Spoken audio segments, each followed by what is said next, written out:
Astonishingly, General Lucas of the Empire has mobilized his forces, reportedly in search of his one-night stand. A journalist fervently inquired, "What will you do if you find them?" With a chilling glare, Lucas replied, "Eliminate them." The crowd was taken aback. Why are you different from others? The bloodthirsty and volatile General Lucas harbors a deep disdain for weeping Omegas and loathes those who indulge in promiscuity. The notion of seeking a partner is utterly inconceivable for him. If he were to choose, it would be his gentle and honest beta secretary, Luo Ran, who possesses both intellectual and martial prowess, and is adept at crafting his coffee and coordinating his attire. Luo Ran serves as Lucas's personal secretary, enduring one of the most demanding roles in the Empire. He must cater to his meticulous superior while also managing the myriad of subordinates, collaborators, and admirers who fear approaching Lucas directly. Additionally, he must meticulously conceal his identity as an Omega and the object of Lucas's desire, constantly facing the threat of being eliminated. One fateful day, however, he inadvertently went into heat in front of Lucas, his alluring pheromones reminiscent of that fateful night. Thus begins Chapter 1, The General's One-Night Stand. The Imperial Daily and various social platforms are currently inundated with news regarding General Lucas, who has surrounded the Morton Hotel with his guard, vowing to uncover the identity of his one-night companion. Accompanying the report is a striking military photograph of Lucas, whose chiseled features and imposing demeanor exude a palpable intensity, showcasing the SS-grade allure of a top-tier alpha. Simultaneously, this general stands as the Empire's staunchest bastion and sharpest blade, a formidable warrior who instills fear across the realm, establishing a formidable barrier for the Empire. Consequently, many Omegas across the Empire are in tears. Despite Lucas's unflattering personality, it does not hinder him from being the dream alpha of many Omegas. Who could this enigmatic one-night companion be? The media has swiftly crafted numerous heart-wrenching love stories, from the daytime affection of a one-night husband to the overbearing general's tender care, the mischievous escaped wife. Speculations abound regarding the identity of this individual. Could they be the Empire's most beautiful star in the entertainment industry, or perhaps a noble prince from the remnants of ancient Earth? Is the general finally ready to end his lifelong bachelorhood? Will the Empire soon welcome a general's wife? The Omegas pondered if they could masquerade as that mysterious figure. Subsequently, an interview surfaced, revealing a video in which reporters surrounded Lucas, asking what he would do if he found that person. Lucas furrowed his brow and coldly replied, "Kill them." The reporters were stunned, questioning if they had misheard. "General, are you suggesting?" Lucas, with a look of disdain, stated shameless creatures should be eliminated. At that moment, perhaps the only Omega in the capital unaware of this situation, Luo Ran had just awakened. The incessant notifications from his terminal jostled him from sleep. Rubbing his eyes, he struggled to rise from his cozy bed, bleary-eyed as he glanced at the terminal. 600 unread messages awaited him. Luo Ran, astonished by the overwhelming number, unlocked the screen. "Welcome back, host." Host Luo Ran.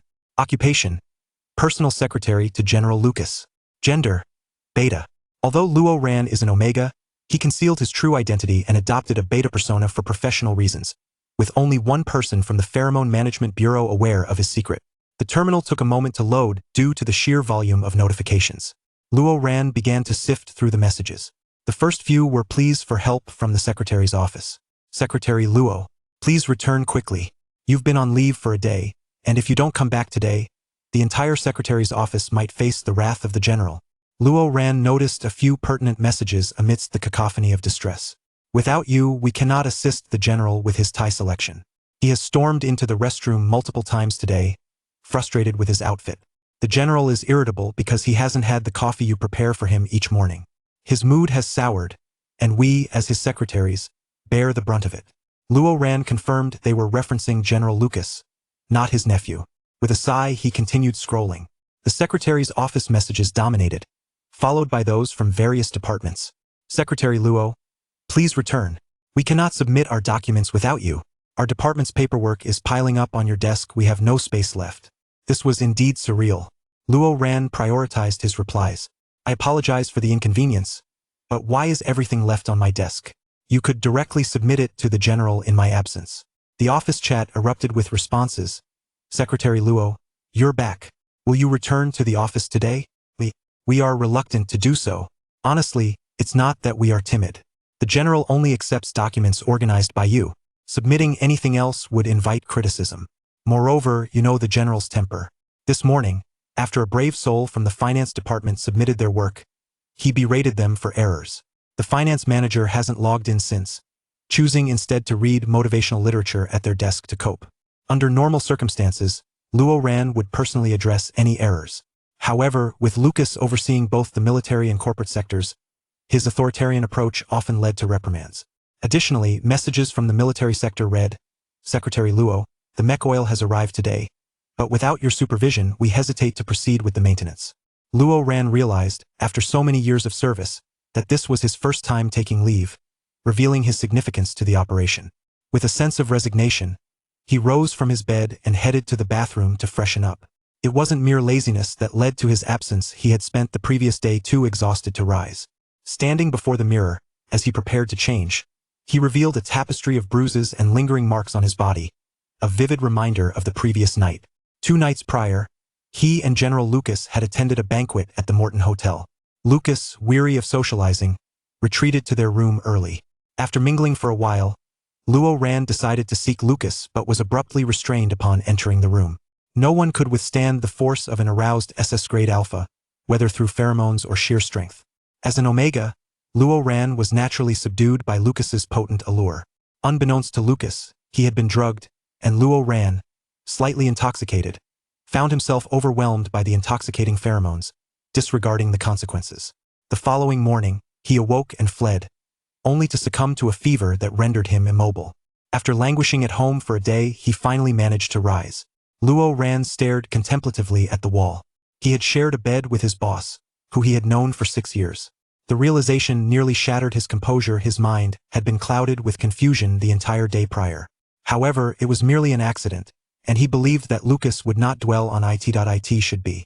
Indeed, it is merely an accident, and his public persona is that of a beta, rendering such concerns unnecessary.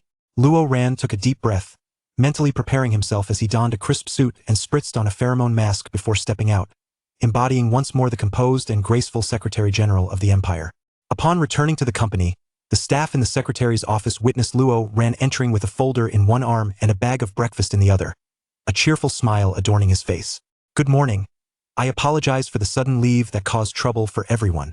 Luo Ran's demeanor was gentle, his temperament equally mild, with his long silver hair cascading smoothly down his back, now neatly tied into a ponytail. Typically, long hair on a man might be perceived as delicate, yet on Luo Ran, it appeared entirely fitting, perhaps owing to his composed and dignified presence. At that moment, he radiated an angelic aura to his colleagues. "Secretary Luo. Luoku. Secretary Luo. You're back." "Yes, I'm back," Luo Ran replied, placing the breakfast down as an apology. As he resumed his duties and returned to his desk, he was taken aback by the sight before him. The desk resembled a range of mountains, with the tallest stack of folders nearly reaching the ceiling. Truly, the life of a secretary was no easy task. "Secretary Luo, you're back," he heard as the captain of Lucas's personal guard approached. "I was just going to report to the general. He instructed that since you've returned, the investigation should be handed over to you." Given that all matters passed through Luo Ran, he had grown accustomed to this, though curiosity got the better of him. "What investigation?" The captain replied, "The general's one-night stand." Luo Ran was momentarily speechless. Maintaining a genial facade, he calmly inquired, "What one-night stand?" "Ah, Secretary Luo, you returned early the night before last, unaware that the general's drink was spiked at the hotel, leading to a liaison with an unknown male Omega." Luo Ran pondered. "So, the general wishes to track down that individual?" Indeed. As they conversed, they reached the office. Upon opening the door, they found the formidable General Lucas seated at his desk, reclining with crossed arms, his legs casually draped over the table, exuding an aura of rugged nonchalance. The moment one entered the room, a sharp, oppressive pheromone enveloped the air, chilling it to near freezing. Yet, upon seeing that face again, Luo Ran could not suppress the memories of the man in his prime, a wave of embarrassment washing over him. It was utterly mortifying. Taking a steadying breath, he greeted, "General." Lucas opened his eyes, emitting a cold snort. "Where were you yesterday?" His tone was laced with profound dissatisfaction. Luo Ran explained, "I was unwell yesterday. It was sudden. My apologies." "Unwell?" Lucas frowned slightly. "It was nothing serious. I'm fine now." Luo Ran attempted to shift the conversation. "I heard you were investigating that mysterious man?" "Ha!" Lucas, visibly irked, slammed his palm on the desk. "Where were you the night before?" My drink was tampered with and someone intruded upon my room, and you were completely unaware? Luo Ran felt a twinge of guilt. I'm sorry, I returned early that night. Luo Ran remained composed, his tone even. What do you plan to do once you find that person? Lucas's eyes darkened with ferocity. What do you think? I'll eliminate him. The individual involved expressed extreme fear at that moment, Luo Ran thought, realizing his folly. How could he forget Lucas's nature? Having stepped onto the battlefield at 13 and emerging at 21, he was accustomed to violence and abhorred complications, unable to tolerate even the slightest grain of sand in his eye. The temperament forged in combat felt jarring in everyday life. Not to mention, Lucas typically found any physical contact with others repulsive, and now, having been drugged and schemed against, it was a blatant breach. Naturally, Luo Ran dared not inform Lucas that he himself had not administered the drug. He was merely responsible for the bedroom encounter. He had no desire for death. Fortunately, Luo Ran was no ordinary individual. Maintaining a professional demeanor, he assured, regardless, this matter is complicated. The drugging incident requires thorough investigation. Be swift, Lucas urged, his brow furrowing. The scheming has reached me. They are clearly oblivious to the consequences. Luo Ran took a few steps closer, smoothing Lucas's ruffled feathers. Please, General, do not be angry. I will do my utmost.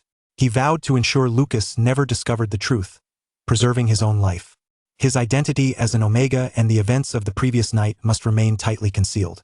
In a soothing tone, Luo Ran advised, do not let these trivial matters vex you, General. We have military inspections this afternoon. Trivial matters? I've marked something, I know not what it is. Does that sound trivial to you? Indeed, Luo Ran responded. Whatever it may be, General, do not be upset. Temporary markings do not last and will not affect you. I will certainly assist you in uncovering the truth. You need not worry. Luo Ran mused. This was a difficult situation. Enduring the wrath of this volatile alpha had left him bedridden for an entire day, and now he had to placate him. Truly, the life of a secretary was no easy task. Chapter 2. The General's Coat. Stepping out of the office, Luo Ran surveyed his surroundings. No one was in sight. He exhaled deeply, leaning against the wall for support. His legs felt weak, trembling involuntarily as he struggled to maintain his balance. Upon encountering Lucas, the pheromones from the temporary markings surged within him, as if eager to assert dominance. Standing before Lucas, even at a distance, he felt drained, his breath uneven. As an alpha with the rarest SS-grade pheromones, and one forged in the crucible of battle, Lucas's pheromones were overwhelmingly potent, intimidating even the most formidable alphas. Luckily, Luo Ran was also a rare SSS Omega. With time, he had grown accustomed to it. However, after crossing boundaries the previous night, encountering him again left him breathless and overwhelmed. This pressure was not merely a simple dominance, it was an intricate web of allure, a manifestation of the alpha's mark, however temporary, that elicited an inherent attraction. Luo Ran steadied his breathing, his face flushed as he endeavored to suppress his pheromones. This was merely an accident, an unfortunate mistake. Their relationship had always been strictly professional, with no social interaction beyond work. The highly competent Luo Ran resolutely refused to allow any unusual reactions to Lucas's pheromones. Taking a deep breath, he turned and made his way to the restroom, retrieving a suppressor from his pocket in a stall. He injected the suppressor into his wrist, calming the chaotic emotions within. Hey, did you hear? The General has mobilized the guard to apprehend that individual from the other night. I know, they spent all day sifting through surveillance footage. My friends in tech haven't slept a wink. Right? And without Secretary Luo, the office was in disarray. Hearing his name mentioned in the restroom, Luo Ran hesitated to exit, feeling it would be somewhat awkward. I wonder who that person is.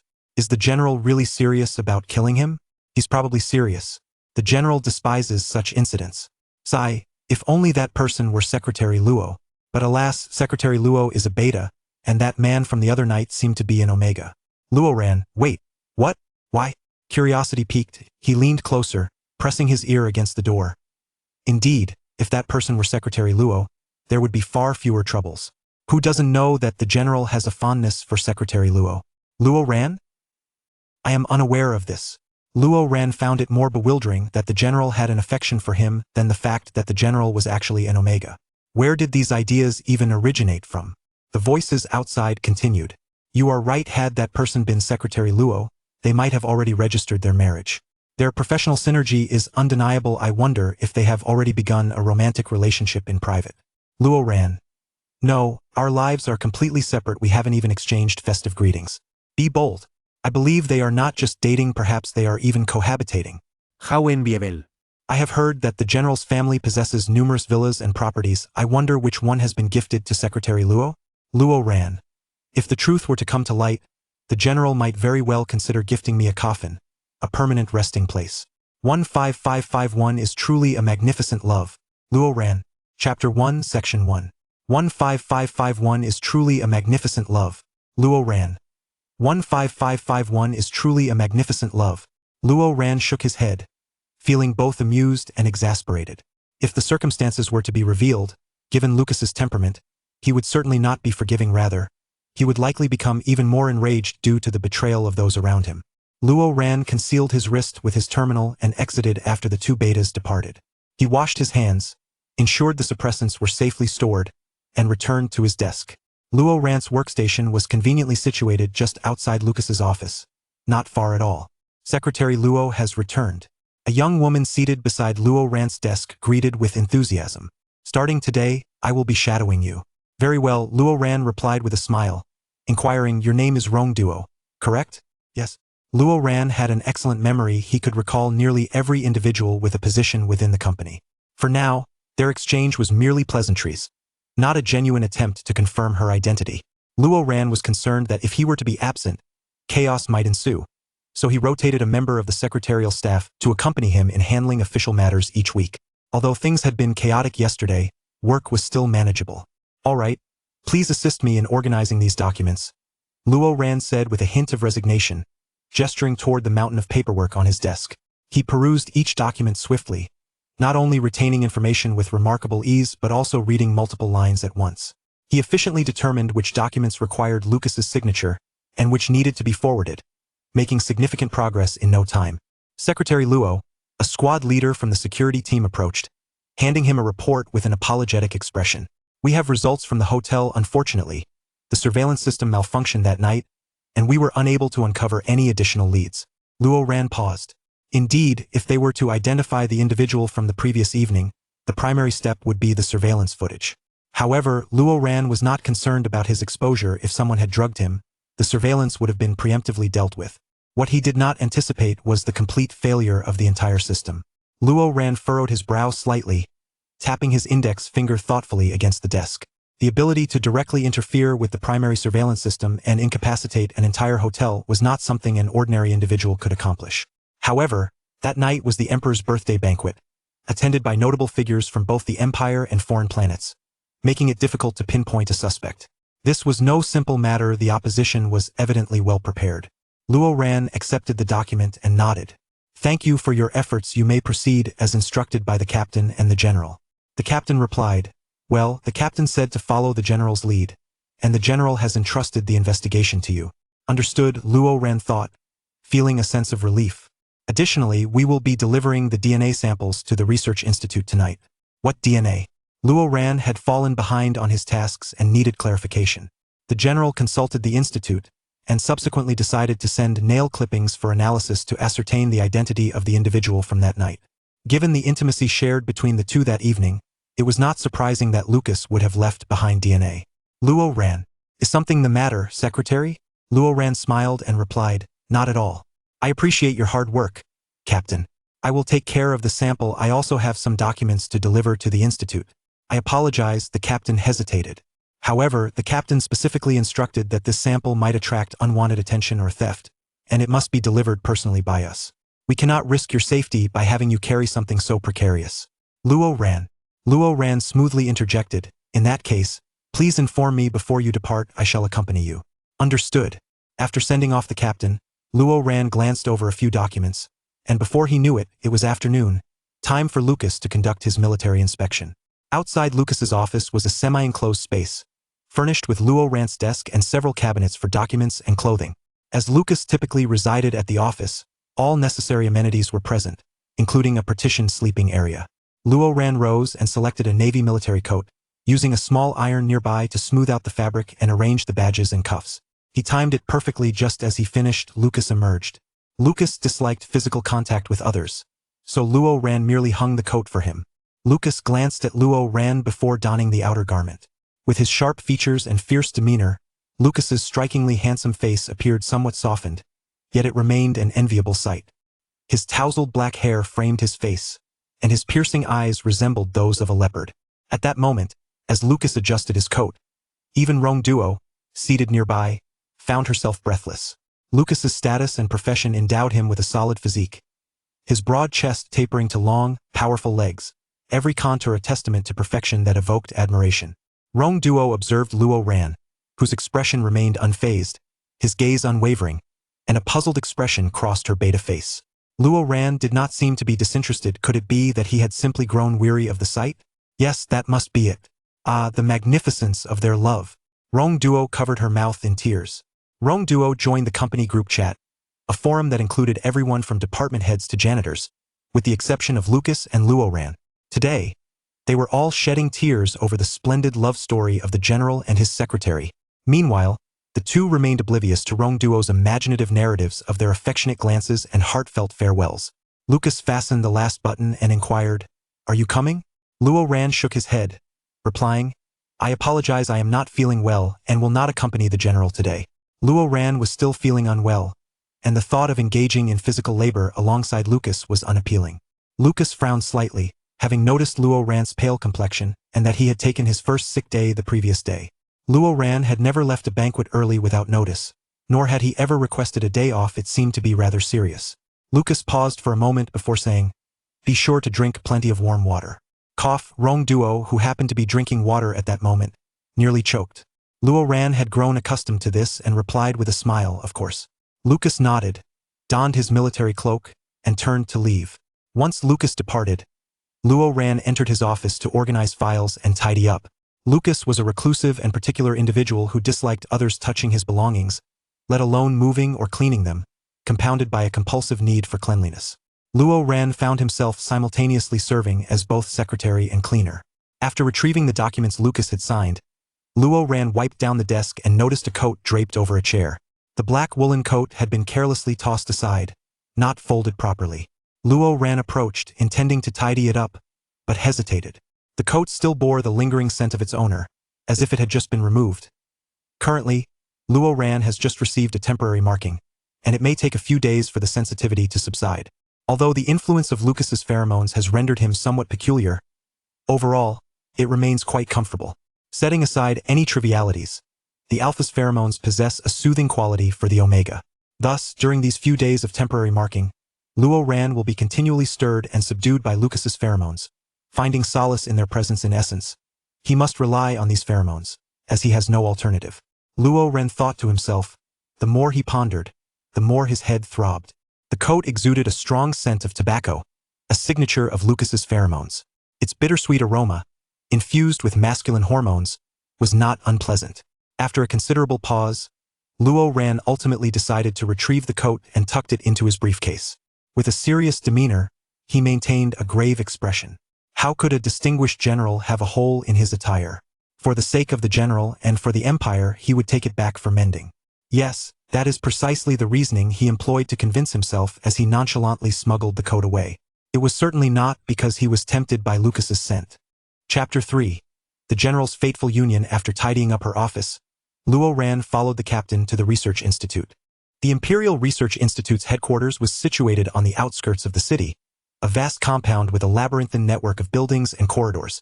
Upon their prior appointment, personnel emerged to escort them to the primary laboratory. The designated researchers were already awaiting Luo Ran's arrival, and upon seeing her, they respectfully bowed. "Greetings." With a smile, Luo Ran accepted the sample from the captain, shaking it lightly as she inquired, "Is it possible for your director to personally collect this pivotal clue?" "Indeed," they replied. "The director is actually the appointed individual for this project. However, having just returned from the laboratory, he is undergoing disinfection. To avoid any delays, he sent his assistant to retrieve it instead." Yet, since Luo Ran preferred to exercise caution, the assistant had no choice but to go find the director. Once the assistant departed, Luo Ran turned to the captain and remarked, "There is nothing more for me to attend to here, but I may need to linger a while longer, so as not to waste your time." She gestured to her briefcase, explaining, "I still have documents requiring the signatures of several project personnel." With the captain dismissed, Luo Ran exhaled, discreetly scanning the surveillance within the laboratory. Calmly and efficiently, She assessed the coverage of each camera before positioning herself in a corner, where the surveillance could only capture her silhouette and partial profile. What would be a daunting task for most was accomplished effortlessly by Luo Ran in mere moments. She glanced at a stack of samples on the table, each encased in glass with labels affixed, presumably prepared for destruction as they were no longer of any use. Subtly, she transferred one of the glass slides into her possession, seamlessly inserting the labeled sample into the pile, successfully executing a swap. A true embodiment of the cunning individual the captain had described. Having successfully liaised with the director and secured the necessary signatures, Luo Ran concluded her discussions and meetings with the project leaders, only to realize that night had fallen. It was nearly time to clock out. Just then, she received a message from Lucas's mother, the marshal's wife. Ran, you must have finished work by now? The marshal and I are waiting for you in the reception lounge. The message was accompanied by a somewhat awkward emoticon. Luo Ran sighed, realizing that her work was far from over. Resigned, she turned back toward the company. Ran. As soon as the marshal's wife spotted Luo Ran, she enthusiastically pulled her to sit beside her. The marshal, however, maintained an icy demeanor, arms crossed, seated in a manner that transformed the couch into a throne. Yet, upon seeing Luo Ran, his previously fierce expression, reminiscent of Lucas, softened considerably. Lucas had a strained relationship with his parents, primarily stemming from his unilateral disdain for them. Thus, the marshal and his wife often relied on Luo Ran to mediate their communication. At times, even a simple gesture like sending soup to Lucas had to go through Luo Ran, as they feared Lucas would refuse to accept it. Ran, what transpired at the hotel the night before last? The elegant marshal's wife inquired directly. Do you have any leads on that mysterious individual? Is there any possibility? There is none, Luo Ran replied gently, yet with firm conviction. The general could not possibly be involved with that person. It was merely an adversary lurking in the shadows, attempting to scheme against Lucas. The marshal's wife sighed, disappointment evident.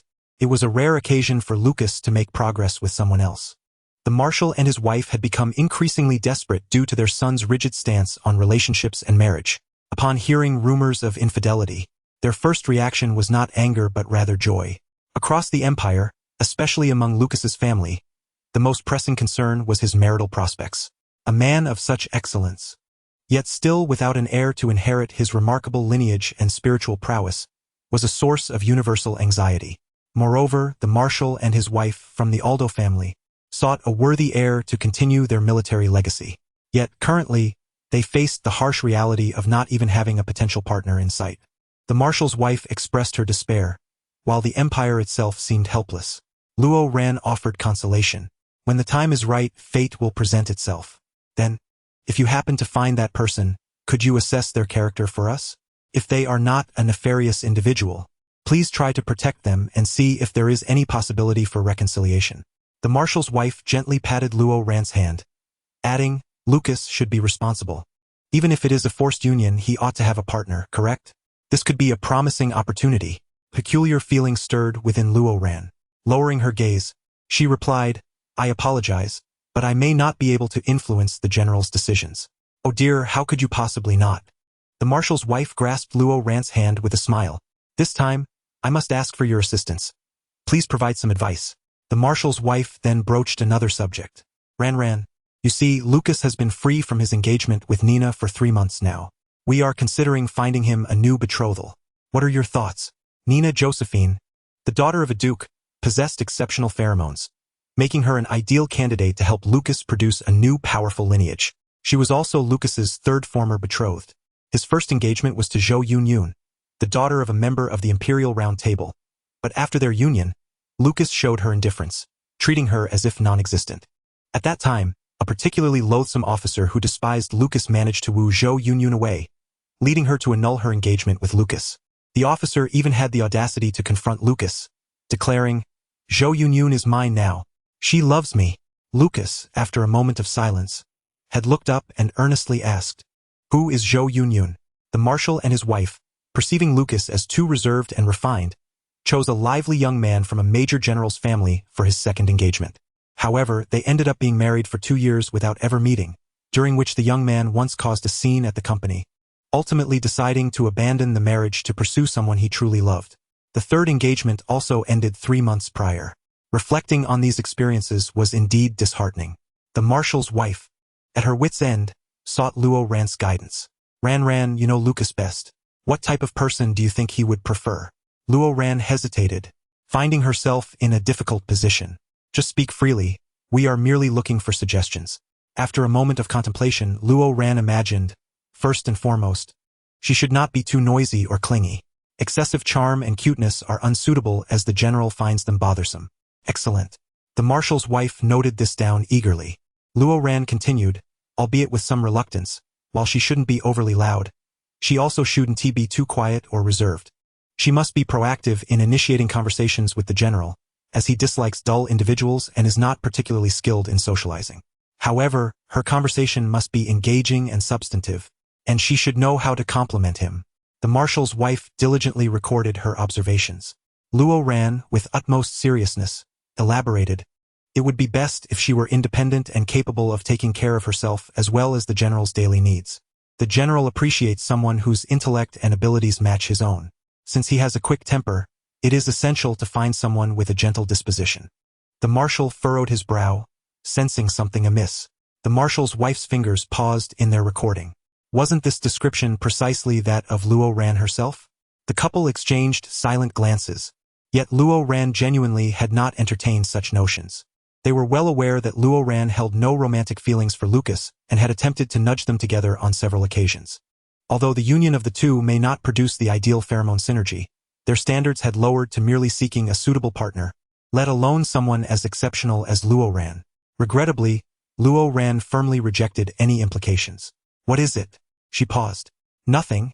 Please continue, the marshal's wife urged with a smile, deleting all her notes except for a single line. Simply find someone like Secretary Luo. Luo Ran was about to say something when the door to the reception room was abruptly pushed open. The recently returned Lucas stood at the door, exuding an air of coldness that sent a shiver through the room. Ah, Madam Marshal, he said with a faint smile, you've returned. Are you trying to set me up again? Lucas replied coldly, are you still pressuring my secretary? No, how could we harm Ran? Madam Marshal quickly interjected, Lucas, you misunderstand. We were merely concerned for you and wanted to inquire about what transpired with Ran the night before. With such concern for me, you might as well worry about my brother. Lucas retorted sharply, stepping forward to firmly grasp Luo Ran's wrist, pulling him to his feet. The smile on Madame Marshal's face faltered. The marshal's expression turned icy as he remained silent in the corner. Lucas did not speak further, merely dragging Luo Ran out. The grip on his wrist was painfully tight, yet Luo Ran held his tongue. Upon returning to Lucas's office, he finally released his hold on Luo Ran. Standing in front of him, Lucas cast a shadow, furrowing his brow as he asked, have I troubled you? Not at all, Luo Ran replied with a smile. As Madame Marshal mentioned, we were just discussing the situation. Lucas raised an eyebrow, his hawk-like gaze fixed on Luo Ran. The heavy scent of tobacco enveloped Luo Ran, and he closed his eyes, striving to maintain his composure. Indeed, Madame Marshal is considering potential marriage candidates for you, and asked for my opinion on what would be suitable. She did not trouble me. It was merely casual conversation. Lucas moved toward the inner office, preparing to rest, likely spending the night at the company again. After some distance, Luo Ran exhaled slightly in relief. Lucas removed his shoes and jacket, saying, if anyone is bothering you, just let me know. Okay, Luo Ran smiled. Lucas glanced at the time and casually remarked, it's late. You should just sleep here at the office. In the past, during long hours of work, Luo Ran would often stay at the company as well. Lucas's office boasted a massive sofa that was quite comfortable for sleeping. Luo Ran had never thought much of it. Lucas had shared sleeping quarters with comrades in the military, maintaining a certain distance due to his pride, much like the current separation between the inner office and the sofa. However, now Luo Ran caught a glimpse of Lucas changing clothes in the inner office. Lucas removed his shirt, revealing a strong back marked with old scars. Luo Ran's smile froze on his lips. This was problematic. Luo Ran realized that he could no longer look Lucas in the eye, unable to engage with him without ulterior thoughts regarding their roles within the imperial hierarchy, not to mention sharing the same space with Lucas. Yet, to refuse seemed even more awkward and abrupt. Luo Ran again felt that the role of secretary was truly an inhumane one. Chapter 4. The General and the Secretary's Group. Luo Ran stood beside the sofa, his mind racing. He was attempting to devise a perfect excuse to decline staying over. However, he couldn't think of anything.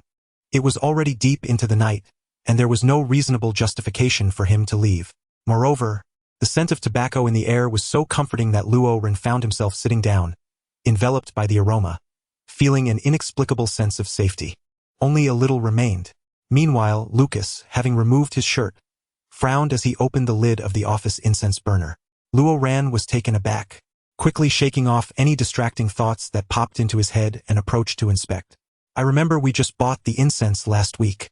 You shouldn't have run out so quickly. Luo Ran furrowed his brow, noticing that there was indeed only a small amount left.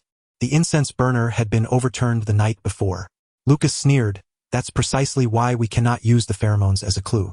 Having stayed at a hotel the previous night, Luo Ran had arranged for the office to bring Lucas's personal incense burner.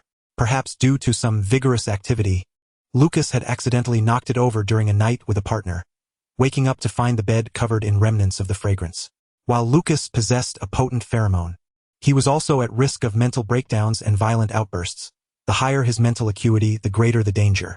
Consequently, Lucas's personal physician not only prescribed medication but also provided this calming white tea fragrance.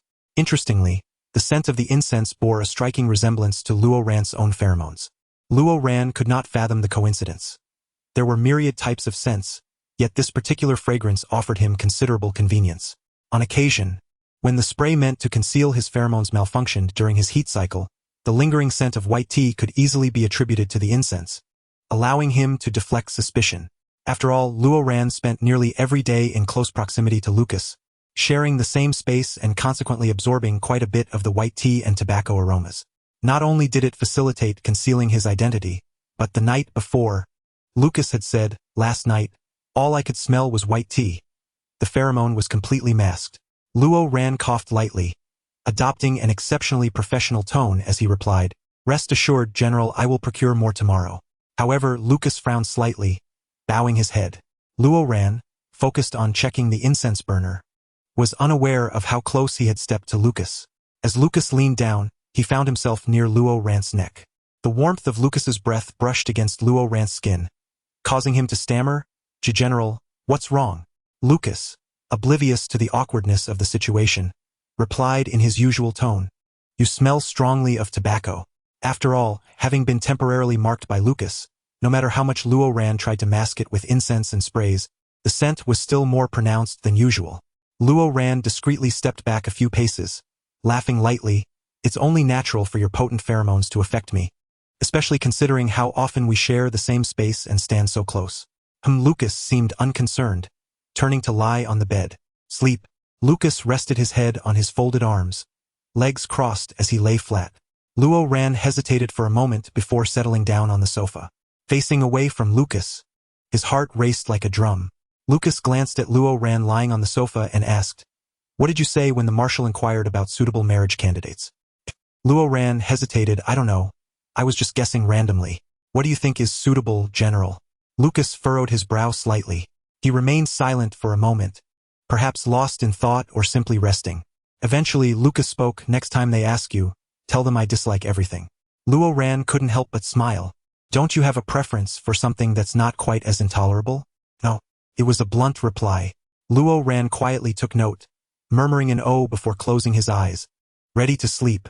The once sharp scent of tobacco now lulled Luo Ran's racing thoughts to a tranquil calm as he lay on the soft sofa, feeling both comfortable and relaxed, as if he were stepping onto a fluffy cloud.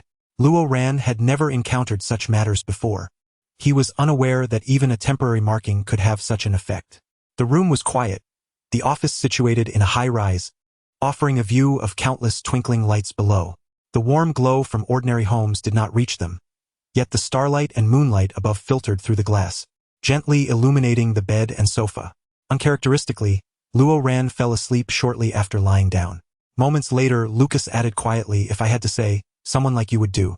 Lucas had not thought deeply about it. He merely considered Luo Ran as the only person he did not dislike, someone he could get along with, though he was uncertain what being like Luo Ran truly entailed. The office remained enveloped in silence, with no one responding, as Luo Ran had already drifted off to sleep. Lucas, indifferent, turned and closed his eyes as well. The next day, Luo Ran woke up early, much earlier than Lucas. Luo Ran swiftly attended to his morning routine, preparing both Lucas's attire and breakfast with meticulous care. Subsequently, he accessed his terminal to review his schedule.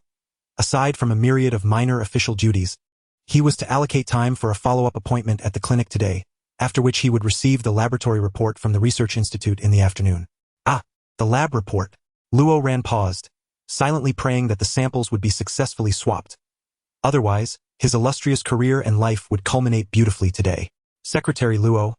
Good morning. As Rong Duo entered, she noticed Luo Ran lost in thought at his desk and greeted him warmly. Good morning, Luo Ran replied with a smile and a nod. However, as Rong Duo approached, her expression subtly shifted, prompting her to instinctively take a step back. Although these actions were not overt, Luo Ran, with his keen perception and heightened senses, discerned the change. What's wrong? He inquired. Nothing, Rong Duo responded, her smile unwavering as she sat down, though internally, her heart was a cacophony of symphonies. She had joined a chat group, and this week she was bestowed with a special title, Frontline Intelligence Officer. Wow. Secretary Luo still exudes the aura of a general, and today it seems even more pronounced. I feel as though I've been struck. The general's pheromones are so overpowering. I can only guess he was unsatisfied this morning. What a beautiful love story. Instantly, a multitude of responses flooded in, maintaining their rhythm. What a beautiful love story. Rong Duo covered her mouth, feigning tears. When Luo Ran returned from the kitchen with a cup of coffee, he found Rong Duo fervently typing away at her terminal.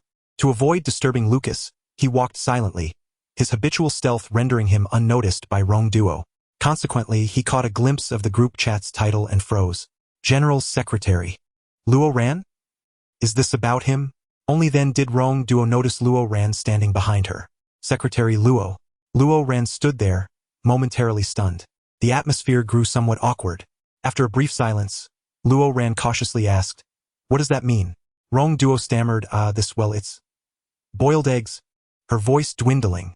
Luo Ran? No. No. Rong Duo, thinking quickly, exclaimed, it means the greatest. The general and the secretary are the greatest. Regaining her composure, she launched into an enthusiastic discourse. As two exemplary leaders, the general and the secretary guide our company and lead us toward success and triumph. They are the utmost pinnacle. Your wisdom is immense, and your foresight is profound. The general is sagacious, and the secretary is astute. A bright future awaits us. Rong Duo thought to herself, how proud she was to have successfully entered the imperial secretary's office as an intern. Luo Ran found the situation both amusing and perplexing. What are you discussing? Lucas emerged, casting a glance at Luo Ran. We're about to have a meeting. Yes, Luo Ran quickly gathered the documents he had prepared and rose. Rong Duo explained, we were saying the general and the secretary are the greatest. Having grown up in the frontline military camp, where camaraderie was scarce among the men, Lucas frowned slightly, instinctively retorting, what do you mean by greatest? Are subordinates openly discussing such matters here? An uncomfortable silence enveloped the room. Chapter 5. The General's Report. Haha, Rong Duo chuckled awkwardly, lowering her gaze, pretending not to understand. Luo Ran, with a hint of resignation, interjected, the highest-ranking position, please General, we will be late for the meeting. Following Lucas, Luo Ran left for the meeting.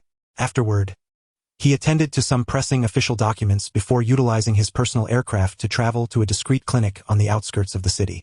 Unlike the formal clinics within the city, this establishment resembled a cozy and exquisite little farmhouse, surrounded by an abundance of vegetables and flowers. Despite the availability of machinery to produce food, the proprietor insisted on cultivating everything by hand. Luo Ran's private physician, Xiaji, had been waiting for quite some time, seated in the living room engrossed in a book. Xiaji was over a decade older than Luo Ran, yet time had been kind to him, leaving few marks. His lively disposition and youthful mindset further obscured his age. At that moment, as Xiaji sat amidst a plethora of books in the living room, he exuded the aura of someone who relished a leisurely life.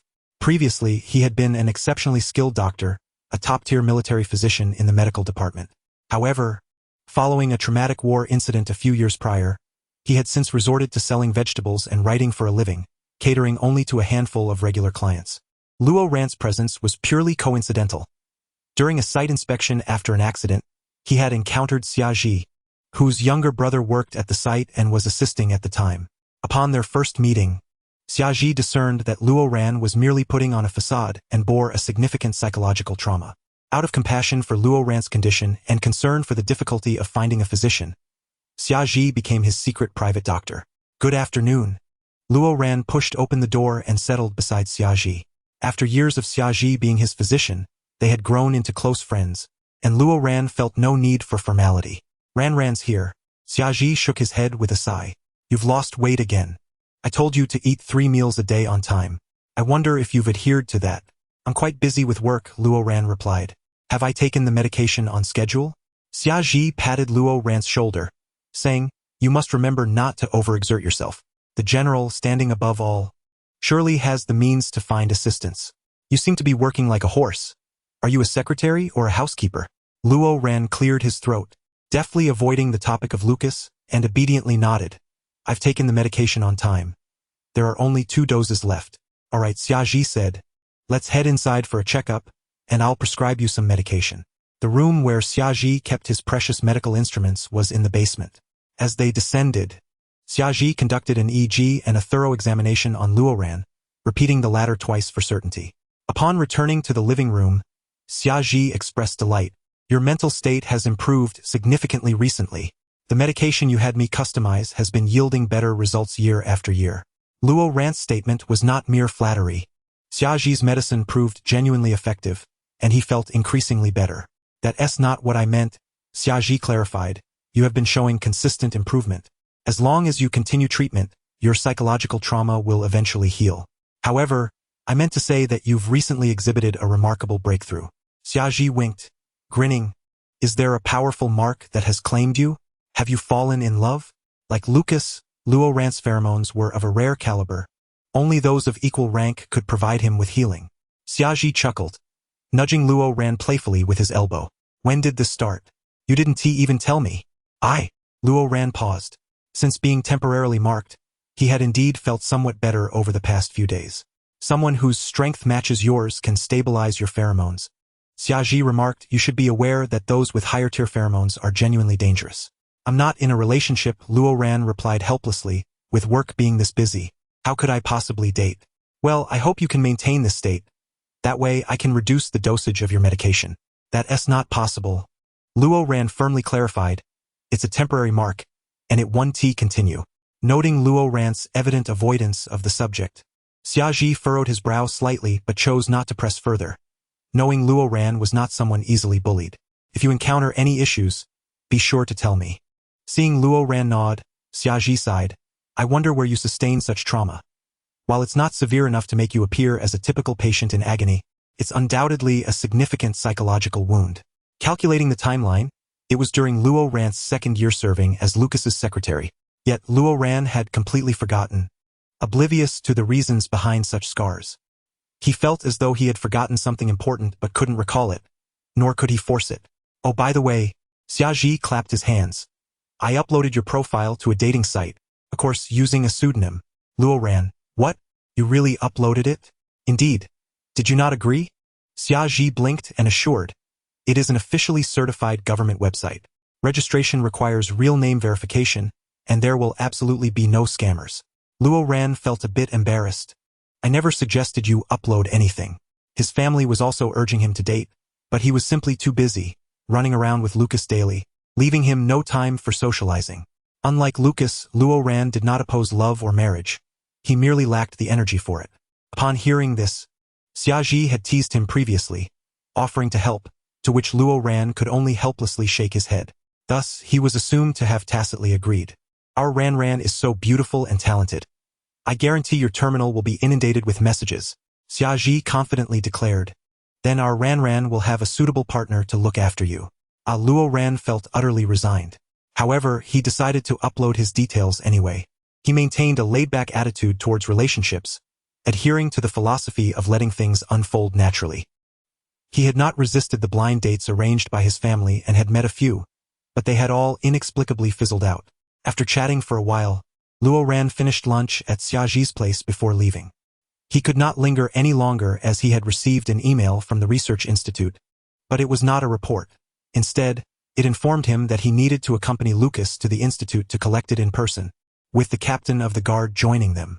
Throughout the journey, Luo Ren maintained a cheerful facade, but inside, he felt a whirlwind of anxiety, as if he had consumed 100 popping candies. Lucas and Luo Ran entered the lab one after the other, with Lucas grimly stating, "We'll soon find out which scoundrel is responsible." Luo Ran could only nod, attempting to mask his emotions with casual remarks. "I just wonder why the Institute didn't send the report directly via email." The captain chuckled. "Perhaps there are special circumstances." Luo Ran thought to himself, "Let us hope not." This was also the source of his unease. Why did it have to be the two of them? Logically, he had swapped the samples. It should not lead to any trouble, right? Taking a deep breath, he resolved not to frighten himself further. The general and Secretary Luo arrived. The director was an elderly gentleman, yet still full of vigor. Upon seeing their expressions, he seemed somewhat perplexed. Luo Ran inquired, "What is wrong?" "This. You may view the report yourselves," the director instructed, as his assistant activated the projector, revealing a report for all to see. The most striking feature was the photograph on the file, a fluffy brown dog's head. Name, Orpheus. Year, star calendar 451, 462. Classification, Canady, native dog. At that moment, the goofy dog head was smiling at everyone. An awkward silence enveloped the room. "General, it's a dog." "Truly is a dog." Lucas's face turned ashen, dreadfully so. The captain, standing at the back, could no longer contain himself and let out a very quiet chuckle. Lucas's expression darkened further. Luo Ran was taken aback. All right then. He had only heard that the stack of samples was deemed obsolete and useless, and with the detailed files deleted from the database, he had boldly utilized them. Little did he know. Ha! Luo Ran initially wanted to laugh, but then he pondered, wait a minute, if the general is a dog, then that means he is. A dog? Luo Ran's smile gradually faded. Noticing Luo Ran's peculiar expression, Lucas, irked, growled at him. "Am I not aware of what I've been turned into? Can't I distinguish between a human and a dog, or male and female?" Luo Ran replied, Chapter 6, The General a Scoundrel. The director also overheard Lucas's words, and was momentarily stunned by the general's reaction. Well, the elderly gentleman recovered and said, "We suspect that there may have been an issue with the samples. What sort of operation are you running at the Institute?" Lucas expressed his dissatisfaction. "We submit the samples to you, you conduct the tests. It's that simple. How can there be a problem? Perhaps there was an issue during the transfer process, or it's possible that someone swapped the samples during testing, although the latter is unlikely. After receiving the samples, our institute initiated a high-level alert, and the security system is quite rigorous," the director explained. "As it stands, we can only investigate each case individually." The captain immediately interjected, "There's no way there was a mistake during the handover. I've held onto it since taking it from the general, and I personally witnessed the samples being handed to the director." The director frowned slightly. "I will review the surveillance footage and the personnel entering and exiting the lab over the past few days." "Hurry up and find out," Lucas urged. Luo Ran paused. Stepping forward to address Lucas, "General, even if there is a hiccup here, it's not an issue. There are other avenues of investigation, such as the hotel, where there may be more clues. This is, after all, rather one-sided." Luo Ran thought to himself, "Just let this sample be resolved quickly." Ultimately, this trip yielded no fruitful results. If the Institute could not uncover anything, this lead would be cut off. Who could have stealthily swapped the samples? On the way back, Lucas remarked, "It seems this is not a simple matter." The captain sat in front, while only Luo Ran and Lucas occupied the back seat. Luo Ran was seizing the moment to peruse documents. Lucas sneered, "I am becoming increasingly intrigued. Who dares to set me up like this? I won't rest until I uncover their identity." "Luo Ran, are you even listening to me?" Luo Ran lowered his gaze and replied with a soft, "Emichim." While still holding onto the documents, he smiled and said, "General, there's no need to worry. There will always be a solution." Lucas fell silent for a moment. Upon returning to the company, Luo Ran initially thought there would be no further issues, but he was suddenly summoned to an impromptu meeting. The Kingdom of Falling Ice has sent new mineral samples. Speaking of these minerals, initially, Lucas was merely a general tasked with leading battles and managing the Imperial Army. Later, he led the Empire in defeating neighboring nations that were restless and covetous, one of which was the Kingdom of Falling Ice. As its name suggests, Falling Ice was perpetually frozen, with its territory blanketed in ice and snow, resulting in chronic food shortages, which was one of the reasons for their initial conflict. Lucas conquered this icy land, and subsequently, under the direction of the imperial government and the Round Table, established a logistics company. Falling Ice lacked food, while the advanced empire required fuel, and Falling Ice was rich in ice ore. The ice ore extracted from ice caves could be transported to the empire, where it could be refined into precious fuel for all factories, machinery, and mechas, making it invaluable. Thus, Lucas's company was responsible for the transportation of money, ice ore, and food between the two nations. Rather than a conventional company, it resembled an armed force, merging with Lucas's military and army to prevent the cargo from being robbed by star bandits or any other underhanded tactics from Falling Ice. All transportation was guarded by the military. One could say this was the lifeblood of both Falling Ice and the Empire, safeguarded by Lucas, the strongest sword and shield. The sample this time from Falling Ice's research institute was designated as 01. A stout man was standing at the conference table, describing a stack of documents. 01. A new mineral recently excavated from the ice cave may bring forth even more unknown possibilities. The display screen revealed a piece of uneven, smooth, and gleaming silver-white stone, resembling ice. However, unlike other ice ores, this 01 bore blood-red patterns, appearing both eerie and beautiful. Lucas sat in the main seat, arms crossed, legs propped up, his brows slightly furrowed as he gazed at the stone. Luo Ran inquired, "Has this sample already been sent to the Empire?" "Yes. It is expected to arrive at the Research Institute the day after tomorrow. The diplomatic envoy from Falling Ice will also be accompanied by an expert team along with the Princess and Prince of Falling Ice." "The two royals?" Luo Ran thought. "What are they coming for?" Just then, the minister paused before responding, to propose a marriage alliance with the general. Crash! Lucas slammed the table, angrily exclaiming, "Say that again?" The minister's facial muscles twitched as he looked to Luo Ran for salvation, his expression one of silent despair. Luo Ran inquired, "Why has Luo Bing suddenly decided to form an alliance?" "Well, the ambassador from Luo Bing has yet to arrive, so I am uncertain," the minister replied. "Tell those two princes to return at once," Lucas interjected. "I am not a refused disposal site." The minister opened his mouth, again looking to Luo Ran with a heart full of woe. Unperturbed, Luo Ran responded, "The general is correct. He implies that he is not a mere pawn for Luobing's interests. Regardless, we must await the arrival of the ambassador and discuss matters thoroughly, for the empire possesses both strength and dignity." "Understood," the minister replied. Lucas paused, pondering whether that was indeed the intended meaning. It seemed so. As the meeting concluded, night descended once more, and Luo Ran found himself naturally compelled to stay overnight. The room was once again filled with the fragrant aroma of white tea, the air conditioning set to an ideal temperature, and Lucas's pheromones hung in the atmosphere.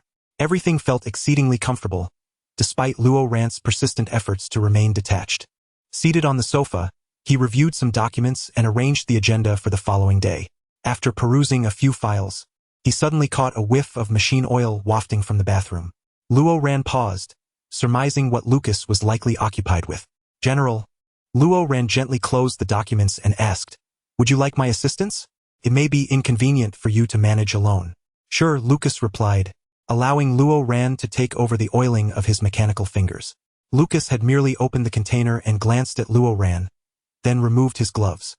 He typically wore black leather gloves that matched his military attire, a sight everyone had grown accustomed to. Yet Lucas was unable to remove them entirely. At this moment, his uncovered hands were visibly damaged. His left index and middle fingers were replaced by silver mechanical digits, with distinct mechanical joints allowing for slight manipulation. His right hand was even more severely affected, with the last 3 fingers entirely mechanical. Additionally, scars from past burns marred the back of his hands and palms, clearly indicating that his fingers had been lost to fire. These were remnants of battle wounds, and Luo Ran had never inquired about their origins. Luo Ran carefully dipped a cloth into the machine oil, meticulously applying it to each of Lucas's mechanical fingers, providing lubrication and care. His movements were gentle, his expression focused and serious, as he took great care not to touch Lucas's skin, knowing well that Lucas disliked physical contact with others. Lucas could see Luo Ran's soft silver hair cascading down and his long eyelashes framing eyes adorned with a small beauty mark, while his lips, pursed in concentration, seemed to hold their breath. "There's no need," Lucas remarked. "It doesn't hurt." Luo Ran merely hummed in acknowledgement. He had long been adept at maintaining Lucas's weapons and machinery, and this was not the first time he had assisted him. Yet each occasion still filled him with a sense of nervousness, compelling him to tread lightly. After a moment, every mechanical finger gleamed with oil, and Luo Ran stepped back, declaring all done. Lucas reclined onto the bed, ready to rest, while Luo Ran continued to review the documents, determined not to leave anything for the following day. Lucas frowned slightly. Sleep. All right, just one more report from the hotel manager, Luo Ran replied, regarding the surveillance issues. At the mention of this, Lucas's fatigue dissipated.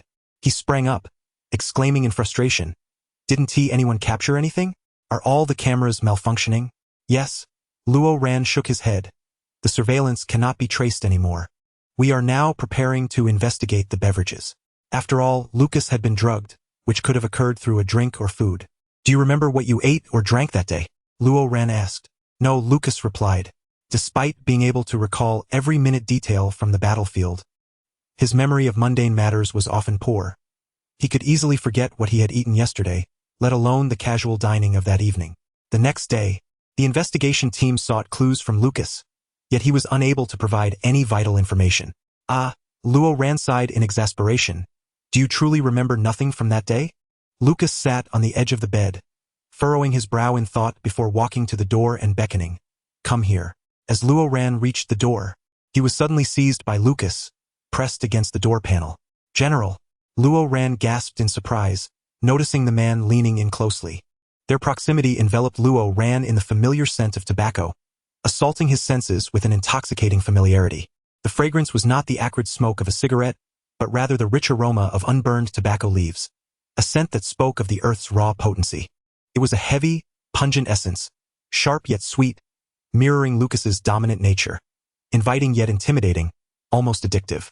Like a potent spirit or the essence of gunpowder and ancient wood, the sheer masculinity emanating from Lucas rendered Luo Ran momentarily unsteady.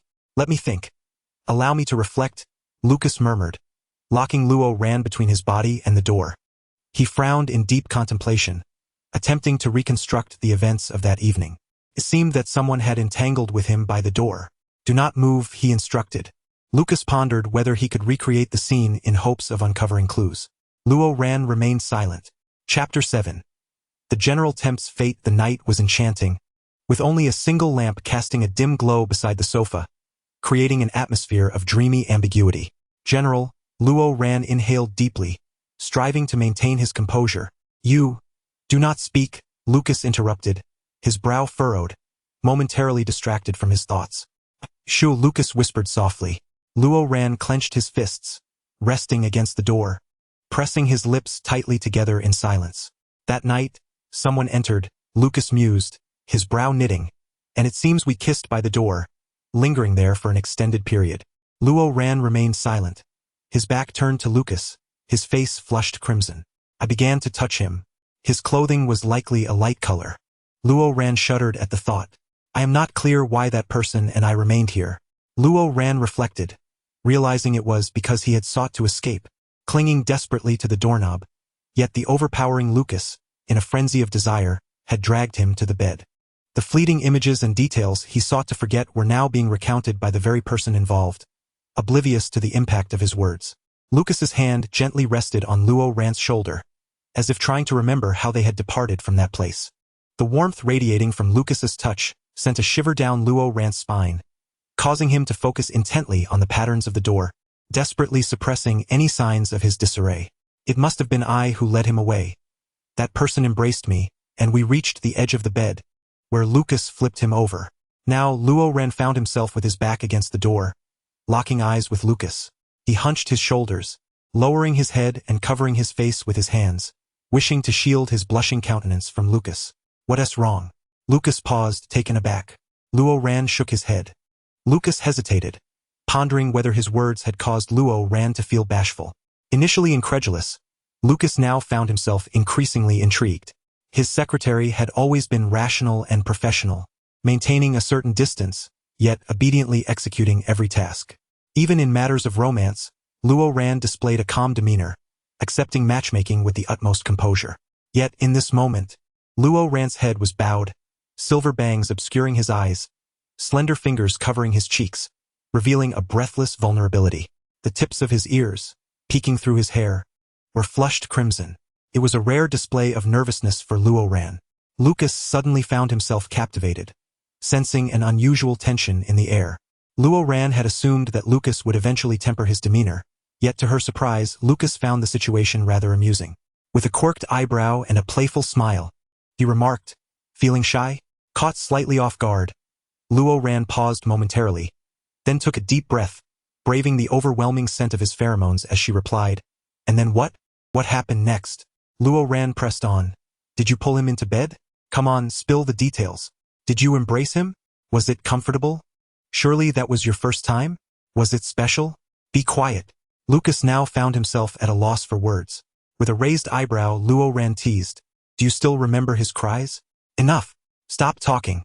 The mere thought of that night, entangled with some inexplicable emotion, made Lucas feel nauseous. It was hardly a romantic affair. Initially, he had only intended to trace back for clues, but Luo Ran's words made him profoundly uncomfortable, and he couldn't quite fathom why. Recognizing the shift in dynamics, Luo Ran, with a cheerful disposition, gently extricated herself from Lucas's grasp. "I'll go fetch a cup of hot water." As she turned to leave, a subtle smile lingered at the corners of her mouth. Silly fool, still intent on teasing him without a hint of self-awareness. Although speaking of it was undeniably embarrassing, the reaction from within made Luo Ran feel less so. She lightly patted her flushed cheeks. Meanwhile, Lucas stood dumbfounded by the door, belatedly realizing that he had been playfully teased by his own secretary, and he felt thoroughly outmatched. He grimaced, coming to the realization that he had never managed to outwit Luo Ran. However, he consoled himself with the thought that while he may not win verbally, he could certainly best her physically. He would summon her for a sparring match to teach her a lesson. Ding dong. At that moment, Lucas received a message from Luo Ran's terminal. "General, I 1TB staying over tonight. I didn't return home yesterday and need to go back to tidy up. Good night, General. Sweet dreams." Lucas muttered, "You little rascal." Unbeknownst to Luo Ran, she had been scolded. After 2 days, she finally returned to her cozy little apartment.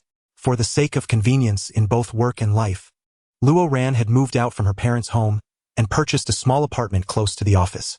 Though modest in size, it was tastefully decorated with a touch of artistic flair. Faux candles, water droplet lamps, wall decorations, shelves, and blankets, each corner perfect for a stunning photograph. Pausing for a moment, she retrieved the long-lost coat of Lucas that she had stealthily brought back to a safe place. "I'm not a thief. I'm merely fulfilling my duty as his secretary by mending his clothes." Without hesitation, Luo Ran gathered needle and thread and began to meticulously repair the small tear at the hem. Seated at her desk, she focused intently, stitching each delicate puncture. Lucas's coat, like his military uniform, was handcrafted, and such items never went out of style, necessitating hand repairs. A task Luo Ran had taken on for years. The coat emanated Lucas's pheromones, and as she leaned in closer to examine it, she was enveloped by an even stronger scent. The heavy aroma of tobacco filled her senses, as if Lucas were standing right before her. With no one around, Luo Ran hesitated, unable to resist leaning in closer, the fabric nearly brushing against her nose. She gently shut her eyes.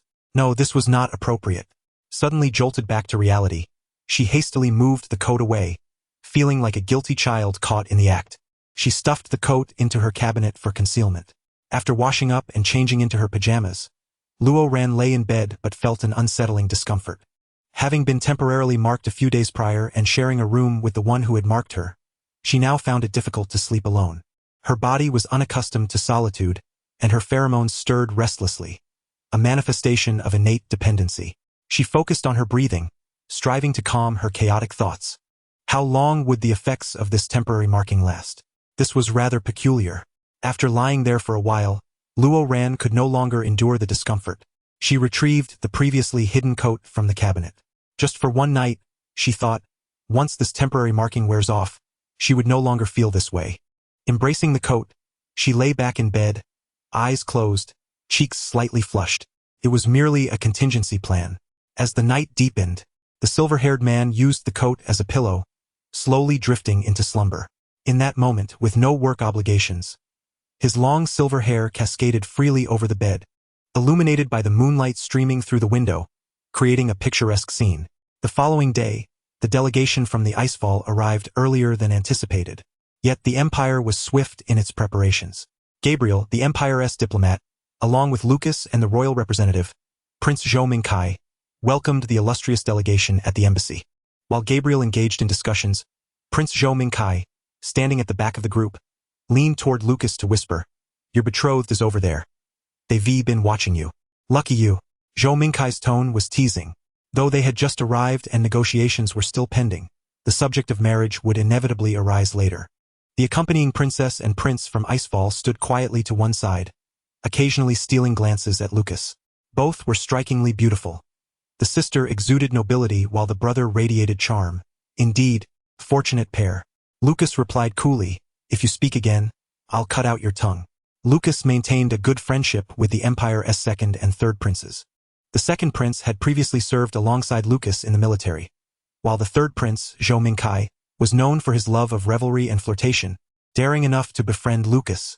The eldest prince, due to their age difference, was more serious and thus shared less camaraderie. "I'm not lying. They are genuinely interested in you, aren't they, Secretary Luo?" Zhou Mingkai winked at Luo Ran. Known throughout the Empire as a notorious flirt, he was adept at charming others, and it seemed he took a liking to Luo Ran as well. Lucas, with a cold demeanor, stepped protectively in front of Luo Ran. "Stay away from my secretary." Zhou Mingkai, taken aback, turned away in dismay. "What's wrong with you?" Luo Ran couldn't help but chuckle at the absurdity. Subsequently, Gabriel guided the Icefall delegation to a hotel banquet, which, while ostensibly a welcoming event, also served as a social gathering for the Empire. As guests mingled and drinks flowed, Lucas stood to the side, receiving numerous toasts, seizing the opportunity to forge connections. He remained stoic, offering little in return, while Luo Ran, with a friendly demeanor, politely declined on his behalf. After a while, Lucas, having made his appearance, was eager to leave. As they walked back to the resting area, Luo Ran paused and leaned toward Lucas, asking, "Are you angry with me, General?" "You could tell?" Lucas raised an eyebrow. With a cheerful smile, Luo Ran replied, "How could the General be angry?" Lucas remained silent. "General," Luo Ran called out again, a playful grin on her face. Lucas bared his teeth in a mock snarl. "I want to hit you." "Then go ahead, General. It'll make you feel better." Luo Ran stood tall, extending her hand. "Where shall I be struck?" Lucas gazed at the figure before him, delicately featured, with gentle eyes and a charming beauty mark at the corner of his eye, far more appealing than any princess or prince.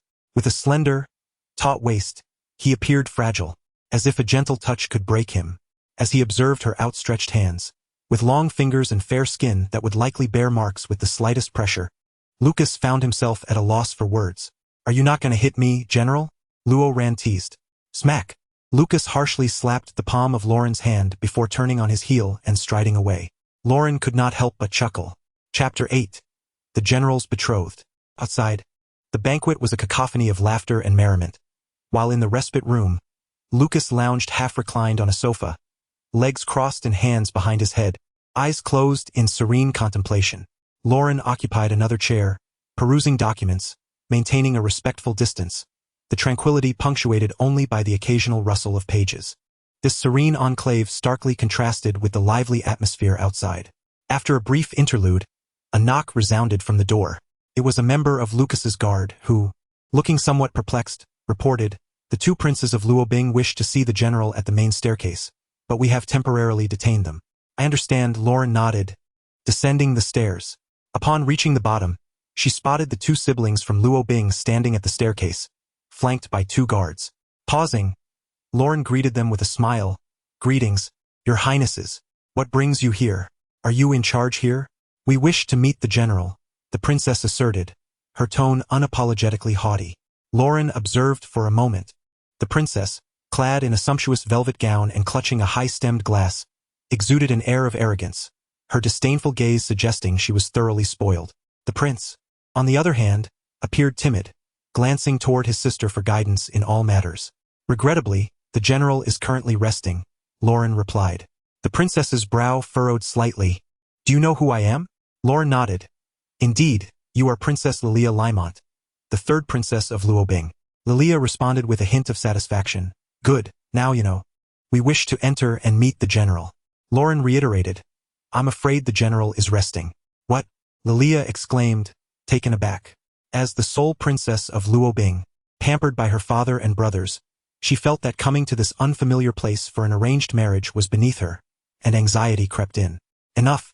The young prince tugged at her sleeve, whispering, Father instructed us not to cause trouble. Lilia brushed aside her brother's hand, muttering dismissively. Turning her ire toward Lauren, she snapped, It is you, this insolent subordinate, who dares to obstruct me. On what grounds do you presume to stop me?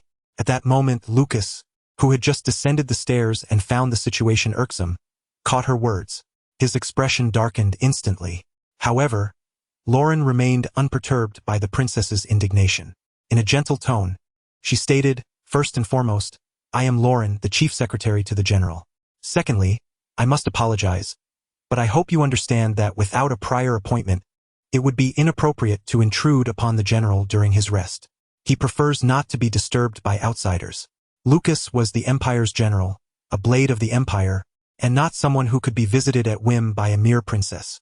After all, the empire had not consented to this union. But Lilia, feeling the sting of embarrassment at the thought of retreating, raised her voice, I am to be the general's betrothed. You would do well to be more courteous. Lauren hesitated, feeling the weight of the situation. Must you see him? The general is in a rather foul mood. For your own safety, I advise against disturbing him.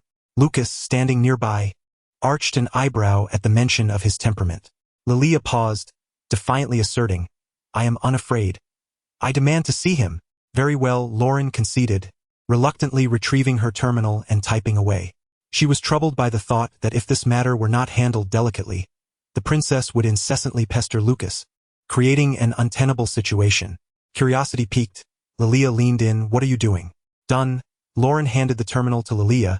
Please sign this waiver. Lilia's eyes widened in shock. What?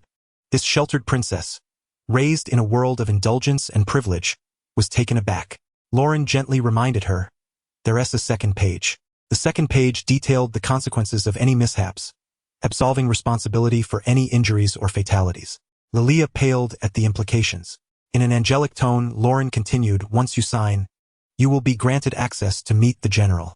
You're trying to intimidate me. I am the general's fiancée. Indeed, I am aware that Luobing intends for you to be the general's fourth betrothed. Lilia trembled at the mention of being the fourth. You must be jesting, she retorted, baring her teeth. You conniving subordinate. Princess, her brother cautioned softly. I've heard the general has a fearsome reputation. He is quite ruthless. Lilia stammered. I am not afraid. I refuse to sign. She lifted her chin defiantly, clutching her gown as she turned to ascend the stairs. Lauren smiled and stepped aside, allowing her passage. Wait, Lilia halted, glancing back at Lauren. Aren't you coming with me? With a steady demeanor, Lauren replied, I dare not. The general is far too fearsome. Lilia hesitated while Lucas, standing nearby, could not suppress a smirk. Stamping her foot, Lilia declared, I am not like you. You are merely a guard dog. I am a princess, the future wife of the general. Lauren extended her hand. Then please, proceed upstairs. I want you to accompany me. Lilia insisted, moving to pull Lauren along, her manner somewhat forceful and unrefined. Release me, came a cold voice from above. Lucas had appeared, his presence exuding an air of icy authority. Lilia's face drained of color, and she knelt in fear, for Lucas held a gleaming black firearm, its barrel aimed squarely at her forehead. His expression grim, Lucas commanded, Leave. A man forged in the crucible of battle, his aura was palpable. Why, Your Excellency? Lilia stuttered, her legs weakening, unable to rise. Two bodyguards swiftly assisted her to her feet, hastily escorting her and the prince away. The young prince had intended to apologize but, upon seeing the ominous barrel, was rendered mute. Once they had departed, Lucas holstered his weapon, a sigh of relief escaping Lauren. Perhaps now the princess would refrain from troubling Lucas for a considerable time. However, Lauren admonished, General, you ought not to draw your weapon so readily. It casts a poor light. Are you a fool? Lucas scoffed, to be bullied yet defend the aggressors. Where is your sense? Taken aback by his retort, Lauren began to ponder her response. He had indeed intimidated the princess, causing her to flee in tears. Miraculously, He had not lost a single hair on his head. Yet Lauren was well versed in placating him and, with a wink, remarked, "But you are here, are you not?" Lucas paused, then rubbed his nose, turning away with a click of his tongue. The upward curve of his lips and the playful arch of his brows betrayed his delight. "Don't think flattery will get you anywhere." Lucas raised an eyebrow. "What was it you just said? A foul mood?" Lauren opened her mouth to respond but was interrupted by the arrival of the Luobing ambassador, who bowed deeply. "I sincerely apologize. The princess is young and rather impulsive. She meant no offense. She was merely anxious to meet her betrothed after traveling such a distance." Lauren nodded. "I understand. The Empire will ensure the princess is well taken care of. I hope she can calm her nerves and refrain from being so anxious in the future." The implication was clear. She should not come seeking the general without due cause. "Yes, of course," the ambassador replied awkwardly, leading them to a nearby tea room where the third Prince Zhou Mingkai and several dignitaries were gathered. The ambassador seated himself beside Lucas, and after some conversation, he seamlessly transitioned to another topic. The primary purpose of this visit is to discuss collaboration. The esteemed members of the Empire are aware that we have unearthed a brand new ore, which we believe could yield substantial profits for the Empire. Seizing this opportunity, we are contemplating a matrimonial alliance between Luobing and the Empire, whereby the Empire would secure a superior fuel source, and Luobing would reap additional benefits, fostering a relationship that flourishes exponentially. Lucas, with his head bowed, was engrossed in his terminal, opting not to partake in the discussion. The others had grown accustomed to his demeanor. The third prince was simply a frivolous scion, inconsequential in the grand scheme. However, after years of rivalry between the first and second princes for power, the Round Table had divided into two factions. Yet, the military faction led by Lucas had always maintained a stance of neutrality, with Lucas focusing solely on warfare, never meddling in political affairs. His unwavering loyalty was solely to the Empire, which rendered him a highly coveted ally. Whoever could win his favor would undoubtedly achieve overwhelming success. It is likely that Luobing considered this aspect when contemplating a union with Lucas, rather than seeking a more conventional match within the royal lineage. After all, possessing Lucas equates to possessing the Empire. Zhou Mingkai, although a dandy, was not negligent regarding state affairs. With a smirk, he inquired, "Oh? So the rights to the development belong to our Empire, then?" The ambassador replied, "Naturally, everything we excavate will be duly presented to the Empire. However, we hope to revise the terms of our cooperation." The crux of the matter had arrived. Zhou Mingkai and several ministers exchanged knowing glances. The ambassador, unfazed, smiled broadly and continued, "The original contract stipulated 1 ton of ice ore in exchange for 5 tons of grain. However, now that we are to be family through marriage, and with new collaborations on the horizon, might we negotiate to alter the original 1 ton of or to 1/3 of that amount?" Zhou Mingkai chuckled and shook his head. "I cannot decide on that. We must await the formal conference between Luobing and the Empire tomorrow for discussions. Indeed, during tomorrow's meeting, our principal dignitary, the first prince, along with his ministers, will be in attendance." The ambassador clinked glasses with Zhou Mingkai. Unlike the princess, the young prince, and the expert team, these matters would temporarily be handled within the Empire and the marriage alliance. However, the dignitaries from Luobing would only arrive for the conference tomorrow. Luo Ran stood behind Lucas, her brow slightly furrowed as she listened to the Luobing ambassador. It was evident that Luobing was being exceedingly demanding, seeking both a marriage alliance and a reduction in fuel supplies. Lucas, seated on the sofa, lowered his gaze to his terminal and sent Luo Ran a message. This is akin to being forced to consume excrement while still having to pay for it. Upon reading it, Luo Ran struggled to suppress her laughter. How could this princess, regardless of her spoiled disposition, be compared to excrement? Moreover, she had yet to clarify a critical detail. Zhou Mingkai remarked, "There are 2 princes present. May I inquire which one Luobing intends to marry?" Zhou Mingkai speculated that there must be 1 male and 1 female, allowing Lucas to choose his preference. The ambassador then twitched his facial muscles, smiling affably. Either the sister or the brother would suffice. Zhou Mingkai and Lucas exchanged incredulous glances, with Lucas's expression reflecting a mix of disbelief and disdain. "Oh, so it's both." Chapter 9. The general's romantic entanglement. Zhou Mingkai was momentarily taken aback. "Wow, this is rather unconventional. Generally, one would expect a 1-to-1 marriage arrangement. Only certain royal families would adopt such an approach for the purpose of expanding their lineage." The ambassador chuckled. "Can a general be compared to an ordinary individual?" The general is, after all, the god of war of the empire. Having 10 such unions would not be remarkable. With an icy demeanor, Lucas forcefully set down his wine glass on the table, addressing the Luobing ambassador with a cold tone. You are, of course, the ambassador from Luobing as well? The ambassador paused, then nodded in confusion. Yes. Lucas continued, his voice laced with menace. And what do you presume this is? You are indeed a rarity, but individuals like you are even scarcer. Lucas sneered. You bully the weak and fear the strong. What capabilities do you possess? I did not mean it that way. The general has misunderstood. The ambassador chuckled nervously, attempting to divert the topic, while the others pitched in to smooth over the situation. Finding the conversation rather tedious, Lucas decided to take his leave. Wait, Zhou Mingkai called out, bidding farewell to the others before chasing after Lucas and intercepting him in front of the spacecraft. Where is Secretary Luo? Zhou Mingkai inquired, glancing around at the empty space surrounding Lucas. Curiosity piqued. Lucas bared his teeth in a threatening manner. What do you want with him? Zhou Mingkai, taken aback, scratched his nose and replied, Oh, I was merely asking. I wouldn't dare to impose on your secretary. He is a real beauty after all. It's quite pleasant to look at. A friend's wife must not be trifled with. Lucas warned coldly, You are not to look. Zhou Mingkai shrugged. All right then. In reality, Luo Ran had previously arranged with Lucas to return to the lounge to fetch some forgotten documents, instructing Lucas to board the spacecraft and rest. However, Lucas would never disclose this. He was stubborn. I sought you out to give you something, Zhou Mingkai said cheerfully, presenting a bag he held as if it were a treasure. I just returned from a trip to Star 189, and while visiting their market, I stumbled upon a rare gem. Quite expensive, but I believe you will adore it. Zhou Mingkai grinned mischievously, particularly eager to please. Ever since their military academy days, he had regarded Lucas as an older brother, hoping for his protection, and thus had displayed considerable deference. Raising an eyebrow, Lucas placed his hands in his pockets, regarding Zhou Mingkai with an expectant expression. Done. Zhou Mingkai retrieved a glass dome from the bag, within which lay a wooden stick entwined with a blooming flower. The petals were a vibrant purple, preserved beneath the glass. It's your favorite wisteria, Zhou Mingkai exclaimed. I heard it's a very rare specimen. Although it appears lifeless inside, it's quite unique. I senti it?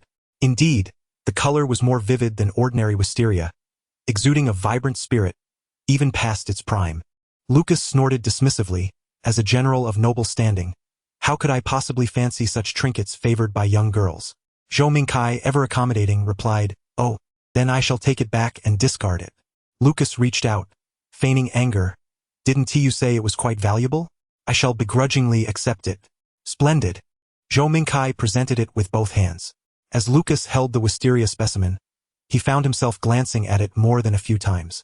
The flower, encased in glass, appeared extraordinarily beautiful and ethereal, as if it were a sealed romance.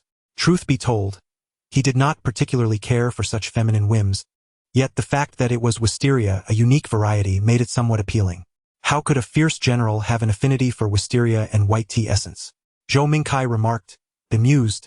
This soft and romantic appearance is hardly reflective of your character.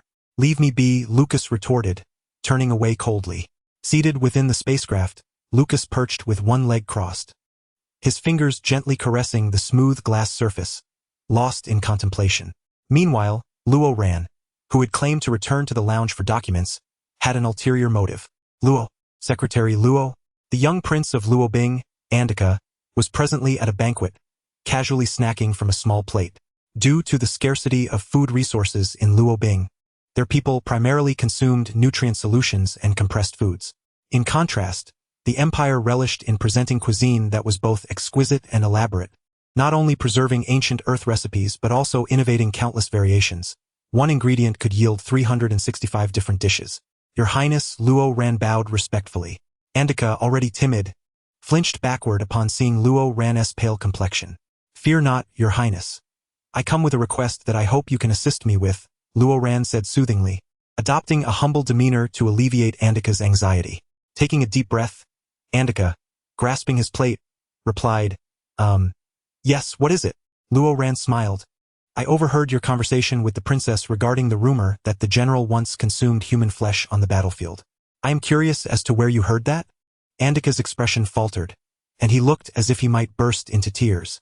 Surely, this secretary is quite the oddity, pursuing an inquiry over a mere comment. I'm sorry. I am sorry. I did not intend to speak of the general, Your Highness. Please do not be alarmed. My curiosity is genuine and devoid of any ulterior motives. Luo Ran selected a plate, carefully arranging a generous array of delicacies into an appetizing and visually appealing platter with remarkable ease. Even if there were to be inquiries, they would not concern Your Highness, as you are merely relaying information. Handing the platter to Andika, Luo Ran smiled. I believe you will find these delightful. They are traditional desserts of the Empire. Do not miss out on them, Your Highness. Andika paused, a flicker of joy crossing her face amidst the dazzling array of dishes on the long table. Thank you, she said, accepting the platter. She glanced at Luo Ran and whispered, I came across it on the Imperial Forum. I browsed for a while since I was coming to meet my sister. I see. May I also peruse that post? Andika, in agreement, opened her terminal and retrieved the post from her browsing history, presenting it to Luo Ran. After taking note, Luo Ran bowed once more, expressing her gratitude. Thank you ever so much, Your Highness. I wish you a pleasant time here. Upon returning to the office with Lucas, Luo Ran opened the post for a thorough examination. The author was anonymous, having posted a few weeks prior.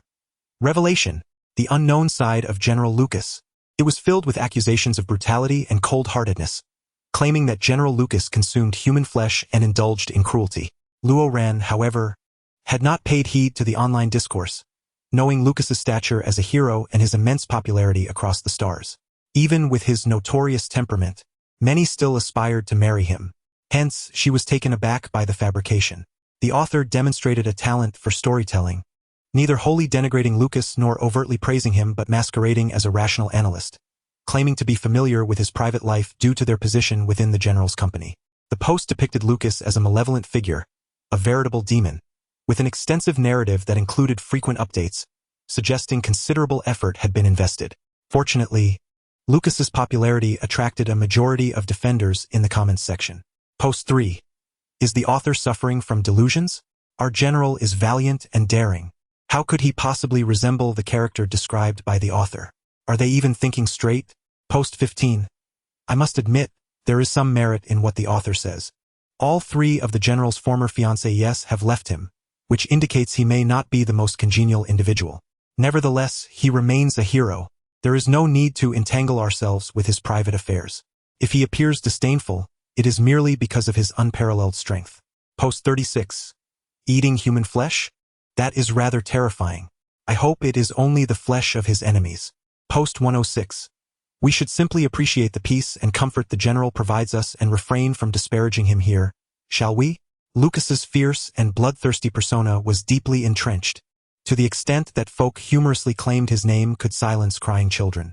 Consequently, posts steering towards his violent image had a higher probability of success. While it would not diminish Lucas's popularity, Luo Ran felt a slight frown of concern. The proliferation of such negative news could become problematic. Luo Ran contacted the Imperial Network Administration, requesting an investigation into the author. Results came swiftly, yet as she scrutinized the email's contents, she was taken aback. Address: Imperial Capital, West District. Author's name: Nina Josephine, the daughter of the Duke who had recently annulled her engagement to Lucas. Luo Ran felt a headache coming on. It seemed that although the annulment appeared amicable, the young lady evidently harbored resentment. Shaking her head, she cancelled an afternoon appointment, intending to visit the young lady.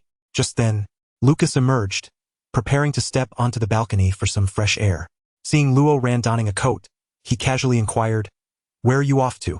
Luo Ran, reluctant to burden Lucas with the chaotic affairs, replied evasively, "I am attending to some official matters." Casting a glance at Lucas, she asked, "General, what prompted the dissolution of your engagement with Miss Nina?" Lucas paused, deep in thought before recalling who Nina was. Frowning, he replied, "She came to argue with me, insisting on the annulment. It suited me just fine. Why would I oppose? What was the nature of your argument?" "I do not recall. It slipped my mind." Luo Ran sighed in exasperation. "Could you think a bit harder? She likely did not confront you only once." Crossing his arms, Lucas began to ponder. After some deliberation, he recollected, "She once asked me about her preferences, and when I could not provide an answer, she became angry." Lucas scoffed derisively. What absurdity! Why should I remember what color she likes? There are many peculiar dates. They are not national holidays or military commemorations. How could I possibly keep track? Does she think herself an examiner? Luo Ran, understood. Chapter 10. The General's Fanfiction. Luo Ran boarded a flying vehicle en route to the Duke's estate in the West District. Upon announcing herself as General Lucas's secretary, Miss Nina naturally had her denied entry. Standing before the grand entrance, Luo Ran gazed at the two burly guards and implored, "Please, could you deliver this letter to Miss Nina?" Without hesitation, Luo Ran produced a printed copy of the post. Indeed, upon seeing the letter, Nina had no choice but to permit Luo Ran inside. In the reception room, Nina sat with her pet dog, regarding Luo Ran with a disapproving expression. As the daughter of a duke, Nina was accustomed to luxury. A single necklace of hers could purchase several outfits adorning Luo Ran. Has Secretary Luo come to question me? If it were merely to accuse, I would not have come alone. Luo Ran sat upright, her features remaining gentle. What is your purpose, then? Extortion? Nina sneered, casting a scornful glance at Luo Ran. The sharpness of Nina's demeanor contrasted with Lilia's more reckless princess-like approach. This young lady radiated the authority of a queen. Luo Ran mused inwardly about how a woman with such pride could remain wed to Lucas for so long. After a brief pause, she stated, "I merely wish for you to delete the post and refrain from further disparaging articles." Ha! Nina scoffed. On what grounds do you command me? On the grounds that I am Lucas's secretary, and I possess the ability to escalate this matter beyond control. Luo Ran leaned back slightly. If Miss Nina is unwilling to engage in a constructive dialogue with me, it could indeed become quite troublesome. This is just a minor dispute. There is no need for the Duke's estate and the general side to intercede. You, Nina coldly laughed, signaling to the guards behind her. Throw her out. Luo Ran frowned slightly. Secretary Luo. The two guards stepped forward, bowing slightly. Please. I still have matters to discuss with Miss Nina. Luo Ran shook her head in resignation. One guard frowned at the situation and reached to escalate the conflict. Suddenly, a commotion ensued, leaving both guards astonished, as well as Nina. With a swift motion, Luo Ran incapacitated the guard who had approached him. The speed of Luo Ran's actions was so rapid that none could discern how he had struck. They only saw the guard clutching his hand in pain, collapsing to the floor. Apologies, Luo Ran said apologetically. I have moderated my strength. I assure you, no bones are harmed. Throughout, Luo Ran remained seated gracefully on the sofa, not once rising. The second guard, eyes wide in disbelief, charged at him. Yet Luo Ran deftly sidestepped, remaining seated while executing a precise sweep that sent the guard tumbling. It was astonishingly effortless as Luo Ran dispatched two guards, each substantially larger than he. Trained personally by Lucas, there were few who could inflict harm upon Luo Ran aside from Lucas himself. Nina stared, dumbfounded, at Luo Ran. Luo Ran, without a hair out of place, lowered his gaze and implored, Miss Nina, I kindly request that you engage with me in earnest conversation. Acting impulsively was indeed Nina's fault, and now Luo Ran's demeanor was exceedingly assertive. Nina had no choice but to confront him. However, Nina mused, he is rather handsome. Isn't he, miss? Nina paused, straightened her posture, and huffed, Speak your mind. Luo Ran had already delivered his prior warnings and thus smiled.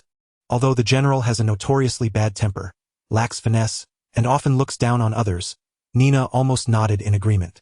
Luo Ran continued, yet, he is merely a general accustomed to the brutality of battle, familiar with the atmosphere of warfare.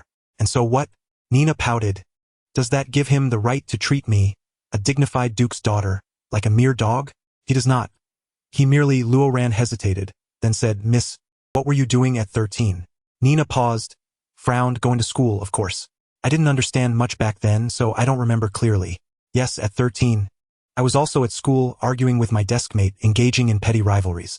Luo Ran chuckled. I was rather unattractive and lacked abilities as a child, often bullied, feeling quite miserable, thinking the world was so small. Nina was taken aback, unable to believe it. Really? Luo Ran appeared so accomplished. Indeed, but enough about me. Luo Ran laughed. Let us discuss that ill-tempered general. He was on the battlefield at 13, facing life and death. Nina stiffened. Perhaps Miss Nina thinks that consuming human flesh is a mere fabrication, but in extreme circumstances it may indeed be necessary. If all beasts, insects, and hay have been consumed, Luo Ran spoke slowly. Back then, the empire was not as peaceful as it is now.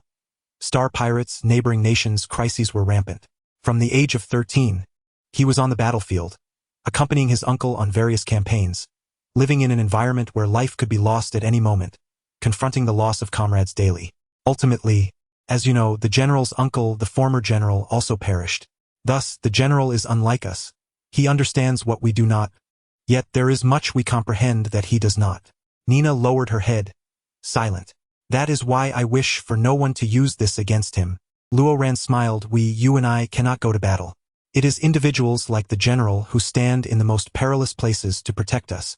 How could he harbor dislike? He is protecting those he cares for. Nina turned her head away, speechless. After a moment's pause, Nina said, I'll delete it later. Thank you. Luo Ran chuckled, but he truly lacks finesse, doesn't he? Nina, filled with resentment, retorted, after finally being allowed to go out on a date under the general's wife's insistence. He fell asleep. Do you know he didn't even remember my appearance? When I sought him out, he asked me, Who are you? Luo Ran replied helplessly, I understand. He doesn't even recall what he ate yesterday. No one anticipated that Nina and Luo Ran would converse like this for an entire afternoon, nearly becoming like sisters. Of course, their friendship began with speaking ill of someone, two individuals with deep-seated grievances.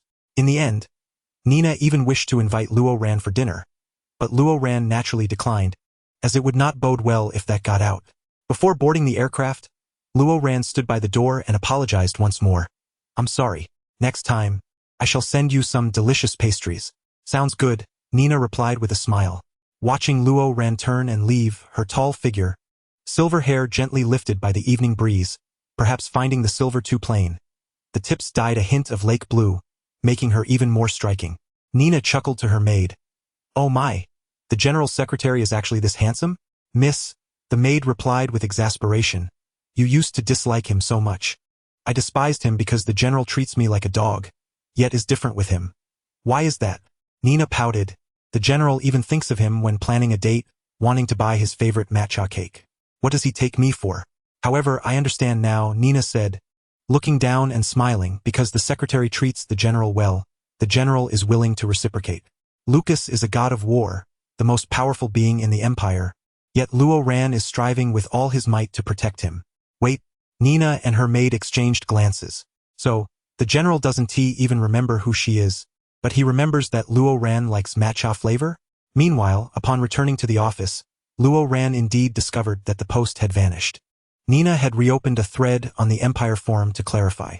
However, she was quite clever. Instead of humbly apologizing and appearing as if she were under government duress, she casually stated it was just for fun and should not be taken seriously. A potentially explosive incident had quietly sunk. Resolved. Yet, as Lu Sun stated, once one wave settles, another rises. Nina opened a new thread. Yun Luo Xiao Xiang's latest novel is explosively serialized. General Secretary, the fierce General S. Pet. The mischievous little secretary is a bit naughty. Summary. Secretary darling, don't even think about escaping. Luo Ran? Oh? Chapter 11. The general is angry. To click or not to click, that is the question. Luo Ran stared at the screen as if it were a contract worth millions. Beside him, Rong Duo gazed in admiration.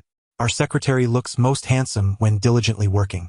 Meanwhile, Luo Ran was questioning his life, reconstructing his values and perceptions. Observing the post's metrics, such high views, comments, and favorites, was it possible that some believed he and Lucas were a couple? Did they even enjoy watching the two of them? What a peculiar interest. No, perhaps these individuals merely appreciated the camaraderie between him and Lucas, the Brotherhood of the Empire? No, he had accidentally overheard in the company restroom. It was clearly of a different nature. Luo Ran found it utterly astonishing. His index finger trembled slightly, and he finally clicked on the post. He, at times cold and at times ferocious, he, the exalted Shura General, Lucas Augustine Diaguxi Prada. He, at times gentle and at times cunning, he, the all-capable secretary of the Empire's highest general, Mei Shui Ran. He treats everyone with cold indifference. Until he met him, this infuriating yet sweet secretary, who was merely he thought this was a hopeless love. Until he arrived before him, domineering and icy, his heart awakened. Mei Shui Ran. I love you, yet must leave you. Lucas Augustine Diaguxi Prada. If you dare run, I shall kill you. Why is our love so bittersweet yet so sweet?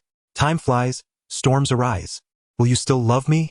Luo ran, not quite sure what he had just read. Well, never mind. Luo ran expressionlessly closed the screen, even coldly refraining from liking it. Rationally contemplating, he finally reached a conclusion. Perhaps everyone adored Lucas, fantasizing about marrying him. Yet the only person by Lucas's side was himself, so they could only use him to fulfill their fantasies. Yes, that makes perfect sense. After all, there was nothing between him and Lucas, and it was entirely impossible. Luo Ran shook his head, tidied his desk, organized Lucas's clothes, and took a small stack of documents home. At this time, most people in the company had already left, as Luo Ran was always the last to return. Lucas, as usual, was napping in the office, but just as he was about to rest, Zhou Mingkai arrived. Lucas felt a twinge of distaste. What are you doing here at this hour? Big brother. Zhou Mingkai stood at the office door, the burly man whining. I just experienced a breakup. Lucas didn't even lift his eyelids, moving forward to shut the door. Wah, brother. Zhou Mingkai clung to the doorframe, writhing. I have important business to discuss. Speak. Zhou Mingkai pitifully raised the bag in his hand. Lucas raised an eyebrow. It is white tea wine, isn't it? Are you surprised? Isn't it special? Would you care to join me for a drink? Lucas replied, I don't drink. He had never developed a taste for alcohol. White tea wine. A fusion of tea and wine. How can you not partake? Don't you enjoy white tea? Lucas paused momentarily and said, I do not drink, but do hand the wine over to me. That little rascal, Luo Ran, despite his seemingly gentle demeanor, had a penchant for alcohol and rarely got intoxicated. This unique wine could certainly be saved for him. Zhou Mingkai took the opportunity to settle into the sofa, pouring himself a glass with a mournful expression. I've been dumped again. Lucas, preoccupied with washing his face and preparing to rest, ignored Zhou Mingkai. He had no sympathy for him. After all, Zhou Mingkai, that notorious playboy, had gallivanted around and deserved such a fate. I thought this was a simple matter, only to realize he approached me because I am a prince. I initially believed he coveted my body, but it turns out he was after my wealth. I am utterly disappointed. When I confronted him, he slapped me and cast me aside. Damn it! Lucas chuckled coldly, serves you right. Zhou Mingkai lamented, brother, you, who are so oblivious to love, dare to criticize me? Lucas shot Zhou Mingkai a glare. Who would wish to harm their own romantic interests? Zhou Mingkai shook his head with a smile. But you, having gone over a decade without any notion of love or marriage, this is hardly surprising. Lucas settled onto the edge of his bed, contemplating whether drugging someone had any connection to love. It does. Zhou Mingkai stood up to enlighten him, though it may involve design. It does not exclude the possibility that the person acted out of affection for you, that they loved you, which certainly could be a consideration. Lucas frowned slightly. Well, the act of making love is called so precisely because it involves love. Zhou Mingkai swirled his drink. Not everything is so clear-cut. Feelings are rarely black and white. Lucas retorted coldly, I am retiring for the night. Please leave. Fine. Zhou Mingkai clutched his bottle and departed. The office fell silent once more. Lucas reclined on his bed, his brows furrowing slightly. To be frank, he had seldom pondered love or marriage throughout the years, nor had he ever harbored any fantasies or expectations regarding such matters. To him, it was a blank canvas, virtually non-existent. Yet, ever since he inexplicably spent a night with someone, the concept had materialized as if conjured from thin air. A mature body, marked by an ephemeral bond, could no longer remain in the tranquil stillness of yore. Lucas mused that he would require more inhibitors. That bottle of special white tea wine now rested on his bedside, its fragrant vapor wafting gently as the imperial lion gradually succumbed to slumber. The following day, a grand meeting was convened between the Empire and Luo Bing. At the long table, the prominent figures from both the Empire and Luo Bing took their seats, with Lucas occupying a position of high esteem, seated beside the main chair, alongside Luo Ran, who, though not part of the establishment, was also granted a place. Naturally, the Crown Prince Zhou Mingyu, who temporarily handled state affairs in the absence of the ailing king, could not acquiesce to Luo Bing's demands, which were led by them. Several ministers at the round table even wore visibly displeased expressions. Although Luo Bing was merely a vassal state, they sought to elevate their status through a union, hoping to transition from a subordinate to an alliance, in order to reduce their mineral supply. The leaders of Luo Bing had always been aggressive and restless, and their current compliance was merely a consequence of their recent defeat. However, the empire had not been harsh with them. The supply of food had never ceased or diminished. Yet, Luo Bing was not lacking in resources nor manpower to extract minerals. Their greed led them to resist adhering to regulations. After some discussion, Zhou Mingyu furrowed his brow and inquired, how can Luo Bing ensure that their offerings are indeed valuable? If they are not, this endeavor will have been in vain, and no terms will suffice. An expert from Luo Bing interjected, our research institute cannot extract it, but we can measure radiation and energy, and the data exceeds that of the original ice mine by sixfold. Sixfold, what does that imply? I believe those present can comprehend its significance. It was not merely a mineral, it could potentially become a weapon. Should the empire reject it, others would undoubtedly covet it, such as the Shinko. The Shinko had developed significantly, establishing their own base, capable of seizing Luo Bing's ice mines for fuel and even manufacturing weapons. Zhou Mingyu frowned slightly. Lucas remained silent, not participating in the conversation, merely observing with a cold smirk. Every route the empire utilized for transport, be it for goods, satellites, or spacecraft, had been paved by Lucas himself. The ice mine was indeed precious. However, if the empire chose to forego it without providing transport protection, he was curious to see how Luo Bing would contend with the Shinko. Luo Ran understood Lucas's thoughts but harbored greater concerns. Indeed, without the empire's protection, Luo Bing would be exposed to the Shinko. However, what if their trading partner transitioned from the empire to the Shinko? It seemed the crown prince shared similar apprehensions, which is why he refrained from making definitive statements.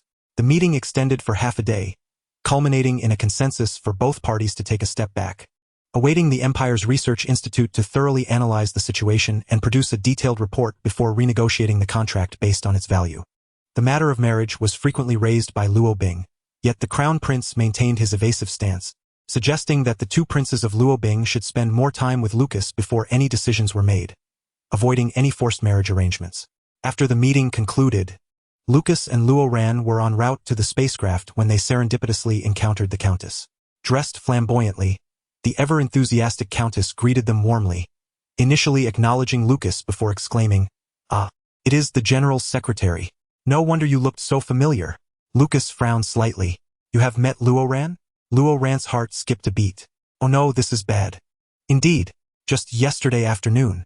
The Countess laughed. "I was watering my flowers in my garden when I saw Secretary Luo visiting my neighbor. I was curious about the spacecraft. It did not seem like it belonged to our neighborhood." Lucas's expression darkened. "Who is your neighbor?" "Miss Nina."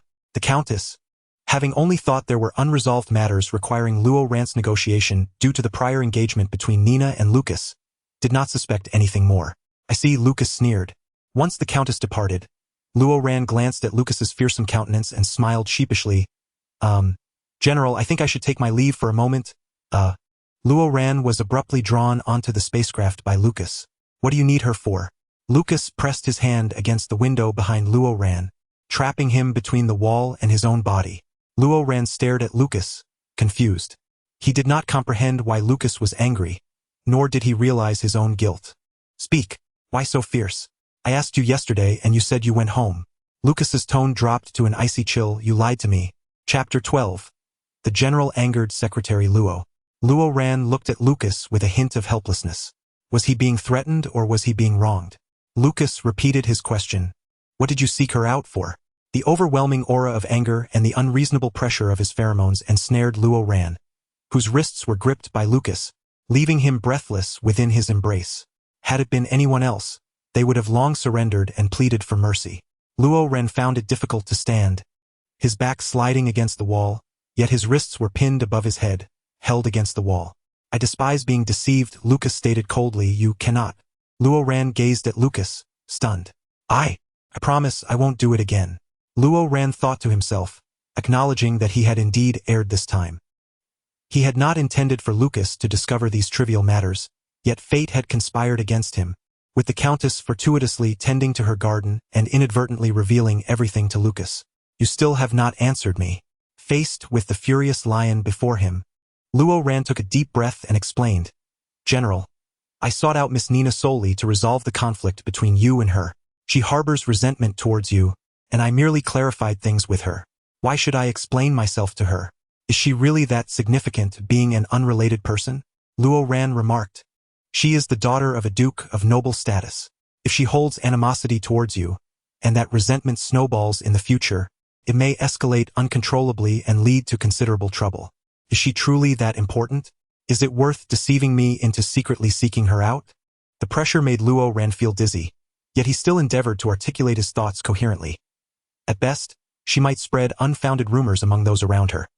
At worst, it could incite discord between the military and the imperial ministers. Moreover, I have not deliberately concealed anything from the general. You can simply ask me. So you conversed with her for an entire afternoon. I happened to discuss common interests with Miss Nina and we became friends. Ha! Secretary Luo is truly affable. Luo Ran's argument was impeccable, and Lucas released his grip on him, collapsing onto a nearby seat, his expression still tinged with displeasure. Upon closer inspection, there was also a hint of unwillingness. Luo Ran gently rubbed his wrist, approached the flight device, set it to automatically start after a few seconds, and then turned to open the cabin door. Lucas stood up cautiously. What are you doing? I suddenly remembered that I left some documents in the conference room. General, you may return first. Luo Ran smiled brightly, attempting to exit the aircraft. Luo Ran. Lucas stepped forward, trying to block him. Are you angry? Luo Ran's smile remained warm as he softly replied. I am not. How could I be? Then, with a gentle push, the cabin door closed, and the aircraft activated, lifting off with perfect precision. You little rascal, Lucas exclaimed, fuming, even contemplating stamping his foot in frustration. Meanwhile, Luo Ran waited at the public transport station after disembarking from the aircraft. He had no intention of returning with the irate Lucas, preferring to avoid conflict since he was unreasonable. Secretary Luo, why are you here alone? Did you have a quarrel with the general? The Crown Prince, Zhou Mingyu, happened to pass by in his aircraft, descending to greet Luo Ran in person. Luo Ran could faintly perceive the pheromones belonging to Zhou Mingyu. Luo Ran discreetly stepped back a few paces, smiling as he replied, No, it's merely that the general and I have different destinations. With the old king gravely ill, Zhou Mingyu, as the temporary leader of the empire, was typically composed and gentle. Thus, he was even more composed in this moment. I see. Do you need a lift? Zhou Mingyu observed Luo Ran, noting the tall man with his head bowed in thought, his long eyelashes casting shadows on his cheeks, a small beauty mark near his eye. The neat high ponytail at the back of his head, with its blue tips, invigorated his appearance. Although Luo Ran did not possess breathtaking beauty, he still exuded a charm that was undeniably pleasant. Luo Ran paused, then politely declined, No need to trouble your highness. I will arrive shortly. It's no trouble at all. Where are you headed? Luo Ran shook his head with a smile. I truly appreciate it, but it's really not an inconvenience, your highness. I am going to the military department, which might be a bit awkward for you. Zhou Mingyu slightly furrowed his brow, realizing that indeed, it would not be convenient for him to go there. Look, here it comes. Luo Ran pointed at the aircraft, bowed with his documents, and quickly boarded. Once seated, Luo Ran mused that the crown prince, who was originally warm-hearted, seemed to exhibit even greater benevolence since assuming his position, reportedly often engaging in charitable acts and disguising himself for inspections among the populace. Luo Ran shook his head, intending to open his terminal, but was momentarily taken aback. It was only then that he noticed a red mark on his left wrist, the faint outline of a handprint discernible upon closer inspection. Luo Ran thought, that dog Lucas. However, Luo Ran understood that Lucas did not intend to harm him.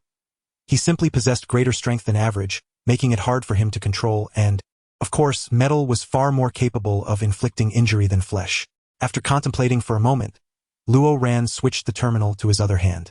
This way, neither Lucas nor anyone else would notice the bruise. Just as he was about to take a stroll to the military department, he received a report from the research institute.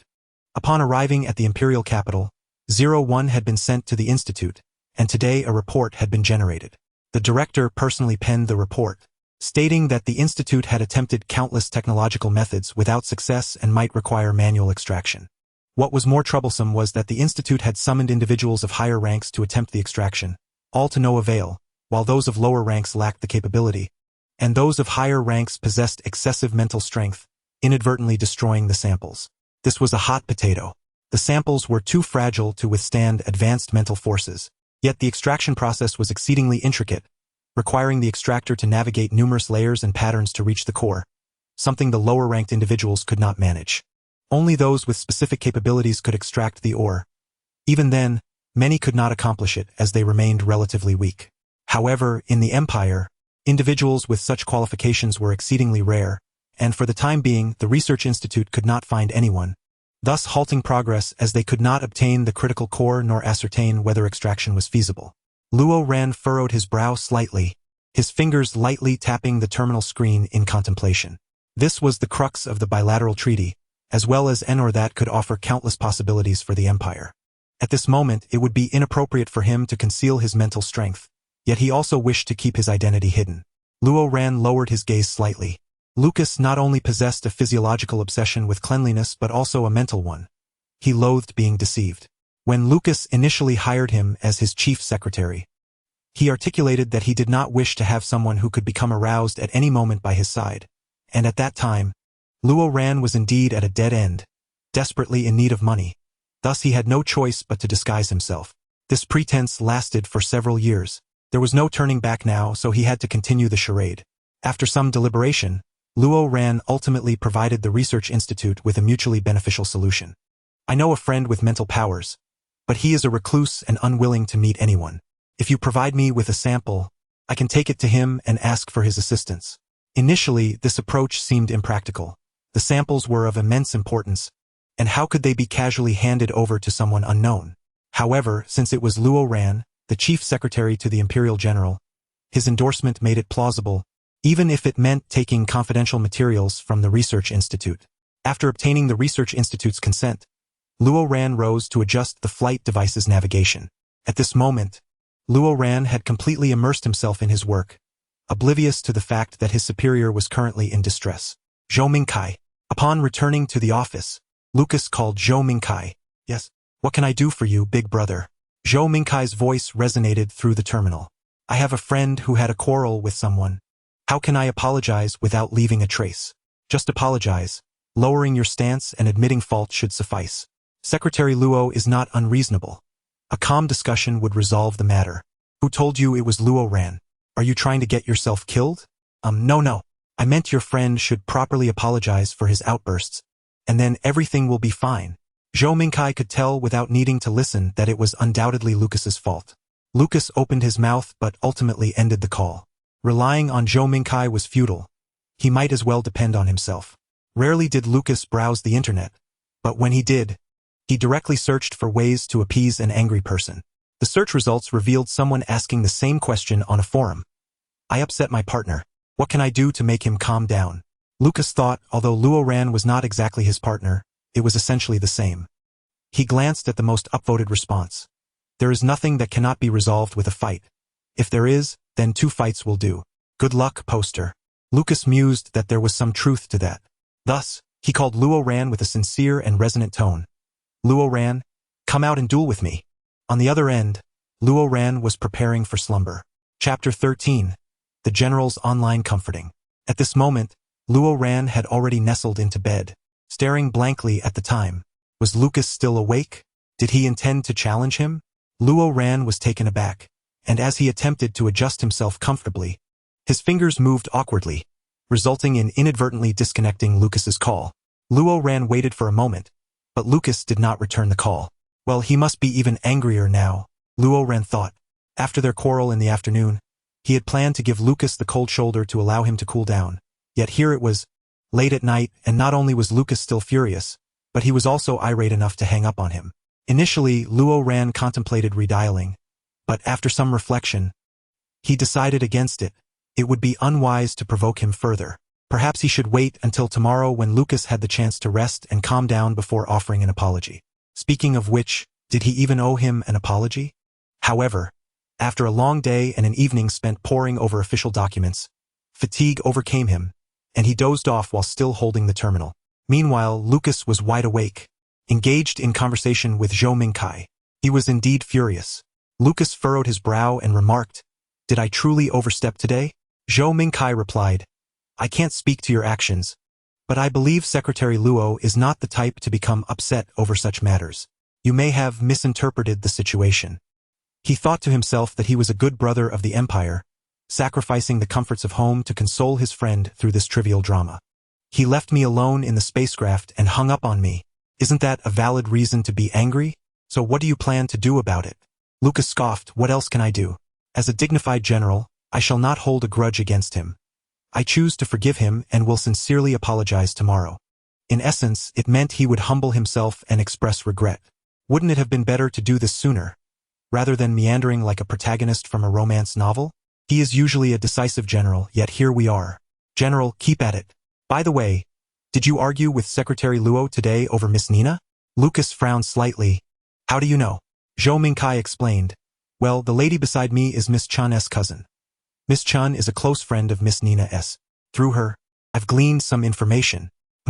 So I am somewhat perplexed as to why you are angry, General. I heard that Miss Nina was spreading rumors about you online, claiming you are brutal and whatnot, and Secretary Luo intervened to clarify that you are not that kind of person. Aren't such frictions commonplace in our empire? Lucas paused. General, if someone spoke ill of Secretary Luo, what would you do? Lucas snorted coldly. Who dares? I would deal with him severely. Exactly, you see, Secretary Luo shares that sentiment. Isn't he acting in your defense? Lucas leaned back in his chair, brows knitted in contemplation. He murmured an indistinct agreement before ending the call. Subsequently, Lucas accessed the Network Administration Bureau and successfully located the deleted posts in the back end. He frowned slightly. TSK foolish Luo Ran. It seems I indeed overreacted today. Luo Ran had earnestly attempted to explain, yet Lucas had not been receptive to his perspective. Lucas rubbed his nose. Never mind. I shall discuss it with Luo Ran when he arrives tomorrow. However, the following day, Luo Ran did not come to the office. After waking, he took samples to visit Xiaji. Last night, while retrieving samples from the Research Institute, the director had informed him that to perfect the documentation and upcoming tests, they desired to obtain the health and mental state fluctuations of the refined specimen. The director intended to assign an elite imperial doctor to accompany and record everything meticulously, but Luo Ran had naturally declined. He mentioned that the doctor was shy and preferred not to interact with strangers, but he had a friend, Xiaji, a former battlefield doctor who could accurately document the process throughout. Upon hearing that name, the Research Institute had no objections. Xiaji, a few years prior, had been the star of the medical department, one of the Empire's premier battlefield doctors, and had even been engaged to the battlefield commander, Shen Shilua. However, Xiaji later left the team and broke off the engagement with Shen Shilua.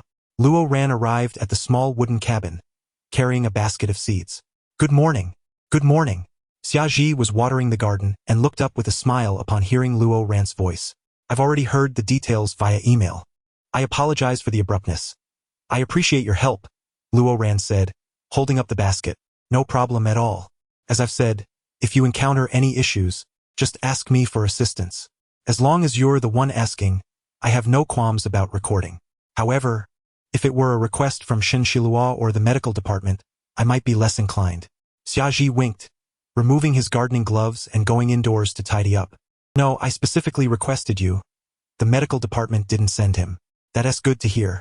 The two entered the house, and Luo Ran proceeded to the basement, carefully opening the box he had brought to the table. Inside the safe lay a large ice-like silver stone. Xiaji was taken aback and reached out to touch the blood-red patterns on its surface. So beautiful. Xiaji motioned for Luo Ran to sit and fitted him with a measurement helmet, saying, Shall we begin? Have you taken a leave from the company today? Luo Ran nodded gently. Good. The isn't coming to the office. Lucas sat in his leather chair, even spinning around as he spoke. He was genuinely furious, exceedingly so. How outrageous.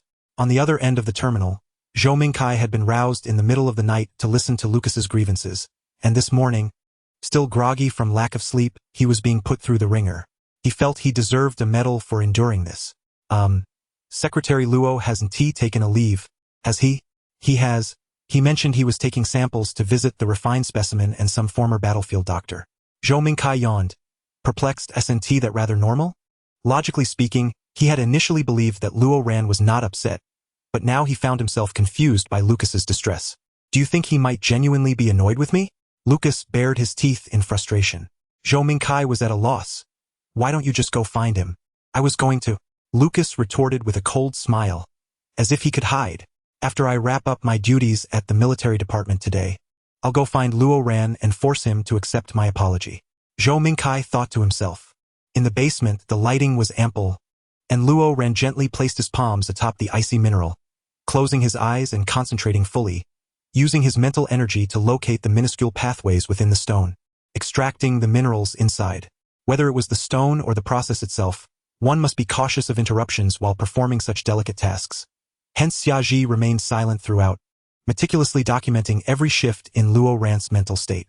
This is peculiar. The patterns within the stone are unprecedentedly intricate. Moreover, the closer he approached the core, the more vibrant Luo Ran felt mentally. After spending an entire day engaged with it, he found himself invigorated, while Xiaji observed the report with astonishment. The two remained engrossed until evening, when Xiaji gently tapped Luo Ran on the shoulder, urging him to gradually withdraw. It's quite late. We should rest and not overexert our mental energy. Luo Ran sat in a daze for a moment, disoriented, before finally asking, "What time is it now?" "It's evening. The sun is nearly setting." Luo Ran was taken aback. His mind had been in a surreal state all day, fixated solely on those complex patterns, devoid of any sense of time, and only now did he emerge from that state. However, typically after such prolonged focus one would feel fatigued, yet Luo Ran felt more alert than ever. This stone is truly extraordinary. Xiaji chuckled. During this time, the radiation and energy levels it emitted were quite formidable. No wonder the Ice Research Institute was so confident. Although Luo Ran was not fatigued at the moment, he felt a pang of hunger. Rising to his feet, he declared, "I shall fetch some nutritional fluid." However, as he stood, his body swayed slightly. "Oh dear! Be careful!" Summer Solstice exclaimed, swiftly steadying Luo Ran. With a resigned tone, he continued, "This cannot continue tomorrow. Let us set a schedule. You must refrain from eating and resting at intervals. While your spirit may be untroubled, your body cannot endure this." "Very well," Luo Ran replied, regaining his balance as he and Summer Solstice departed the basement. Summer Solstice went to prepare dinner for Luo Ran, who leaned back against the sofa to rest, one hand grasping the nutritional agent while the other navigated the terminal. It was only then that Luo Ran noticed the terminal. Upon opening it, he was startled. He had arranged all his work before going on the business trip, so affairs at the company were untroubled. But then came a flurry of messages from Lucas. 1301. "Lucas, where are you?" 1630. "Lucas, where are you?" 1715. "Lucas, Luo Ran." 1735. "Lucas, where are you?" Luo Ran was taken aback. What had Lucas been through? Hadn't he taken a leave of absence? Staring blankly at the barrage of messages, he could almost envision the furious and fierce expression on Lucas's face, even through the screen. Luo Ran felt a jolt of alarm and quickly sent Lucas his real-time location. "I am not angry. How could I be?" Luo Ran typed. "General, you have misunderstood. I have been occupied all day and did not check the terminal. I sincerely apologize." Yet, there was no reply. "Summer, I shall not be having dinner here," Luo Ran announced, rising. "The general should be on his way." "Huh?" Summer Solstice looked at Luo Ran, bewildered. "Is that so?" Quickly, he rummaged through the kitchen for some biscuits and snacks, saying, "I'll bring you some treats to eat in the aircraft." Goodness, is the general being overly harsh? Is it customary to exploit employees in such a manner? Luo Ran whispered, "It should not be for official business." Before long, a thunderous roar of engines resonated outside. Luo Ran opened the door to witness an aircraft descending through the crimson clouds of dusk, creating ripples across the grass. A tall man clad in military attire stepped down. Glancing at Luo Ran, his voice unusually softened. "Luo Ran, I have come to fetch you." Chapter 14. The General Sets His Sights. Luo Ran stared at Lucas, momentarily stunned. Lucas tentatively called out again, "Luo Ran?" "Yes, I am coming," Luo Ran replied, a faint smile gracing his lips. Luo Ran boarded the aircraft, while Summer Solstice observed from the side, surprised. This general was quite different from the rumors. He was nothing like the ruthless warrior Luo Ran had seen on the battlefield years ago. He seemed rather gentle. Once seated, Luo Ran silently observed Lucas, who was also studying him, and for a fleeting moment, neither spoke. After a while, Luo Ran broke the silence. "I apologize for being so busy today. I had no time to check the terminal. Last night was an accident. It was not intentional." Lucas glanced at Luo Ran's wrist, his brow slightly furrowing. Following Lucas's gaze downward, Luo Ran realized the predicament. He had requested ointment from Summer Solstice earlier, thus neglecting to wear the terminal cover. The ointment had already dried, and he had forgotten to put it back on, leading to this discovery. Luo Ran? Yes? Lucas hesitated before saying, I am sorry. His tone was earnest, tinged with vexation. It is of no consequence. It is not a grave matter, Luo Ran thought to himself. Truly, it was a trivial mark. If one were to scrutinize, he would rather question the bruises and wounds Lucas had left on him that night, which had yet to heal completely. Lucas retrieved the navigation device, altering the aircraft's course. Before returning to the company, the aircraft veered into an alley, stopping before a convenience store. Luo Ran watched in confusion as Lucas exited, returning shortly with 2 bags in hand. The smaller bag contained ointment, while the larger held a steaming meal. Luo Ran was somewhat astonished. Lucas opened the ointment, reaching for Luo Ran's wrist, but hesitated just inches away. His hand lingered there, as if recalling something, suddenly uncertain. Perhaps he feared being too rough, given the visible injury. Noticing Lucas's hesitation, Luo Ran gently extended his hand, grazing the cold, hard metal.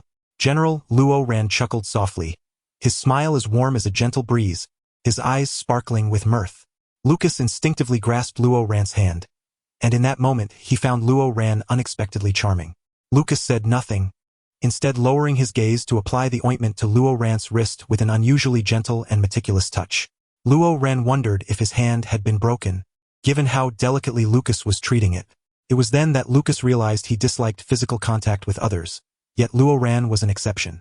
As Luo Ran observed Lucas tenderly caring for his wrist, he contemplated whether it was because he had always remained by Lucas's side. Noticing Lucas's somewhat clumsy application of the ointment and his less than cheerful demeanor, Luo Ran blinked and teased, General, perhaps you should reflect on yourself. You often say you would defend me if anyone bullied me, yet here you are acting this way. Is there not a double standard at play? Lucas fell silent for a moment, his breath caught in his throat. I apologize, he finally managed. Luo Ran could no longer contain his laughter. Lucas stared at him, realizing his secretary was jesting with him. Luo Ran. Lucas said coldly, are you seeking your demise? Luo Ran continued to chuckle. With a sudden exertion, Lucas seized Luo Ran's uninjured wrist, pressing him back against the soft seat, warning, laugh again. Luo Ran pouted. Once the ointment was applied, Lucas thrust the meal container into Luo Ran's embrace. Luo Ran tilted his head slightly, inquiring, how did the general know I was hungry? Lucas was not that attentive. He glanced at the snack bag Luo Ran had brought onto the aircraft, saying, you told me that when you are hungry you should avoid snacks. With a smile, Luo Ran quietly began to enjoy the piping hot meal, which included meat, vegetables, and a fried egg.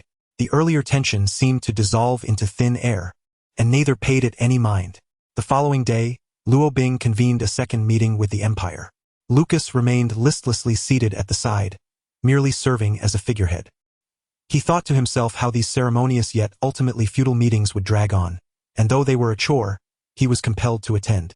However, during this particular meeting, Luo Bing proposed a new perspective. Just the night before, they had received a report. Luo Bing's patrol team had discovered a concealed village near the ice mine, where the inhabitants spoke of ancient legends claiming that the stones could grant immortality. Thus, not only did they possess boundless energy potential, but now there was also a myth of eternal life. Though unverified, it undeniably bolstered Luo Bing's confidence. As Luo Ran listened, he furrowed his brow slightly. He had felt unusually invigorated during his refinement yesterday. Could this be the reason? The representative from the Research Institute had also reviewed the real-time report, contemplating the same matters, yet like Luo Ran, he remained silent. Affairs of the Empire were best discussed behind closed doors. After the meeting concluded, Luo Ran followed Lucas out, and on their way to the aircraft, they encountered Luo Bing's 2 siblings. General, good afternoon. It was evident that Princess Lilia had been quite frightened previously, and now she dared not be too arrogant in front of Lucas. Lucas regarded the two with a disdainful gaze and remained silent. I have this for you, General. Lilia presented a pink invitation to Lucas, knowing he would likely refuse it, and instead offered it to Luo Ran. It was an invitation from Luo Bing. Inviting the general to dine with us, after all, serves as an opportunity for the betrothed to become acquainted, a mere dinner date. Lucas furrowed his brow slightly, observing the palpable discontent of the prince, who seemed intent on circumventing them. Yet, his gaze was drawn to the golden retriever nestled in Prince Andika's arms. Lucas did not hold a particular fondness for dogs. However, the memory of the test results lingered vividly in his mind, and the research institute had since yielded no further inquiries. He pondered whether it was possible that the individual in question owned a dog. Noticing Lucas's sudden focus on the dog, Andika hastily concealed the small creature within his embrace. General, Andika stammered, trembling. It isn't edible, Lucas interjected. Lo ran, to which she stifled a laugh. The general merely finds it adorable. He has a wolfhound at home as well. Ah, I didn't mean. Andika opened his mouth, ultimately deciding that speaking further would only lead to missteps, and thus fell silent. Once aboard the spacecraft, Lo Ran delicately unsealed the pink envelope scented with perfume and extracted the exquisite invitation. Before she could utter a word, Lucas declared, I shall not attend. You must go. General Lo Ran urged. We cannot afford to give Luo Bing grounds for criticism. It is prudent to maintain appearances before declining later. Lucas, indifferent to such concerns, shifted the conversation to another matter. What do you think? Lucas mused, stroking his chin, his gaze becoming perilous. Is there a possibility that what transpired that evening involved Luo Bing's prince?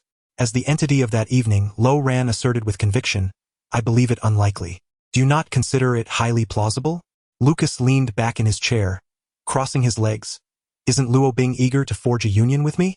Wouldn't it be more convenient to consummate the arrangement? They possess ample motivation. Furthermore, that prince has a dog. I think. Loran hesitated momentarily. It certainly warrants investigation. It is never amiss to gather more information. Lucas raised an eyebrow. What has been discovered recently?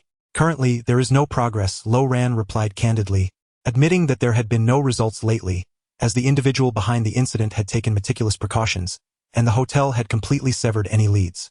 Unless we conduct a thorough investigation, but with so many guests at the banquet, not to mention those who arrived anonymously, it would take until next year to sort it out. TSK. Lucas rested his arm against the chair. I have no interest in dining with the princess. I can arrange to meet the prince, ask a few questions, and leave. Lo Ran interjected, it truly can't be him, General. Pausing for a moment, Lo Ran inquired, what if we cannot find anything? We will find something. We will dig deep enough to unearth it. Does the Empire lack such capability? Lucas opened his eyes and stated, once found, that individual will be finished. For Lucas, the knowledge that the individual remained at large was the greatest affront. Chapter 15. The General's Interrogation. The following day, Lo Ran once again approached Lucas with utmost seriousness, requesting time off from the company before seeking out Xiaji. This time, Lo Ran successfully encountered the core mineral, yet could only linger at the periphery. How is it? Upon noticing Lo Ran's pause, Xiaji offered him a bag of nutritional fluid. Lo Ran accepted it, biting the top and frowning. There is a force persistently pushing me away. What force? Lo Ran pondered for a moment and replied, I'm not sure. It's just a surge. However, there was good news. The Research Institute had finally contacted 2 individuals with psychic abilities, and they commenced extraction today. Lo Ran also sent the report detailing his explorations from the previous day to the Institute. With more samples and reference data, experimentation would become significantly easier. Lo Ran was determined not to cease his endeavors. He would continue his explorations but would not rush. At least he could spend half a day attending to company affairs. If you're being obstructed, the other 2 will undoubtedly face greater challenges, Xiaji remarked. Perhaps we may need to confront it head-on, breaking through with psychic energy. Lo Ran contemplated, I will try again shortly. While this approach was undoubtedly perilous, Xiaji paused, recognizing that he could not deter Lo Ran from his intentions. He could only remain vigilant and cautious. After finishing a bag of nutritional fluid, Lo Ran intended to continue but received a report from the Research Institute. Indeed, following the previous day's experience, Lo Ran frequently checked the terminal for updates and even set a distinctive ringtone for Lucas, the sound booming like thunder and a death knell. What has happened? Lo Ran furrowed his brow. It appears there has been an incident at the Institute. During the extraction process, they entered a heating phase, resulting in psychic injuries. They claim that this mineral can induce psychic excitement, akin to my situation, yet I merely perceive a clarity of mind without any signs of overheating. Xiaji quickly deduced the reason, that is because you possess 2 more than they do. Your psychic intensity and resilience are superior, hence you're less susceptible to influence. Moreover, you've recently been temporarily marked. Your psychic energy has been remarkably stable these past few days. Otherwise, how do you suppose you managed to reach the core within just 2 days? Loran hesitated. feeling somewhat uneasy about the sudden mention of this matter. Xiaji regarded Lo Ran with a frown, genuinely curious about who had marked him temporarily, concerned for Lo Ran's well-being. After all, Lo Ran had always exhibited an extraordinary level of self-control, unwavering in resolve, appearing almost devoid of desires. Xiaji could hardly fathom what circumstances or individual could leave a temporary mark on Lo Ran. Xia? Lo Ran waved his hand. Ah, let us continue. Lo Ran donned the measuring device. All right, Xiaji sighed, conceding that if Lo Ran was unwilling to speak, he could not press further. The two resumed their work. But Lo Ran departed before dusk, needing to return to the company to collect Lucas and accompany him to the dinner with His Highness the Prince. The Empire was the host while Luo Bing was the guest. Although the invitation had been sent by them, the arrangements were orchestrated by Lo Ran. Given that the invitation had been dispatched from Luo Bing's side, Lucas could not decline, and coincidentally, he harbored suspicions regarding Andika, thus reluctantly accepted Lo Ran's arrangements. Upon arriving at the restaurant, they found Andika already seated, perusing the menu. As a member of the Luo Bing royal family, Andika was not unattractive, possessing delicate and gentle features, though it was said that he was timid due to being an illegitimate child. General, Andika stuttered nervously as Lucas took his seat. Lo Ran had initially intended to leave but was met with a fierce glare from Lucas and thus stood silently at a distance. Lucas wore a fierce expression, legs crossed and arms folded, his innate aura rendering the atmosphere oppressive. He seemed less like a diner and more like a creditor here to collect a debt. What would you like to eat? Andika, anxious, began to fidget with the hem of his clothing. Lucas gave a slight wave of his hand toward the menu, indicating that Andika should order for himself. After the meal was ordered, the atmosphere grew tense once more. Lucas cut straight to the chase, directly inquiring, "Where were you during the Emperor's birthday banquet?" Andika flinched in surprise before responding, I was in the hall socializing with my sister." An alibi? The inquiry felt accusatory, prompting Andika to hastily reply, Yes, it was your aide Lu Cheng. I accidentally fell and he helped me up. And then, were you with him the entire evening? Andika lowered his gaze. Well, I became a bit tired afterward and went upstairs to rest. An alibi? And no, but I truly only returned to my room to rest. I didn't do anything. Why does the general ask this? Lucas would not provide an explanation, simply continuing, When did you leave? The next morning, Andika felt as though he were on the verge of tears, bewildered by why this encounter was not as he had envisioned. Was Lucas here for a dinner or an interrogation? Lucas sneered. Everyone else departed after the banquet ended at midnight. What were you doing in the hotel all night? I have expressed my discomfort. I am suffering from a fever, thus I am unable to rise for the time being and shall rest in my chamber. I have even instructed my maid to procure some fever-reducing patches for me. Lucas raised an eyebrow. He declared that this prince was suspicious. Indeed, he remained at the hotel for an entire night before finally meeting with the people from Falling Ice the following day. After obtaining the answers Lucas sought, he conveniently stood up, preparing to depart. General? Andika stared in astonishment at Lucas's retreating figure. I apologize, truly I do. Luo Ran approached, saying, However, the food here is quite delectable. Your Highness may stay and savor it at leisure. Yet, Luo Ran smiled, with the general present. Your Highness surely cannot indulge freely. Luo Ran hastened to catch up with Lucas, and once aboard the aircraft, Lucas crossed his arms, stating, See, I told you that the bunch from Falling Ice is problematic. Luo Ran frowned, I concur. Something seems amiss. Initially, Lucas had not concluded that Andika was at fault merely due to his dog ownership. After all, the report had clearly indicated it was a stray that had perished many years prior, previously serving as a specimen in the laboratory. However, seeing Andika with a dog inadvertently prompted Lucas to associate it with the potential involvement of Falling Ice. Luo Ran paused, gently tapping on the terminal in his hands while pondering. Does the general not find it peculiar that His Highness appears overly composed? We are all aware of his temperament. As a bastard child, he has long been accustomed to the bullying of his elder siblings. Do you not perceive that he seems perpetually fearful of you? Lucas nodded. Luo Ran continued, Yet, a person who typically speaks hesitantly was able to respond with clarity and coherence when faced with your probing questions. Upon hearing Luo Ran's insight, Lucas grasped the implication. Indeed, how could such a timid individual, who typically stutters, remain so composed when confronted with such sensitive and perplexing inquiries? It was as if he had rehearsed his lines, desperately striving to prove his innocence. Luo Ran added, I wonder if the general has noticed that His Highness pauses to contemplate while speaking. Although brief, he indeed reflects. It is akin to rehearsing a script. Luo Ran mused that even if he were mistaken, the other party was undoubtedly a person of profound thoughts, and his previous actions were likely intended to mislead them. Ultimately, the conclusion remained singular. His Highness Andika was indeed suspicious. Then investigate, Lucas scoffed, eager to uncover the machinations of falling ice. As news of Lucas dining with Andika circulated, both the Empire and falling ice erupted in chaos. The Empire wept bitterly, tears cascading like rain upon the West Lake. In contrast, the royal family of falling ice reveled in joyous tidings, eager to discuss marriage arrangements without delay. The following day, upon completing official documents, Rong Duo logged onto the forum only to be met with a cacophony of outrage. General, how cruel your heart, you ungrateful, fickle man, who begins and abandons at whim. Astonishing, the little prince from a foreign land has made the general forget his faithful wife. Rong Duo, filled with questions, clicked to delve deeper. Very well.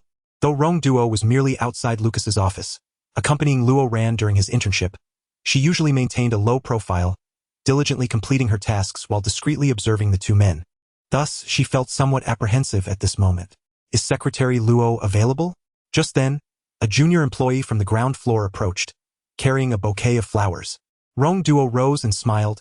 Secretary Luo is away on business, but I am her temporary assistant. How may I assist you?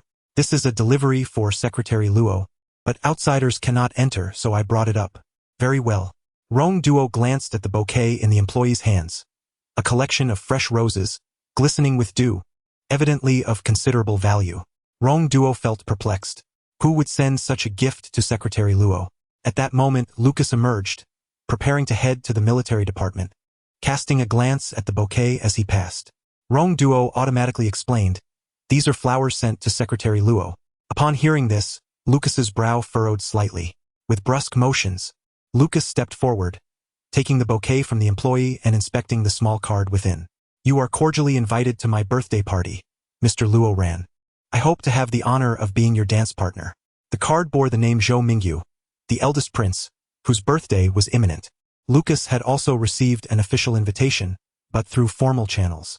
With a disdainful snort, Lucas unceremoniously discarded the bouquet into a nearby trash bin. The sound was quite loud, startling Rong Duo, who trembled and stood silently, too afraid to look at Lucas. Once Lucas had departed, Rong Duo regained her composure, patting her heart as she realized the gravity of what she had just witnessed. However, after a moment's contemplation, she decided to photograph the invitation card from the trash and send it to Luo Ran. She was careful to avoid capturing the trash bin itself, focusing solely on the card. Since Lucas had discarded the flowers, she naturally did not dare to retrieve them, but the flowers were indeed meant for Luo Ran, and she felt it necessary to inform him. As she sent the message, she pondered why the eldest prince had suddenly invited Secretary Luo. Chapter 16. The General's Scandal. Luo Ran received Rong Duo's message, which contained a photograph. Secretary Luo, someone sent you flowers. Luo Ran glanced at it but dismissed it. Surely, he and Lucas would attend the birthday gala of such prominent figures in the Empire. They would prepare accordingly. He would still need to look after Lucas, assisting him in social engagements and networking, while Lucas rested and caught up on paperwork. As for a dance partner, he could hardly imagine having time for such frivolities. What need had Zhou Mingyu for a dance partner? Luo Ran chuckled. These days had been exceptionally busy for Luo Ran, as the arrival of falling ice had significantly increased his workload, compounded with the need for refinement and various other tasks, including military matters and tracking down leads from that night, leaving him scarcely a moment's respite. Rising early, Luo Ran first attended to his official duties at the company before heading to Xiangji's place, with plans to visit the research institute in the afternoon. Progress at Xiangji's location had not been smooth. Luo Ran's mental prowess still failed to connect with the core, but there was no urgency. He intended to visit the research institute to follow up on progress. Upon disembarking from the aircraft, however, Luo Ran paused. Possessing heightened senses, he felt that something was amiss. He was being followed. Initially, he had sensed it while at Xiangji's, dismissing it as mere paranoia, but the sensation persisted too long to be mere illusion. Deciding to feign ignorance, he entered the research institute nonchalantly. Upon returning home that evening, He discovered that the mysterious individual had only followed him to Xiangji's clinic, the research institute and the company, but ceased to follow him home. It became clear that the individual was not pursuing him, but rather the information he possessed regarding Lucas. Luo Ran silently noted this, planning to find an opportunity to unearth the follower. Thus, the next day, while en route to Xiangji's residence, Luo Ran deliberately chose to walk instead of taking an aircraft. Xiangji lived in the suburbs, and during his journey, Luo Ran suddenly veered off course, entering a nearby grove. He treaded softly, sensing that the pursuer had indeed followed him. A short, slender man, hunched over, moved stealthily among the trees, quietly shadowing Luo Ran. The man believed himself to be undetected, holding his breath and softening his steps. Suddenly, Luo Ran halted, then turned sharply, quickening his pace. The man, fearing he would lose sight of him, quickened his own steps. Luo Ran seemed to be heading in a strange direction, and the man followed, excitement coursing through him as he turned several corners. Suddenly, Luo Ran darted furtively into the depths of the forest. Such intrigue surely promised a lead. Snap! The man brushed aside a curtain of vines, turned a corner, and was immediately confronted by a pitch-black opening. Luo Ran, with his hand raised and a smile gracing his lips, gazed at him, half of his figure cloaked in the shadows of the leaves. A striking man with silver hair stood at the boundary of light, wielding a weapon that gleamed like obsidian. He said, "Hello there. I finally caught you." For a fleeting moment, the man felt his legs weaken. Luo Ran arched an eyebrow and queried, "Little brother, you've been tailing me for quite some time. Is there something you wish to discuss?" The man had initially thought that, facing Luo Ran alone, he could seize the opportunity to fight back. However, the next moment, he noticed several flying vehicles approaching from behind Luo Ran, a small squadron under Lucas. It dawned upon him that he had walked into a trap. Indeed, he had thrown himself into the lion's den, while Luo Ran had never intended to venture towards the summer solstice. The man was apprehended and confined to a transport vessel, where he began to undergo interrogation. Secretary Luo was truly formidable, his agility reminiscent of a soldier. The captain, with a cheerful demeanor, settled beside Luo Ran, observing him diligently reviewing documents, and remarked, "Few possess the skill to lead a pursuer in circles, ultimately bringing them to their own doorstep. Your praise is excessive. I shall await the results of your interrogation." Luo Ran replied, though he soon felt a wave of dizziness. He stared blankly ahead, his eyes clouded and unfocused. Perhaps it was the rapid movement through the forest combined with the strain of maintaining his mental acuity that had left him somewhat depleted. Rubbing his temples, Luo Ran reassured himself that he ought not to feel so fragile. "What's wrong?" the captain inquired, noticing his condition. "I'm fine," Luo Ran responded, retrieving a nutrient solution from his briefcase. "Just need a moment of rest." After watching the captain escort the apprehended individual to the military base, Luo Ran, now alone in the vessel, instinctively touched the nape of his neck. The protrusion concealed by the specially tailored fabric of his collar felt warm to the touch. He recalled that his estrus period was approaching. Despite his consistent use of suppressants and odor-masking sprays, the scent had become increasingly difficult to hide, even with the incense and Lucas's efforts to obscure it. Contemplating this, Luo Ran swiftly collected some documents from the company before returning home, wary of lingering outside. His estrus would render him considerably weaker than usual, leaving even him feeling fatigued. Once home, Luo Ran set aside the documents, indulging in a hot bath, and for once, allowed himself to take a break, reclining early on his soft bed. Before sleep, he scrolled through his terminal to unwind. Beside his bedside lay Lucas's jacket, recently retrieved and still faintly imbued with the scent of tobacco. Snuggled under the covers, Luo Ran watched videos of adorable cats and dogs, browsed quick recipes, and explored culinary delights and travel recommendations. Next, he perused the updates on his social media feed, keen to stay abreast of trending topics. Previously, he had observed Nina and Rong Duo seemingly engrossed in discussions on forums, so as to keep a vigilant eye on the Empire's public sentiment regarding Lucas. He had not only created an account but had also discreetly followed some more gossipy and lively girls, including Nina and Rong Duo. Nina had posted an article titled "The Heart's Favor of the Ruthless General. Come and bask in the joy of the populace." A delicate flower shared a post titled "The Heart's Favor of the Ruthless General. The first encounter between the general and his secretary. The sweet romance begins." Xiao Meili shared an article titled "The Heart's Favor of the Ruthless General. Delightful. Chow Meili was the marshal's wife. Luo Ran thought, what is the marshal's wife doing stirring up the excitement? To confirm whether it was indeed about him, he clicked on the post. It truly was about him. Luo Ran noted that before checking the updates, he had seen a pinned comment in the thread.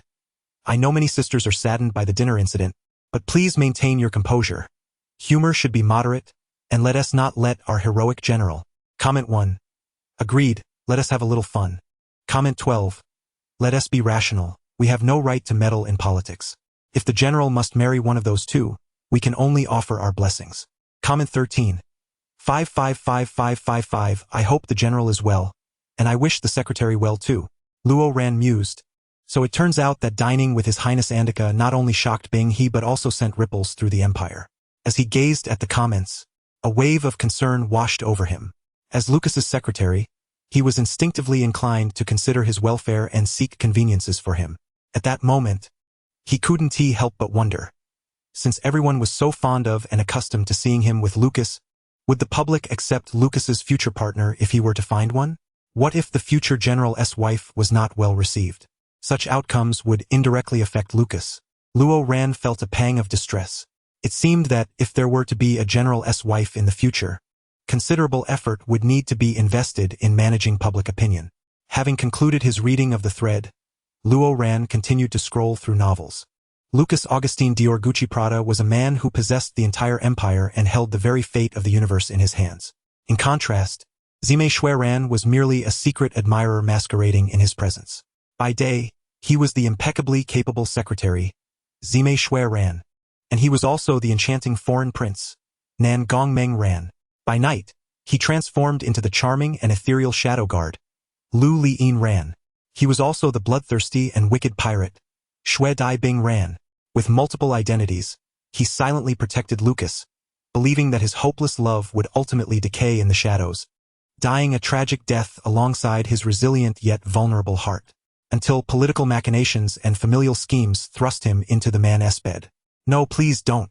Ah, what a tormenting little sprite, with a stubborn mouth and a body that betrays its honesty. Zime Xueran gazed upon Lucas, who had been drugged before him. A single crystalline tear glistening with myriad colors fell. Amidst the fervent flames, electric sparks, and thunderous roars, the inferno blazed, and the waters flooded the mountains. After a night of passionate encounters, could they ever return to the beginning? A brief opening jolted Luo Ran, making him shudder. A one-night stand? Given his estrus, he was already feeling fatigued, and now his head throbbed even more acutely. Luo Ran felt a mix of guilt and anxiety wash over him. He hastily skimmed through the next content, only catching a glimpse of the number 38, which frightened him enough to scroll past.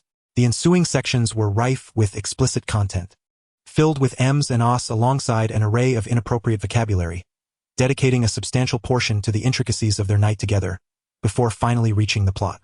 The following day, Lucas arose from his grand bed, finding the space beside him empty, and was immediately overcome with rage. The little sprite who had seduced him last night had the audacity to flee? Within 5 minutes, I want all the information on that man from last night. Found it. It's your secretary, Zime Xueran. Ha, did he think he could escape my grasp? Find him for me. Lucas's smile turned cruel, and upon finding him, he would make that damned man pay. He would ensure that he would forever long for his body. Luo Ran felt his mind go blank, his ears burning red. The readers below were equally enthusiastic. Haha, let us combine current events. Here is a video of the general threatening to kill someone outside the hotel. Link, sisters. You can imagine for yourselves. Haha, blindness, you've hit the nail on the head. Perhaps the general's one-night stand is indeed the secretary. I can't. Heavens, how did I not see this coming? Could the person the general has been investigating really be? Luo Ran felt a keen sense of shame, as if the entire nation had stripped him bare, exposing all his secrets. Well haha. Chapter 17, The General's Obsession. After undergoing a profound awakening of his worldview, tempered by courage and a sense of shame, Luo Ran finally finished reading, only to have a window pop up on the forum. Would you like to bookmark this thread? You'll be the first to receive joy upon updates. Luo Ran, it seems, is excessively intelligent. By some strange twist of fate, he saved the peace. Yet, it was not genuine interest in the article that prompted him. Rather, he was curious to see how others would weave together his narrative with Lucas. As he set down his terminal, preparing to sleep, he turned over only to be awakened by the warmth and discomfort radiating from the nape of his neck. With a furrowed brow, Luo Ran propped himself up. Summoning his strength, he reached for the suppressants that had already been prepared and placed at his bedside, his hands trembling as he twisted the cap and injected the substance. The moment the needle pierced his wrist, his entire body involuntarily shuddered. He still bore Lucas's temporary mark, and after entering his heat cycle, the suppressants could not entirely eradicate the symptoms. He had to rely on Lucas's pheromones. Taking a deep breath, Luo Ran resignedly draped his coat over his head, attempting to alleviate the peculiar sensations coursing through him. The darkness enveloped him, but being surrounded by the potent pheromones provided a sense of security. His fingers clenched tightly around the corner of his pillow, the joints turning red from the pressure. This sensation was utterly wretched, a feeling akin to engaging in some illicit affair behind his superior's back. Moreover, having just read a scandalous love story featuring himself and Lucas only intensified his sense of wrongdoing. At that moment, his shame could very well cause him to explode. The fabric surrounding Luo Ran carried the bittersweet scent of tobacco, rich and fragrant, gradually calming his frayed nerves. Simultaneously, his body felt soft and powerless, yearning for more. Every cell within him craved the embrace of those pheromones. Instinctively, Luo Ran's breathing became heavy, driven by an urge to absorb more of that intoxicating scent. No, this cannot be allowed. Regaining his composure, he forced himself to rationality, propping himself up on the edge of the bed to steady his breath. As Xiaji had rightly pointed out, Luo Ran's self-control was unnaturally strong. Even in such a moment, he could staunchly suppress his instincts. His long fingers gripped the sheets tightly, and after another dose of suppressants, he finally succeeded in breaking free from the dependency on the pheromones and the errant instincts swirling in his mind.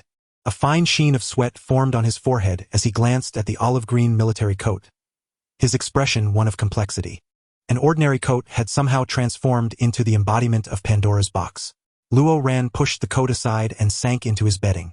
Ultimately, he still held the coat close, refusing to allow himself to rely on or indulge in it, yet knowing that once he regained his composure, he would inevitably use it again. The heat cycle typically lasted 3 to 5 days, and Luo Ran silently hoped these days would pass smoothly, without any complications arising from the temporary mark. His bed was against the wall, where a window allowed the moonlight to spill in, illuminating the blankets. The figure nestled within gradually succumbed to slumber. The next day, Luo Ran applied an extra layer of pheromone-blocking spray and carried suppressants in his pocket. After all, he had temporarily refrained from visiting Xiaji today, as he was inundated with paperwork at the office. "Good morning," Rong Duo said cheerily from the side. "Xiao Yun is on leave, so I'll be by your side this week." "Very well," Luo Ran nodded. Rong Duo was highly capable, and perhaps due to her status as a newcomer, she brimmed with enthusiasm.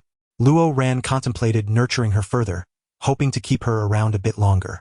Sitting down, he opened the company email, only to find it filled with invitations from Princess Luobing. Lilia, having learned that Lucas and Andika had dined together, felt slighted and consumed by jealousy, questioning why that illegitimate child could eclipse her. In her fury, Lilia disregarded Lucas's fierce reputation and insisted he accompany her for a meal, reportedly causing a commotion at the embassy. "Ah, this ancestor of ours," Rong Duo sighed. "She is always causing trouble every few days." Luo Ran shook his head in agreement. The princess's antics did indeed tarnish the dignity and grace of the Luobing royal family. Nevertheless, Lucas was still obliged to dine with Lilia. Even if unspoken, it was a responsibility of the empire, requiring at least one meeting. Moreover, failing to attend would only solidify the rumors of Lucas's interest in Andika. Rong Duo observed Luo Ran, who was diligently sifting through documents, and paused to inquire, "Secretary Luo, how is the relationship between the general and the royal family?" "Quite good," Luo Ran replied, jotting notes on a document. "The old king trusts him even more than his own sons. The second and third princes are his good brothers, while the first prince is merely an acquaintance. So, the general doesn't harbor any dislike for the first prince?" "How could he?" Luo Ran chuckled, bemused. "The first prince and the general can be considered friends." "Oh," Rong Duo mused, realizing it was merely jealousy. "Ah, what a breathtaking romance. Compared to the story I read last night, this is exceedingly sweet. Reality is 100 times sweeter than fiction." Luo Ran rose to print the invitation before heading to Lucas's office. However, upon entering, he nearly turned to flee. He found it impossible to look Lucas in the eye. Luo Ran had not anticipated the profound effect last night's fanfiction would have on him. Although he had skipped over the more explicit sections, he could not help but catch a few key phrases. Consequently, now, whenever he laid eyes on Lucas, his mind was flooded with thoughts of that damned man and the ridiculous phrases about pleasure and little temptresses. And the number 38. He truly longed for a pair of eyes that had never seen such things. "What are you doing standing there?" Lucas asked, his brow slightly furrowed. "Nothing," Luo Ran replied with a smile, stepping forward to present the invitation to Lucas. Up close, Lucas's features appeared even more chiseled and handsome. Luo Ran inhaled deeply, reminding himself not to let some nonsensical writings influence his thoughts about his superior. How ridiculous! Taking another deep breath, he forcefully cast aside his chaotic thoughts. "No." Lucas glanced at the card and tossed it aside. General, Luo Ran knew that invoking imperial etiquette and propriety would fall on deaf ears, so he asked, "Do you truly have feelings for Prince Andika?" "What?" Lucas barked, incredulous. "Are you out of your mind?" Luo Ran smiled innocently. "You've been meeting with Prince Andika privately while neglecting the princess. Isn't that already a decision made in your heart?" Lucas's expression darkened. "Who told you that?" Luo Ran maintained a steady heartbeat, his face serious. The entire empire believed so. He was not lying. The forums had been buzzing about it last night. "It's just a meal with the princess." Lucas retorted, "Fine, just right, I have matters to discuss with her." That evening, Lucas reappeared at the restaurant. The venue had been chosen by Luo Ran, a revolving restaurant with exquisite food and a panoramic view of the city through floor-to-ceiling windows. Lilia, adorned in a lavish gown and the finest jewelry, greeted him. "General." As the tall man approached, Lilia felt a mix of joy, shyness, fear, and apprehension, cautiously bowing. "I have been waiting for you." Lucas, shrugging off his cloak, took a seat and raised an eyebrow. "I was also seeking an opportunity to meet you." Lilia beamed with delight. Then Lucas continued, "We still have unfinished business from our last encounter. We should resolve that before dinner." "What?" Lilia looked bewildered. Luo Ran, positioned behind her and collecting the menu from the attendant, furrowed his brow in confusion. What business could Lucas possibly have with Lilia? Leaning back in his chair, arms crossed, Lucas stated, "At the last hotel banquet, I overheard some unflattering remarks you made about my secretary. Didn't you?" Lilia paused, trying to recall.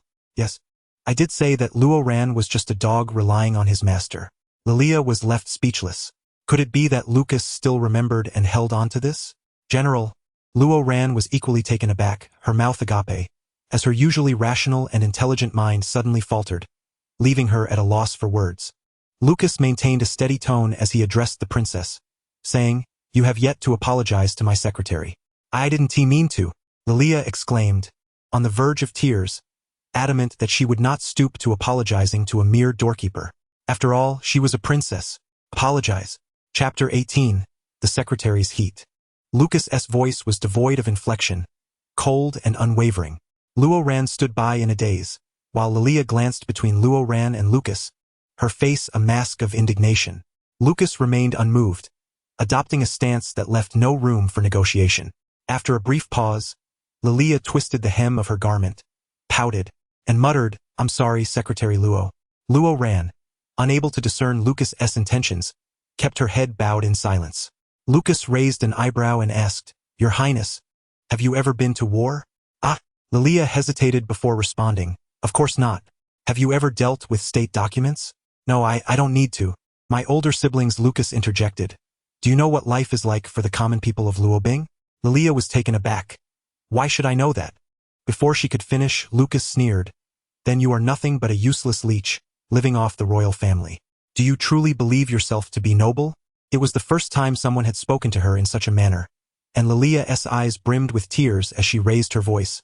"Then, what about that Zhou Mingkai from your empire?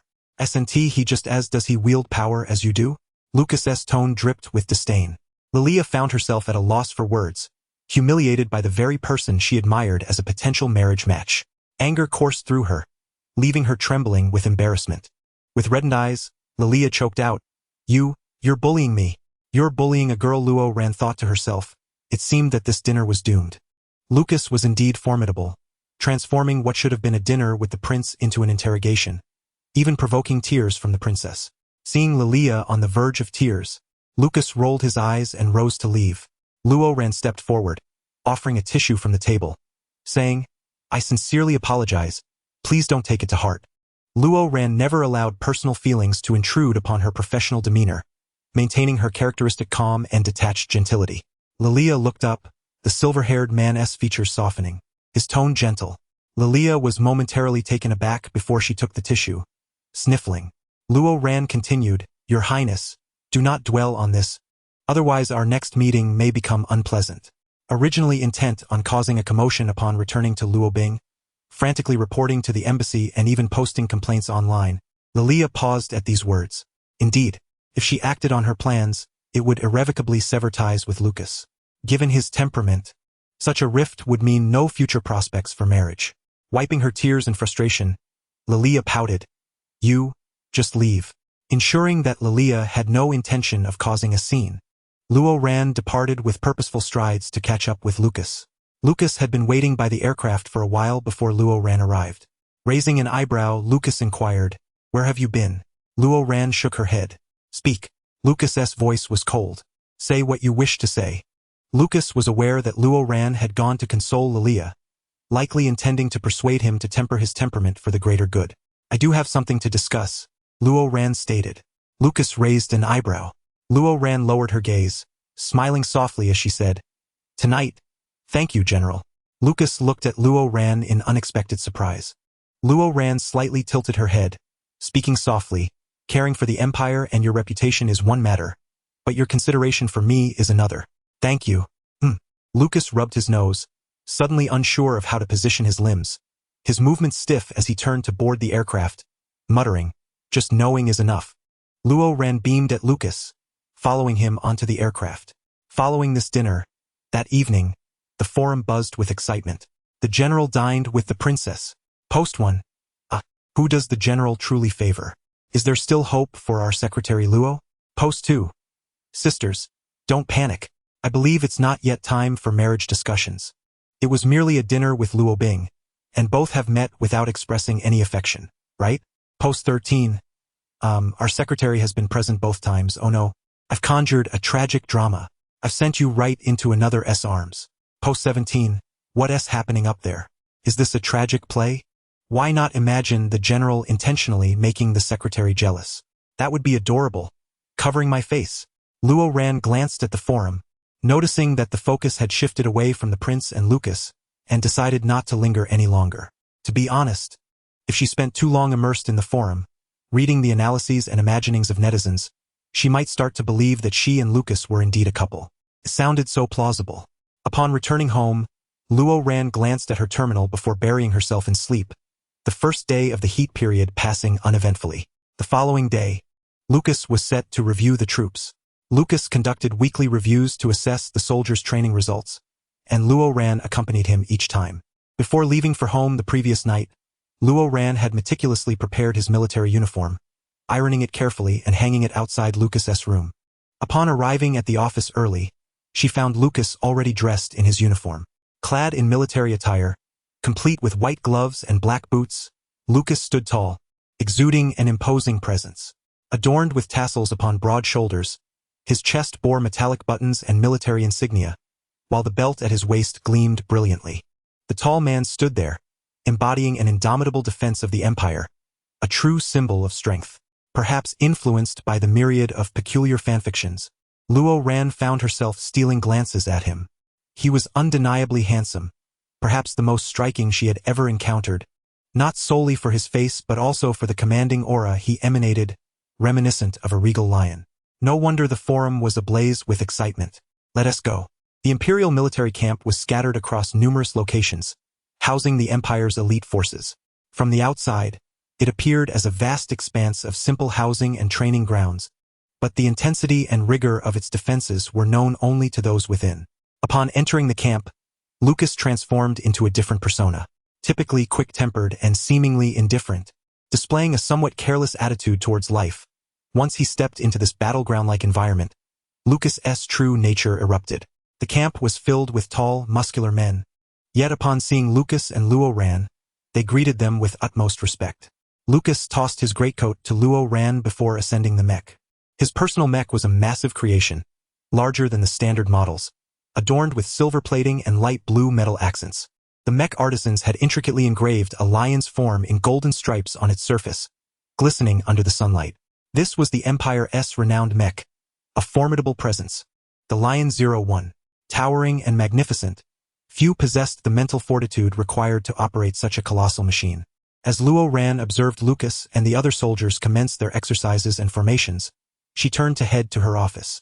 She too had weekly reviews to conduct, along with documents that could not be taken outside the military headquarters, concerning the state of warehouses and weaponry. Her contact was Lucas's aide, Lu Cheng, a remarkably capable individual with striking features and a sunny disposition. Upon seeing Luo Ran, Lu Cheng immediately straightened and saluted. "Madam," his voice faltered abruptly. "What's wrong?" Luo Ran, inspecting the weapons in the warehouse, turned with a puzzled expression, holding a rifle in her hand. Lu Cheng thought to himself, "Oh no." The soldiers in the camp were accustomed to referring to Luo Ran as the general's wife, and he had slipped up. "Lieutenant Lu Cheng reporting." Lu Cheng saluted once more. "Relax, I'm not the general," Luo Ran replied, chuckling at the situation. "Understood. Indeed, the influence of the mating season is palpable." Luo Ran had spent the afternoon reviewing documents, and by evening, he began to feel somewhat lightheaded. Normally, he could work continuously for 24 hours without issue, but this time, the effects of the mating season were far more pronounced than before. Luo Ran furrowed his brow slightly. "What's wrong?" Lu Cheng noticed that Luo Ran seemed unwell, and immediately grew concerned. "It's nothing," Luo Ran replied, glancing at the checklist in his hand. "We're almost done, we can finish the rest tomorrow." He decided not to push himself further. "Yes." Luo Ran and Lu Cheng exited the warehouse area and approached the open space ahead, where they found Lucas commanding from a raised platform. The tall man stood above, silhouetted against the light, issuing military orders with a stern expression. Holding a stack of documents, Luo Ran smiled brightly as he watched him. Upon noticing Luo Ran, Lucas beckoned him to come up. As Luo Ran stepped forward, he suddenly felt a wave of dizziness wash over him. Lu Cheng, startled by Luo Ran's unexpected stumble, reached out instinctively to catch him. It's all right. Luo Ran managed to steady himself, waving his hand dismissively. But before he could finish his sentence, he truly could no longer hold on. His head felt heavy, his legs weak, and he lost all strength. Secretary Luo. In his dazed state, Luo Ran felt as if someone had caught him. He struggled to utter a few words. "Find Xiaji. No one else." Then he fainted. Chapter 19. The secretary's reprimand. Luo Ran opened his eyes to find himself staring at a wooden ceiling. Before he could gather his thoughts, he heard Xiaji's voice. Ran, you're awake. You fainted in the military camp. What happened to you? Didn't I tell you to take good care of yourself? Yes. Your health is fine and your mental strength is still intact, but you must remember, you are in the midst of your mating season. And yet you are engaging in such high-intensity work. Have you lost your senses? You must understand that you're in a vulnerable state during this period, especially since you've been temporarily marked. However, you haven't received adequate intimacy and pheromones, and recently the two in the lab were injured during their first contact. How could you dare work at such a high intensity? You fainted from overexertion. I'm truly at a loss for you. Still dazed from awakening, Luo Ran was left utterly bewildered by Xiaji's frantic outburst. Ran, are you even listening to me? Indeed, he had felt significantly weaker these past few days. It seemed the fainting spell was the culmination of his limits being breached. Luo Ran propped himself up on the bed, surveying his surroundings and realizing he was in the guest room of Xiaji's home. Ran, please don't endanger yourself like this anymore. Just take a leave of absence, Xiaji urged helplessly. Be good and take a break until your mating season is over before returning to work. This workaholic had Xiaji questioning whether Luo Ran harbored secret feelings for Lucas. All right, Luo Ran rubbed his temples and replied, I will consider it. Let me tell you, in your current state, you could go into heat in front of the general at any moment, Xiaji warned. This time is different from the past. If you truly cannot control yourself, I cannot predict what will happen. Luo Ran paused, contemplating Xiaji's words. After a moment, he said, I will take a leave of absence. There are 3 days left in my mating season. I'll rest for 3 days. That's more like it. Xiaji was quite satisfied, resembling a mother pleased with her finally obedient child. Luo Ran stretched his limbs and rose. By the way, who brought me here? Was it Officer Lu? No, Xiaji replied, a strange expression crossing his face. It was the general. He carried you in. However, the military was still waiting for him, so I told him you were just overworked, and he left. Ah, Luo Ran furrowed his brow. He is still in the middle of drills. How did he come over? Noticing that Luo Ran was still preoccupied with work matters, Xiaji hesitated before asking, Ran, may I inquire about your opinion of the general? What about him? Well, what do you think of him as a person? Xiaji asked with a grin, clearly curious. You met him when you were a battlefield doctor, didn't you? Luo Ran said while stretching, is quite remarkable, both in mental strength and combat abilities. He is one of the Empire's top talents and possesses a strong sense of integrity. Xiaji opened his mouth, seemingly ready to say something but ultimately held back. What's wrong? Nothing, Oh right. Xiaji clapped his hands. The general instructed Officer Lu to wait outside. He should be informed if anything arises. He is still sitting in the living room, so you can go speak with him. You could have mentioned that sooner. Luo Ran tidied his hair and adjusted his collar before hurrying downstairs. Secretary Luo. Upon seeing Luo Ran, Lu Cheng instinctively stood up to salute. Officer Lu, I apologize for the trouble. Luo Ran returned the gesture with a bow. Not at all. Lu Cheng observed Luo Ran with a serious expression before straightening up. Secretary Luo, may I report your condition to the general? Yes. Understood. Lu Cheng promptly bent his head to report to Lucas. General. Here. Could you do me a favor and request a leave of absence for me from the general? Luo Ran asked. Just say I'm ill from overwork and plan to rest for 3 days, but I will take care of any urgent matters before my leave. Lu Cheng thought, why doesn't Secretary Luo speak directly to the general?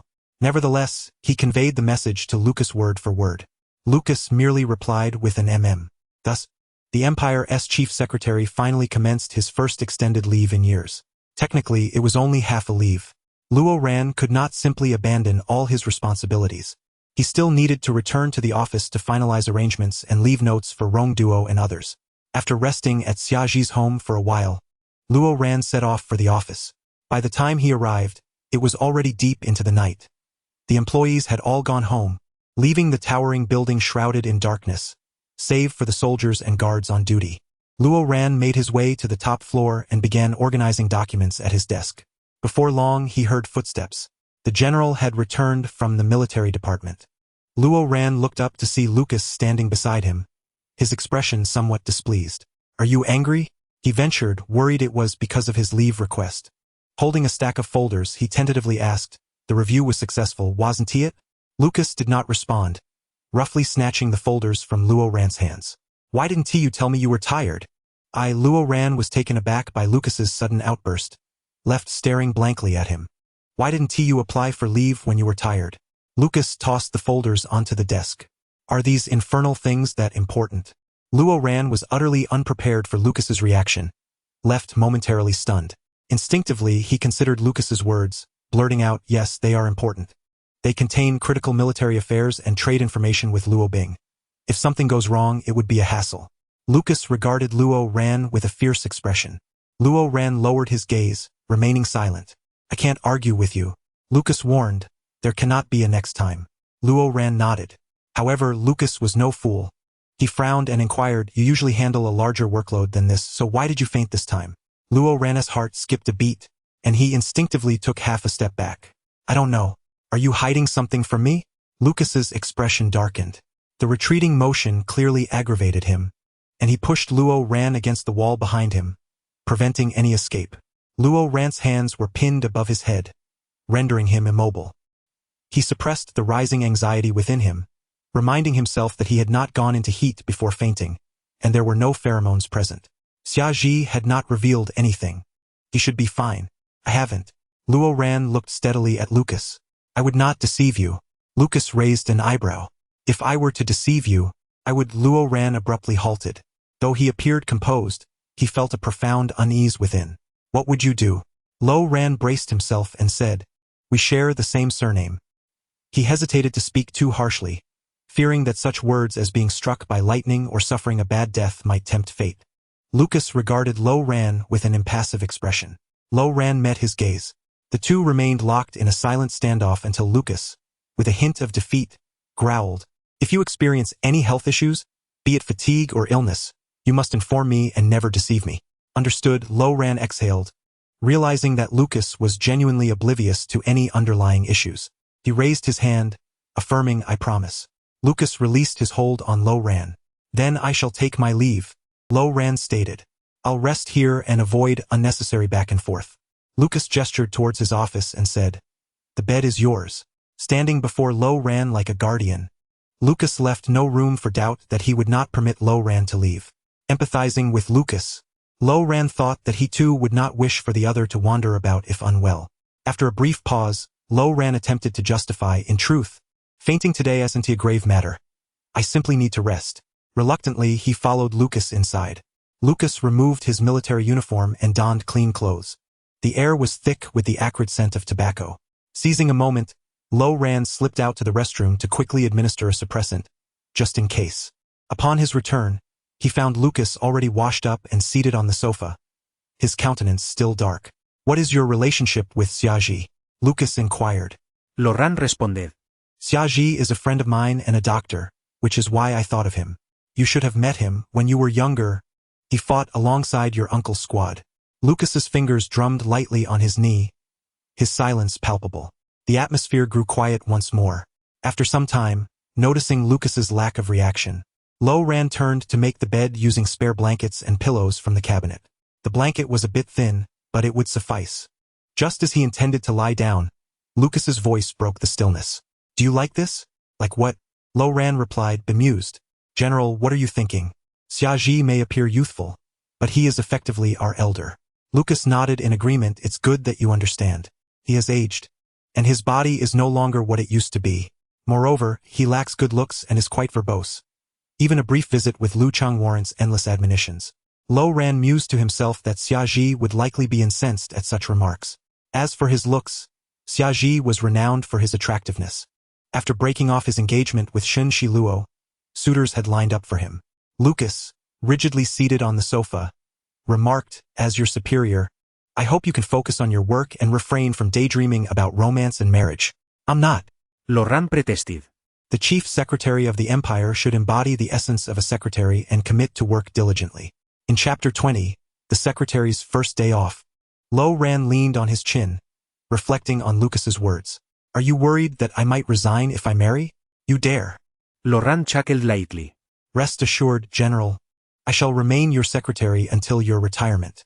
Even if I marry, I will continue to work." Lucas appeared somewhat satisfied. Lo-Ran lay down, feeling as though he had sunk into a cloud of cotton candy, enveloped in the comforting embrace of Lucas's potent pheromones. In that moment, he felt a sense of blissful tranquility wash over him. As he lay cocooned in the blankets, the familiar sense of earth and sweetness surrounded him, and he quietly nestled deeper, savoring the rare and bountiful pheromones during this unique time. "Good night, General," he murmured, to which Lucas responded with a simple mm. Silence enveloped the office. Lucas reclined on the sofa, his tall frame somewhat constrained, while Lo-Ran nestled comfortably in bed. The scene felt slightly incongruous.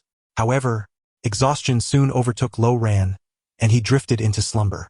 Lucas stirred and glanced at Lo-Ran, recalling how he had caught him when he fainted earlier that day. Lo-Ran bore a delicate fragrance of white tea, subtle and refined, likely a result of the office's incense. It was the first time Lucas realized how light Lo-Ran felt, his body soft and fragile in unconsciousness, a stark contrast to his usual composed demeanor. In his dreams, Lo-Ran seemed to curl up slightly, prompting Lucas to frown. Unfazed by the cold, Lucas's own blanket was thinner. After a moment's contemplation, he took his coat from the side and draped it over Lo-Ran. Instinctively, Lo-Ran grasped the fabric and sank deeper into sleep. Lucas thought, in such a state of slumber, he wouldn't even notice if I tied him up and sold him. He too reclined on the sofa, surrendering to sleep. The next morning, Lo-Ran awoke to find himself draped in Lucas's coat, feeling somewhat bewildered. His immediate thought was one of dread. Had he unconsciously pulled a coat to himself in his sleep? A chill ran through him. As his memory returned, he surmised that it must have been Lucas's doing.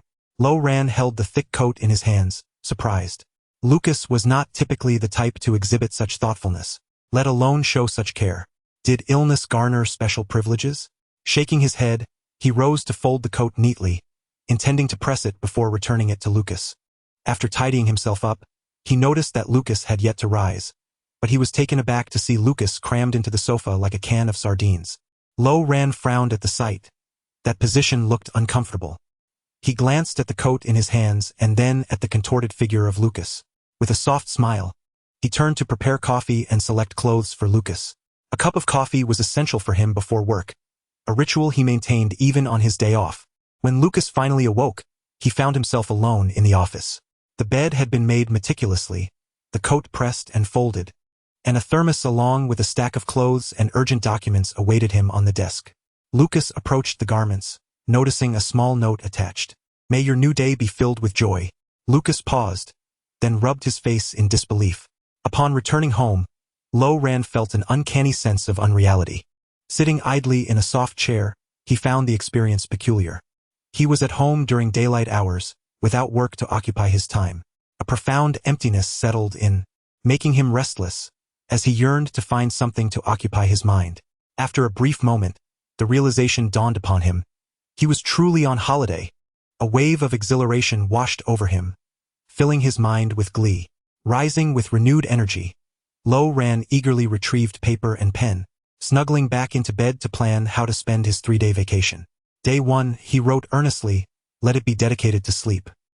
He had spent the entire year rising early and working late. Indulging in a day of slumber felt like an extravagant luxury he had never before experienced. On the second day, Lo Ran recalled that his parents had recently called, lamenting how seldom he returned home. The following day, I returned home for the night, taking my younger siblings along to purchase new clothes and shoes. On the third day, unsure of what to do, Luo Ran perused the forums in search of recommendations. There it was, the Empire's latest retro amusement park. Here, high technology and competitive survival games were absent, yet it promised an experience that would leave one enchanted. The retro amusement park was a revival of the quintessential family day and romantic outing of ancient Earth. To miss it would be a shame. Intrigued, Luo Ran clicked to explore further. In this era, anything pertaining to the cultural renaissance of ancient Earth would quickly gain popularity, reminiscent of the bubble tea shops that once captivated the capital. The park's claim of recreating iconic movie scenes and being a romantic haven for couples immediately drew crowds eager for adventure. Luo Ran found himself quite interested in the prospect. He decided to visit the park alone first. If it proved delightful, he would take his siblings there as a reward once they completed their exams. With a 3-day itinerary established, Luo Ran blissfully reclined to indulge in the terminal. Luo Ran contemplated and resolved to follow Lieutenant Colonel Lu Cheng. As the Empire's secretary, he had previously acquired administrative rights from the Network Management Bureau regarding the Chanina incident. This privilege allowed him to track individuals like Nina and Rong Duo, despite everyone else using their aliases, as he had access to the back end that others were oblivious to. Unlike Rong Duo, who maintained a serious demeanor at work, Lu Cheng, the rugged soldier from the barracks, lacked any semblance of emotional restraint. Luo Ran observed that whenever Lu Cheng shared the frame with Lucas, he would beam with an endearing, foolish grin, as if he were celebrating a wedding.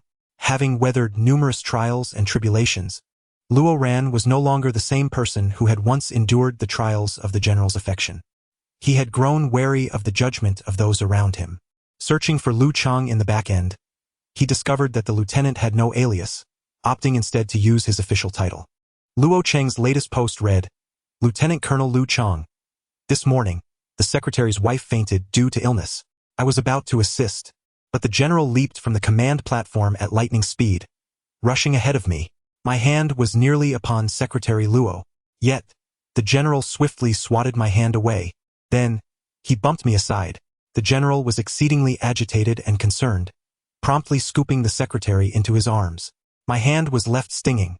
Ah, such breathtaking romance. The rest is confidential. Likes, 3117 comments. Such breathtaking romance. I'm overwhelmed. Ah, my imagination is soaring. Can someone draw this? 5555. Let's arrange for a Princess Carrie. Breathtaking romance. I was previously disheartened by the prospect of a marriage alliance. But indeed, the general's true love is our Secretary Luo. Breathtaking romance.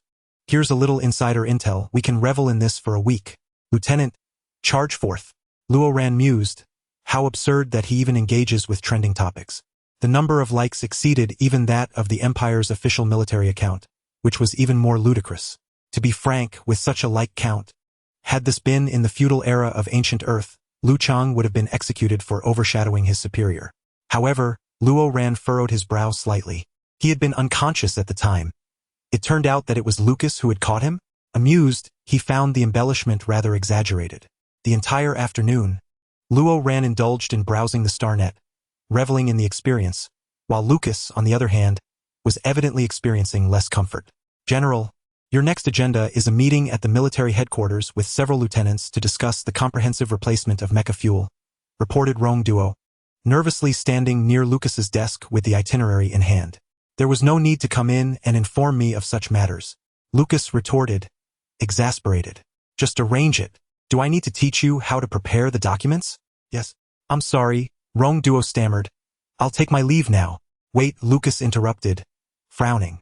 Where are the documents? Rong Duo hesitated. Lucas's expression darkened. The documents from the meeting earlier, bring them to me. Rong Duo, on the verge of tears, replied, I haven't organized them yet. I'm sorry. I didn't realize the general needed them now. I'll get on it immediately. Lucas was too fatigued to chastise her.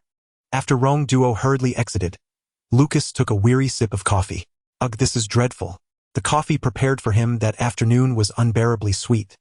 Was someone attempting to poison him? It felt reminiscent of that time when Luo Ran had unexpectedly taken a day off. Everything seemed off-kilter, and the others could hardly keep pace with his rhythm or comprehend his work demands. Lucas's brow furrowed. 2 days remained. What mischief was that little rascal up to now? Pausing for a moment, Lucas also requested back-end access from the Network Management Bureau. Soon, he discovered that Luo Ran had been sharing an abundance of posts and videos throughout the afternoon.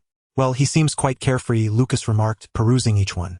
Cat and dog videos, recipes, gardening tips, and numerous lifestyle hacks. 7 ways to tie a tie. 7 days of variety. The 5 most aromatic coffee beans in the world. Do you know how to brew them for maximum flavor? A comprehensive guide to incense. The quickest and most efficient way to clean furniture. Lucas scoffed. One might think this is a homemaker's column, with all this trivial chatter. Then he encountered the posts about the Retro Amusement Park. Guide to the Retro Amusement Park. Ticket prices for the Retro Amusement Park. Lucas's frown deepened. An amusement park? He noted the subtitle. A romantic haven. Lucas's anger flared. Damn it! Is this little rascal planning to visit the park with some blind date? Chapter 21. The Secretary's second day of leave. Report, General. I've investigated. Secretary Luo has had no recent romantic engagements. At this moment, the captain of the guard earnestly reported on Luo Ran's current romantic status.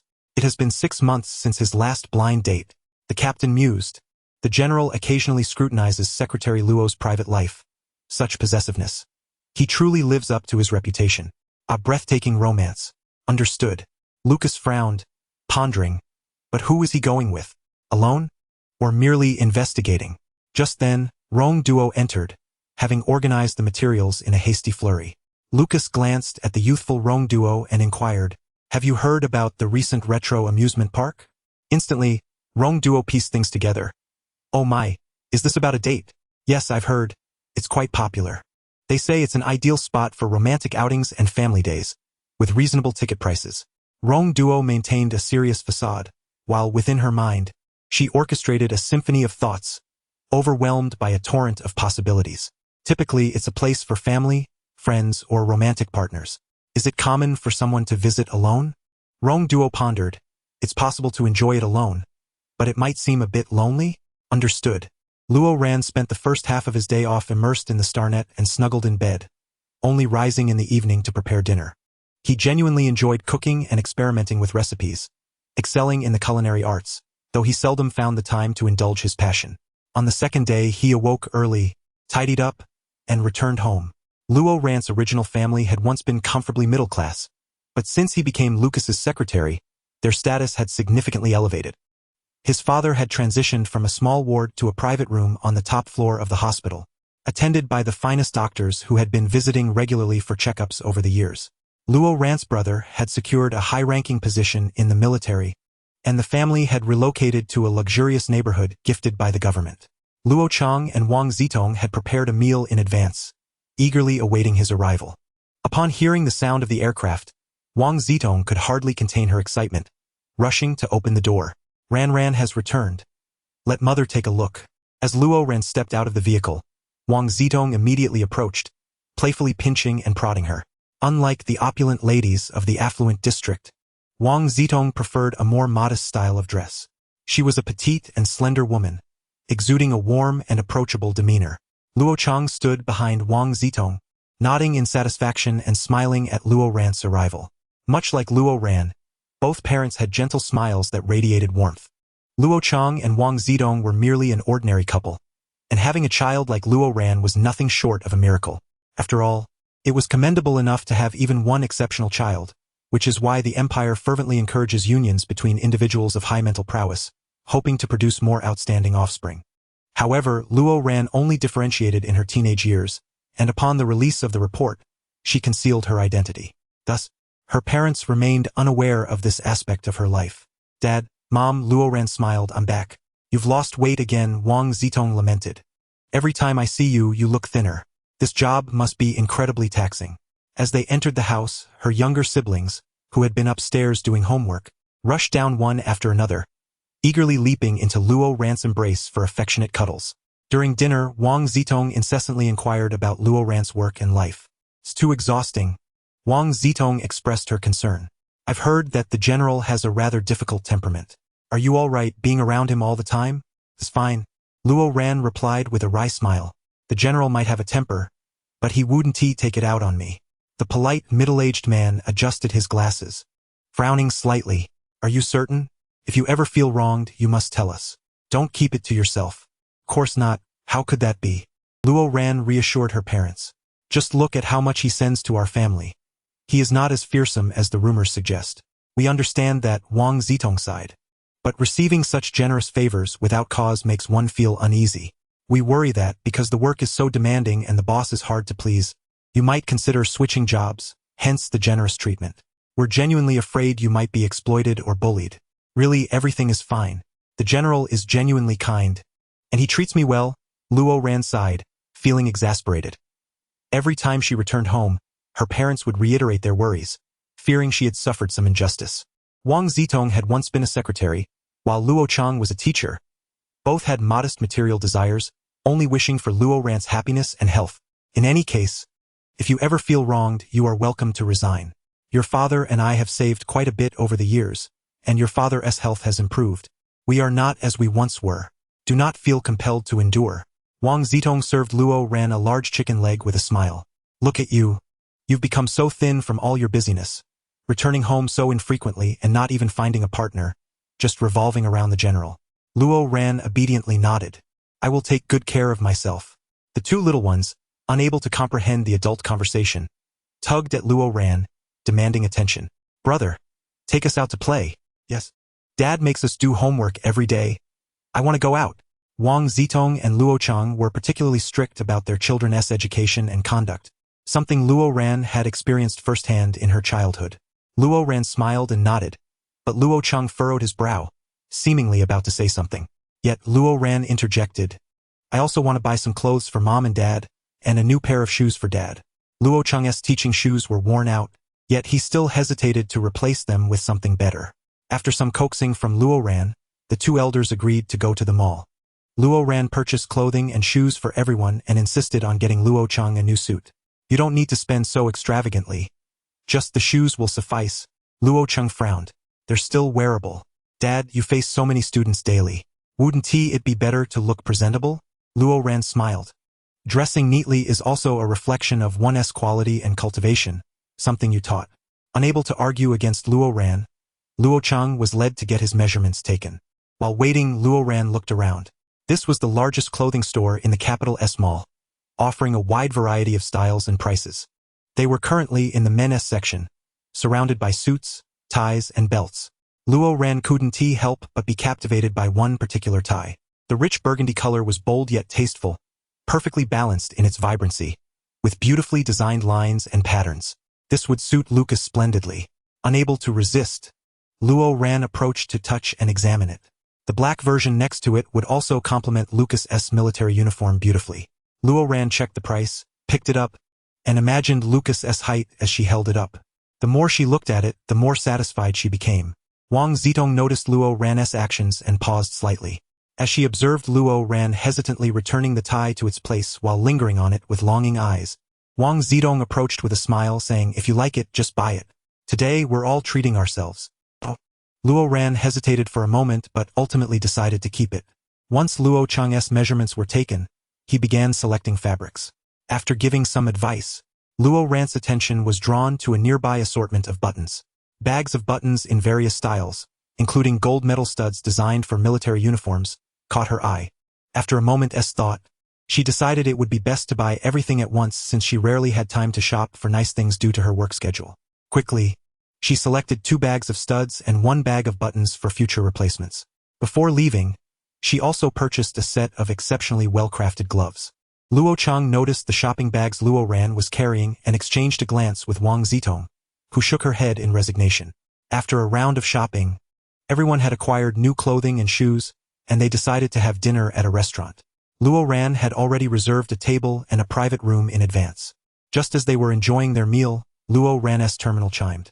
It was Lucas. Surprised, Luo Ran wondered if something urgent had come up. To facilitate her work, she usually kept her calls on speaker. Instinctively, she began to rise to answer the call, but Wang Zitong, noticing the general's name on the screen, immediately pressed Luo Ran's hand down, signaling her to stay seated. "We're in a private room. It wouldn't be convenient to step outside," Wang Zitong said with a smile. Luo Ran swallowed hard, realizing her parents were intentionally eavesdropping. She hoped Lucas wouldn't be too harsh, causing further misunderstandings between them. "General," Luo Ran said nervously as she connected the call. "Are you at an amusement park with some loser?" His commanding voice boomed through the terminal, resonant and powerful. Luo Ran felt her heart sink at the unexpected outburst. She had envisioned countless scenarios, perhaps Lucas requesting something of her or being upset about a matter. Yet, she never anticipated such an absurd accusation. Luo Ran was momentarily speechless. "I really went home to see my parents. I didn't go out to play during the holiday." There was a brief silence on the other end, as Lucas seemed to be contemplating. After a moment, he coldly huffed, "It's not that I'm forbidding you from having fun. It's just that if you're unwell, you shouldn't be running around." Luo Ran dared not glance at her parents' expressions, lowering her head as she said, "If there's nothing else, have you been drinking enough water? Are you eating 3 meals a day? Are you getting enough sleep, at least 8 hours? Indeed, as Luo Ran noticed Lucas pausing momentarily, she seized the opportunity to say, "Then I shall hang up now. The general must focus on his duties." After an arduous endeavor to finally conclude her tribulation, Luo Ran instinctively glanced at Luo Chang and Wang Zitong. Wang Zitong hesitated for a moment before broaching another subject. "Is it true that Ran is on leave due to illness? It's not serious. Just..." Luo Ran initially intended to say it was due to overexertion but instead modified her response to a common cold. "Why didn't you mention it?" Luo Chang frowned. "This child keeps everything from us," Wang Zitong chided. "You should have told us if you were ill. Mother will make you some soup. Have you taken your medicine? You must take medication for a cold." Luo Ran nodded. "Yes, I have already taken some." The group continued their meal, and her younger brother curiously inquired, "Second brother, who was that particularly fierce brother earlier?" Luo Ran chuckled. "He is my superior, a hero general of the empire." "I know," her brother exclaimed. "The teacher mentioned he is the general who brought peace to the empire." Upon hearing this, her brother eagerly interjected, "He defeated the Ice Kingdom, the pirates, and made the neighboring countries too afraid to bully us." Indeed, Luo Ran smiled, pleased with her brother's grasp of politics and history. Meanwhile, her younger sister, who had been munching on a bun, was unwilling to be outdone and raised her hand to refute. "You're mistaken.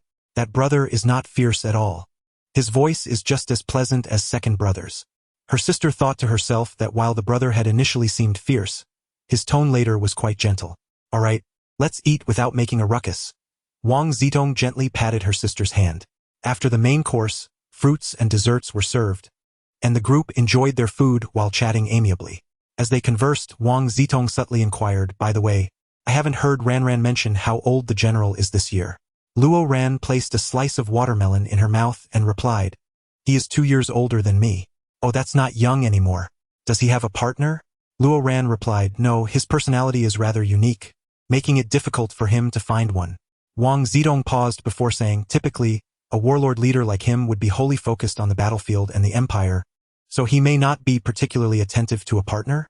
I cannot say for certain. I have never seen the general in a romantic context, Luo Ran casually remarked, nor have I observed him show interest in anyone. Wang Zitong exchanged a glance with Luo Cheng. Luo Ran chuckled, if you are interested in the general, you can look up official media and interviews. The media has thoroughly examined his profile. Wang Zitong merely nodded with a smile. After they finished dining, upon returning home, Luo Ran nestled in her blankets, scrolling through her terminal when she received a report from the military department. The investigation results regarding the individual who had been following her were out.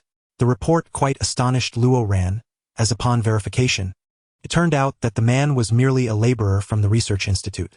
Yet, how could a mere foreman possess such exceptional skills? Further investigation revealed that the man had indeed been strategically placed there last year, having replaced an injured foreman, whose injury was not as straightforward as it seemed. The man candidly admitted that his master had instructed him to follow Luo Ran and monitor the research institute's progress concerning the fragment beneath Lucas's nail, in order to acquire leads on that one-night stand. As Luo Ran continued reading, however, the most crucial information was absent. The man did not know who his master was, and they had been communicating through a terminal that had been concealed. Someone had deliberately infiltrated the research institute, which proved to be no ordinary individual, for the institute's security system was exceedingly stringent. But who could it be? Luo Ran furrowed her brow slightly. She thought to herself how fortunate it was that she had concealed her identity as that person from that night. Not only for her safety, but now it served another purpose. After all, besides Lucas, those people behind the scenes were also searching for her. They were in the shadows while she was in the light. Luo Ran narrowed her eyes slightly, eager to discover their intentions. A knock at the door interrupted her thoughts. Come in. The door was gently pushed open, revealing Wang Zitong holding a bowl of soup. Ran, come, have a bowl of soup before bed. Thank you, Luo Ran responded, momentarily taken aback. She had not expected Wang Zitong to actually prepare soup at this hour. There's no need, thank you. Seeing Luo Ran's surprised expression, Wang Zitong felt a twinge of sadness and couldn't help but add, it's only natural. There's no need for thanks. Your mother and father care deeply for you. Yes? Luo Ran obediently nodded, accepting the porcelain bowl and sipping the soup. Wang Zitong sat down beside the bed and remarked, Ran has grown up. Luo Ran smiled, but mother still looks youthful. This child, Wang Zitong initially chuckled but then turned her head, her voice becoming slightly hoarse. Ran, fortunately, you are and not. Luo Ran paused in her soup drinking. Otherwise, it would be too arduous. I apologize, Ran. Wang Zitong shook her head. Your father and I have always wanted to tell you. We are truly sorry. It's all right, Luo Ran replied, somewhat stunned. Why the sudden mention of this? Is it because I thanked you politely? It really is nothing. Luo Ran smiled. These are old matters. I hardly remember them. Back then, Luo Cheng's younger brother had caused trouble, accumulating an immense gambling debt in the underground casino of Shinko, which led to him being assaulted, injuring Luo Cheng in the process. Luo Cheng had suffered severe injuries, and the burden of this incident weighed heavily on his heart, compounded by his pre-existing health issues, which left him bedridden. At that time, both the younger siblings were too young, while the elder brother was on the brink of graduation. If he were to abandon his studies, the family's future would be bleak. Consequently, Luo Ran and Wang Zitong had to work tirelessly, not only to ensure there was food on the table but also to cover medical expenses and the elder brother's tuition, with the gambling debt being the most significant burden. Although the empire boasted a high standard of living and the government provided substantial aid, no assistance would be extended to families burdened by gambling debts, especially those linked to Shinko. It was deemed a just consequence. It was during this time that Luo Ran grew apart. Wang Zitong anxiously awaited a day, only to see Luo Ran emerge from the Information Management Bureau, report in hand, grinning, the report is out. It's classified. Luo Ran reassured her, since it's not, then mother need not worry. I can apply for the position of frontline secretary tomorrow. I've heard that while such positions primarily hire men, they pay well. I was already working in the military logistics as a secretary, so I have a good chance. I also heard the newly appointed general is recruiting a signature secretary. If I pass through the layers of interviews, I might have a stroke of luck. At that time, Luo Ran had just reached adulthood. her face still bearing the traces of youth. However, Wang Zitong had no means to refuse at that moment. Mother, don't overthink it. Aren't we doing well now? It's not a big deal. Luo Ran smiled as she handed the bowl back to Wang Zitong. Yes, Wang Zitong smiled. So I hope your future partner is someone attentive, who understands your needs and can take good care of you. Is that all right? Luo Ran had no real concept of this, as her life revolved around work, leaving no opportunity to contemplate a partner. Soon, Wang Zitong chose not to disturb Luo Ran further. Before bedtime, Luo Ran instructed the secretary's office to send a gift to Princess Lilia for appeasement, then surprisingly retired early for rest. The following morning, Luo Ran returned to her own home. On the last day of her holiday, she planned to follow her itinerary, indulging in a visit to the amusement park and museum for some leisure. It had indeed been a long time since she last took a break. However, upon returning home, Luo Ran was taken aback to find Lucas standing before her door like a pillar, draped in a long coat, exuding an air of entitlement. Luo Ran thought to herself, "It appears this holiday will not afford me any rest." Chapter 23. The Secretary's Date? Lucas, standing nearby, scolded upon seeing Luo Ran. "Why are you so late returning?" Luo Ran retorted, "What business does the general have blocking my doorstep so brazenly?" This sentiment is akin to the blissful respite of a weekend retreat, where one is blissfully immersed in the joy of idleness, only to be abruptly summoned by one's superior to work overtime. Lucas refrained from responding to Lauren's inquiry, instead gesturing towards the entrance and stating, "I've been standing for quite a while." Lauren proceeded to open the door. Upon entering, Lucas plopped down onto the sofa and retrieved 3 neckties from the bag he had been carrying. Lauren raised an eyebrow in confusion. Lucas frowned and said, "Please help me choose one for work today." Lauren blinked, perplexed. Lucas continued, "And also brew me a cup of coffee." Lauren paused, confirming, "So, General, you came all this way just for coffee and to choose a tie?" "Indeed," Lucas replied, crossing his arms in impatience. "I didn't tea drink yesterday, and if I don't have coffee today, I won't be able to work." As for the tie, unless chosen by Lauren, he found them all unappealing and uncomfortable, leaving him ill at ease for the entire day. Lauren surrendered. It was as if no one else in the entire company could brew coffee. With a resigned sigh, Lauren headed to the kitchen to comply. Lucas surveyed the modest living room, his brow slightly furrowed. Was Lauren short on funds? The space was quite small. However, it was charming and cozy, adorned with sticky notes, cards, calendars, and little decorations. It was evident that the owner had a flair for creating a comfortable environment. "Here is the coffee you requested, General," Lauren said, handing it over. She then glanced at Lucas's attire, selecting a tie from the trio to tie for him. Once the tie was secured, Lauren presented it to Lucas for him to don effortlessly. "Oh, and this," she added, scampering back to her room, returning with an elegant little bag. "I bought some ties and cufflinks suitable for you yesterday." Lucas was taken aback, raising an eyebrow. "You went out to buy me things?" "Yes," Lauren replied, offering the bag. "Your wardrobe could use some additions." Lucas's expression softened, a hint of a smile gracing his features.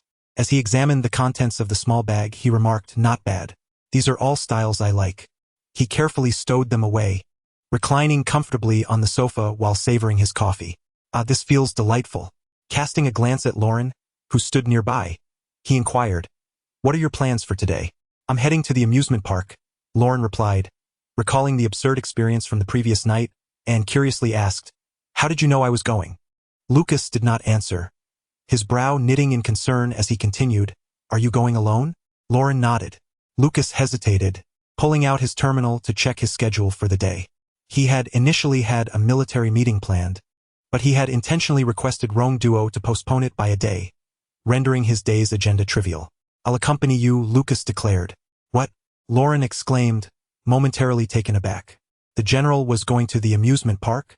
Lucas crossed his arms, stating, "Isn't it rather lonely to go by yourself?" He appeared to be deigning to accompany his secretary. "I find solo adventures quite enjoyable," Lauren countered. She wished to unwind, not merely serve her superior. Lucas turned, his tone sharp. "You don't want to go with me? I wouldn't dare waste your precious time, General. You have meetings and imperial affairs to attend to. The amusement park is hardly a fitting venue for you," Lauren replied cheerfully. "How can one judge its suitability without experiencing it? I'm curious to see what is recently popular." General, Before she could finish, Lucas had already removed his tie and military jacket, unfastening the top 3 buttons of his shirt. Discarding his formal attire, Lucas appeared even more athletic and suave in a snug white shirt. With the top buttons undone, a glimpse of his muscular chest was visible. Lauren instinctively diverted her gaze. Lucas shrugged his shoulders and adjusted his collar, asking, "When shall we depart?" An hour later, Lucas and Lauren found themselves at the entrance of the vintage amusement park in the imperial capital. Lucas didn't possess many casual garments, given their limited necessity. This occasion was an exception. Thus, prior to their outing, Lauren had zipped over to the mall to quickly purchase a casual jacket for Lucas, and the black leather jacket enhanced his already striking appearance. Lauren merely donned a long-sleeved blue shirt, sleeves rolled to her wrists. After purchasing tickets, they ventured inside.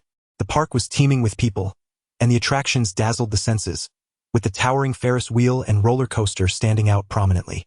Lauren, taking in the vibrant surroundings, felt her spirits lift. Lucas, with his hands in his pockets and sunglasses perched on his nose, languidly followed Lauren. The closest attraction was a shooting booth, where Lauren purchased 2 sets of darts and handed one to Lucas. He looked at her quizzically. "If you hit the target 5 times in a row, you win a small prize. 10 times and you can take home a stuffed toy," Lauren explained, pointing to the target in the distance. Lucas scrutinized the array of plush toys atop the booth, inwardly scoffing. Was it truly worth the effort for such trivial prizes? He glanced at the crowd, bemused that so many were fervently tossing darts for these fluffy tokens. "Which ones do you like?" "I'll knock them down so we can leave," he said impatiently. "Any of them," Lauren replied. The booth operator and bystanders turned to observe their exchange, intrigued. "Who are these audacious individuals?" Someone murmured. It's Secretary Lauren." "And the General?" Recognizing the pair, several in the crowd gasped, covering their mouths in excitement while hurriedly snapping photos. Most of the crowd recognized them, while the middle-aged booth operator stood bewildered, commenting, "Young man, hitting the target isn't as easy as it seems. If you wish to impress someone, you ought to ensure you have the skill to back it up." Lucas merely smirked, remaining silent as he stepped up to the booth, swiftly tossing the darts with precision toward the target. With 20 darts thrown, each landed squarely in the red zone. The action was executed with such casual ease that Lucas barely focused, his attention still divided between Lauren and the booth operator. "Incredible! Who is this?" someone exclaimed. "It's him," another responded. Lucas's impressive display drew a crowd of spectators, all expressing admiration and casting envious glances at Lauren. Lauren felt a wave of anxiety wash over her. She had foreseen this moment, knowing she would likely be thrust back into the limelight. Yet Lucas seemed unfazed, perhaps accustomed to such attention, as he approached Lauren and asked, "Which one do you want?" The crowd erupted in hushed gasps. Lauren's cheeks flushed as she felt suddenly self-conscious.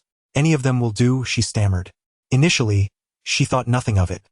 It was merely a typical interaction between colleagues. However, under the scrutinizing gaze of the crowd, especially with the fervent online fans, she began to feel a sense of embarrassment. The booth operator stood frozen, awestruck. Good heavens, who are these people? Are they Imperial soldiers enjoying a day out? No way would a soldier come to an amusement park like this. Lucas approached the plush toys, ultimately selecting a small sheep. This one should suffice, he decided. The plush sheep was a fluffy ball of white, with a sleepy expression and 2 tiny horns atop its head. Lucas thought it fitting, soft, and endearingly foolish. "Thank you," Lauren said, accepting the stuffed animal. "Do you want anything else?" Lucas inquired, adopting a playful demeanor. "Perhaps from another booth?" Lauren suggested, "Let us try something more thrilling, to avoid lingering here too long. It might become quite awkward." Upon noticing Lucas's lackluster demeanor, Luo Ran decided to opt for the most exhilarating experience available. Thus, the pair made their way to the ticket counter for the roller coaster, standing in line amidst the throngs of visitors at the amusement park. With the crowd being so vast, and Lucas donning sunglasses, it was unlikely that anyone would recognize them at all times. Luo Ran gazed at the towering tracks of the roller coaster, which ascended to great heights and featured numerous sharp turns, even bearing a warning that those under 18 were prohibited from riding. Afraid? Lucas raised an eyebrow, observing Luo Ran. "Not at all," Luo Ran chuckled, shaking his head. "I merely wish to witness a different side of the General." "Then brace yourself," Lucas replied. After leaving their small lamb at the counter, the two joined the queue and finally boarded the ride. Luo Ran secured her long hair in a tight bun and fastened her seatbelt. 5, 4, 3, 2, 1. With the announcement, the roller coaster slowly commenced its journey. The train emitted a deep rumble as it traversed the tracks, quickly engulfed by the chorus of screams that followed. At that moment, Luo Ran managed to steady herself, and despite her nature preventing her from vocalizing her fear, she felt dizzy and could only grip the safety bar tightly. As the roller coaster reached a comparatively smoother section, Luo Ran turned to glance at Lucas. He sat with his arms crossed, appearing entirely unfazed, embodying a look of sheer boredom. Were it not for his hair being tousled by the wind, one might have mistaken him for someone reclining in a rocking chair. It dawned on Luo Ran that Lucas had undergone training to engage in combat within a mech. The turbulence experienced during battle was far more severe than this, requiring impeccable balance and control to vanquish foes. Lucas noticed Luo Ran clinging to the safety bar and let out a whistle. Weakling, not going to scream? He gestured towards the others who were shrieking like frightened chickens, encouraging Luo Ran to follow suit. I genuinely lack the experience, she replied. Chapter 24. Is the secretary feeling frisky again? Once they disembarked from the roller coaster, Luo Ran found her legs trembling uncontrollably, prompting her to lean against the railing for support. Thankfully, she fared better than some, who immediately succumbed to nausea or struggled to stand, collapsing onto the ground or seeking respite on nearby benches. She glanced at Lucas, who stood nearby, arms crossed, observing her with an intrigued expression that was distinctly different from his usual demeanor. I no longer find this boring, Lucas grinned. What shall we try next? The pirate ship? The freefall tower? Let us test them all. No, Luo Ran pouted. Let us opt for an escape room instead. It won't exhaust us physically. With that, she turned and walked away, and Lucas followed with a smile. The escape room they chose had a supernatural theme, requiring players to team up to solve puzzles and navigate through various chambers while enduring an array of frights. The minimum number of participants was 2, and the maximum was 5. After a considerable wait in line, Luo Ran and Lucas finally entered, though they found the wait to be quite pleasant as they synchronously pulled out their terminals to review documents. Upon entering the dimly lit room, the atmosphere shifted dramatically. Flickering candles cast eerie shadows, and an occasional gust of wind carried a series of strange, unsettling sounds. Luo Ran surveyed the surroundings. The first chamber was a dilapidated room, its walls plastered with haphazard items stained with blood. The only furnishings were a bed, a desk with drawers, and a wardrobe, perfectly suited for a ghostly narrative. In perfect unison, Luo Ran and Lucas approached the door leading out of the room, where they discovered a keyhole, indicating that a key must be found. Let us start searching for clues, Luo Ran suggested. They began their search, starting with the bed against the wall. As she lifted the sheets, she uncovered a lighter, a potential prop. Then, as she crouched down to inspect beneath the bed, she unexpectedly locked eyes with a pair of lifeless, rolling eyes. Beneath the bed lay a lifelike dummy, its eyes wide open, staring back at her. Regaining her composure, she stood and called out to Lucas, General, there's a prop beneath the bed that I cannot reach. Her tone remained steady, her expression unflinching. Lucas, not thinking twice, crouched down to investigate. Are you bored? He quipped as he rose, clearly unimpressed. Luo Ran felt a twinge of disappointment. She had found the lighter, while Lucas retrieved a charcoal grill from the drawer, aligning perfectly with her discovery. It seemed the key was hidden within something that needed to be melted. Lucas had already examined the walls, which contained only narrative elements. Thus, the key must be concealed within the largest wardrobe. Luo Ran stepped forward to open the wardrobe door, mentally preparing for whatever might emerge. To her surprise, it remained silent. Inside, the wardrobe was empty, save for a solitary plastic ball nestled in the corner. As she reached for it, the back panel of the wardrobe unexpectedly gave way, revealing a concealed space behind a flimsy cloth. A disheveled woman with grotesque features lunged out, shrieking as she pounced toward Luo Ran. Caught off guard, the apparition appeared just as the players had relaxed. However, Luo Ran was no ordinary person. She merely watched as the ghostly figure emerged, reaching out to grasp her shoulder. This is rather awkward, the ghost remarked. Don't most people just close the wardrobe door? The ghost's dramatic entrance had been less than graceful, and she wobbled precariously, nearly losing her balance. In an instinctive reaction, Luo Ran reached out to steady the apparition by her shoulder.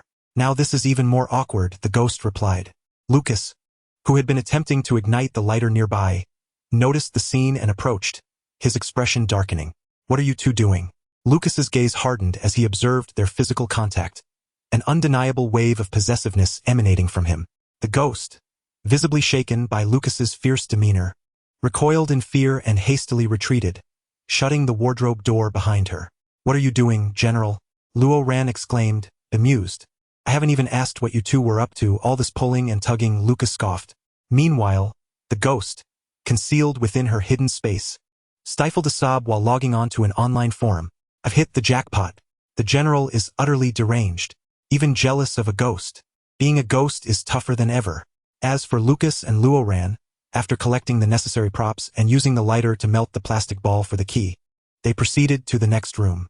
Despite the escape room's intricate design, each level proving to be more challenging and filled with frights, the duo remained unfazed throughout, navigating the challenges with ease. Upon reaching the final door, however, Luo Ran hesitated slightly. It appeared they would need to crawl through a narrow passage. Noticing her reluctance, Lucas inquired, "What's wrong?" "Nothing, let us go," she replied. Beyond the passage lay an even smaller chamber, containing only a password-protected door, its walls adorned with an array of colorful stickers that likely held the key to the code. This space felt uniquely confining. Rather than a room, it resembled a box, barely accommodating 5 people standing close together. The sealed box allowed only a narrow gap for air to flow, casting an obscure darkness that instilled a heavy sense of oppression. As Luo Ran and Lucas turned, they found themselves pressed closely together, needing to coordinate their movements. Luo Ran stood before one wall, searching for clues, while Lucas furrowed his brow.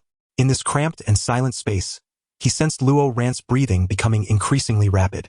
Lucas leaned closer to her, his hand brushing against the skin exposed by her clothing, a cold touch. Lucas said sternly, "Lauren, are you feeling unwell?" "No." Lauren's voice came out somewhat hurried and faint. Lucas firmly grasped Lauren by the shoulders, forcibly turning him around and activating the terminal's lighting function. As the lights flickered on, Lucas was met with Lauren's flushed face, glistening with cold sweat.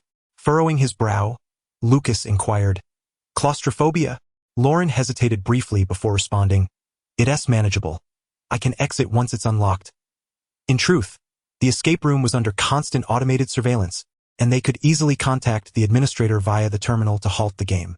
However, Lauren had no desire to take such a route. It was merely a game, and he was unwilling, nor did he see the need, to concede alongside Lucas here. Gently brushing Lucas's hand away, he turned and said, "Let us resolve this swiftly."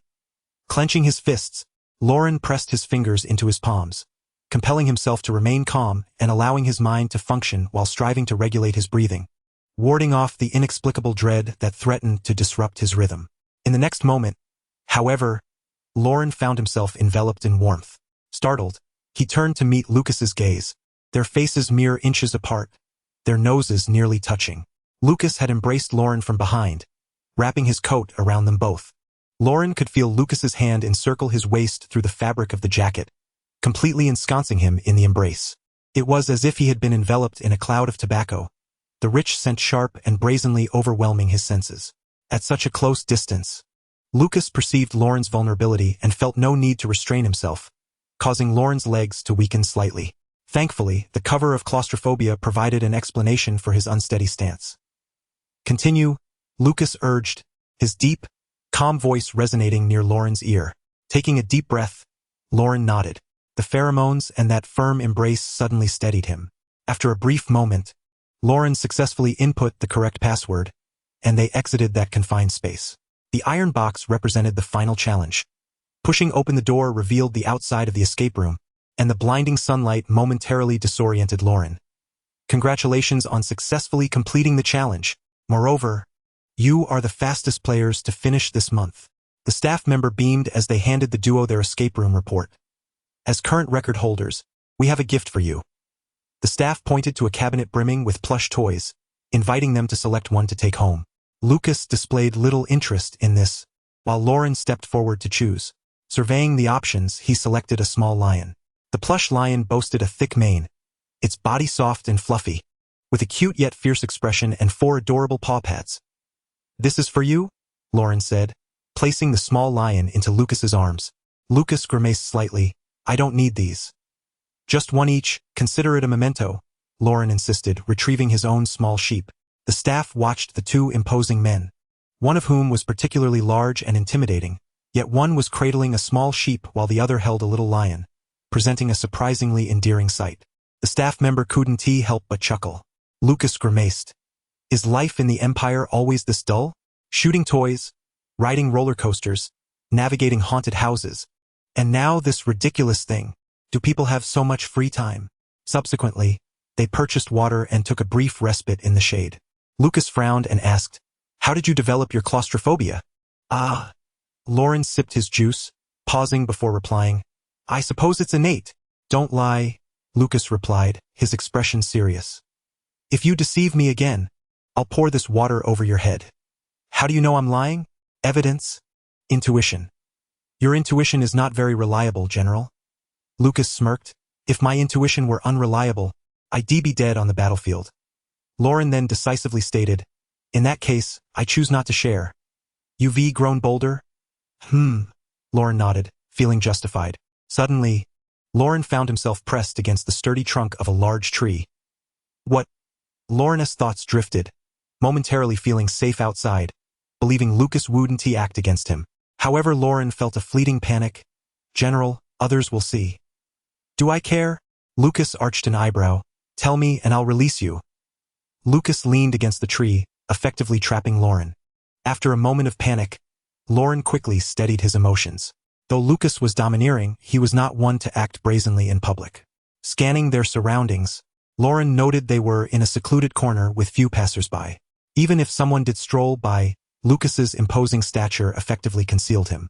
With a smile, Lauren declared, "I want to say." Lucas frowned, clearly irritated. The intensity of Lucas's pheromones heightened. Lauren recognized that Lucas was not being deliberate, yet his legs felt weak, and his mind buzzed.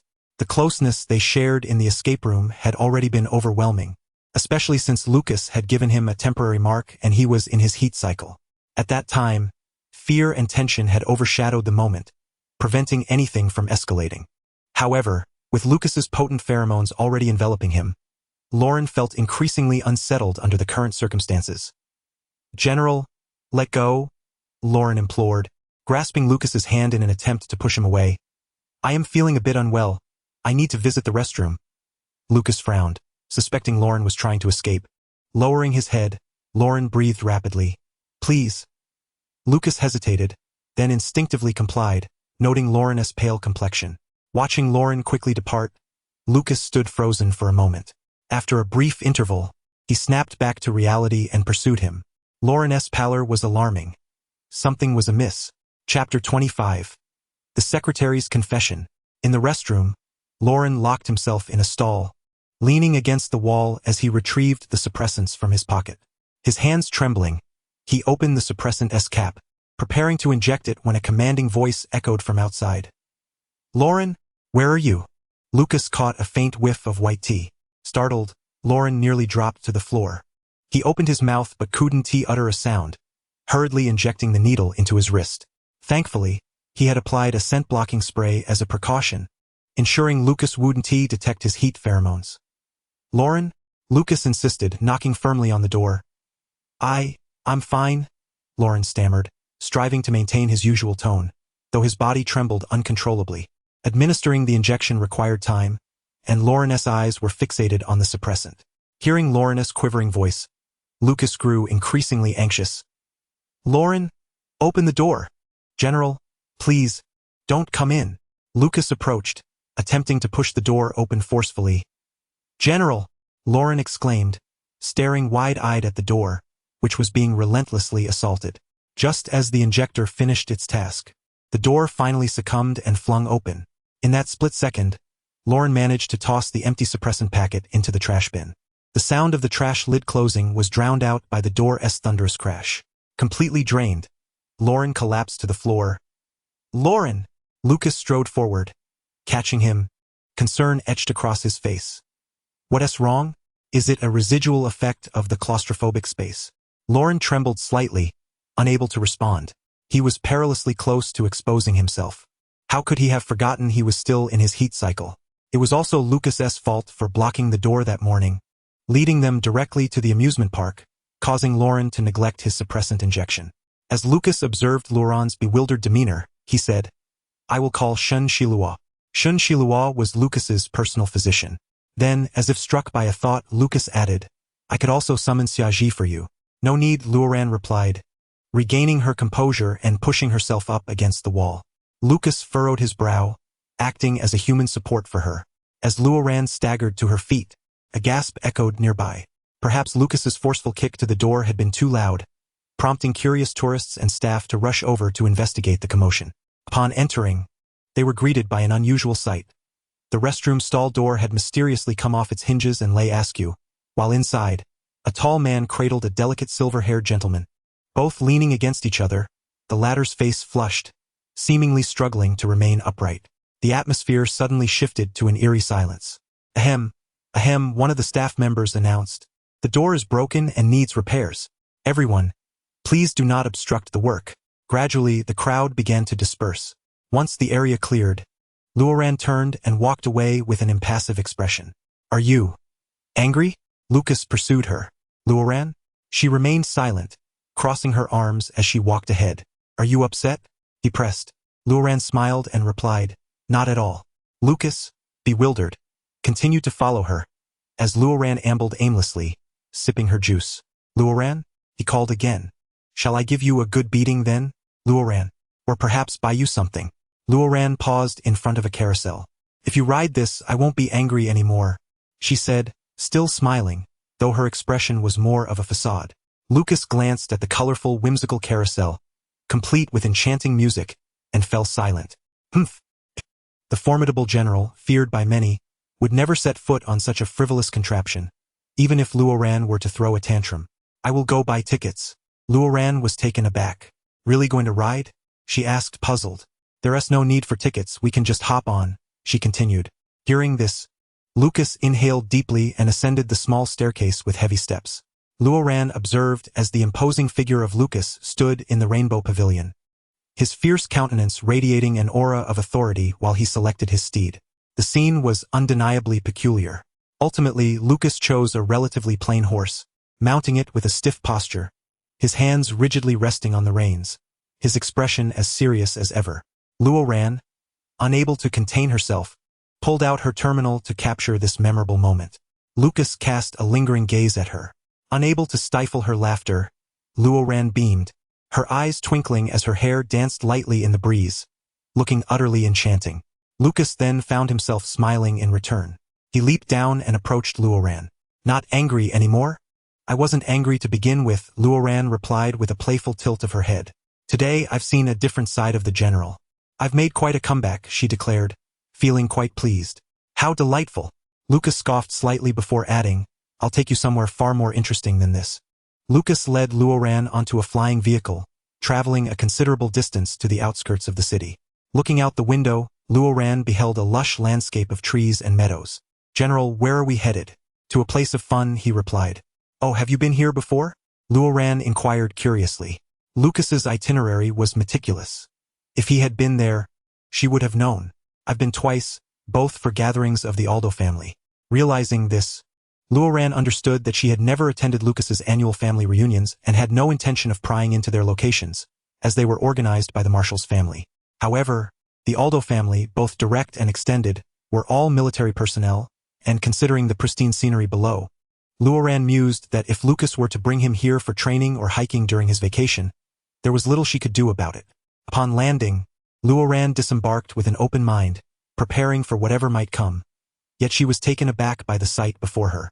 "This is," Lucas grinned, "a ranch." Before her lay an expansive meadow, under a blue sky adorned with fluffy clouds and warm sunlight. Horses of various colors and coats roamed freely across the grassland, some resting, others galloping joyfully. It was Lauren's first encounter with such a scene, an entertainment of ancient Earth that few remembered, and even fewer could ride. "These are all remnants from ancient Earth," Lucas explained, "but far more enjoyable than your amusement parks. If one is to ride, it should be on a horse like this, not some wooden contraption." This was far better than Lauren had anticipated, and she eagerly approached to observe more closely. "Wait," Lucas grasped her wrist. "Some horses are not yet tamed and might be spirited. They could kick." Stay close to me and don't wander off. Lucas led Luoran to a farmhouse, where he requested saddles and reins from the owner. Lucas raised an eyebrow. I'll let you take a spin first, then I'll teach you how to ride. Great, Luoran said, her eyes sparkling with anticipation at the sight of the tools in Lucas's hands. The elderly owner, seeing Lucas with such a beautiful companion for the first time, beamed, young master, have fun. I want to tell the marshal's wife. You misunderstand. This is my secretary, Lucas clarified, leading Luoran to select a horse. Curiously, Luoran asked, he calls you young master? Yes, this ranch was purchased by the Aldo family, so it's now private property, Lucas explained. Luoran nodded in understanding. The retired members of Lucas's family, or those who chose not to serve, primarily engaged in business, thus establishing a vast family enterprise that balanced military influence with economic power in the empire. As Lucas perused the stables, selecting horses, he took his time. If it were solely up to him, he would prefer a spirited steed or to conquer wild colts. But today he sought the gentlest and most visually appealing horse. He finally settled on a pristine white mare, her fur sleek and her large, expressive eyes sparkling like pools of water. At Lucas's gesture, Luoran reached out to stroke the horse, which leaned down to nuzzle her hand affectionately. Reading the wooden plaque beside the horse that detailed its breed and name, Luoran smiled and greeted, "Hello, Lisa." Luoran possessed a foundation in combat and ample physical strength, so Lucas harbored no significant concerns. He instructed her on mounting the horse, and once she was seated, he climbed on as well. Feeling the warmth and scent of his pheromones behind her, Luoran stiffened slightly. "Must we ride together?" she tentatively asked. Lucas's arm encircled her waist, as he grasped the reins with her, adopting a posture that was both protective and intimate. "You think you can ride alone on your first attempt? Quite bold of you," he remarked with a smirk. Controlling the reins and saddle, Lucas prompted the white mare to meander leisurely before gradually picking up speed. The pace was gentle, and Luoran could feel the refreshing breeze against his face, invigorating and delightful. Seated atop the grand steed, the world felt remarkably expansive, with a shimmering lake visible in the distance. "Is it fun?" Lucas inquired, smiling. "Isn't it far more enjoyable than an amusement park?" "Equally enjoyable." Luoran's eyes sparkled with joy. This was her first outing of such nature, and everything felt refreshingly new. Lucas's lips curled into a smile as he tightened his hold around Luoran's waist. Pulling on the reins, he commanded, "Go!" and the white mare galloped swiftly across the meadow. Luoran was abruptly thrown backward by a powerful jolt, crashing onto Lucas. The ride became increasingly tumultuous, yet once he adapted, found his equilibrium, and aligned with the rhythm, it transformed into a pleasurable experience. Lucas urged the horses to gallop faster, unleashing their full potential.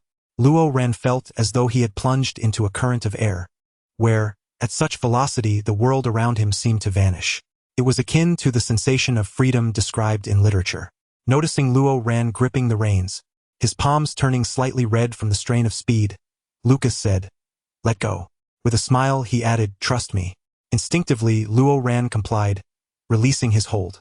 Lucas firmly clasped Luoran's waist, and Luoran could feel the strength in that embrace. He remained steadfast in his position. It was comfortable, exceedingly so. Unable to resist, Luoran raised his hands, feeling the wind weave through his fingers. His long hair danced in the breeze, the tips brushing against Lucas's ears and lips. As they raced across the prairie, at this almost blinding speed, Lucas pressed a kiss to Luoran's hair. After riding together and learning the fundamentals of horsemanship, night had already fallen by the time they concluded their escapade. The two sought out a nearby restaurant for dinner, allowing their horses to carry them there, which was exceptionally convenient as the establishment even boasted stables. Lucas glanced at the quaint cabin nestled among the trees, adorned with water droplets and twinkling lights, and remarked with mild surprise, "I have never been here before." This place was close to the ranch but not technically within its bounds. Thus it did not fall under the Aldo family's jurisdiction. Typically, when the Aldo family members gathered, they would convene at the family estate around a long table for a formal meal. "How romantic and beautiful," Luoran commented as they stepped onto the restaurant's deck, where delicate drapes, tassels, and candles adorned the space. "Good evening, esteemed guests." General and secretary, the proprietress, a young matron, greeted them with palpable excitement. Her husband, busy cleaning the deck at the back of the establishment, approached upon hearing her exclamation. "Oh my, It's the general and his secretary. Luo Ran found himself at a loss for words. Hello. Please have a seat. The proprietress promptly led them to a balcony on the second floor, where they could dine while enjoying the most exquisite view accompanied by the evening breeze. The owner also presented them with menus. Lucas, leaning back with his arms crossed, showed little interest in the offerings, knowing well what Luo Ran would choose. As Luo Ran placed their order, the proprietress enthusiastically introduced, "This is a renowned spot for photos. Many friends, couples, and families come here to capture memories. Would you like to give it a try?"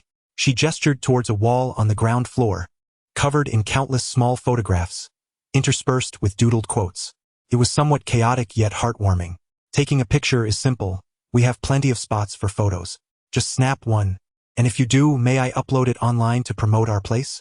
Luo Ran, feeling a bit helpless, didn't he mind too much, realizing that news of his outing with Lucas had likely spread, making a single photo inconsequential. Do you need a camera for the photo? The proprietress asked with a beaming smile, directing her inquiry towards Lucas. With little enthusiasm, Lucas pointed at Luo Ran and said, "Ask him."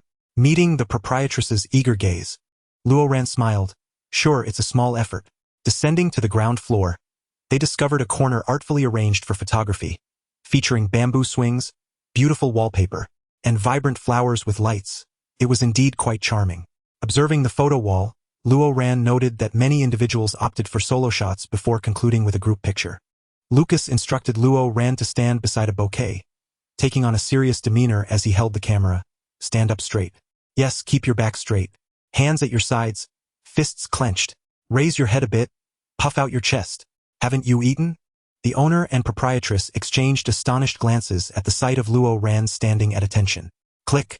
Luo Ran's solo photo was completed.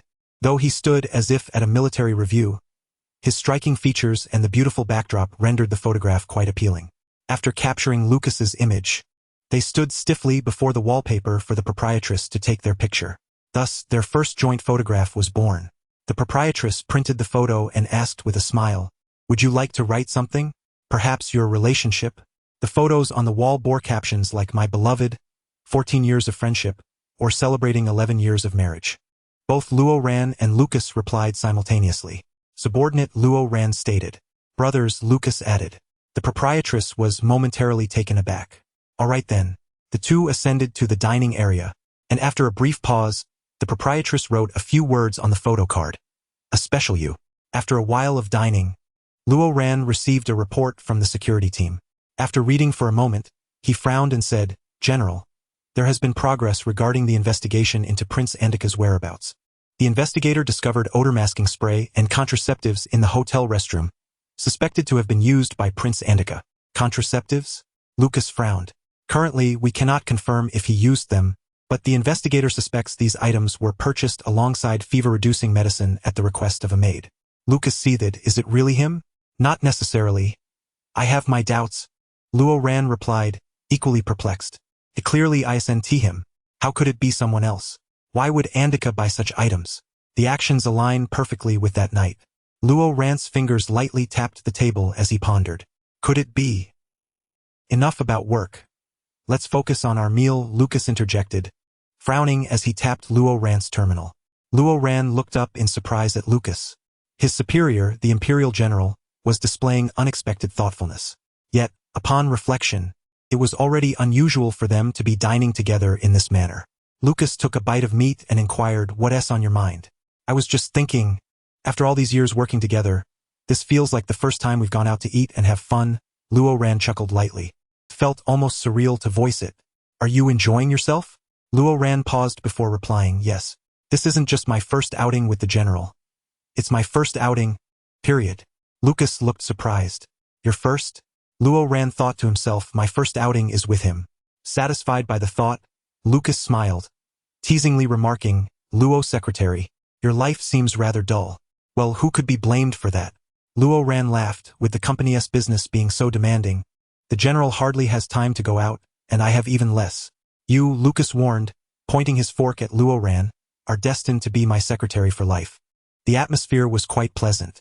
Suddenly, both their gazes were drawn to the sky, where fireworks erupted unexpectedly. Someone had set off fireworks from a nearby lookout tower. Sparks, trailing brilliant tails, soared into the night sky, bursting forth in exuberant displays. The once monotonous night sky blossomed into a riot of color. Beautiful, Luo Ran found himself setting down his utensils, gazing up in awe. Lucas observed Luo Ran's face illuminated by the fireworks, capturing the moment with his terminal. In the photograph, the silver-haired man's eyes reflected the dazzling lights, a smile gracing his features as he admired the spectacle, with the night sky and fireworks as a backdrop. After their meal, Lucas escorted Luo Ran home before returning to the office. As he lay in bed after a shower, Luo Ran felt a sense of unreality. His body ached slightly from the day of riding, but it was nothing serious. He hadn't anticipated spending his third day of vacation in such a manner with Lucas. Suddenly, he remembered the forum. Luo Ranting paused momentarily, steeling himself as he opened the terminal, eager to peruse the forum for any intriguing posts. Oh, Luo Ran remarked. There is hardly any substantive content. It's all just screams. After flipping through several pages, his fingers nearly cramping, he finally discovered a post of substance. Resource compilation. Class representative screenshot organization. The general secretary is on a date. Upon entering the post, he found it authored by a highly esteemed user, likely a figure of considerable respect within the community, who had diligently compiled a comprehensive array of knowledge points throughout the day. In the first comment, infinite pampering. I'll secure an entire amusement park's worth of dolls for you. The general exuded a commanding aura, ready to battle for love. When asked by the secretary which doll he desired, he confidently declared he could acquire any. The secretary, blushing, replied that he would accept anything gifted by the general. The general showcased his prowess, assuring him that no matter what he fancied, he would procure it for him. The secretary playfully teased the general, expressing a desire for something more exhilarating than dolls. Covering his face in embarrassment, the next post revealed images captured by bystanders. The second comment, a love impossible to restrain, affectionate moments, recounted their experiences in a haunted house, shrouded in mystery. The post included an intriguing account from a female ghost, while the general's jealousy even extended to the ethereal. After emerging, the secretary appeared flushed, his legs somewhat unsteady, covering his face in embarrassment. The two then retreated to a secluded corner beneath a tree, seemingly intimate, their actions obscured. The secretary bashfully pushed the general away, and they ventured to the restroom. Eyewitnesses described the two embracing within a stall, the door having been forcefully dislodged. The third comment, a promise of love, a romantic dinner, detailed their evening visit to a renowned sacred site, where they captured photographs of one another. A screenshot from the proprietress noted how sweet the pair appeared together, with the secretary taking the lead in ordering, suggesting that even the mighty imperial lion could not escape the fate of being managed by his beloved. Later, the couple enjoyed a fireworks display, for which the efforts of a crowd-funding sisterhood were particularly appreciated. The secretary was oblivious to the surreptitious photographs taken by the general, who was utterly captivated by him. The comments section erupted in excitement. I've fallen in love with love again. So sweet. Who knew the general could be so tender? Even the ghost gets jealous. The general, as expected. Luo Ran lamented.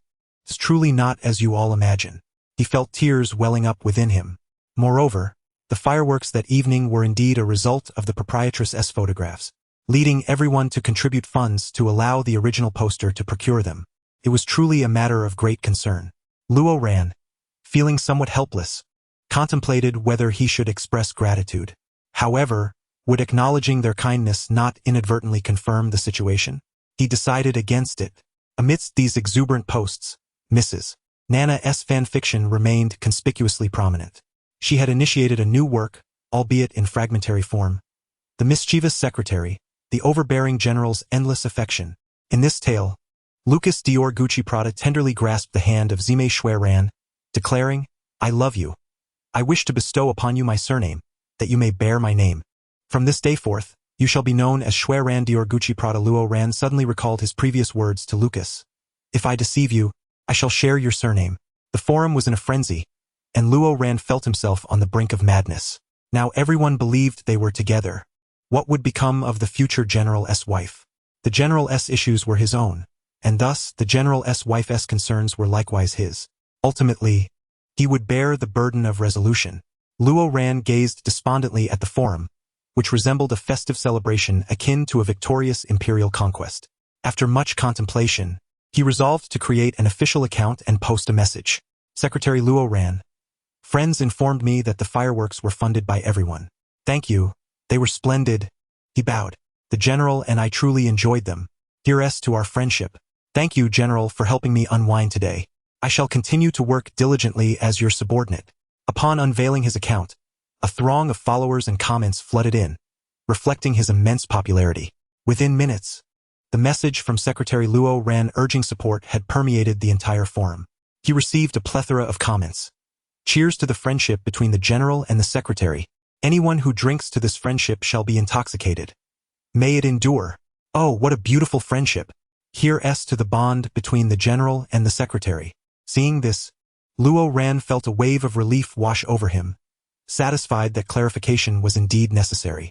Stretching his limbs, he set an alarm for himself before drifting off to sleep. The following day, Luo Ran's tumultuous period of yearning finally concluded, allowing him to revert to his usual routine of early rising and late nights. He began the morning by rescuing his secretary and the minister from imminent despair in the office, handling urgent documents, brewing coffee for Lucas, and tending to his wardrobe. In the afternoon, he sought out Xiaji to continue their work on melting and refining. During these days, Luo Ran had made no progress, nor had the researchers at the institute, despite their persistent efforts to comprehend the troublesome stone. As night fell, he still had no time to rest. He needed to verify the birthday gift for the Grand Prince. After all, with the Grand Princess' birthday approaching, as the esteemed firstborn of the imperial family, a grand banquet was to be hosted, inviting all prominent figures from the empire and surrounding areas, including Lucas. After successfully completing a day's itinerary, just as he intended to return home, he was halted at the company entrance by a frostbitten individual. A young girl, resembling a maid, blocked his path and cheerfully said, "Our princess wishes to invite you to dinner." Princess Lilia? Luo Ran found this peculiar, recalling how Lucas had previously scolded her to tears because of him. Surely Lilia must harbor resentment towards him. Is this an invitation directed at me, rather than General Lucas? Indeed, we hope you can attend the banquet. Right now, at the embassy, the maid cheerfully replied. The princess cannot leave the embassy. The top floor offers a splendid view, complete with a glass greenhouse, and we've invited the chef. Could it be a trap? The princess earnestly hopes you will accept the invitation. The maid added with a smile. We even prepared a gift for you. With a sigh, Luo Ran followed the maid aboard the flying vehicle. If it was indeed a trap, he mused, there was little they could do to him. At worst, they might attempt to humiliate him with a few scathing remarks. He was unafraid and could handle it. However, as a precaution, given the unexpected invitation, he left a message for the captain of the guard detailing his itinerary and requesting to be contacted later. Upon reaching the embassy's top floor, he found Lilia adorned in a manner quite different from her usual style, seated with a cheerful expression as she observed Luo Ran. Approaching her, he asked, "Is there something you wish to discuss, Your Highness?" "Sit down and eat," Lilia commanded, indicating the chair opposite her. "This princess summoned you to dine with me." As he sat, Luo Ran wondered if this was an attempt to evoke feelings, hoping to create opportunities for her and Lucas to speak well of each other. "I received the chocolate you sent. I accept your apology," Lilia declared, crossing her arms. This princess is no longer concerned with past matters. Luo Ran smiled and nodded. Lilia was momentarily taken aback by his smile. She recalled their first meeting when Luo Ran had treated her with such gentleness, advising her not to provoke the general. He seemed to be yet another victim of that fierce general's dominance. During their second encounter, he had offered her a tissue for comfort, remaining unfazed even when she insulted him as a mere watchdog. Subsequently, he had sent her chocolate to soothe her feelings. Lilia reflected on her mother's previous counsel. The girl believes that a marriage should be to someone of a lower status, as such a union would inspire trepidation, care, and respect from the husband. In contrast, a man of Lucas's caliber, being a favored son of fortune, would naturally exhibit arrogance and dismiss her entirely. The princess has made her decision. You are not without merit. Lilia rested her chin on her hand and remarked, "What is so appealing about marrying a general? He is so fierce. Wouldn't it be better to be with you?" Luo Ran, taken aback, thought he misheard her. Lilia, with an air of pride, declared, "I permit you a trial with me. Afterward, we may gradually come to understand each other better." Luo Ran paused and replied, Your Highness, we are not suited. You are a princess. Precisely because I am a princess. You must heed my words. I have taken a liking to you, and I desire you, Lilia asserted, casting a glance at Luo Ran. You are the Empire's secretary. Your status is not insignificant, and our union would be acceptable to the people of Luobing. With delicate features and an elegant demeanor, he spoke with gentleness and courtesy. Moreover, he possessed striking beauty, his silver hair reminiscent of a galaxy. How splendid he is, far superior to that rogue Lucas. Lilia's satisfaction grew with each glance. Luo Ran found the situation somewhat amusing. He had been preoccupied with concerns for his safety before arriving, and now he wondered what was happening with the eccentric people of Luobing. At that moment, he recalled a humorous remark from a forum. The people of Luobing must have had their brains frozen by ice blocks for too long. He shook his head and solemnly stated, Princess, precisely because I am the Empire's secretary, I cannot casually enter into a marriage with your Highness. I bear too many secrets of the Empire. Ah? Lilia furrowed her brow, perplexed. Luo Ran explained, historically, the civilian officials who serve high-ranking officials are of simple background. As such individuals do not carry the Empire's secrets or resist it. We lack the capability. We can only rely on our superiors and the Empire for protection. Lilia grasped only part of the explanation. Thus, while I am not of noble standing, I hold command over all military affairs of the Empire. Your Highness, as a foreign princess, do you truly believe a marriage between us is feasible? Well, that is indeed a dilemma, Lilia mused. After a prolonged moment of contemplation, she clapped her hands and exclaimed, We could elope! How romantic! Luo Ran was at a loss for words. Lilia, beaming with delight, began to plot. I've seen how romantic and fun elopements are in dramas. And besides, Luobing will protect us. Luo Ran interjected, but Luobing is under the command of General Lucas. If he does not favor you, he won't mobilize troops to retrieve you. Lilia retorted, Don't be deceived by him. He has treated you poorly, scolding and reprimanding you, and previously, he made me apologize solely for his own pride. Luo Ran felt utterly helpless. Reasoning was futile. Your Highness, please dismiss these absurd thoughts. Marriage cannot be treated so frivolously. Rising, he added, I shall pretend today's events did not occur, and I hope your Highness refrains from mentioning them in the future. Otherwise, it may lead to significant misunderstandings and troubles between our nations. With that, Luo Ran departed. Just then, the captain of the guard approached. Secretary, are you unscathed? I am well. Luo Ran paused and instructed. Do not inform the general of tonight's occurrences. Understood.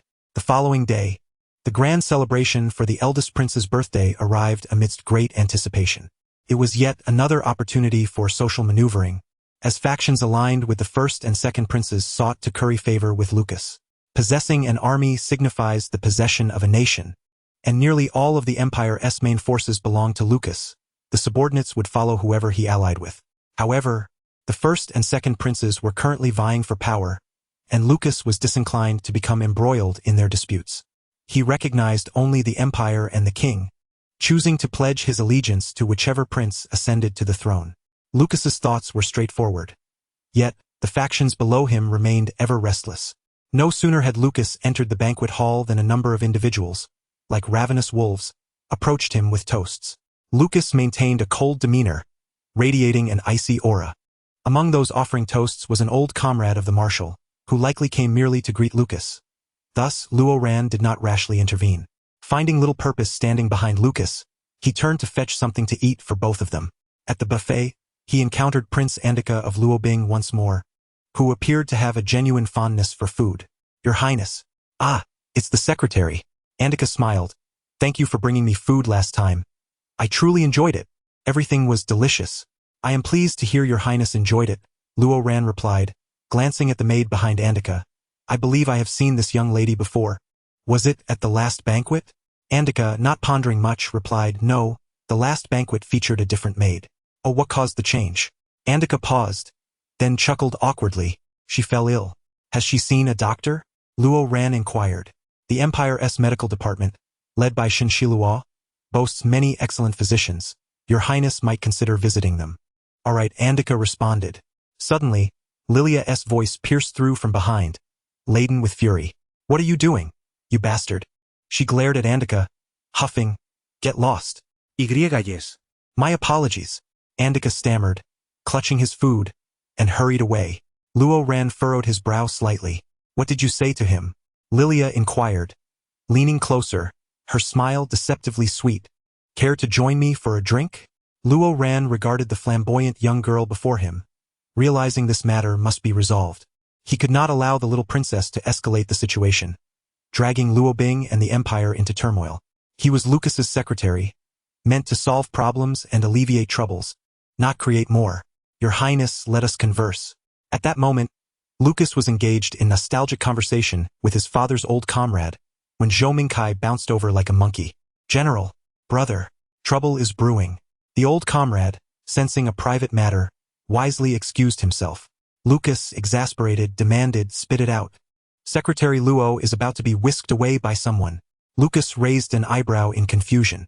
Zhou Mingkai, lowering his voice, continued, yesterday, I inadvertently learned from my brother that the princess of Luobing, Lilia, has developed an inexplicable affection for your secretary and has petitioned the empire for a marriage proposal. Thankfully, my brother managed to suppress this matter discreetly. Lucas's eyes widened in disbelief. Preposterous. Indeed. Zhou Mingkai nodded vigorously. Preposterous. I was nearly driven mad. Just now, I saw that princess dragging Secretary Luo out to the balcony. Lucas's eyes grew even wider. What an absurdity. Absolutely. Zhou Mingkai continued to nod fervently. This is utterly outrageous. We must hurry to the balcony. On the balcony, Lilia exclaimed in frustration, why can't we be together? Luo Ran paused, then replied, because my heart belongs to another. What? Lilia gasped in disbelief. Who do you like? After a moment of silence, Luo Ran's expression turned grave as he confessed, I have long admired General Lucas. Lucas's fierce reputation and notorious demeanor suddenly proved effective. Upon arriving at the balcony, he was greeted by this revelation. Lucas? Zhou Mingkai? Chapter 26. The secretary is misunderstood. Luo Ran's declaration left everyone momentarily speechless. Luo Ran, renowned as the empire's impeccable secretary, capable, intelligent, rational, and seemingly devoid of emotion, had always acted solely in Lucas's best interest. No one could have imagined him capable of harboring romantic feelings. Though naturally gentle, his demeanor was also distant and even cold. Now he actually claims to have feelings for Lucas? No, that is simply inconceivable. Lilia gazed at the strikingly handsome man before her, feeling as though her worldview had been shattered. I truly like him. Luo Ran paused momentarily and, with utmost sincerity, remarked, at this juncture, I must express my hope that His Highness can understand. Lilia, what? Lucas. Zhou Mingkai, standing nearby, struggled to suppress his laughter. As a seasoned player in the realm of romance, he instantly recognized what Luo Ran was attempting to do. Lucas, filled with suspicion, turned to glance at Zhou Mingkai, who was curled up and trembling. In that moment, Zhou Mingkai felt a sudden inspiration. For the happiness of his brother's future. For the marshal and his wife to enjoy a life filled with grandchildren. For the hopes of millions in the empire. For the promising next generation of the empire. He bore the weight of countless expectations. Oh heavens! Zhou Mingkai squeezed out a few tears, pounding his chest in a display of mock anguish. What a beautiful love! What a heart-wrenching, unrequited affection! Secretary Luo, you have worked hard. At that moment, Lucas was lost in his thoughts, his expression inscrutable as he turned and strode away. He remained the iron-willed and fierce general, devoid of emotion, unmoved by the unfolding drama. Yet, as he descended the steps of the balcony, he suddenly misstepped, nearly stumbling. Zhou Mingkai. He looked up at the moon, pretending not to notice. Lucas scoffed, his expression fearsome as he stomped down hard on the step, then continued on his way. Zhou Mingkai promptly followed suit. Meanwhile, the two individuals on the balcony appeared oblivious to the commotion. Lilia was staring at Luo Ran with disbelief. You wouldn't dare tell everyone, would you? If His Highness wishes to speak, then so be it. I have no power to stop that, Luo Ran replied, lowering his gaze in a pitiable manner. To be honest, Luo Ran had the confidence to say this, knowing that the princess would not dare reveal it. Lilia's reputation for being capricious and reckless had already taken root. Her words carried little credibility. Even if she did speak out, those who believed her would be her fans, and those who did not would dismiss it as mere gossip, seeking only amusement. Well, if you like the general, I don't mind. After all, he doesn't like you. I can just take you away. Luo ran. He was once again curious about how the royal family of the Ice Kingdom raised their princesses, especially since the other princes seemed perfectly normal. However, Luo Ran had a backup plan. Your Highness, are you truly intent on competing for the General's affections? Luo Ran raised an eyebrow. Huh? Lilia stared wide-eyed. You're not secretly in love? Are you and the General together? Luo Ran remained silent, neither denying nor affirming, but his demeanor led Lilia to believe he had acquiesced. No way. Wah. You shameless person. Lilia cried out as she ran away. What could she possibly use to compete with Lucas? He was the general who had reduced her country to a vassal state. Watching Lilia storm off in a fit of anger, Luo Ran let out a sigh of relief. The princess would likely no longer demand anything from the empire. With the trouble resolved, Luo Ran returned to the banquet hall, searching for Lucas but failing to find him. Just as he was about to inquire about his whereabouts, he unexpectedly encountered the star of the evening, the eldest prince, Zhou Mingyu. What a coincidence, Zhou Mingyu said with a smile. Secretary Luo, are you facing any difficulties? Your Highness? Luo Ran replied, bowing respectfully before asking, do you know where the general is? Zhou Mingyu paused before answering, I'm sorry, I haven't seen him. Very well, Luo Ran thought. Could he be upstairs in a private room with Zhou Mingkai, drinking and playing shooting games? Zhou Mingyu then teased. With so many lovely ladies around, perhaps Secretary Luo should not accompany him. He might feel more at ease. Luo Ran merely smiled. Since we've met, would you care to dance with me? Zhou Mingyu gestured towards the dance floor. Remembering that Zhou Mingyu had previously invited him to be his dance partner, Luo Ran was somewhat taken aback by the renewed invitation. This prince certainly did not lack for dance partners. Why would he specifically choose to invite him? It was a bit embarrassing. Zhou Mingyu shook his head and jokingly said, perhaps it's because I'm still single at this age, so my family is always trying to connect me with exceptional individuals. At such gatherings, I feel like a delectable morsel surrounded by wolves. Luo Ran understood. As the eldest prince, he was the most likely heir to the throne. Becoming his consort now would be an unparalleled honor. Surely, many would vie desperately for the opportunity to dance with Zhou Mingyu, engaging in rivalry and employing all manner of tactics to get closer to him. It was no wonder Zhou Mingyu was overwhelmed and had sought him out as a shield. Zhou Mingyu confirmed Luo Ran's suspicions with a sigh. That's why I invited you to be my dance partner. You're the General's secretary, so no one would dare say anything. Unfortunately, you were rather unceremoniously turned down, and I felt quite hurt. I'm sorry, Luo Ran smiled. I had no idea you were facing such troubles. Now you do. Zhou Mingyu extended his hand toward Luo Ran, bowing slightly and politely asking, this handsome gentleman, may I invite you to dance with me? Luo Ran chuckled as he placed his hand in Zhou Mingyu's. At that point, Zhou Mingyu had made his intentions clear, and Luo Ran felt it would be impolite to refuse. After all, Lucas currently did not require his assistance, so he accompanied Zhou Mingyu to the dance floor. The lighting was soft, and the music gentle. Luo Ran danced exceptionally well. Zhou Mingyu gently rested his hand on Luo Ran's waist and remarked with a smile, it's a shame that we're not showcasing it more. Luo Ran lowered his gaze, replying, you flatter me. Sometimes I can't help but envy the general for having a secretary like you. It must lighten his workload immensely and bring joy to his daily life. Luo Ran countered, Your Highness's secretary graduated from the Royal Academy, undoubtedly far superior to me. Not at all, Zhou Mingyu chuckled, shaking his head. Back in the day, Frostleaf competed with you for the general secretary position and lost. Even now, she still holds you in high regard and occasionally brings you up in conversation. Luo Ran was momentarily taken aback. Back then, you mean when General Lucas was hiring a secretary? Yes, Zhou Mingyu replied, somewhat surprised that Luo Ran was unaware. You didn't know that Frostleaf competed against you back then? Not just her. There were several commoners from the Royal Academy as well. Luo Ran fell silent for a moment, then smiled as he shifted the topic. That was far too long ago. I've forgotten.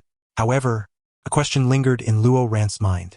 He had been pulled directly from the preliminary selections to the final round, which had limited his interactions with other candidates. Given that several had come from the Royal Academy, why had he been chosen in the end? Zhou Mingyu continued, interrupting Luo Ran's thoughts. However, Frostleaf will be resigning soon. What happened? She's getting married and plans to focus on her family. So, I would like to seek your assistance once again. Zhou Mingyu sighed, saying, The newly appointed secretary is unfamiliar with many matters, and to ensure the Empire's affairs run smoothly, could you come and teach him? It won't take up too much of your time. Luo Ran replied, neither subservient nor arrogant. I'll do my best. But the military and trade departments are quite busy. As the banquet continued, filled with clinking glasses and lively conversation, the two danced and conversed. Meanwhile, upstairs in a private room, how dare he deceive me? Lucas slammed his hand on the table, exclaiming, Luo Ran has quite the audacity. Ha, for years? So he has been lying to me for several years. Zhou Mingkai, startled, misfired his dart, sending it veering away from the target on the wall. Stunned, Zhou Mingkai asked, what concerns you more, the fact that he deceived you? Sitting at the table, Zhou Mingkai reclined with his legs crossed, opening a bottle of wine. Lucas paced back and forth with his hands clasped behind his back. Zhou Mingkai thought to himself, in the past, whenever anyone expressed affection for Lucas, his reaction was one of disgust and disdain, often culminating in anger and annoyance. Just the other day, a noble had presented Lucas with roses as a declaration of love, only for Lucas to coldly instruct his guards to expel the individual, literally throwing both the person and the roses out of the hotel doors. As it stands, Lucas, who had never contemplated matters of the heart, found himself in a state of disarray.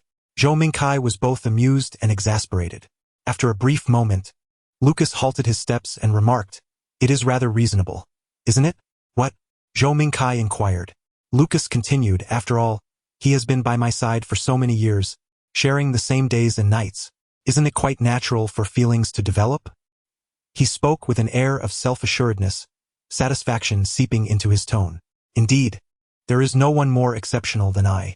The others are merely a hodgepodge of mediocrity, none possessing any remarkable beauty. To remain unperturbed in my presence must be quite a challenge. Zhou Mingkai was left speechless. Lucas furrowed his brow and pondered, how am I to reject him? What if he becomes angry and decides to protest? Zhou Mingkai replied, why would you want to reject him? Lucas asserted, as a general of considerable stature, I should not indulge in romantic entanglements. Such distractions would be detrimental to my duties. I am solely focused on warfare. Zhou Mingkai, in that moment, felt a sudden surge of inspiration. With the hopes of the entire empire resting upon him, he pounded his chest and declared, for all these years, Secretary Luo has neither revealed his feelings nor hindered your work. Wouldn't it be more beneficial for things to continue as they are? Zhou Mingkai fervently argued, the secretary deserves compassion. Please do not reject him. Secretary Luo is such a proud and aloof individual. Your abrupt dismissal would undoubtedly hurt him. Lucas sighed, scratching the back of his head, contemplating the inconveniences brought about by his irresistible charm. His somewhat naive secretary was indeed a source of trouble. Just as he was about to respond, a knock at the door interrupted. It was Zhou Mingkai's good friend, a youth with flamboyantly dyed crimson hair. Brother Kai, the boy exclaimed upon seeing Zhou Mingkai, then noticed the imposing Lucas behind him and recoiled slightly, swallowing his words. What is it? Zhou Mingkai frowned. Well, Secretary Luo just danced with the crown prince. What? Zhou Mingkai was taken aback, then frowned again. Is that worth rushing over to tell me? No. After dancing with the crown prince, Secretary Luo received an invitation from that scoundrel, Xia Anqing, and he accepted. Now they're dancing together.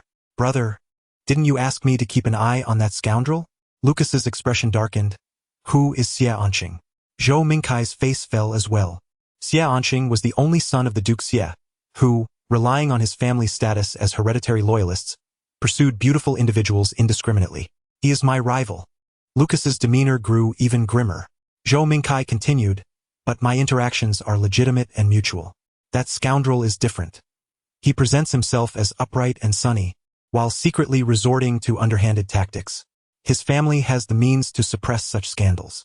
Had it not been for his previous audacity in targeting my younger sister, I would have remained oblivious.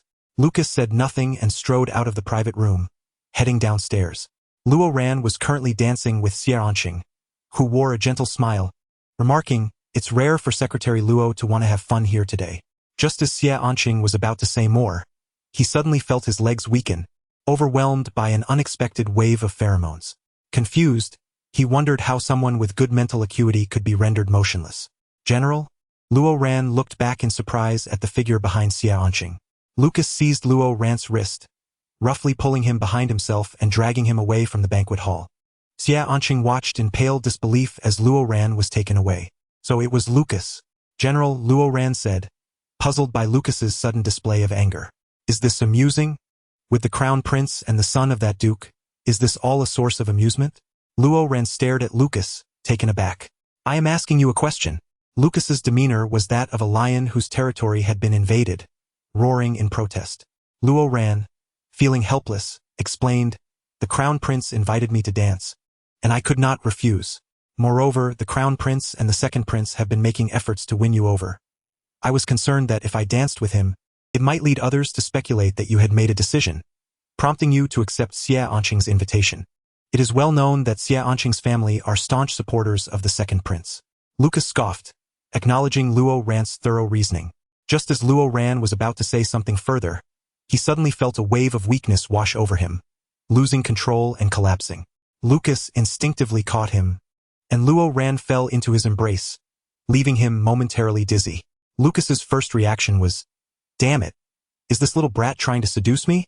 Then he recalled Zhou Mingkai's description of Xia Anqing's tactics, secretly drugging others. Lucas's expression darkened further. Xia Anqing is courting disaster. Chapter 27. The secretary begins to pretend. Luo Ran felt as though the world was spinning around him.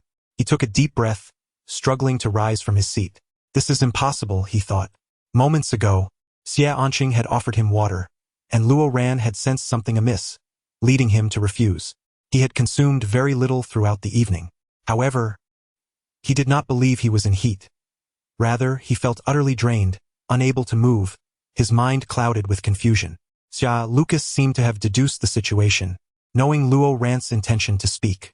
He supported him, interrupting, I understand. I will take you to find Xia Ji. Luo Ran nodded, murmuring, all right. Lucas's expression grew grim, as it was evident that Luo Ran's first thought in times of distress was to seek Xia Ji. Luo Ran had intended to reflect on what he had eaten or drunk that evening, but his mind was a haze, rendering him incapable of coherent thought. General, I am sorry for causing you trouble. It is nothing. You are not a burden, Lucas replied, slightly frowning at the harshness of Luo Ran's words. Luo Ran initially felt merely fatigued, but suddenly his body began to heat up. He had just exited his heat cycle. How could he be feeling this way? Finding himself on the verge of entering a heat state, Luo Ran desperately fought to suppress it, afraid to let his pheromones escape. The pheromones could incite further excitement, but that was only under deliberate circumstances. Now, the unintentional pheromones emanating from Lucas calmed Luo Ran, who leaned against him, resting his head on Lucas's shoulder, enveloped by the rich scents of tobacco and earth, managing to contain the tumult within him. General, please let go of me, Luo Ran said. I can sit up against the chair. Lucas, maintaining a stern demeanor, did not budge. With his limbs lacking strength, Luo Ran found himself unable to move without Lucas's assistance. Do not move, Lucas commanded, stay quiet. Lucas's mood was understandably foul. Someone had administered a drug akin to a love potion to his secretary, and Luo Ran's predicament had not even crossed his mind. Just before the incident, he had been dancing with the crown prince and Xia Anqing. Did he only see work, with thoughts of personal matters completely absent? Was it possible he had no feelings at all? Had he not professed his affections? Meanwhile, Luo Ran, oblivious to the turmoil in Lucas's mind, buried his face in Lucas's shoulder, succumbing to the temptation of the pheromones and instinctively biting down on Lucas's shoulder. So fragrant, so comfortable. Lucas's body tensed. Damn. He frowned slightly, but noticing Luo Ran's apparent agitation, he instinctively reached out to gently rub the back of Luo Ran's head. Most of Lucas's hands were metallic, and despite his efforts to lessen the pressure, his rigid grip was still discernible to Luo Ran, providing a sense of security. As he continued to rub, he allowed Luo Ran to bite down, unfazed by the discomfort it brought. Eventually, Luo Ran, in a daze, drifted off to sleep, releasing his grip. The aircraft glided smoothly toward the outskirts of the city, heading for Xia Ji's quaint cabin. Throughout the journey, Lucas held Luo Ran, never contemplating releasing him to lay him on the aircraft's bed. The figure nestled in his embrace was warm and soft, eyes gently closed against his shoulder, long lashes framing a visage of serene elegance. He had expressed his fondness for himself. Lucas, in this tender moment of holding someone, began to reflect, albeit belatedly. To be candid, It was the first time in his life that Lucas contemplated matters of the heart. The prospect of romance seemed particularly cumbersome, laden with the necessity of marriage, and the thought of dying on the battlefield only compounded the complications. Lucas cast a glance downward at Lauren. What would it be like to court Lauren? Would he reveal expressions beyond his usual professional demeanor? Would Lauren indulge in playful affection? Would he ever display anger or sulk? Suddenly, Lucas found himself yearning to witness Lauren in a state of playful whimsy, and even in a huff. Compared to Lauren's usual methodical approach to resolving issues, Lucas was equally intrigued by whether this individual, if engaged in a romantic relationship, might make unreasonable and troublesome demands. Beep, beep. The flight system emitted a notification. They had arrived at their destination. Summer, upon seeing Lauren unconscious and being carried in, widened his eyes in shock, his hair almost standing on end. What now? Lucas gently placed Lauren on the sofa and, with a somber gaze, informed Summer, he's been drugged. Summer scrutinized Lucas, acutely aware of the potent pheromones emanating from him, filled with an air of dominance and hostility. Why did it feel as though he was being targeted?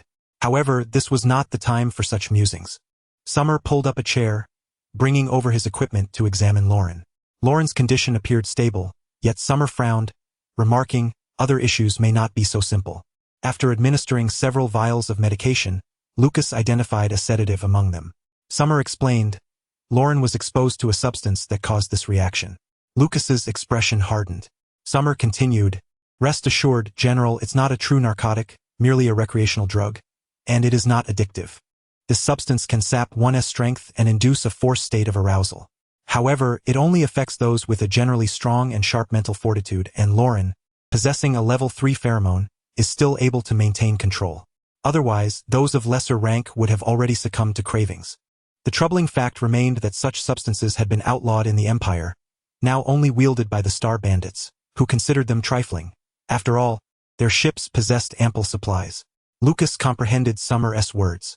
The drug could activate through mere contact or airborne transmission, and its presence at the banquet indicated it had been smuggled in, subsequently coming into contact with Lauren. After all, no one had expected such treachery, least of all Lauren, who could not have been prepared for it. Summer furrowed his brow, stating, the critical issue now is not the drug itself, but rather, how did someone acquire such contraband that is exclusive to the Star Bandits? There may be a mole in the capital, or perhaps a Star Bandit has infiltrated our ranks. Yet, it made no sense. Lucas's forces had been vigilant, and all entrances to the Empire and border were heavily guarded. Typically, it was challenging for Star Bandits to blend in, and Lucas's team would not be oblivious to such intrusions. Furthermore, with the recent dealings involving the Frostfall, security had only intensified. Unless there was an insider, Lucas's expression darkened further. There's more than one point of concern. Moreover, someone has attempted to use this substance on Lauren. Summer suddenly felt a palpable tension in the room, noticing Lucas silently observing Lauren. To divert the conversation, he asked, aside from fatigue, does Lauren exhibit any other symptoms? He has a flushed face and rapid breathing. Lucas frowned. But he is not. Summer's eyes glinted mischievously as he replied, Lauren is likely experiencing an allergic reaction. These are symptoms of an allergy. Is he not also flushed all over? Lucas nodded. Then, Summer continued, Lauren previously exhibited symptoms of claustrophobia, which also causes a reddening of the skin. It's a sign of anxiety. Lauren tends to react this way when tense.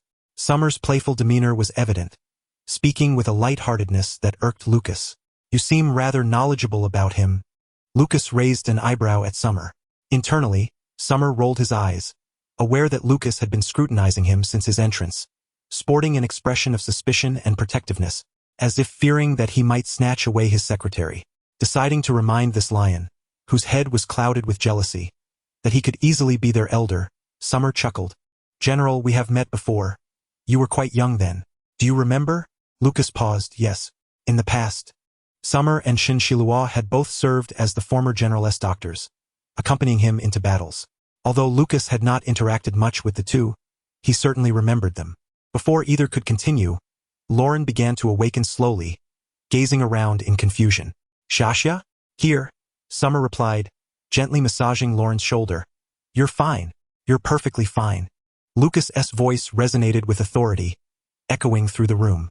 Summer interjected, Lauren, it's all right. Lauren, startled, turned to see Lucas was also present. "General," he said, propping himself up from the sofa. Summer instinctively reached out to assist, but in that instant, another strong hand abruptly intervened, grasping Summer's wrist. Their hands froze mid-air. Lauren, puzzled, sat upright, smoothing his disheveled hair and adjusting his collar. "How long was I unconscious?" Summer replied, "Not long." Lucas added, "Half an hour." Summer interjected, "Lauren." Lauren instinctively glanced at Summer, bewildered. What happened? Had he fallen asleep and Lucas had taken some medication? Summer sighed, "Since Lauren is fine." Lucas interjected, "Then I shall escort him home." With that, Lucas lifted Lauren to his feet, and after receiving the medication, Lauren departed with Lucas from Summer's residence. Summer opened his mouth in exasperation, feeling somewhat resigned. He had intended to discuss some personal matters with Lauren in person, but communicating through the terminal would have to suffice. On the flight back, Lauren received a message from Summer. "Lauren, today Shinshilua informed me that the general came to inquire about you." Lauren's heart skipped a beat. "Inquire about what?" "It's nothing particularly critical. I merely wanted you to be aware. The general was asking Shinshilua if he knew about your claustrophobia. He might think I still have contact with Shinshilua. He also inquired about your symptoms, wanting to know if you had any other health issues. Perhaps he found your behavior that day to be rather peculiar? After all, you did experience an episode of arousal that day, right?" Lauren felt incredulous. Was Lucas truly so idle? Did he still dwell on that incident? And then, there's nothing more. Shinshilua was unaware of anything, merely stating that everything was normal and assuring the general that you would be fine. "Considering I am here as your private physician." Lauren paused, sensing that Lucas was not the type to probe deeply into others' affairs. Did he suspect something? Surely not. "I believe it's simply concern and care for you." Lauren resolved to be more cautious next time. However, his gaze lingered on the part about Lucas believing he had contact with Shinshilua, leaving him both amused and exasperated. He claimed there was no connection, yet it seemed that Shinshilua had sent information to Summer, likely trying to curry favor. After all, during their encounter at the medical department, Shinshilua, with his thin-framed glasses and calm demeanor, had earnestly hoped to speak a few kind words on Lauren's behalf. Subsequently, Lucas also provided Lauren with an update on the situation. Luo Ran reclined in the soft chair, replenishing his nutrient solution as he spoke. "I have not consumed any food or even a sip of drink today. However, I have had considerable interactions with others. Yet, the only prolonged and intimate encounters were with His Highness the First Prince and Xia Anqing. Given this, we should commence our investigation into Xia Anqing. Although this stimulant is not of grave consequence, the source of its procurement and the identity of its purveyor are indeed significant. You need not concern yourself with this matter," Lucas stated expressionlessly. "This could potentially involve—" Silence, Lucas interjected coldly. Luo Ran was taken aback. He had sensed something amiss since earlier. He paused, discarding the empty nutrient packaging into the trash, and gently inquired, "General, are you upset with me?" Lucas turned to meet those eyes, deep and tranquil like a still pond. He regarded Luo Ran and said, "You believe someone has drugged you, putting you in imminent danger, and you consider it trivial?" At this moment, Luo Ran was solely focused on tracing the origin of the drug. "Work is merely work." He hesitated and tentatively responded, "Is it a significant matter?" Lucas replied affirmatively. Luo Ran swiftly clarified, "No, what I mean is, I would not easily fall prey to anyone's schemes. Even if I were caught off guard as I was today, I would not allow myself to be ensnared. Aside from you, very few possess the strength to overpower me. Even if you had not arrived tonight, I would have promptly contacted the guards stationed outside, ensuring I would not be left alone. Moreover, Luo Ran's pheromones remained uniquely potent. No one, save for Lucas, could suppress him to such a degree, and that sufficed." He concluded, "Rest assured, General." Lucas felt a pang of frustration. Fine, he scoffed, letting out a few derisive laughs before directly using his terminal to halt the craft's progression. Thus, this small private vessel abruptly descended in the middle of the road. "Understand that you neither need me nor require a ride home. You can disembark and summon a vehicle or walk back yourself," Lucas declared. Luo Ran uttered a soft "oh," rising to open the cabin door. Luo Ran stepped out onto the street, surveying his surroundings.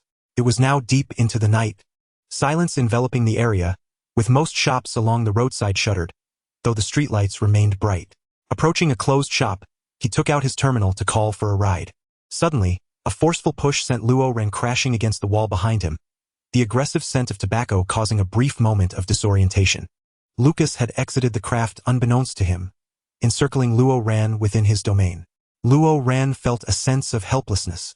Lucas seemed to take pleasure in twisting his arms and pressing them above his head, perhaps believing this maneuver would effectively suppress his resistance. Luo Ran mused internally that it was pointless to resist. General, Luo Ran reminded him, although it is late, if someone were to pass by, they might witness this. Do not speak. The moment you utter a word, I become irate. Then might I inquire why you are angry? Luo Ran asked earnestly. You haven't expressed it. Being upset without explanation is unproductive. Lucas gazed intently at Luo Ran. The night was serene, moonlight cascading over Luo Ran's silver hair, casting shadows from his long eyelashes, with a tiny beauty mark at the corner of his eye. They stood before the shuttered shop for quite some time until Lucas finally released Luo Ran and turned, saying, Come with me. Luo Ran followed suit. Just as they were about to board the vessel, Lucas abruptly halted, facing away from Luo Ran. If you encounter any trouble in the future, you may seek me out. I will do my utmost to fulfill any request you have. Luo Ran stared at Lucas in astonishment. Lucas turned, noticing Luo Ran's dazed expression, and frowned. Aren't you coming? Luo Ran took a step forward, smiling as he remarked, General, today you seem quite different from your usual self. He reflected, it appears you have had a change of heart. Lucas grinned wryly. Was I particularly unkind to you before? Not at all. Luo Ran paused for a moment, lowering his gaze to smile softly. You have always treated me well, his voice melding into the moonlit night. The craft resumed its journey toward Luo Ran's small apartment. That night, the forum buzzed once more. Zhao Simu Ran is getting married tomorrow. My home is at number 5 Road. I live directly above the hotel. Just as I was about to sleep, I heard commotion outside. I looked out to see a craft making an emergency landing, and I thought, oh no, which couple is arguing? Only to see our breathtaking Secretary Luo emerge from it. Shortly after, the general followed suit, directly pinning him against the wall. Alas, my balcony obstructed the view. I have no idea what transpired, but not long after, they exited, exchanging a blissful smile in front of the vessel, reconciling their differences. I am undone. 55-55. Such a beautiful romance. The post quickly garnered thousands of comments. Such a beautiful romance. Ah, that wretched balcony. I'm gonna tear it down right now. Such a beautiful romance. Oh, what else could have happened? Surely the general showered the secretary with affection, making amends. Such a beautiful romance. Today I am absolutely besotted. Such a beautiful romance. I simply do not understand why the general and the secretary have yet to wed. Is it possible the marshal and his wife disapprove of the secretary's humble origins? Soon after, a response from Chao Meili emerged. Chao Meili, nonsense. I am an insider and can reveal that the marshal and his wife eagerly await Secretary Luo's arrival into the family. Secretary Luo is an exceptionally good child. Chao Meili, forget the formation. Chao Meili, such a beautiful romance. Luo Ran nestled under his blankets, routinely scrolling through the forum until he stumbled upon this post from the marshal's wife, plunging him into silence. If time could rewind, he would never have attempted to tease Lucas by disembarking from the craft. The protagonist now felt deep remorse, profound regret. Shortly thereafter, Luo Ran came across an update from Mrs. Nana. The last installment recounted how Mei Shui Ran and the man he had long admired, Lucas Dior Gucci Prada, ignited a passionate affair, only for Mei Shui Ran to flee. Enraged, Lucas frantically searched for this man who had absconded with his heart, yet scoured the globe in vain. Lucas's heart was torn asunder. That wretched man. Seated within a lavish craft spanning 10,000 square meters, Lucas gazed out at the view, his eyes shadowed by sorrow and gloom. 3 years later, at a banquet, Lucas spotted the man who had ensnared his soul, accompanied by a 3-year-old child. Ha! At last, I have found you. You cannot escape my grasp. Lucas seized Mei Shui Ran's chin, his gaze dark and menacing. Prepare to bear my wrath. Please, uncle, no. The boy clung to Lucas's leg, pleading, Don't bully daddy. You have a child with another. Lucas demanded, his grip tightening. Speak. Whose is it? Is it that fickle-minded Shangguan Mingkai? Mei Shui Ran winced under Lucas's tightening hold, his heart aching. How could he convey to Lucas that this child was his? Moreover, his heart burned with fervent yet humble longing. A single tear, iridescent and vivid, fell from Danmei Ran's eye. Ha! Lucas hoisted the child, his voice laced with fury. I will annihilate this wretched spawn you bore with another man. No, please, Danmei Ran implored desperately. He is a nationally recognized genius child. An IQ of 250 and an EQ of 380. At 1 year old, he could solve complex mathematics and operate mechs.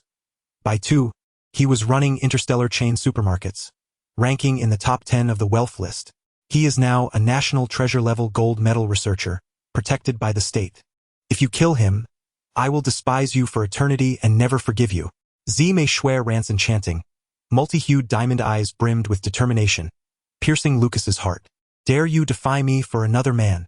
It is my kindness towards you that has led to your current state of indulgence.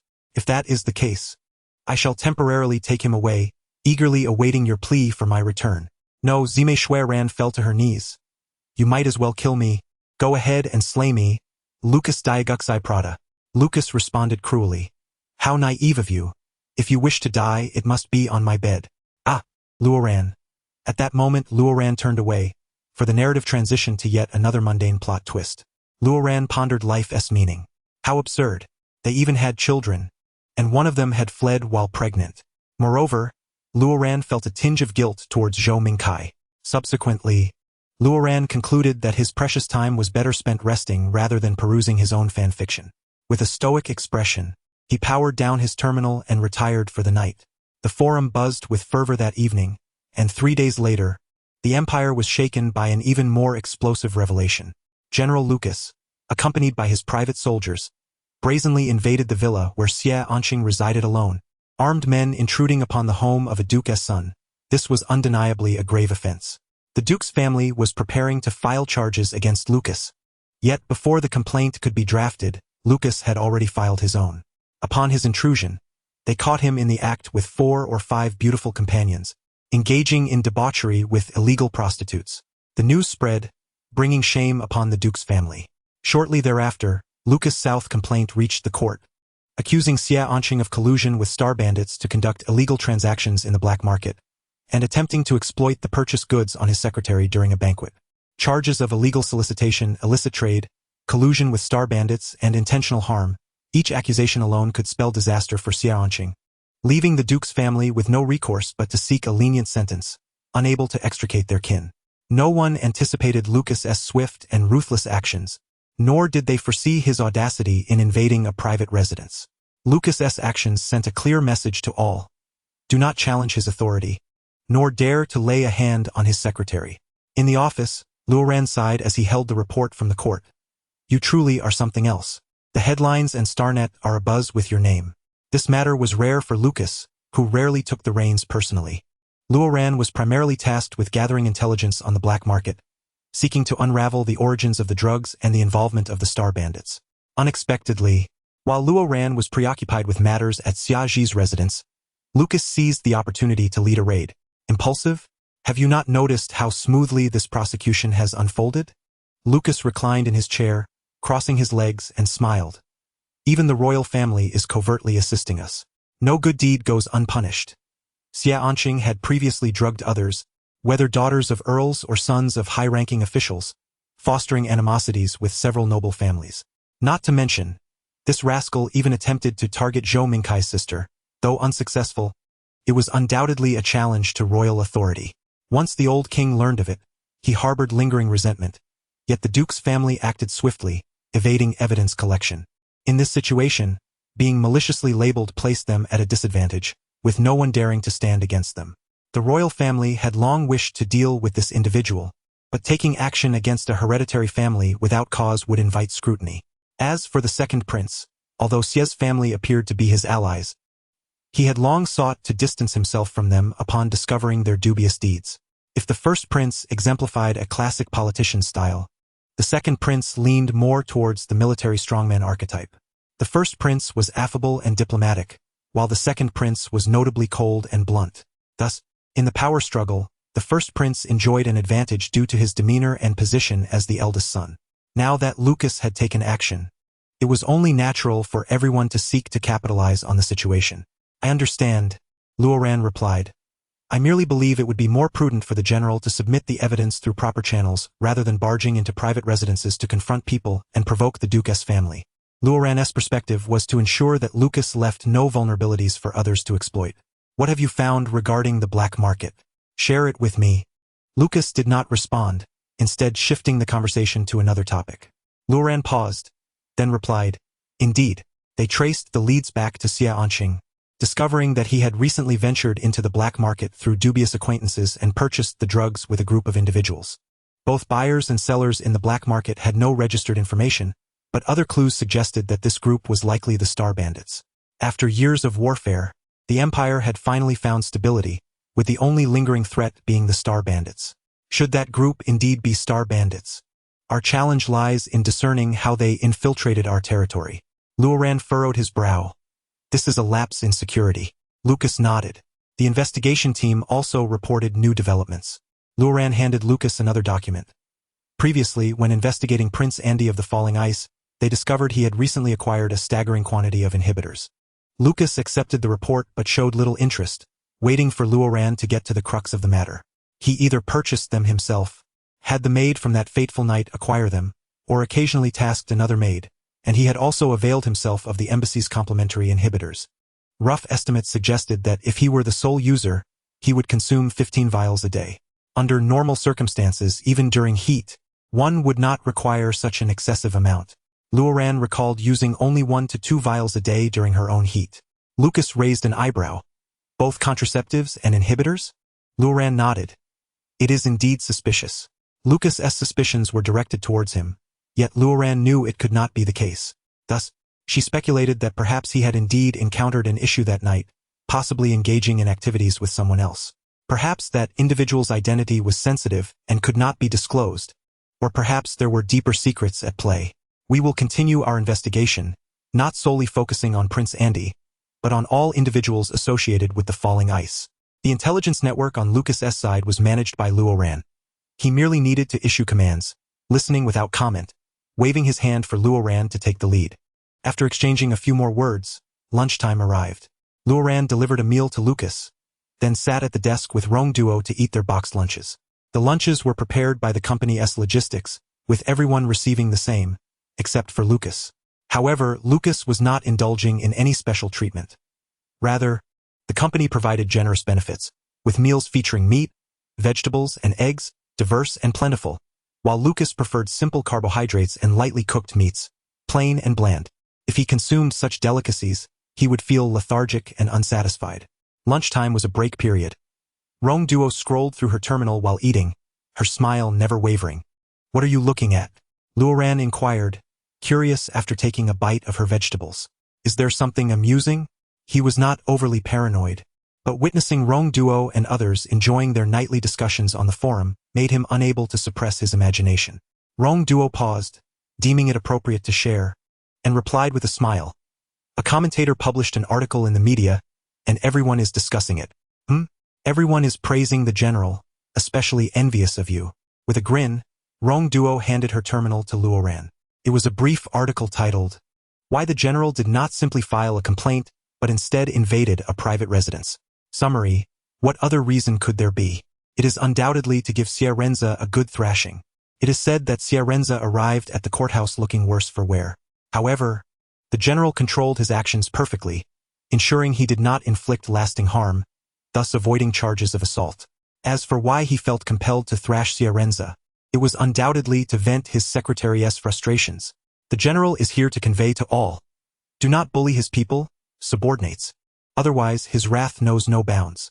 Rong Duo likely feared that Luoran might stumble upon the comments regarding their mutual admiration. Thus she intentionally downloaded the article for him to read offline. After finishing it, Luoran found his emotions to be somewhat complex. In truth, Lucas's character was such that it wasn't surprising for him to cause a stir at home. Thus, Luoran never considered that it could be due to himself. Moreover, he was merely an outsider. Perhaps Lucas's actions were not motivated by him at all? Nevertheless, the forum was likely buzzing with excitement again. Luoran could only smile wryly as he returned the device to Rong Duo. Rong Duo discreetly observed Luo Ran and noticed that he was smiling brightly while eating and reviewing documents. This was not the polite smile he usually wore, but rather one of genuine joy, his eyes sparkling with delight. A flawless romance. Rong Duo covered her mouth, stifling tears. The following day marked the occasion of Lucas's military parade, and Luo Ran accompanied him. However, this parade bore a unique significance. The 3 princes of the empire would escort the 2 princes of the falling Ice Kingdom along with several ambassadors for a tour, purportedly to foster understanding and strengthen relations. This was a customary procedure, and the empire was keen to showcase a portion of its military strength during such events. This area was the training grounds. To the side lay the cafeteria. A path led directly to the warehouses and barracks, which were off-limits to outsiders. Hence, no tours would be conducted there. Lucas's aide, Lu Chang, was introducing the proceedings to others, while Lucas and Luo Ran walked alongside, accompanied by several princes. Luo Ran noticed that Princess Lilia had been casting sorrowful glances in his direction. While Lu Chang spoke, the eyes of the Andika prince remained fixed on him, attentively listening and striving to absorb the information. In stark contrast, Lilia seemed oblivious to the conversation, her attention fully devoted to the interaction between Luo Ran and Lucas. Luo Ran realized. Indeed, he had deceived Lilia into believing that he and Lucas were together. So today, must he act the part? He glanced at Lucas, whose demeanor was icy. Clad in formal military attire, Lucas appeared even more imposing and fierce, making it difficult for others to approach him. Luo Ran felt a sense of frustration. He needed to convey the impression that he and Lucas were a couple without Lucas's cooperation, and he had to do so subtly. If he overdid it, Lucas might resist, and if he were to cast him a sickly gaze, it would all fall apart. As they walked, each harbored their own thoughts. Lu Chang continued his chatter, while Lucas, bored, crossed his arms and gazed into the distance. Out of sheer ennui, he turned to observe Luo Ran, who was also attired formally in an unconventional military uniform, a crisp white jacket buttoned meticulously. His hair was styled high, the blue tips matching the color of his military buttons. Lucas, finding himself with little else to do, scrutinized Luo Ran closely and noticed that his tie was askew. Without giving it much thought, Lucas reached out to correct it. Luo Ran watched as the tall man lowered his gaze, deftly adjusting his tie with his somewhat clumsy mechanical fingers, his movements both natural and careful. Lilia, like Lucas, did not ponder much on this. After all, they had shared ample physical contact, and thus he smiled and said, "Thank you." However, upon turning to see Lilia's expression, Luo Ran began to feel a sense of awkwardness. Once Lu Chang completed his introduction, everyone began to wander about. The ambassadors accompanied the eldest and second princes, engaging in discussions about politics. The falling ice prince, Andika, excused himself to use the restroom, while Lilia, with a stern expression, stubbornly trailed behind Luo Ran and Lucas, accompanied by her maid and bodyguard. Zhou Mingkai, sensing the palpable tension, suppressed a laugh and suggested they go to the cafeteria for a bite to eat. Along the way, Luo Ran began to envision what a couple might do in the cafeteria. Quickly, he opened his terminal to seek a reference. 10 things couples do while dining together. Have you experienced them? 1. One person assists the other in ordering food. 2. They are well acquainted with each other's tastes and dietary restrictions, always keeping an eye out. 3. One will eat the food the other dislikes while offering to share their favorites. 4. They secretly exchange glances across the table when others are present. Before Luo Ran could read further, they arrived at the cafeteria. What do you all want to eat? I'll order for you, Zhou Mingkai cheerfully inquired, holding the menu. Lucas crossed his arms, remaining unresponsive. Luo Ran instinctively replied, the general would like a bowl of white rice, not too mushy, and a set meal. But the meat should only be blanched, no sauces, and I'd like to swap this dish and soup for the set meal. Got it, Zhou Mingkai noted. Secretary Luo, should we share this large set meal? Luo Ran paused, contemplating what to say, but Lucas interjected. No. Ah? Zhou Mingkai questioned. Luo Ran cannot eat spicy food, nor tomatoes or coconuts, Lucas stated matter-of-factly. Zhou Mingkai glanced at the main dishes and desserts on the menu, bewildered, and Luo Ran nodded.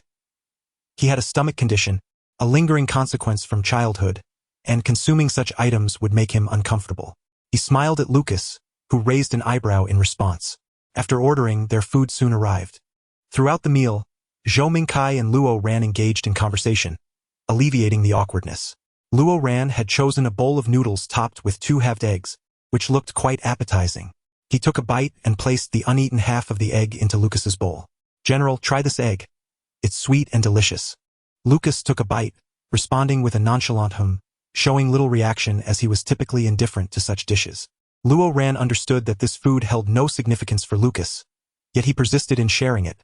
After all, Lucas had consumed it. After a few bites of noodles, Luo Ran felt it was time to initiate his performance. However, he soon sensed something amiss. What was wrong? Felt as if something was indeed off. Chapter 28. The secretary joins the group. Luo Ran remained frozen, chopsticks suspended mid-air. The noodles no longer tasted delightful, nor did the eggs seem sweet. Across from him, Lilia appeared to have transcended the mundane, her expression one of profound understanding, as if she were savoring the spectacle of Luo Ran and Lucas's antics. Noticing Luo Ran's rigidity, Lucas turned and raised an eyebrow as if to inquire about his state. Luo Ran, wishing to avoid Lucas's gaze, focused intently on his noodles, alternating between sipping soup and slurping noodles. Lucas frowned and discreetly nudged Luo Ran's foot beneath the table. Luo Ran nearly choked on his noodles. He cautiously withdrew his foot, feigning ignorance while continuing to eat and converse with Zhou Mingkai. Lucas raised an eyebrow, noting Luo Ran's disregard for him as he chatted with Zhou Mingkai. He then forcefully swept his leg across. Lucas aimed to tease Luo Ran without openly addressing him. "Who kicked me?" Zhou Mingkai exclaimed, startled. Luo Ran and Lilia both reacted. The atmosphere grew subtly tense. After a moment, Lucas spoke coolly, "Me. My actions inadvertently affected the innocent." An even deeper silence ensued. Zhou Mingkai hesitated, then forced a laugh. Ha ha ha, how amusing. Luo Ran abruptly set down his chopsticks, laughing. "I'll just step out to the restroom. You all enjoy your meal." As Luo Ran exited the cafeteria, he felt somewhat dazed, reopening the thread on his terminal. 10 things couples do while dining together? Have you experienced them? If you've checked off the first 4, you too must be in a passionate relationship. The subsequent points were even more advanced. 5. Engaging in playful antics under the table, holding hands or intertwining legs. Oh dear. Luo Ran abruptly closed the post, his expression devoid of emotion, deciding against reading further. The situation was beginning to dawn on him, and he regretted his earlier actions profoundly. Was it perhaps that he and Lucas failed to maintain proper boundaries, neglecting their interactions? As Luo Ran pondered what to do, a potent scent wafted from the restroom, unmistakably the pheromones of arousal. Luo Ran furrowed his brow. It was a cloyingly sweet strawberry fragrance. Setting aside the scent for a moment, he couldn't help but think it was rather excessive. When one is in heat, they emit pheromones that can lead to a loss of control. Although Luo Ran was not immune to their influence, he could still sense his kind. This was no ordinary amount. The scent was so overwhelming it suggested a complete loss of control. He could hardly fathom what might happen if others were present. Luo Ran touched the suppressants in his pocket and stepped closer to investigate. To his astonishment, he found Andika leaning against the wall, his face flushed and eyes glistening with tears, his arms wrapped around another man's neck. The clothing on his body was scant. The man he embraced was clad in military garb, Lu Cheng. The two were locked in a passionate kiss, their pheromones saturating the air, almost threatening to lift the roof off. The intensity was primarily due to Andika's pheromones, fervent and fervid, while Lu Cheng's eyes were bloodshot from the overwhelming scent, his actions frantic and rough. Luo Ran stood frozen, taken aback by the sudden and inappropriate scene unfolding before him, particularly involving these two individuals, something he had never imagined. He quickly contemplated the situation in his mind.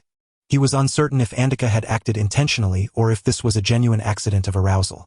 He also did not know if Lu Cheng was willing, whether they shared a true connection or merely stumbled into the situation, intoxicated by the pheromones. One was Lucas's aide, the other a foreign prince. Yet, the potency of Andika's pheromones was such that the suppressants in his pocket would be ineffective, and the fervor already ignited would be difficult to extinguish. The chaos within was undeniable, prompting Luo Ran to avert his gaze and refrain from witnessing any further. He then exited the restroom, locking the door behind him. Still uneasy, he stood guard by the door. Concerned that others might arrive, he took the precaution of leaving a message for Lucas, stating that he had gone to the warehouse to check some documents. Subsequently, he reached out to another aide, Wang Qi, requesting him to discreetly bring a pack of suppressants. After a moment's pause, he added, 10 vials.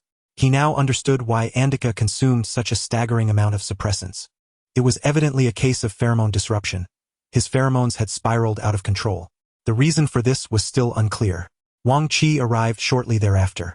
Luo Ran felt reassured by the efficiency and discretion of Lucas's aides, as he accepted the package with a simple, "Thank you." Wang Qi cast a glance at the restroom behind Luo Ran and inquired curiously, "Is something amiss? Do you need my assistance?" "You're not needed here. It's not convenient for you," Luo Ran replied. "Please don't mention this to anyone." Understood. Andika's predicament could not be resolved through a mere few encounters. It would require at least a day. Consequently, Luo Ran surmised that Lu Chang would need around 15 to 45 minutes to calm the situation before seeking out suppressants as a temporary remedy. As predicted, 30 minutes later, he heard the sound of someone attempting to open the door. When he opened it, he was met with the sight of a breathless and agitated Lu Chang. "Commander," Lu Chang blurted out in his nervousness, instinctively using the honorific.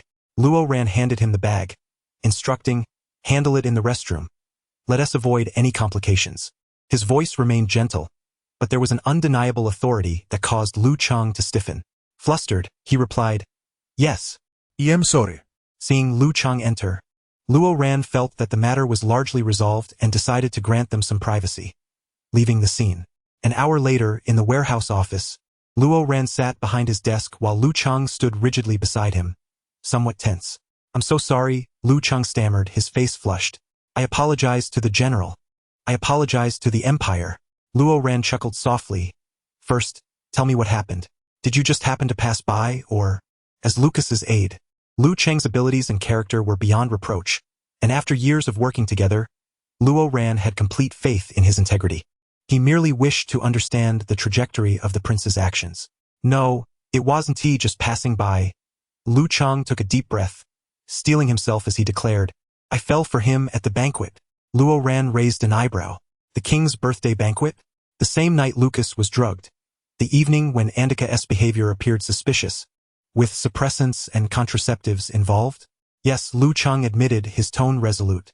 "At the banquet, I was captivated by him, and I couldn't help but follow him. Then, I noticed he suddenly looked unwell and fled to a corner of the garden, seemingly in heat. He had been taking suppressants, but they were ineffective, so I approached him to take him to the hospital. But then he suddenly..." Luo Ran waved his hand, indicating that there was no need to elaborate on what followed. He regarded Lu Chang with mild exasperation.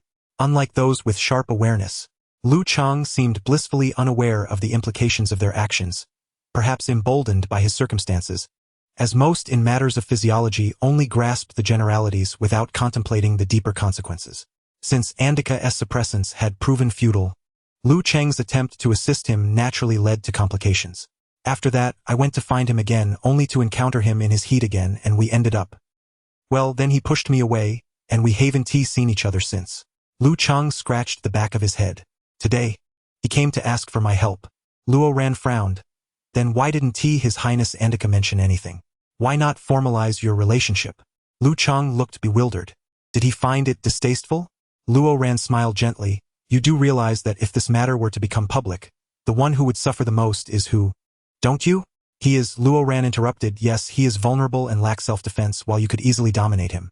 He came here for a political union, yet you have entangled yourself with him.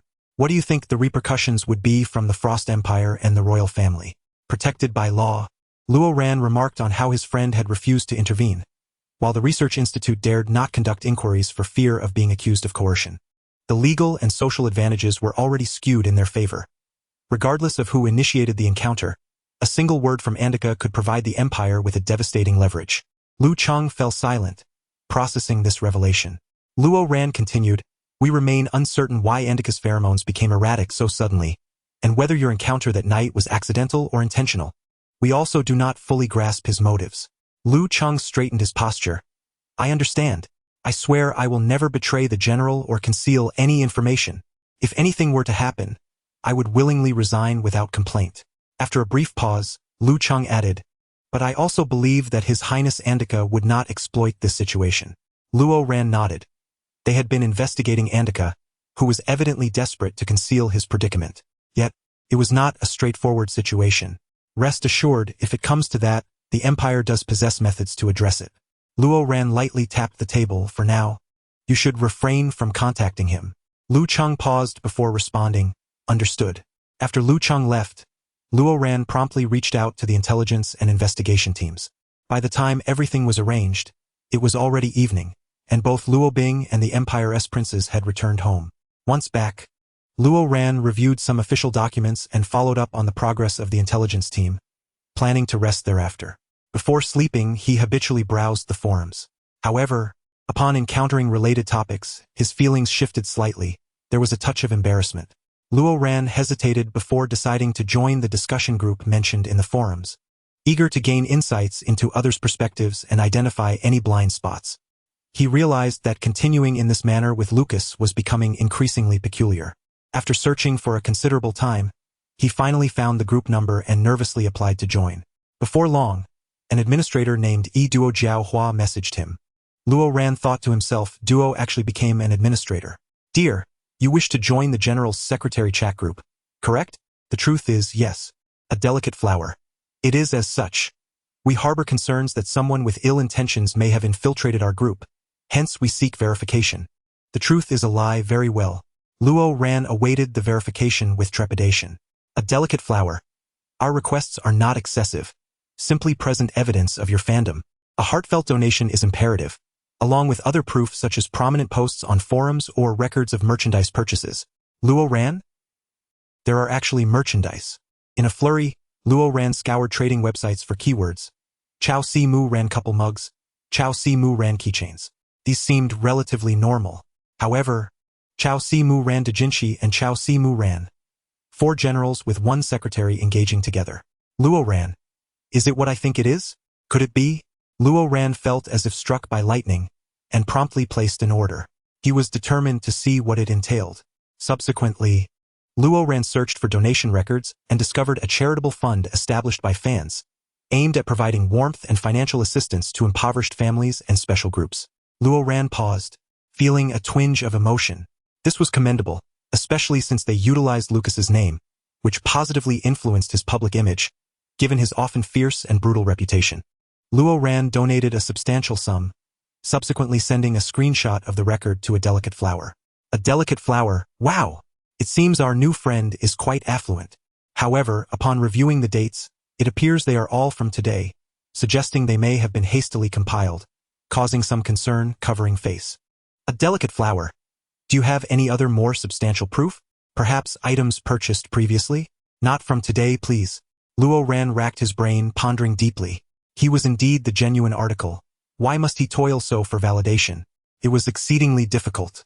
After much contemplation, Luo Ran finally recalled. He retrieved the coat belonging to Lucas and took a photo to send. The truth is a lie. It's the same model as the General S. I purchased it from Digo Wang before. I can provide whatever you need, including tags.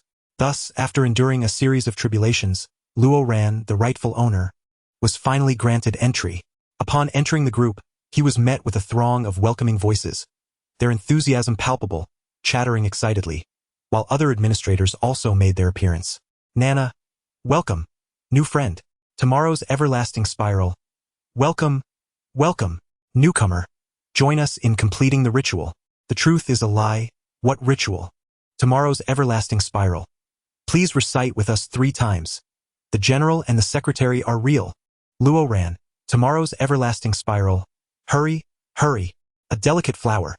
Is the newcomer being slow to respond? Speak quickly. The truth is a lie.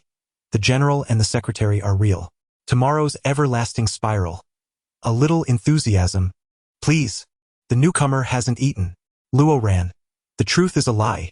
The general and the secretary are real. The truth is a lie. The general and the secretary are real. The truth is a lie. The general and the secretary are real. Luo Ran mused that he must have lost his mind to desire joining such a group. Chapter 29. The Secretary and the Bodyguard. Truly foolish. Utterly foolish. Luo Ran covered his eyes, unable to bear the spectacle, especially after he shouted, only to have a multitude echo his words, resembling a scene from a cult.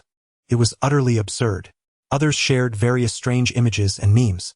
Luo Ran's face burned with embarrassment.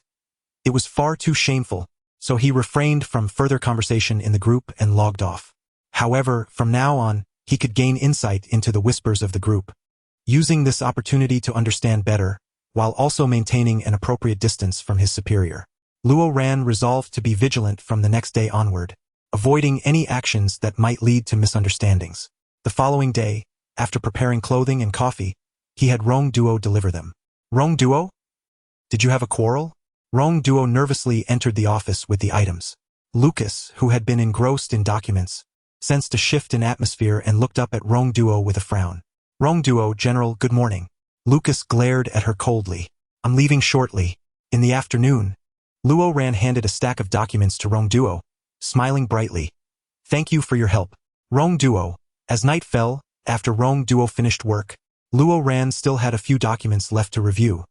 By the time he finished, it was already quite late. Luo Ran stretched his limbs, prepared to head home.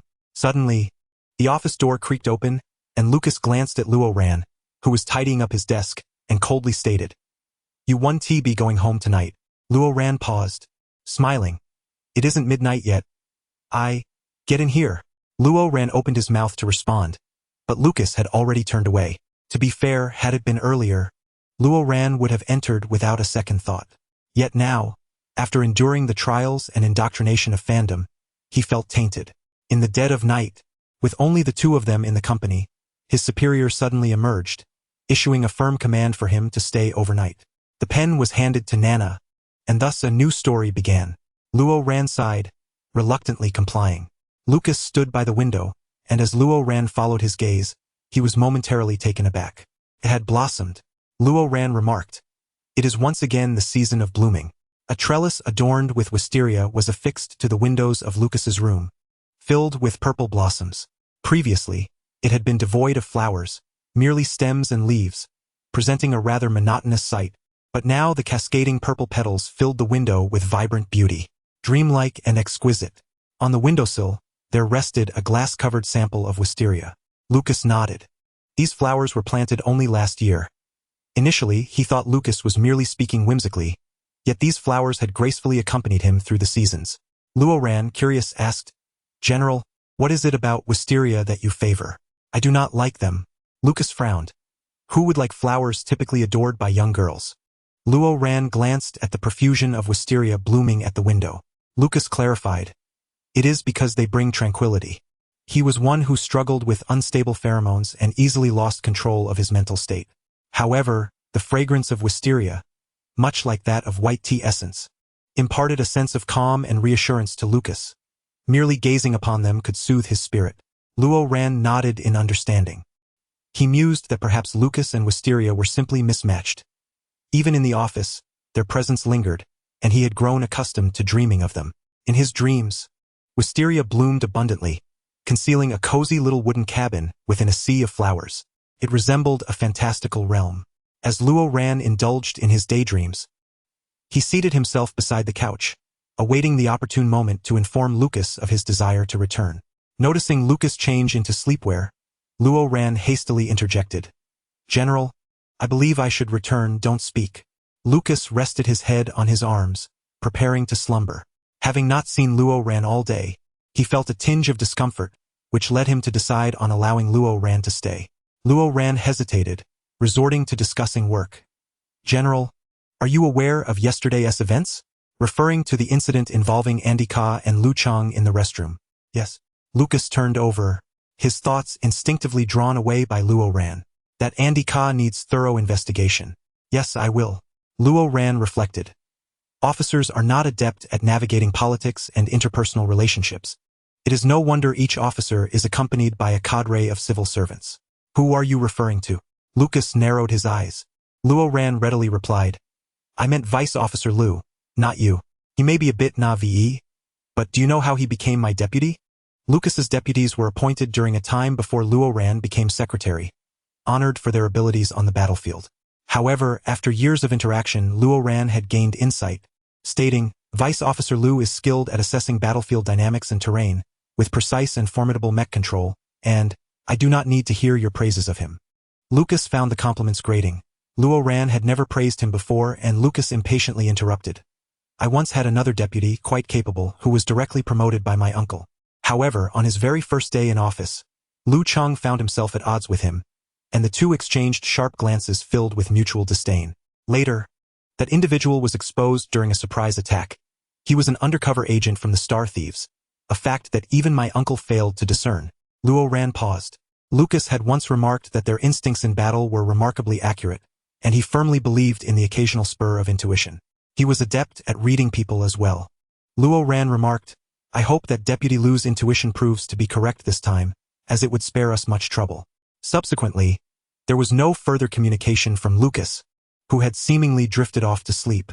Luo Ran approached to check, and indeed, Lucas had inadvertently dozed off mid-conversation. Luo Ran could only laugh, bemused. Lucas lay there, eyes shut, in stark contrast to his usual fierce demeanor. Suddenly, Luo Ran was reminded of an incident from long ago. When he first began serving as Lucas's secretary, the war in the Empire had just concluded. Upon Lucas's return, he was immediately bestowed with the rank of general. Following his promotion, the Empire buzzed with admiration for him. Everyone spoke of him with reverence. After all, they had only heard tales of his victories on the battlefield, but it was only upon his return that all those myths and legends materialized before their eyes. The news of Uncle Lucas's demise had cast a pall over the Empire for quite some time, yet Lucas emerged as a beacon of hope, the very backbone of the nation. At that time, he was at the zenith of his glory. Only Luo Ran was aware that every night, Lucas struggled to find rest. Even when he did manage to sleep, it was rarely peaceful. He found it challenging to adapt to a normal life, plagued by the remnants of his battlefield experiences, which left him anxious and irritable. Not to mention, Lucas possessed a unique pheromone, exacerbating his already volatile mental state. At night, any small sound would jolt him awake, his nerves always on edge. Once awake, sleep eluded him, his mind a chaotic swirl of horrific images. Yet now, Lucas seemed to have found solace in slumber. Aside from the occasional mischief caused by the Star Thieves, there was no longer any war. Luo Ran glanced at Lucas, noticing he appeared to be sleeping more soundly tonight. Perhaps it was the wisteria? Luo Ran approached the white tea incense burner, ensuring there were sufficient materials before replenishing the humidifier with water and adjusting the air conditioning temperature. He then quietly departed. Upon returning home, Luo Ran spent the night poring over planting guides and the habits of various flowers. He then placed an order online for a plethora of fertilizers, catalysts, and nutrients, as well as some miraculous potions developed on Earth. He also acquired a pot of wisteria, determined to nurture it at home and experiment with various methods. If only he could keep the wisteria blooming continuously, that would be splendid. The following day, the investigation team reported new developments. They had uncovered an auction at the black market scheduled a day later, with precise details regarding the time and location. An investigator decided to infiltrate the auction under the guise of a participant. Luo Ran paused, requesting a ticket from the investigator, intending to gain first-hand insight. "A black market auction? You intend to go yourself?" Lucas inquired, his brow slightly furrowed. The essence of a black market auction differed fundamentally from that of a black market trade. The latter was exclusive to insiders, while auctions permitted acquaintances to join, serving as a channel for participation and networking, thus allowing investigators to gather intelligence. Given its relatively public nature, it posed minimal danger. Luo Ran explained, "I will be in constant communication with the intelligence team and the security detail via earpiece. I only aim to observe the situation, so there is no cause for concern, General." Lucas replied, "I will accompany you." Luo Ran was taken aback. "General, that is unnecessary. What time? Please repeat that." Thus, the two set off together, albeit requiring a disguise. Zhou Mingkai arranged for a reliable and discreet makeup artist. The makeup artist, a young woman, initially assumed that Lucas and Luo Ran were disguising themselves for a trip or a date, nearly tripping over herself in excitement upon entering. "Pardon me. It's my first time meeting the esteemed general and his secretary. I'm so nervous," she stammered, dragging a large bag behind her. The two were currently in the reception area on the ground floor of the company, and the makeup artist had discreetly entered via a back elevator. However, Luo Ran cast a skeptical glance at Zhou Mingkai. "Is she really reliable?" Zhou Mingkai gave a thumbs up. "Absolutely trustworthy." Half an hour later, Luo Ran glanced into the mirror, somewhat astonished. The makeup artist had not only transformed them into entirely different individuals but had also made them appear more handsome. Luo Ran's striking silver hair was too distinctive, so the makeup artist had dyed it a deep black, allowing it to fall casually over his shoulders, with slightly reddened eyes and a beauty mark. Paired with a black long-sleeved shirt and fitted pants, the usually gentle Luo Ran now exuded an air of sharpness and allure. The contrast was striking, and Zhou Mingkai was left speechless. Luo Ran felt somewhat out of place, rejecting the earpiece offered by the makeup artist. Conversely, Lucas had been transformed into a bodyguard, clad in a classic black and white suit. His hair neatly slicked back, the polished sheen of the hair gel leaving Luo Ran in a state of confusion. After years of seeing Lucas's wild hair, this sudden transformation felt disconcerting. Lucas regarded Luo Ran, then hesitated before reaching out, gently toying with a strand of Luo Ran's hair. Can it be reverted?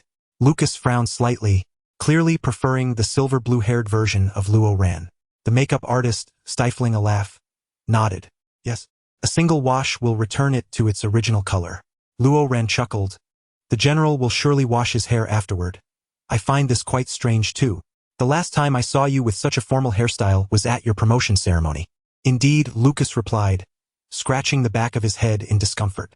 The makeup artist continued to stifle her laughter. Zhou Mingkai thought to himself, well, you'll still have the chance to see it at your wedding.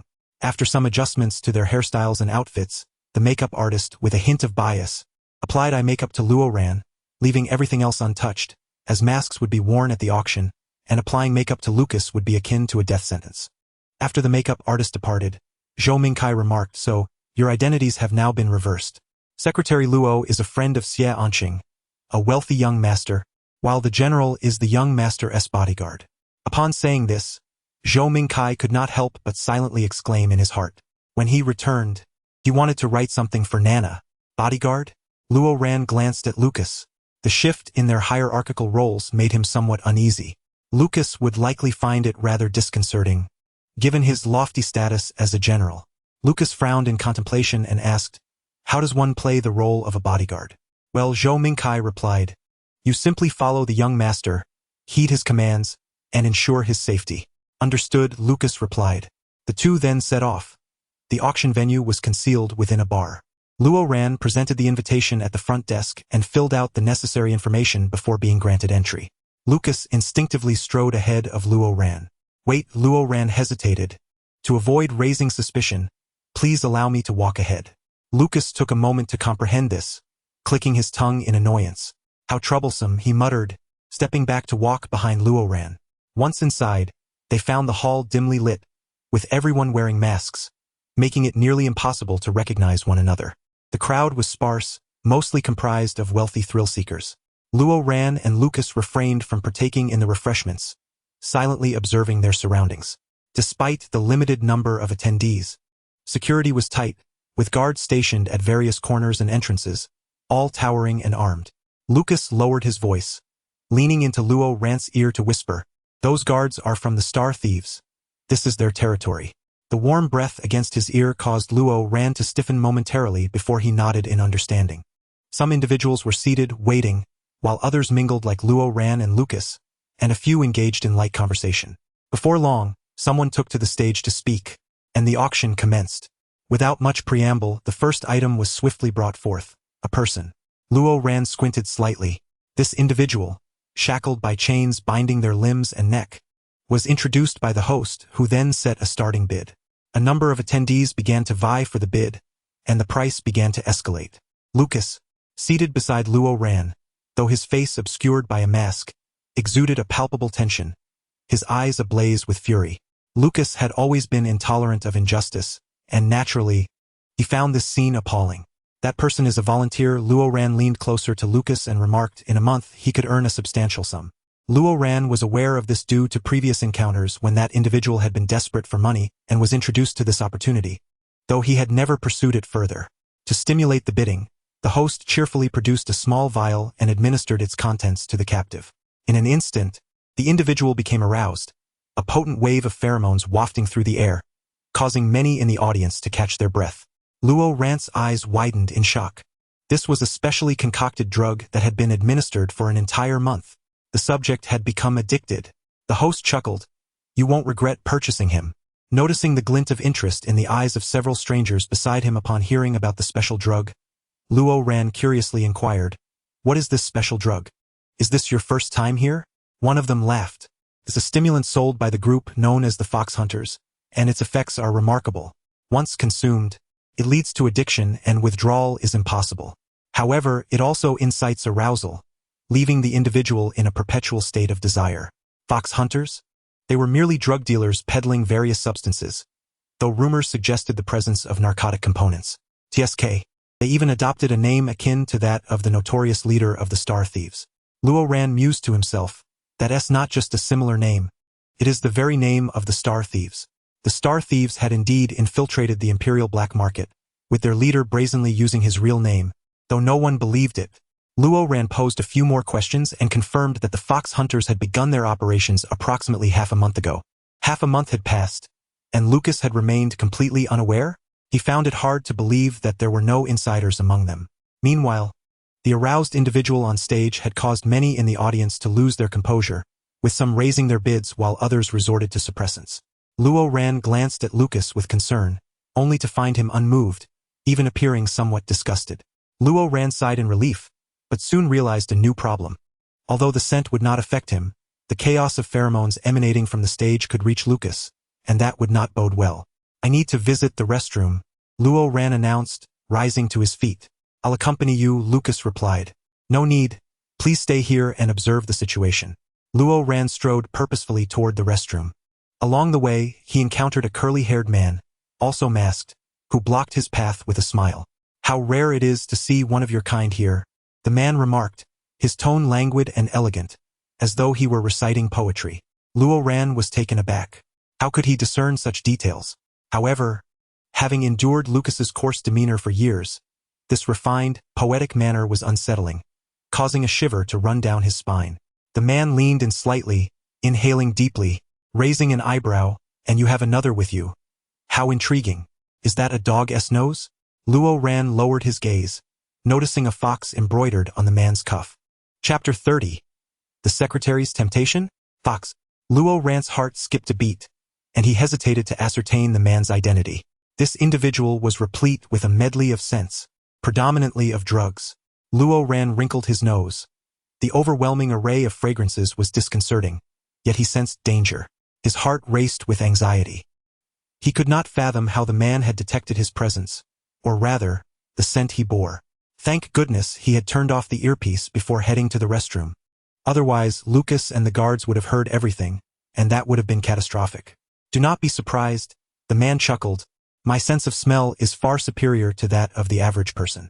Your pheromones are quite pleasant, even when masked by a suppressive spray. The latter part of his statement carried a teasing undertone, and the man's gaze made Luo Ran feel uneasy, as if he were being ensnared by a venomous serpent. Luo Ran feigned a casual gesture of fixing his hair while activating the earpiece, inquiring, "May I ask your name?" It was considered quite impolite to inquire about someone's identity at an auction. The man smiled, his eyes twinkling. You are rather attractive. I might just tell you. Luo Ran, concealed behind a mask, could only be judged by his silhouette and eyes. Fox Hunter. Luo Ran froze, instinctively taking a few steps back. The Fox Hunters, notorious for their arrogance, had always used their real names in transactions here, banking on the public's trust in imperial security, leading no one to believe they were genuinely affiliated with the Fox Hunters. At the mention of the Fox Hunters, he heard Lucas's voice crackle through his earpiece. Damn. In stark contrast, the man before him maintained his poetic tone, observing Luo Ran's defensive posture with amusement. My dear, do you wish to engage in a scuffle with me? He appeared to find Luo Ran's wariness both astonishing and entertaining. Physical altercations are prohibited at the auction, Luo Ran replied, maintaining his composure. Sir, please step aside. Yet, the Fox Hunter remained unmoved. Luo Ran furrowed his brow. What do you intend? Curiosity, the Fox Hunter replied, casting a sidelong glance at the nape of Luo Ran's neck, teasingly adding, rather than fighting you, I would prefer to spar in other ways. At that moment, Luo Ran felt as though his earpiece might explode. You wait for me. Just as Luo Ran was momentarily distracted by the cacophony surrounding him, the Fox Hunter suddenly struck, perhaps testing his resolve. Luo Ran swiftly bent backward to evade the attack, countering with a strike aimed at the man's neck. His combat skills, honed under Lucas's rigorous training, were fierce and decisive, embodying a wild yet relentless spirit, leaving no room for the opponent to breathe and instilling fear that often revealed vulnerabilities. When Luo Ran engaged in combat, he transformed entirely. Furrowing his brow, Luo Ran acknowledged that aside from Lucas, who could overpower him effortlessly, he rarely encountered worthy adversaries. Yet this man was formidable, seemingly on par with Lucas. Nevertheless, Luo Ran remained unperturbed, revealing no sign of fear, even as his opponent appeared effortlessly skilled. Lucas, at that moment, was likely charging toward him like an enraged bird released from a slingshot. Just as Luo Ran's fist was about to connect with the fox hunter's face, he unexpectedly drew a gun from his pocket, aiming it at Luo Ran's chest. It was a gas gun, non-lethal, intended only to knock someone back. Click. Luo Ran barely had time to sidestep when the fox hunter suddenly bent down. Simultaneously, the air thickened with the acrid scent of tobacco, sharp and aggressive, an overwhelming assault. The fox hunter, as one of his kind, was momentarily incapacitated by a sudden psychic attack from a peer.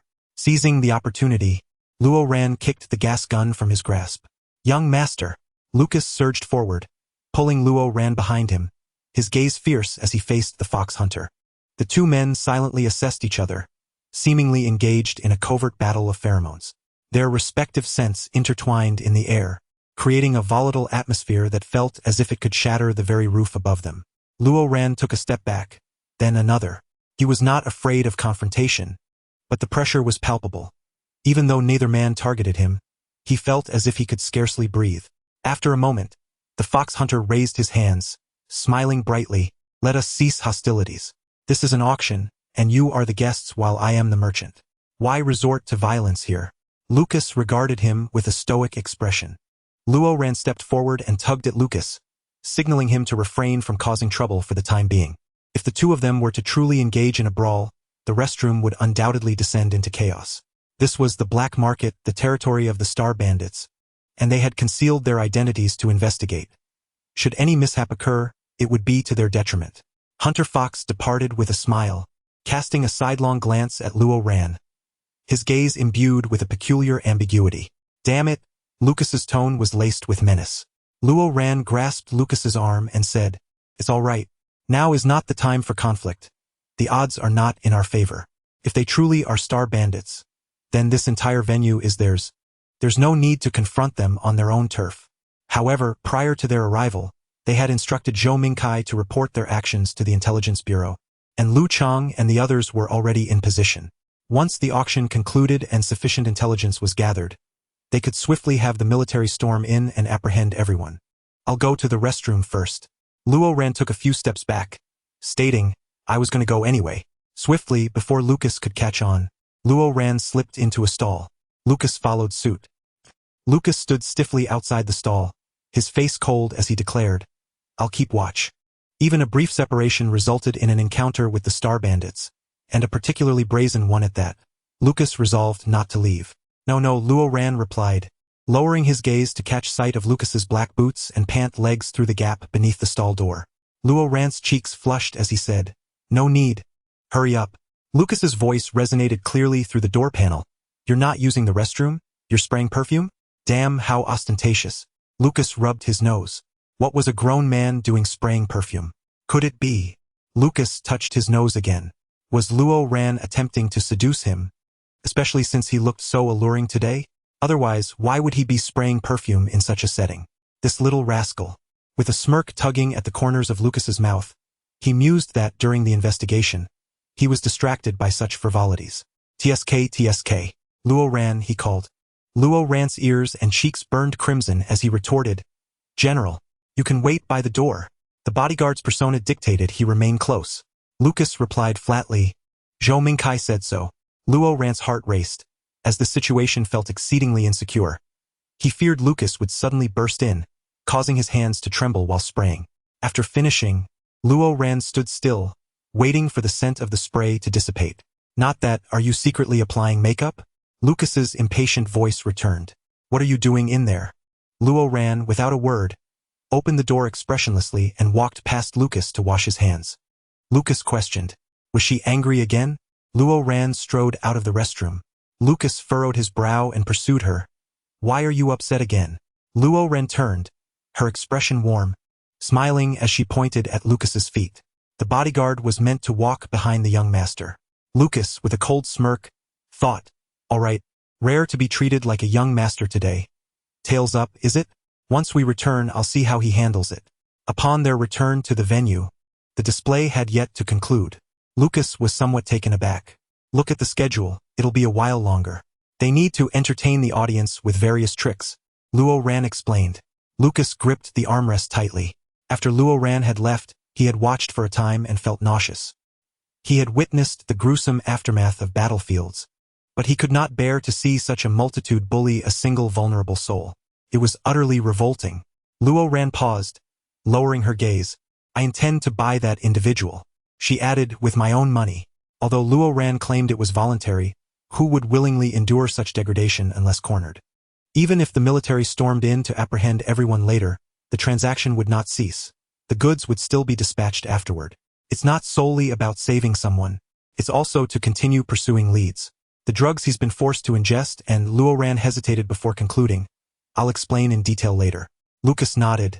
You need not use your own funds. Report it so the state covers it. After all, the price has already soared into the thousands. All right. At long last, the display concluded, and Luo Ran bid an astonishing price for the individual. After completing the registration on the dark web, the next item finally appeared. It was weaponry manufactured by Hunter Fox, which Luo Ran also acquired at a high price. They too sought to investigate the conditions of the weapons produced by the Star Bandits. Soon, the final item was unveiled. A collection of drugs, including an array of bizarre concoctions, the majority of which were likely narcotics. Luo Ran and Lucas exchanged glances. This item too must be procured. It was pivotal in tracing the Star Bandit supply chain. However, at that moment, alarms blared throughout the hall. The shrill sound plunged the scene into chaos. What is happening? What is going on? It seemed the guards had arrived. Damn, it really is the guards. Brothers, hide. Lucas and Luo Ran exchanged bewildered looks. Wait, this isn't right. The timing isn't right. We never let Lu Chang and the others in. Besides, they are military. Where did these guards come from? Hey! The person sitting next to Luo Ran exclaimed anxiously. We've been exposed. The Imperial Guard is here. Aren't you going to escape and avoid capture? A commotion erupted near the entrance, and with no clear understanding of the situation, Lucas grasped Luo Ran's hand and joined the crowd heading for the restroom to hide. The stalls were all occupied, but a small utility room beside the mop and bucket was empty, so they slipped inside. Uncertain of the situation outside, they remained cautious. As they were still in the Star Bandits' lair, it was best not to reveal themselves prematurely. The cramped space was cloaked in darkness, with the two nearly pressed against each other. Lucas recalled Luo Ran's claustrophobia. I'm fine, Luo Ran smiled at Lucas. With someone here, it's not so bad. Lucas frowned slightly. The tranquil little space muffled the noise from outside. The scent of white tea wafted from Luo Ran, the fragrance Lucas favored. He gazed at the person before him. Luo Ran's eyes were downcast as she waited, her soft black hair cascading down her shoulders, her bright eyes still sparkling in the darkness. This ensemble indeed marked a stark departure from her usual demeanor, polite and composed. Today, there was an added allure that Lucas found difficult to articulate. In any case, this was a rather provocative outfit, especially after the application of perfume. However, Lucas found it somewhat refreshing. He looked long enough to realize he was starting to like it. Luo Ran, he began, do you really like me? Lucas hesitated, wanting to say more, but outside, a cacophony of shouts erupted. Is anyone inside? Step out with your hands up. Do not resist. We are the Imperial Guards. Luo Ran, Lucas, Chapter 31. The Secretary's Notebook. Luo Ran whispered, should we go out? Lucas nodded. Hey, those inside, come out. In a tender embrace, is it truly so difficult to part? Beneath the door, a space allowed for air to circulate, casting the shadows of two figures illuminated by the flashlight of the security team. The shadows, notably large, suggested an intimate closeness, as if they were entwined in an affectionate embrace. Lucas forcefully kicked open the door, a sardonic smile gracing his lips as he regarded the cluster of security personnel. As they haphazardly encircled the hall, Lu Chang and his companions had no choice but to follow suit, diligently attempting to clean up after the security team's blunders, encircling the area to prevent anyone from seizing the opportunity to slip away amidst the chaos. At this moment, Lu Chang found himself beside the security team, wearing an expression of utter disillusionment. The arrival of the security team was one matter, but the fact that they were not the Special Operations Unit made the situation even more disheartening. With their incompetence, They were of little use, and should they encounter the star thieves, the latter would undoubtedly dispatch them with ease. When Lucas and Luo Ran emerged boldly, they regarded the security captain with a serene composure. The captain bellowed, "State your names and identities." Lucas merely arched an eyebrow at him, the faint scent of pheromones in the confined space becoming strikingly prominent. Lu Cheng's gaze shifted, perplexed by the captain's resemblance to a general. Wrinkling his nose, he realized the source of the pheromones, his expression morphing into one of alarm. Lucas, finding the captain's demeanor rather foolish, had little inclination to engage, removing his mask before turning to leave with Luo Ran. They had come to understand their positions as high-ranking officials. Should this incident become public knowledge, the repercussions would be dire. Furthermore, it was customary to file a report, which Luo Ran dutifully prepared and submitted to the government's intelligence bureau. Thus, the current predicament unfolded. The star thieves could not have arrived merely through teleportation. As human beings, they must have entered through conventional means. But how had they circumvented the layers of military guards? Clearly, there was an insider, someone of considerable influence capable of facilitating such an entrance. This evening had confirmed that the insider could access classified information from the Intelligence Bureau, enabling the security team to intervene at a critical juncture. Consequently, there was no purpose in lingering any longer. It was futile. As Lucas and Luo Ran turned to depart, the captain stood frozen in shock upon seeing their true identities. "No, it cannot be," he stammered, and the entire team was rendered speechless. "It's the general and his secretary." Lu Cheng, irked by the security team's blunders, growled, "You've ruined today's intelligence operation." I was mistaken," the captain lamented, his dismay evident. He had merely followed orders, believing he was responding to a typical illegal transaction, unaware it involved the star thieves. "You've jeopardized the progress of the Empire's esteemed heir." "I admit my fault," the restroom echoed with a cacophony of anguished cries. Upon her return, Luo Ran swiftly updated Lu Cheng and the security team on the situation. The security team had received a report from higher-ups but were uncertain who had summoned them. Luo Ran mused that the imperial hierarchy was not particularly secure, and caution was paramount moving forward. That night, certain private group chats among the police and military were abuzz, gossiping about the tender romance between the general and his secretary, lamenting their passionate entanglement in the restroom. Alas, due to the confidentiality of their mission, attendees could not disclose the details. It was a lonely plight indeed. The following day, Luo Ran received a shipment of goods. She entrusted the star thieves' weapons to Lu Cheng for military analysis and processing. As the items had been bound during transport, she promptly unbound them and took them to the medical department, requesting Dr. Shun Shilua to conduct a thorough examination and prepare a report. "I require detailed information on the substances within his body, from composition to purpose," Luo Ran politely requested. "Not a bother at all," Dr. Shin, tall and clad in a white coat, adjusted his glasses and replied with his usual impassive demeanor, "Just flatter me when you meet with Xiaji." This was a familiar refrain from Dr. Shin, and Luo Ran had grown accustomed to it, responding with a cheerful nod. Today, Dr. Shin appeared particularly handsome. In the afternoon, when Luo Ran visited Xiaji, she recounted the day's events. "Did you go to the medical department today?" Xiaji inquired, rolling his eyes. "Yes," Luo Ran affirmed with a smile. "Don't concern yourself with him," Xiaji remarked dismissively. "You're here to continue your work, aren't you?" "Indeed.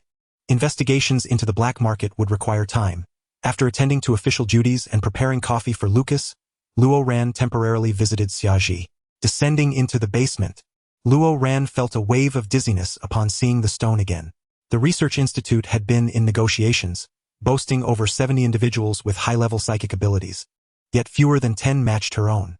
With so many capable individuals gathered, how is it that there has been no progress? Luo Ran shook her head. "Patience is key. We cannot rush this. Those with rare psychic abilities must not be overexerted for the sake of expediency." Gently placing her hand upon the stone's surface, she closed her eyes. Feeling something peculiar, she hesitantly withdrew her hand. "What is it?" Xiaji, concerned, glanced at the instruments. "Is there an issue?" "I merely feel as though I can see more clearly," Luo Ran replied. "The intricate patterns within are much more discernible than last time." "Ah, is that so?" Xiaji exclaimed. "Perhaps your repeated efforts have honed your skills?" "Perhaps," Luo Ran mused. "The instruments show no abnormalities, which is a good sign." Xiaji pondered. recognizing that Luo Ran's constitution had always been somewhat unusual. After maturing, she had finally undergone differentiation. However, during the Pheromone Management Bureau's assessment, she was classified merely as a level 1. At that time, an employee from the bureau, a senior who had attended the same school as Luo Ran, had assisted her with the necessary alterations. Understanding her situation and lacking sufficient funds, he had helped her in that way. This was the reason for her successful outcome. Had she been classified as a level 3, the narrative would have unfolded quite differently. In the ensuing months, Luo Ran's psychic abilities gradually underwent secondary and tertiary differentiation, becoming increasingly refined. From one form, she transformed into another, culminating in her current state. When sharing this with Xiaji, he found it utterly astonishing. Perhaps Luo Ran's body inherently understood how to optimize itself. Back when she had just started as Lucas's secretary, it had been quite chaotic, with her abilities unable to keep pace with his demands, resulting in frequent reprimands. Now, she had evolved into the perfect secretary, her physical combat skills still lacking but vastly improved. Luo Ran lingered in the basement until dusk, feeling satisfied with her progress, and decided it was time to rest. For an unknown reason, the day had unfolded with greater ease than before, and she felt as though she had grasped the essence of her tasks. Xiaji was equally surprised. "Your brainwaves are particularly active today," he remarked, half amused. "Is it possible your mind is evolving? Will your IQ fluctuate from 250 today to 500 tomorrow?" Luo Ran paused, contemplating. "Is there any issue?" "No, I'll review the specifics tonight," Xiaji assured her. Nodding, Luo Ran was about to rise when the terminal flickered to life with a message from Lucas. "Will you head home afterwards?" Lucas inquired. "Yes," Luo Ran replied. "Don't head home. Come to the office for dinner." Lucas occasionally made such requests, opting for the company's ordinary boxed meals but sharing them with Luo Ran. They had previously opted for convenience, often choosing to dine and sleep at the office instead of returning home. However, Luo Ran hesitated, feeling somewhat uncomfortable as she tucked a loose strand of hair behind her ear before replying. "I'm sorry, I'm a bit tired today. I'll head home first." After a moment's wait, Lucas did not respond.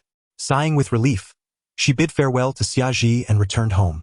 The following day, Luo Ran continued her routine of brewing coffee and selecting clothes for Rong Duo to deliver, while the official documents were also handed over by Rong Duo. In the afternoon, Lucas prepared to head to the military department for training. As he donned his uniform, he called out Luo Ran. Luo Ran, who had been engrossed in the documents, promptly replied, "Here."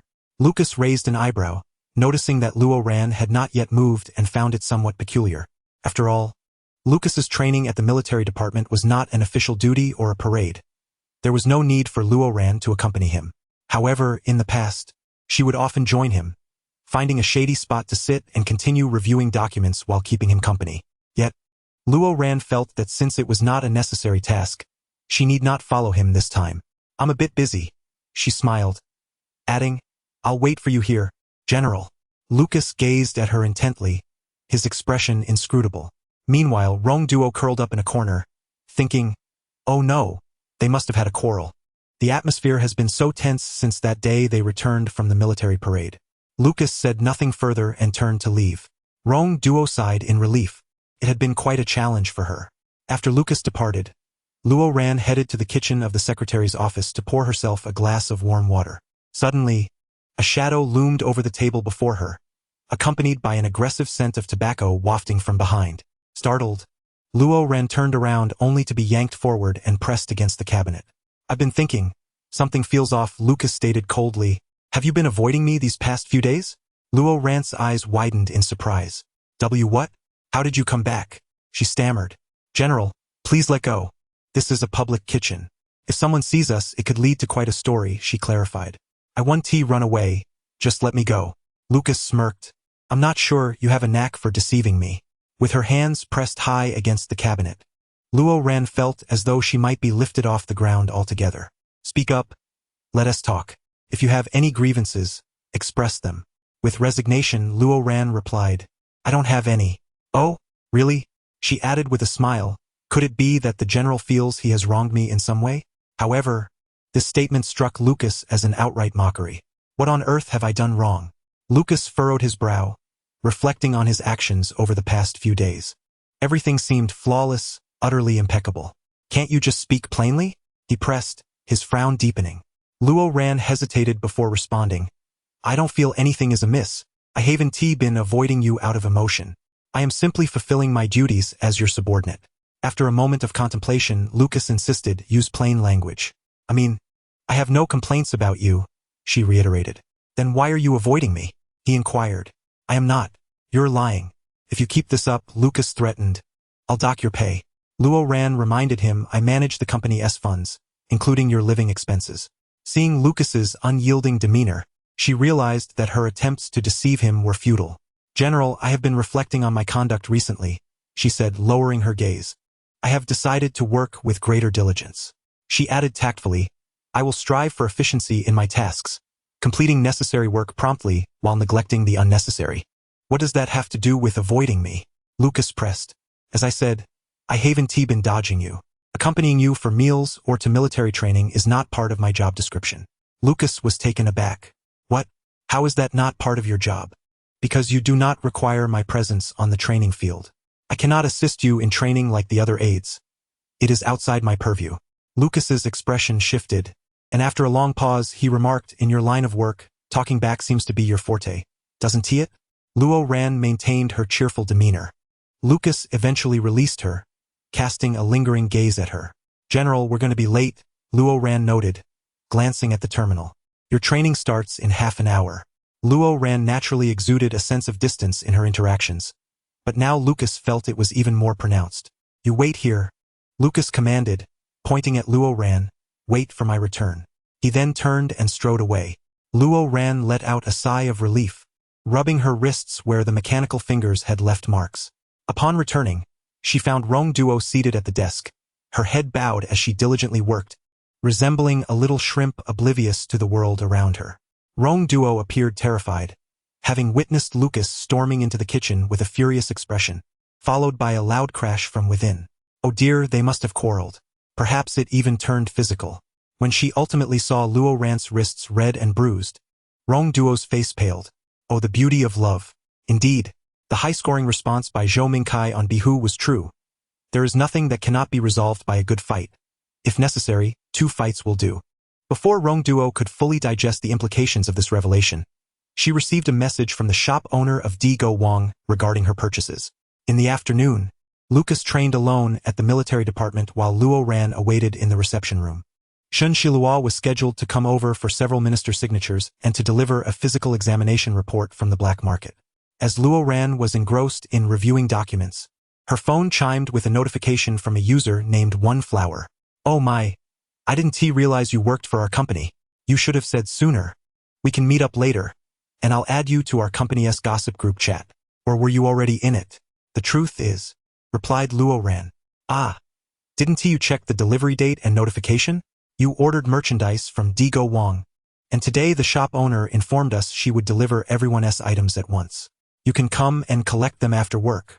Luo Ran realized with horror that he had set his delivery address to the company for convenience, as he spent more time there than at home, even on weekends. Oh no, this he had ordered a notebook featuring the 4 generals and 1 secretary. The notebook. Luo Ran wished he could turn back time and slap himself for his carelessness. It was clear that those who defy the core values of the empire would face consequences. Luo Ran felt utterly despondent. He had no idea that the fandom was merging their efforts and had the shop owner package it for Rong Duo. Were there really that many people in the company buying merchandise? His terminal chimed again. One Flower. Hey there. Our meeting is set for 5 this afternoon, just in time for the end of the workday. We'll meet at the small break room in front of the restroom on the ground floor. One Flower. By the way, which department are you in? Just make sure the general and the secretary don't see you when you come down. This is a confidential operation. Let us keep our joy to ourselves without letting the main characters find out. Okay? Moi. Luo Ran thought it's already 4:30. There's only half an hour left. Just then, Shun Shilua entered the room, pushing open the door with a folder in hand. He was 3 minutes and 21 seconds late. Adjusting his glasses, Shun Shilua spoke in a tone so devoid of emotion that it felt almost cold. I'm sorry. No worries, Luo Ran replied with a smile. Thank you. Shin Shilua added, remember to speak highly of me. Looking at this man, who was so serious, dreary, and disconnected that he calculated his energy expenditure even when speaking, Luo Ran thought he must be the type to set alarms for everything, even for kisses and hugs. He seemed reliable, certainly someone who wouldn't speak out of turn, especially with the ace up his sleeve, which was Xiaji. Dr. Shin, Luo Ran said, "Could you do me a favor?" "What is it?" "Could you pick up the notebook for me and pretend that this account is yours?" Luo Ran smiled sweetly as he sold Xiaji the idea. "Once completed, I shall ensure that Xiaji agrees to dinner." Shun Shi Luo, usually with an expressionless poker face, momentarily revealed a flicker of emotion. "However, I hope you can keep this confidential." "No problem." Shun Shi Luo nodded solemnly, treating this task as a covert operation. 15 minutes later, Shun Shi Luo returned, carrying a bag in hand. Luo Ran inquired, "Thank you for your efforts. Did they say anything?" "No, they merely asked why it was sent here, along with many peculiar questions to which I refrained from responding." Subsequently, Shun Shi Luo gazed at Luo Ran for quite some time, hesitating to speak. Just as Luo Ran was about to depart, he couldn't help but utter, "Secretary Luo, it's best to refrain from indulging in such materials." Shun Shi Luo adjusted his glasses once more and, in a tone devoid of emotion, remarked, "I perused a few pages on my way here, and it blatantly contradicts the principles of human physiology. It bears no logic whatsoever, whether in size or position. Furthermore, discord in the marital bed will invariably herald a multitude of conflicts. Excessive exposure may instill unrealistic and exaggerated expectations in the general, leading to disappointment and subsequently the deterioration of marital affection, ultimately posing a threat to the empire. Here, I recommend observing the interactions of real individuals." Shun Shi Luo approached and connected to Luo Ran's terminal, subsequently recommending several viewing websites. These sites offer a plethora of genres and are far more realistic than novels or comics. Research indicates that the average human size ranges from 13 to 22 centimeters. Exceeding this is indicative of abnormal reproductive growth. I believe 38 centimeters is beyond the realm of normalcy. Please remember, Secretary, not to harbor excessive expectations of your partner. Luo Ran found himself at a loss for words. "It's not me, truly it's not me. Should you require, I can curate a selection of instructional videos for your reference. A scientific approach to love is essential for a harmonious marital life." Luo Ran mused that if joining the group was a result of his mind being caught in a vice, then that particular order surely was not his own. It must be another Luo Ran. "Do not inquire. I am unacquainted." Chapter 32. The Secretary is intoxicated. At that moment, within the military headquarters, Lucas donned ear protection and focus goggles, firing several rounds toward a distant target with a series of resounding bangs. The humanoid target's heart was punctured with several holes. Unyielding, Lucas swapped weapons, continuing to unleash fire until the target was utterly obliterated, leaving behind merely a grinning mask. What a shameless display, a humanoid target sporting a smile. Lucas scoffed, smoothly reloading his weapon. Beside him, Lu Chang and another officer, Wang Qiuyang, exchanged glances. Lu Chang inquired, "Is the general in a foul mood?" Although Lucas usually trained with intensity, today's demeanor seemed laced with frustration. "It's fine," Lucas shrugged, glancing at Lu Chang, who appeared rather simple-minded.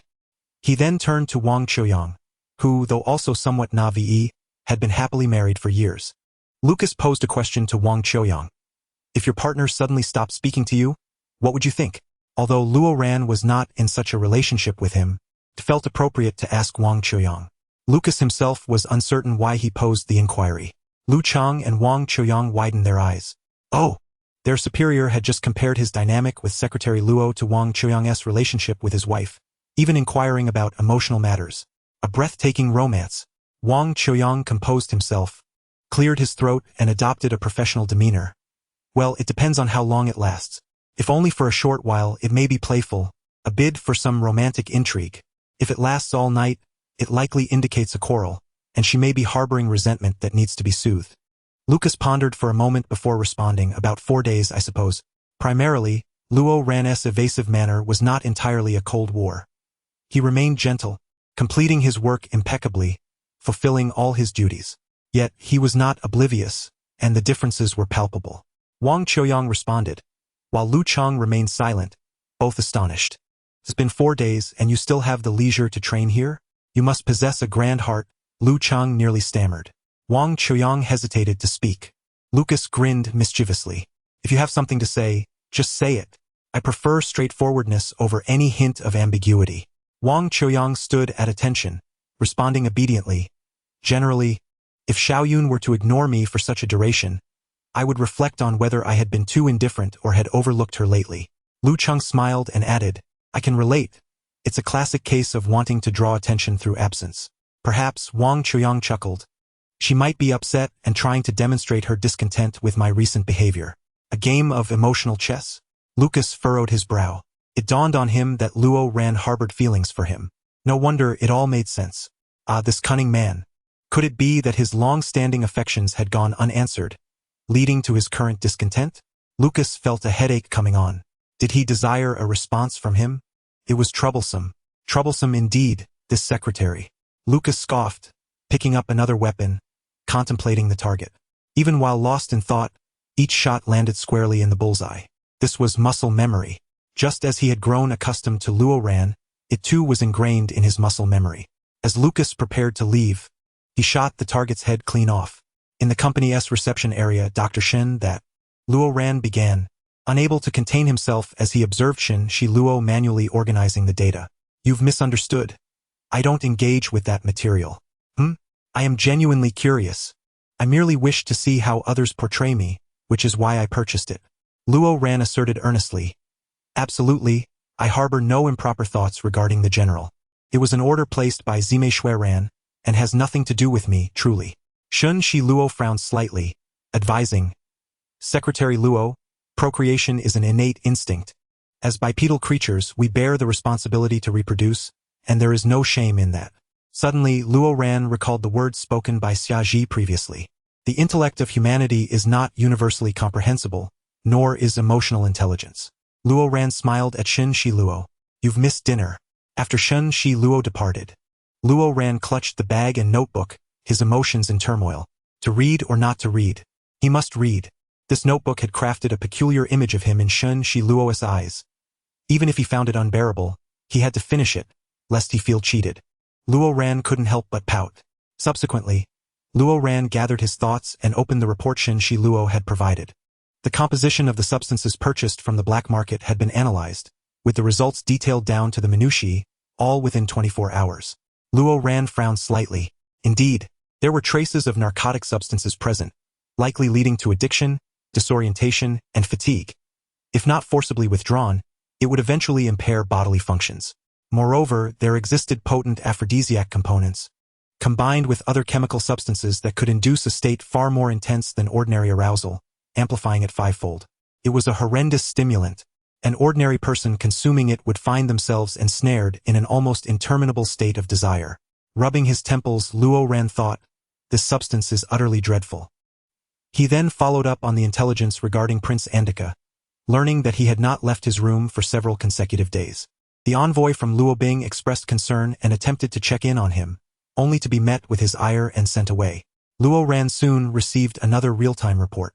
During the time he had Shen Shi Luo procure the notebook, Lu Chang had seemingly reached his breaking point and sought out the prince after training today. The intelligence team inquired whether to intervene. Luo Ran paused momentarily before replying, no need. He surmised that Prince Luo Bing might also be unaware of the reasons behind his actions, having consumed the same substances as those from the black market. However, he knew he could not rely solely on conjecture. Luo Ran pondered for a moment before inquiring with the Ministry of Foreign Affairs. Previously, Luo Bing and his party had visited the military headquarters, and 2 days later, Luo Bing would engage in mutual exchanges with the imperial royal family in the agricultural zones outside the capital. These agricultural areas are considered the lifeblood of the empire, sprawling across the nation and tended to by numerous soldiers and machine operators. After reviewing the itinerary, Luo Ran finally responded to the invitations that the Crown Prince had intermittently sent him, requesting him to give a lecture to his newly appointed secretary. Luo Ran had consistently deferred, citing his busy schedule as the reason. Although he was indeed quite occupied, he ultimately agreed this time, suggesting that he could provide a lesson to the new secretary while several individuals stayed overnight in the agricultural zone. Luo Ran intended to bring along Shen Shilua to better understand the situation with the secretary, ideally conducting a physical examination as well. Ding dong.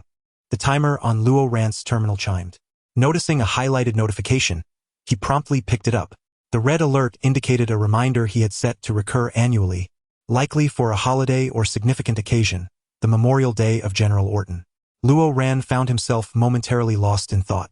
It was once again the anniversary of General Orton's passing, the hero who had brought countless victories to the Empire, concluding innumerable battles. He was not only Lucas's uncle but also his mentor and a father figure. After Lucas stepped onto the battlefield as a teenager, it was Orton who meticulously nurtured him into the formidable Imperial Lion he had become. Orton later met his demise in a battle against the Star Raiders, leading Lucas to rightfully assume command of the army, ushering in an era of further triumphs. Rising from his seat, Luo Ran left the office and personally visited a florist, meticulously selecting and arranging a bouquet. By the time he returned to the company with the flowers, night had fallen, and he presented them to Lucas. Treading lightly, he ascended to the top floor. At this hour, Lucas was typically not yet home. Indeed, the lights were off. Luo Ran exhaled in relief, opened the office door, and placed the flowers in a vase. Just as he was about to leave, an unexpected force yanked him off balance, sending him crashing onto the sofa. Instinctively, he attempted to resist, but upon catching the familiar scent of tobacco, he hesitated. Luo Ran looked up, dazed, to find Lucas towering over him, a tall figure casting a shadow beside the sofa, his eyes glinting like a predatory lion in the darkness. Luo Ran swallowed hard. He recalled Lucas's earlier threat of "I'll deal with you when I return." "General, if you injure me, I won't be able to work for you tomorrow," Luo Ran protested. "Tomorrow is the Memorial Day, and I must attend to business at the company in your absence. The day after, I am to negotiate with Prince Andika in the suburbs." Lucas lowered his gaze. "I remember." Luo Ran silently observed Lucas. Years had passed since General Orton's demise, and Lucas now spoke of it with little emotion. "Stay with me tonight, drink with me, and I shall spare you," Lucas offered. Luo Ran opened his mouth to refuse, but when he met Lucas's gaze, he found himself inexplicably agreeing. Lucas had a tradition of drinking on the eve of the Memorial Day, often accompanied by Luo Ran. It seemed an inherited custom, for in the days of General Orton, they would share a drink before going into battle. Despite Luo Ran's attempts to distance himself from Lucas, the circumstances felt different this time. Lucas retrieved the white tea liquor that Zhou Mingkai had given him. The beverage, infused with the fragrance of white tea, appeared quite special. As Luo Ran uncorked the bottle, the rich aroma wafted through the air. Unlike typical spirits, this one was smooth and gentle. Though Luo Ran enjoyed drinking, strict family teachings had led him to abstain, and his current work obligations left little room for indulgence. His eyes sparkled as he said, "I'll fill your glass, General." Lucas raised an eyebrow. Their glasses filled. Each time they drank, Lucas would only have one glass, while Luo Ran would finish the entire bottle.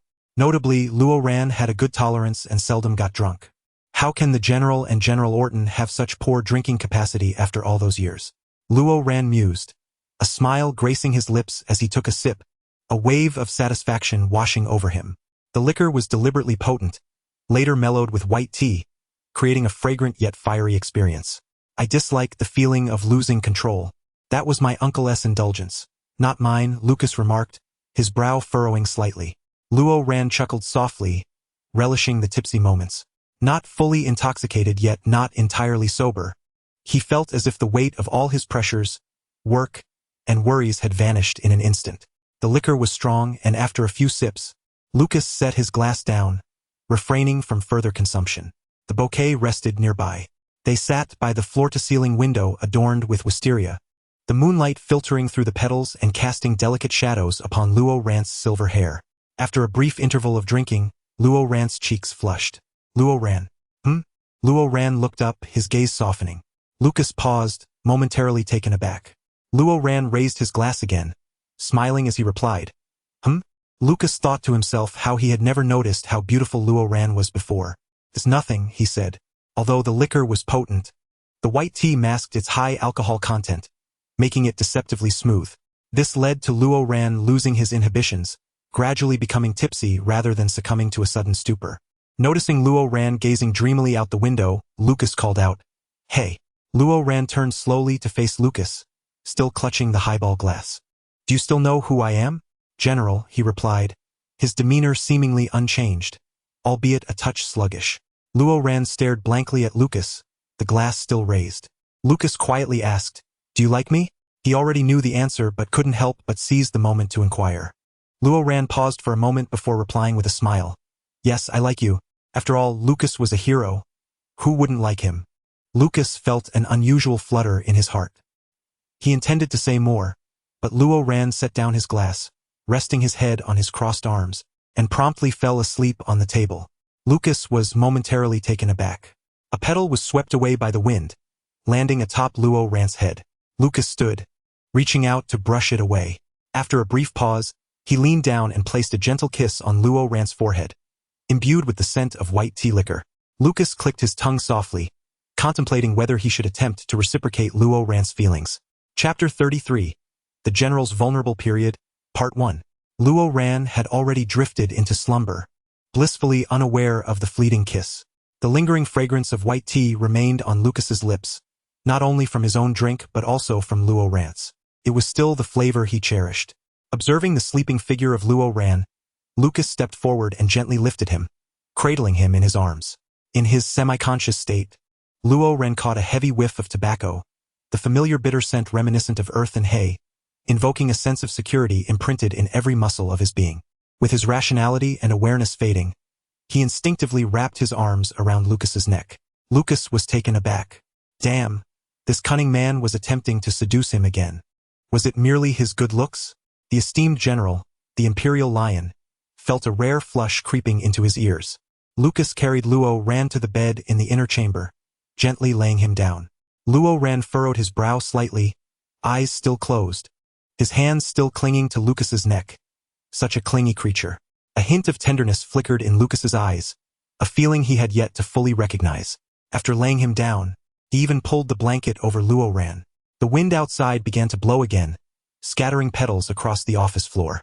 The following day, when Luo Ran awoke to find himself on Lucas's bed in the office, he felt somewhat disoriented.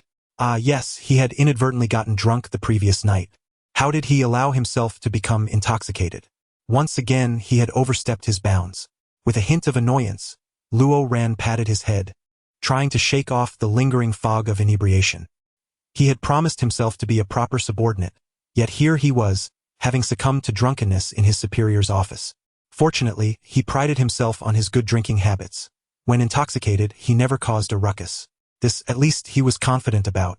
As Luo Ran prepared to rise, he noticed the blanket draped over him and paused momentarily. A smile crept onto his face as he tidied the bed, following his usual routine of preparing breakfast and a suit jacket for Lucas, even pressing his military uniform and hanging it up neatly before quietly slipping out of the office. After organizing his folder, Rong Duo arrived at work. Luo Ran handed over his responsibilities to her and, once everything was in order, made his way to Xiaji's office. Upon reviewing the progress report from the Research Institute, he noted that most had successfully engaged with the core, yet they were still missing that crucial mental pathway. Indeed, with more hands, the efficiency has soared, Luo Ran remarked with a smile. Xiaji rolled her eyes, retorting, but none as impressive as you. You've been exploring the key pathways long before this. Xiaji had been diligently following up with the Research Institute regarding Luo Ran's mental reports, which had piqued their interest, leading them to subtly seek to lure him to the research center for further refinement and mental collection.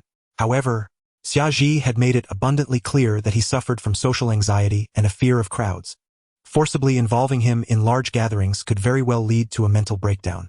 This rarity was not only due to its scarcity but also because many faced the threat of mental collapse, particularly those with exceptionally strong and sensitive mental capabilities, who were prone to bouts of rage and madness. Most who succumbed to such mental turmoil ultimately met a tragic end. This explained why Lucas had suffered so severely from battlefield-related trauma after his time in combat, still relying on perfumes and medication to maintain his mental state. The two subsequently descended into the basement, where Luo Ran placed his hand on the now familiar stone, initiating the ritual. At the cemetery, Lucas set a bouquet before the gravestone, which bore the name Aldo Orton, accompanied by a photograph of a man whose expression was fierce and intimidating. Yet Lucas knew that behind that stern facade lay a playful spirit, one who had often pulled him into clandestine drinking escapades. The marshal and his wife soon joined, laying down another bouquet. The marshal's wife smiled warmly, asking, "Did your secretary not accompany you?" Lucas offered no reply. It was an evident question that required none. "I heard from the butler that you took Secretary Luo to the racetrack for a ride," she noted with satisfaction, inquiring further, "That sounds delightful. Secretary Luo has been such a help with your work. You should take him out more often and refrain from bullying him." The butler had previously sworn he wouldn't disclose such information, only to betray Lucas in a heartbeat. However, upon mentioning Luo-ran, Lucas's expression softened slightly as he huffed. I assure you I have not bullied him. Shortly thereafter, Cyril, the eldest son of the Marshal and Lucas's brother, arrived, holding yet another bouquet. Lucas regarded Cyril with a steady gaze, tinged with hostility. Lucas, Cyril greeted with a smile. Long time no see. The two only crossed paths during family gatherings or special occasions, and Lucas chose not to acknowledge him. Their animosity had festered for far too long, and the Marshal's wife, witnessing the tension, was at a loss for words. Indeed, it has been a while, she ventured, attempting to bridge the gap by suggesting, why don't we all go out for a meal together, just to spend some time with your mother? Lucas was quick to evade her touch before it could land on him. He could not bear, nor did he appreciate, the contact of others. That sounds fine, Cyril replied. I have nearly completed my official duties, so I can stay and keep our parents company. Cyril was a member of the Imperial Round Table and had aligned himself with the Crown Prince. Within the Aldo family, Cyril was a supporter of the Crown Prince, while Lucas had closer ties to the Second Prince, leaving the ultimate military power uncertain. You all dine, Lucas stated. Having come merely to tend to the grave and lay flowers, once accomplished, he would depart. Ah! The Marshal's wife exclaimed, wishing to retain him, but Lucas had already distanced himself. A hint of sorrow flickered in her eyes, yet the rift had formed, and it had accumulated over the years. Initially, she and her husband had mishandled the situation, leading to a cascade of errors. The age difference between Cyril and Lucas was merely 4 years. When Lucas was 5 and Cyril 9, the latter was swayed by malicious gossip and rumors claiming that all military power and influence of the Marshal's residence would ultimately belong to Lucas, heralded as a king, while Cyril remained but a mere pawn, forever overshadowed by his younger brother. Consequently, Cyril had acquired a dangerous substance from an insidious informant and tainted Lucas's food, causing tremendous harm to his mental faculties. Though Lucas eventually recovered, he persistently demanded that his parents expel his brother, resulting in perpetual discord within the household. Both were sons, but Cyril was still young and misled. Children possess neither the foresight nor the understanding to grasp the intricacies of such matters, and Lucas, being even younger, would eventually forget. Thus, the Marshal and his wife endeavored to reconcile the two, hoping that Lucas would one day forgive his brother. Later, as both entered military school and began boarding, the Marshal's wife remained oblivious to any significant developments. Lucas joined Aldo's military at the tender age of 13, heading to the battlefield, and despite their efforts, his parents could not impede his resolve, ultimately pleading with Aldo to look after him. At that time, Aldo had laughed, "My nephew is brave. What is there to fear? The men of the Aldo family do not know fear." Lucas then earned his renown and authority through a series of battles, seizing all military power within the Aldo family, including that of the Marshal, leaving Cyril with nothing. To this day, although Cyril held the title of Round Table Minister, his protection stemmed solely from Lucas and the Aldo lineage, lacking any tangible power of his own. That's all right, Cyril sighed with resignation. He has always been this way. If Mom and Dad truly wish to gather with him, perhaps they should do so when I am not around. Lowering his gaze, he continued, after all, the fault lies with me. The Marshal furrowed his brow slightly. He was typically taciturn and ill-equipped to address the nuances of his children's issues. The Marshal's wife felt equally helpless. These two children of theirs were starkly different. One, fiery and straightforward, while the other was gentle and contemplative, more sensitive to the world around him. Why was the disparity so pronounced? Success! A chorus of incredulous exclamations erupted from the basement. Luo-ran, staring at the blood-red stone before him, was momentarily taken aback. He had finally unearthed this object, long hidden within the depths of the stone. With a few taps to break the surface, it was now within reach. At that moment, the small piece of, or carefully extracted by Xiaji, radiated an eerie and dazzling crimson glow. Xiaji conducted a brief analysis, and the fluctuating data quickly confirmed the immense energy potential of this seemingly insignificant fragment. My goodness! We truly succeeded. Xiaji's voice rose in excitement. You are remarkable, truly deserving of your reputation. Luo-ran examined the ore closely. Next, they would need to negotiate with the research institute. They carefully secured the mineral and proceeded to the living room to discuss their next steps. Previously, without successful extraction, the discussions had merely consisted of speculation and rumor, leaving everyone uncertain of the true capabilities of this mineral. Thus, following the initiation of the research project, Luo Ran was still able to collaborate with Xia Ji, the former ace doctor, independently while maintaining contact with the headquarters. However, should their endeavors prove successful, the research institute would certainly demand the documentation of this individual. Even if this person could not physically attend the institute due to mental health issues, their existence would still be required. Luo Ran, reclining on the sofa while sipping nutrient solution to recharge, remarked, "I will subsequently draft a detailed tutorial and a breakdown of patterns for the institute. Since you are of the same caliber, after I complete the drawings, perhaps you can extract the essence following the patterns I provide. If you succeed, then the individual's social anxiety would no longer necessitate their physical presence at the institute. You could handle the negotiations." Theoretically, this was plausible, and since you were providing the patterns and tutorial, there should be no issues. Yet, what about the documentation? Luo Ran had already devised a strategy to ensure the individual's identity remained impeccably concealed. It was quite simple. Find someone from another planet to assist. With a smile, Luo Ran proclaimed, "After all, I am the secretary of a general. I possess considerable influence. Fabricating a document should pose no problem." "All right," Xia Ji nodded. "Then I will continue drafting the report and report to the institute tomorrow." Following this, Xia Ji suggested a celebration, for you had accomplished such a remarkable feat. Yet, no one was aware of your contribution. Xia Ji, unwilling to accept this, said, "You are a true three." Luo Ran chuckled. "Then let us enjoy a fine dinner together. Shall we invite Dr. Shin as well?" Luo Ran had promised to assist in arranging a dinner, and despite Shin Shilua eventually catching him to share a website, Luo Ran could not go back on his word. Xia Ji's lips twitched. "Are you out of your mind? Dr. Shin has been quite kind to you." Luo Ran replied with a grin. "He has delivered breakfast to you daily, without fail, for 365 days. Are you not the least bit swayed?" "Swayed my foot," Xia Ji retorted, his ears reddening. "He must see this as a project. He comes at scheduled times." Luo Ran recalled the persistence of those punctual visits. "There's no helping it. It's too profound." After Xia Ji drunkenly confessed to him once, it has lingered in his memory ever since. "At least he is devoted?" Luo Ran offered. Xia Ji's expression shifted subtly. "The general also appears to be quite devoted. If only Shin Shilua and the general were left in this world, whom would you choose as a companion?" If it were a matter of companionship, Luo Ran, too, felt ambivalent. Being single has its own comforts. Indeed, Xia Ji agreed. After concluding their discussions and negotiations with the research institute, Luo Ran prepared to join the crown prince and others in the cultivation area. As for dinner, Xia Ji was unwilling to relent, and so it was temporarily postponed. Upon returning to the company to finalize his handover duties, Lu Cheng requested a meeting. "Apologies." In the lounge, as Luo Ran entered, Lu Cheng immediately bowed. Luo Ran surmised the purpose of Lu Cheng's visit and smiled. "What brings you here?" "I went to see His Highness Andika," Lu Cheng replied, his face flushed with embarrassment. "I still believe it's better to discuss things openly." I confessed to him, telling him not to engage in any conspiracies, and that if he has any reasons, he should clarify them with me. "We can resolve any issues together."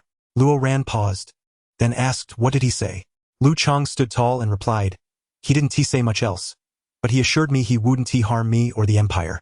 He accepted my confession and expressed willingness to give it a try." Luo Ran fell silent for a moment.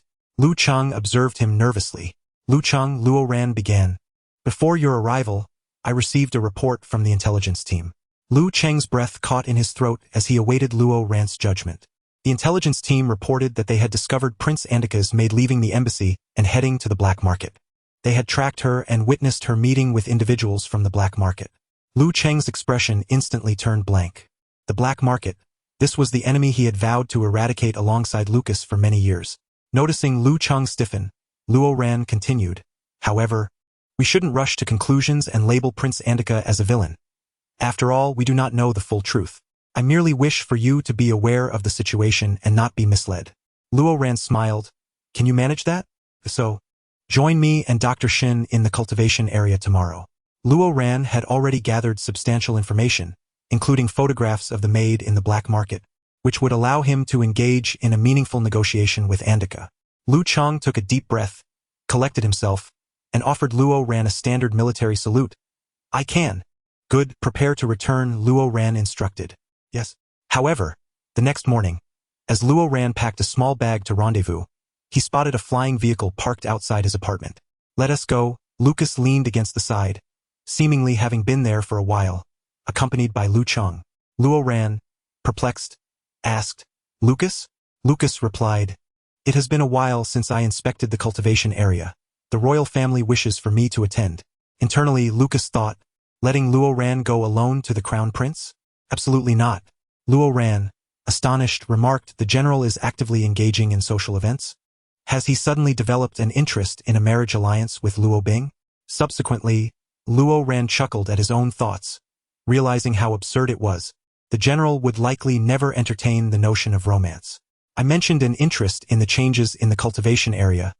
Lucas responded earnestly, "Food is the foundation of our nation.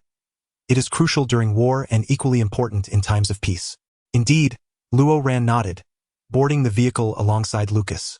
The vehicle collected Xin Shilua and proceeded with the royal entourage to the suburban plains. Gazing out the window, they beheld an endless expanse of rice fields. The crops had yet to mature, the soil a vibrant green, with rows of plants growing uniformly. Machines for irrigation, weeding, and fertilization surrounded the crops, and a glass dome controlled the sunlight, creating a spectacular sight. Lucas and Lu Cheng sat in one row, while Xin Shilua and Luo Ran occupied another. Suddenly, Lucas furrowed his brow and stated, "Lu Cheng, switch seats with Luo Ran." Both Lu Cheng and Xin Shilua were taken aback. Is he that jealous? Luo Ran, too, felt perplexed. After moving next to Lucas, he sensed that the general's breathing was somewhat labored. "General, are you unwell?" "It's nothing, just a headache," Lucas replied, rubbing his temples before glancing at the two across from him. "You two should keep your distance." Having accompanied Lucas for many years, Luo Ran was well acquainted with his habits and health condition, and his heart skipped a beat. This was a precursor to his sensitivity period. The sensitivity period occurred twice a year, during which he would react strongly to pheromones, exhibiting hostility and uncontrolled aggression, and would be particularly sensitive to certain pheromones, with possessiveness and destructive tendencies magnified. As Xiaji humorously put it, he was akin to a walking piledriver and a fireball. Especially for someone like Lucas, with heightened mental acuity, the sensitivity period would be even more intense. Luo Ran felt a pang of worry. In the past, Lucas's sensitivity periods had occurred at the company, where he would call the Pheromone Management Bureau to oversee him, isolating him in the office for 2 to 3 days. However, now they were in the countryside. Lucas was not as attuned to his own sensitivity. He merely thought he had a simple headache, yet being near Luo Ran was quite comforting. Luo Ran retrieved some medication and warm water from his bag. "General, you should take this." Xin Shiluo raised an eyebrow across the way. "Oh, sensitivity period? Does he need me to provide Lucas with some study materials?" Chapter 34. The General's Sensitivity Period, Part 2. Upon reaching their destination, everyone began to disembark from the flying vehicle. Luo Ran observed Lu Cheng counting heads and felt relieved that he had foreseen Lucas accompanying them this morning and had asked Lu Cheng to bring the guard team along. Now, even during the sensitivity period, there was little to worry about staying the night here. To Luo Ran's surprise, among the royal entourage, Lucas's brother, Cyril, had also arrived. Cyril, possessing shoulder-length ebony locks, presents a visage of gentle elegance, embodying the quintessential politician. He trails behind the crown prince, accompanied by several esteemed ministers, with the second prince in tow as well. In contrast, only Zhou Mingkai, with his hands casually tucked in his pockets, is accompanied by a minimal entourage of aides and guards, maintaining a laid-back demeanor. Leading the group, the crown prince and second prince, along with a few other esteemed dignitaries and envoys, commenced their tour of the cultivation area, where the appointed minister of agriculture babbles incessantly, providing explanations. At the rear of the procession, Lucas walks alongside Luo Ran, who vigilantly monitors his condition, ensuring that others maintain their distance. After all, most of those serving as Lucas's adjutants and guards are well aware of his health challenges. Lucas Muset. His petite secretary has been covertly stealing glances at him throughout the journey, deliberately keeping others at bay. It is indeed vexing. Even in such moments, she seeks to assert her presence. What would happen if they were to become a couple in the future? Would she not allow him any freedom? After all, she is quite the clingy type. How would he manage then? Lucas furrowed his brow, lost in contemplation. "General?" Upon noticing Lucas's frown, Luo Ran grew anxious. Concern etched across his face. "Is there anything amiss?" "Tsk." Lucas shook his head, forcing a smile. I'm fine. After a long afternoon of exploration, noticing the fatigue setting in, the minister led the group to a makeshift pavilion for a respite, providing a bounty of refreshing foods and juices. Luo Ran and others selected a spacious pavilion, subsequently instructing Lu Chang to disperse the group, subtly encircling Lucas for his protection. Lucas's brow furrowed slightly, sensing Luo Ran's heightened sensitivity. He merely mentioned a headache. What was the fuss about? Lucas found himself both amused and exasperated. Luo Ran stood on the periphery, observing the surroundings when a young man approached with a bright smile. It was said that many were acquainted with him, though some might harbor feelings of affection. Upon noticing the youth heading toward Luo Ran, Lucas's expression darkened. The newcomer was Yuan Han, the secretary to Crown Prince Zhou Mingyu, who greeted Luo Ran with a beaming smile. Hello, Secretary Luo. His Highness mentioned you would be giving me a lesson. Both Yuan Han and Luo Ran couldn't help but scrutinize each other. Having heard of one another before, they found that, in person, they bore a striking resemblance. Both young men shared similar physiques and facial features, though Yuan Han appeared far more vivacious, his laughter radiating warmth.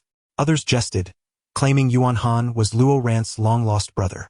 Yuan Han chuckled at the quip, while Luo Ran, getting straight to the point, stated, I have an hour of free time after dinner this evening.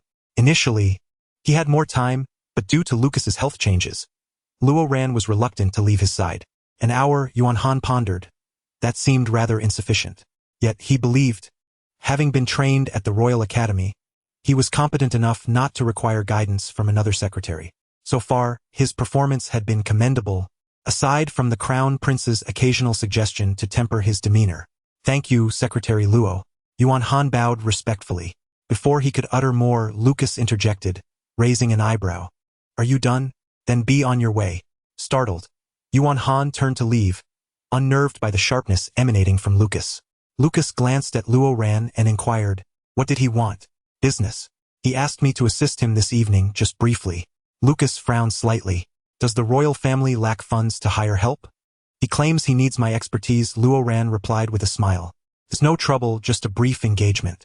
Nearby the cultivation area, there were accommodations prepared in anticipation of the prince's visit, already tidied and refurbished. Luo Ran chose a more secluded lodging for Lucas, ensuring that upon his entry, the guards dispersed to create a protective perimeter around him. Aware of Lucas's sensitivities, Luo Ran quickly made his way to the Crown Prince during Lucas's meal and rest time. The Crown Prince's quarters were naturally guarded by loyal aides and trusted ministers. Luo Ran encountered several members of the Round Table, including Cyril. Secretary Luo, Cyril greeted, stepping forward. Luo Ran nodded politely. Where are you headed? If you're returning, may I accompany you to see Lucas? Cyril inquired. I'm afraid he's resting and might be irritable, Luo Ran replied with a smile. I am his brother. I am not an outsider, Cyril gently countered. This time, even the marshal's wife hopes I can share a meal with him. I apologize, Luo Ran said, lowering his gaze. Cyril sensed a hint of coldness and distance from the usually affable secretary. Secretary Luo, Lucas listens to you. Could you perhaps persuade him? Both then and now, I have endured my own hardships. Years ago, I was severely punished by my father, left bruised and battered, forced to kneel outside in the dead of winter, unable to rise for 5 days while Lucas remained unconscious. Cyril's tone softened, his voice faltering. During that time, I too remained bedridden for quite a while, and I have lived with guilt ever since. 5 days? Luo Ran paused, emotions flickering in his eyes. Yes, 5 days, Cyril confirmed, a moment of silence enveloping them. General was unconscious for 5 days? Luo Ran expressed his astonishment. I had only heard that he suffered greatly. I had no idea he remained in a coma for such an extended period. What weight must have been upon him to succumb to such a state? Cyril was momentarily taken aback, at a loss for words. Secretary Luo, you're here. The Crown Prince's arrival disrupted the tense atmosphere. Zhou Mingyu approached with a cheerful demeanor. I heard you were coming and wanted to check on things. Excusing themselves, Luo Ran and Cyril nodded slightly and followed the Crown Prince into the inner chambers. Zhou Mingyu gestured towards the food and beverages nearby. Secretary Luo, if you feel fatigued, please help yourself to something to eat. No, I'm fine, Luo Ran replied, swiftly taking a document and addressing Yuan Han, who sat nearby, with several inquiries regarding various matters. Although Yuan Han had a professional background, he still lacked a bit of experience. Luo ran, not holding back, posed questions that left Yuan Han momentarily speechless, prompting Luo ran to patiently guide him. Yuan Han listened in astonishment, and soon his gaze towards Luo ran shifted, filled with newfound respect. What Secretary Luo said is quite intriguing, Zhou Mingyu remarked. Having approached Luo Ran's side, leaning in slightly to catch a glimpse of the document in his hands. I hadn't anticipated such an approach. Your Highness overestimates me, Luo Ran replied, his thoughts racing as he quickly grabbed another document to elaborate further. Yuan Han, observing Zhou Mingyu, suddenly grasped something significant. Having spent more time with the Crown Prince, he gradually began to understand him better. He had always been puzzled as to why he was singled out to become one of the Crown Prince's closest secretaries. It was clear now that his selection had little to do with his talents, abilities, or character, but rather was a matter of circumstance. Yet, he felt he had no right to voice his discontent. He should merely focus on fulfilling his responsibilities. Yuan Han quietly absorbed the lesson. An hour passed swiftly, and Luo Ran glanced at his terminal, preparing to depart punctually. The Crown Prince urged him to stay for dinner, but Luo Ran politely declined.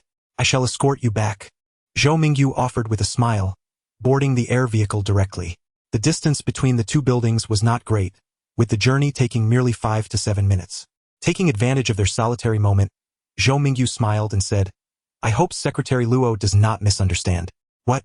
Zhou Mingyu replied, Secretary Luo, being so astute, should be able to discern that I am earnestly attempting to draw closer to you. Luo Ran paused before lowering her gaze with a smile. I am merely a secretary. How could I possibly know? I am indeed striving to foster a closer relationship. But please do not misconstrue this as having anything to do with the general or power struggles. If I wish to curry favor with the military, I would speak directly with the general. Zhou Mingyu smiled sincerely. I simply admire your abilities and talents, appreciate your character, and find you both attractive and exceptional. Thus, I genuinely hope you can become my confidant. Your Highness is overly flattering. I am but an ordinary person. Luo Ran was somewhat taken aback, having not anticipated Zhou Mingyu's directness. Zhou Mingyu's demeanor was polite, and his tone gentle. I too am an ordinary person. Stripped of my title and royal lineage, I am merely a man in my 20s, much like your general. Luo Ran's eyes flickered. Indeed, her general was merely an ordinary person. Everyone regarded Lucas as the Empire's shield and sword, believing him to be the most powerful, capable of anything. Lucas embodied strength, leading everyone to take it for granted, such as Cyril. No one ever considered the need to protect him. Thus, I too feel lonely, as my status affords me no friends or confidants, and even if there are some, they are few. In this respect, I am akin to the general. Yes, Luo Ran smiled, her gaze toward Zhou Mingyu warming slightly. Upon reaching their destination, the aircraft landed. Next time, will you be able to come and assist again? Zhou Mingyu grinned. I await your return. After Zhou Mingyu departed, Luo Ran turned to find Lucas standing not far away, leaning against the railing of a wooden cabin, his expression dark and brooding. Lucas had seen Zhou Mingyu. Luo Ran's wrist instinctively ached, and she braced herself for reprimands and inquiries. She approached slowly, forcing a smile, General, but Lucas turned and entered the house without a word, offering no response. General? Luo Ran followed closely, but Lucas exuded an aura of low pressure, ignoring her completely. With a bang, Lucas slammed the door shut behind him. Luo Ran stood by the door, dumbfounded. Inside, the Imperial Lion had locked the door with a fierce expression. Hadn't he just professed his affection for her? This afternoon, he had been concerned about her engaging in playful antics. Yet, he turned around to smile so charmingly at the Crown Prince and, as Lu Chang had mentioned, even conversed with Cyril. Damn it, what a scoundrel, a little rascal, a true playboy. As a secretary, he should be surfing the waves of the universe, relying on his intelligence and good looks. Lucas himself was perplexed by his sudden irritability, feeling a headache and general discomfort. It was precisely because he was acutely aware of his volatility that he refrained from confronting Luo Ran. He walked to the window for a breath of fresh air, only to be greeted by a gust of wind that prompted an unexpected sneeze. Damn. Lucas rubbed his nose. Outside the door, Luo Ran heard the sound of him sniffing, and her heart sank. It was said that during sensitive periods, emotions could be heightened and tear ducts more active. Although Lucas was not officially in a sensitive phase yet, Luo Ran stood hesitantly by the door, wondering if he was, could it be, inside there crying in distress?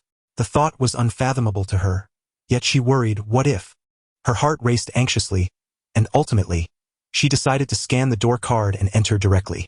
General, Luo Ran found Lucas sitting on the edge of the bed, rubbing his eyes, his nose and eyes slightly reddened. She promptly sat beside him and cautiously reached out to ruffle his hair. Felt quite soft, she thought. Lucas?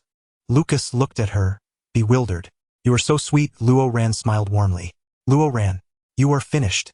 Chapter 35. The General's Sensitive Period, Part 2. Lucas had no intention of tormenting Luo Ran, as his emotions were genuinely tumultuous. He was beginning to grasp what was happening, suspecting it might be a sensitive phase. However, since she had come to confront him, he couldn't resist the temptation. With a swift motion, Lucas pinned Luo Ran to the bed, hovering over her with a fierce gaze, reminiscent of the rumored bloodthirsty general outside. Luo Ran lay there dazed, still trying to comprehend. He wasn't crying. No, wait, what was he thinking? Was this a case of concern leading to chaos? Clearly, it was ludicrous to even consider that Lucas could shed tears. So this was it. Luo Ran smiled weakly, attempting to justify herself. General, I didn't mean to. I thought what? Lucas raised an eyebrow. Luo Ran's hands were pinned above her head, with Lucas half pressing down on her, his knee pressing against her legs, rendering her completely immobile.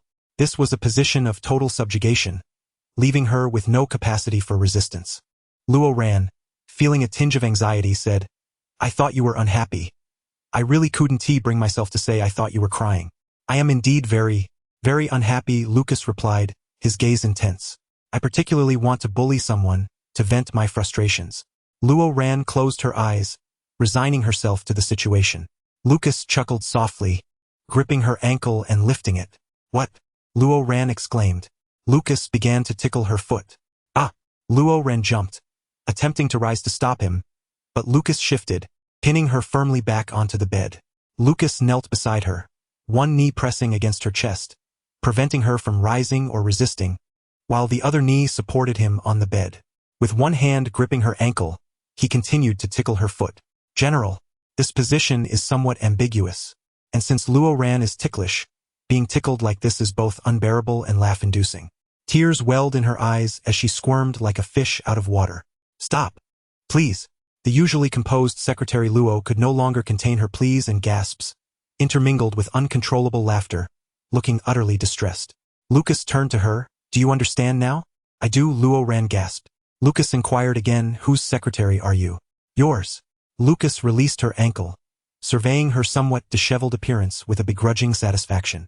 Although he still harbored a tempest of emotions, especially seeing her hair in disarray and her face flushed, breath uneven as she lay in the blankets, Lucas recognized he could not continue to toy with Luo Ran. His mind was in disarray. Particularly, it was exceedingly chaotic with some rather obsessive thoughts. His headache intensified. Lucas rubbed his temples, rising to say, just understand. If you come looking for me again, then, he paused, fell silent and turned to leave. Luo Ran remained lying on the bed, staring vacantly at Lucas's departing figure. Gradually, her ears and cheeks began to flush with warmth. Luo Ran was unsure of her own actions. However, in that fleeting moment, it seemed distinctly inappropriate for a typical superior-subordinate relationship. But this time, it wasn't her fault. It must be that proud and territorial lion, absolutely unwilling to allow anyone to encroach upon his pride and spoils, even if she was merely a secretary. Luo Ran slapped her cheeks, rising to prepare. She instructed her aide, Wang Choyang, to surround the house but maintain a distance, keeping away from Lucas, only allowing for patrols and message relays. At this moment, the general was particularly vulnerable. Deputy Wang, ensure that you and your men maintain a vigilant watch tonight. Deputy Lu and I shall be away for just an hour, said Luo Ran.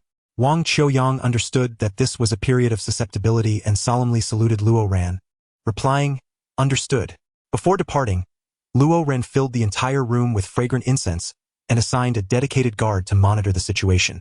Should they detect Lucas entering a susceptible state, they were to swiftly secure all doors and windows, lock them tightly, and immediately enter isolation, while sending word to him. Once everything was arranged, Luo Ran, along with Lu Chang and Shen Shi Luo, set out to find Prince Andika. The princes of Liaobing resided in the Eastern Housing District, where not only Liaobing had brought a large contingent of guards, but the empire, wary of unforeseen events, had also stationed soldiers to ensure safety, particularly as they were to spend the night in the suburbs.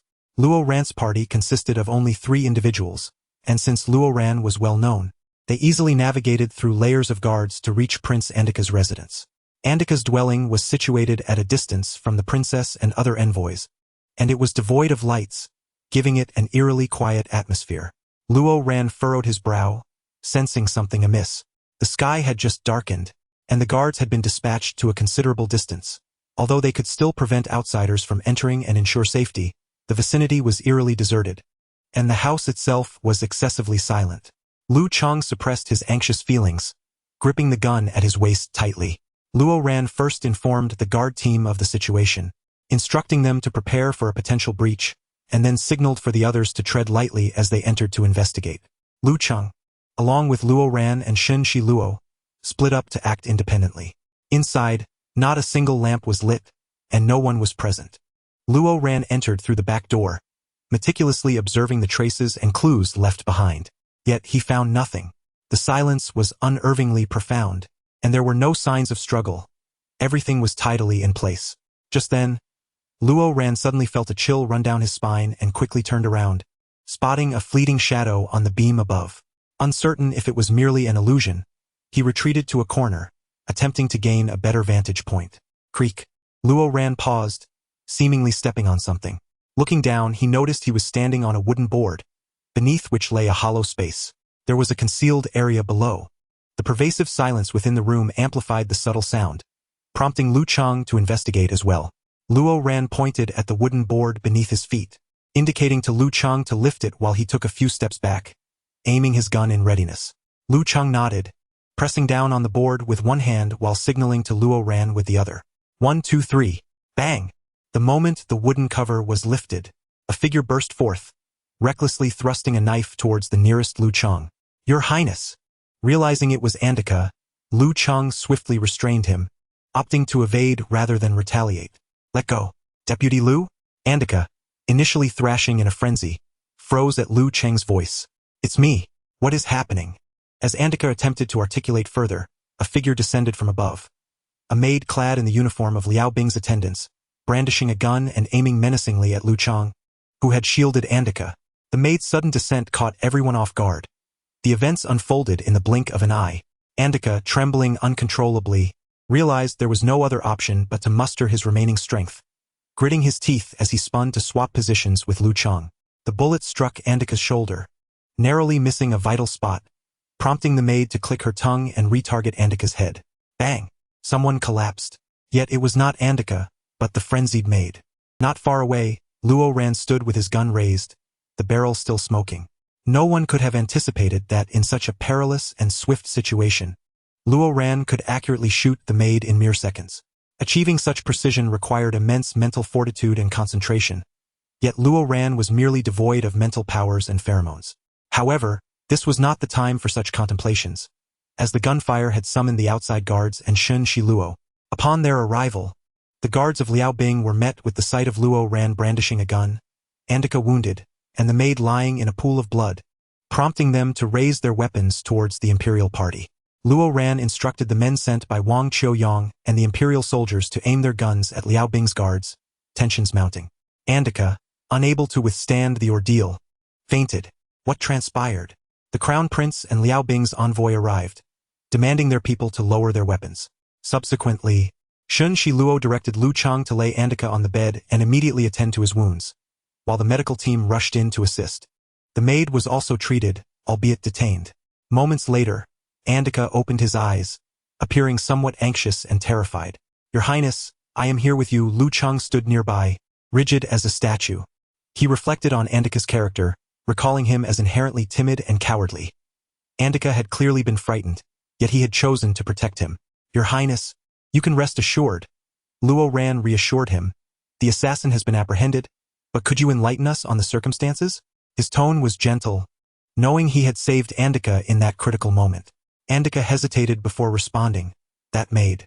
He then seemed to remember something, casting a fearful glance at the figures behind Luo Ran. Standing behind Luo Ran were several princes and envoys from Liao Bing and the Empire, all gathered. Luo Ran smiled, I apologize, but may I pose a few questions to His Highness Andika? His Highness is currently under considerable psychological strain, the Crown Prince observed.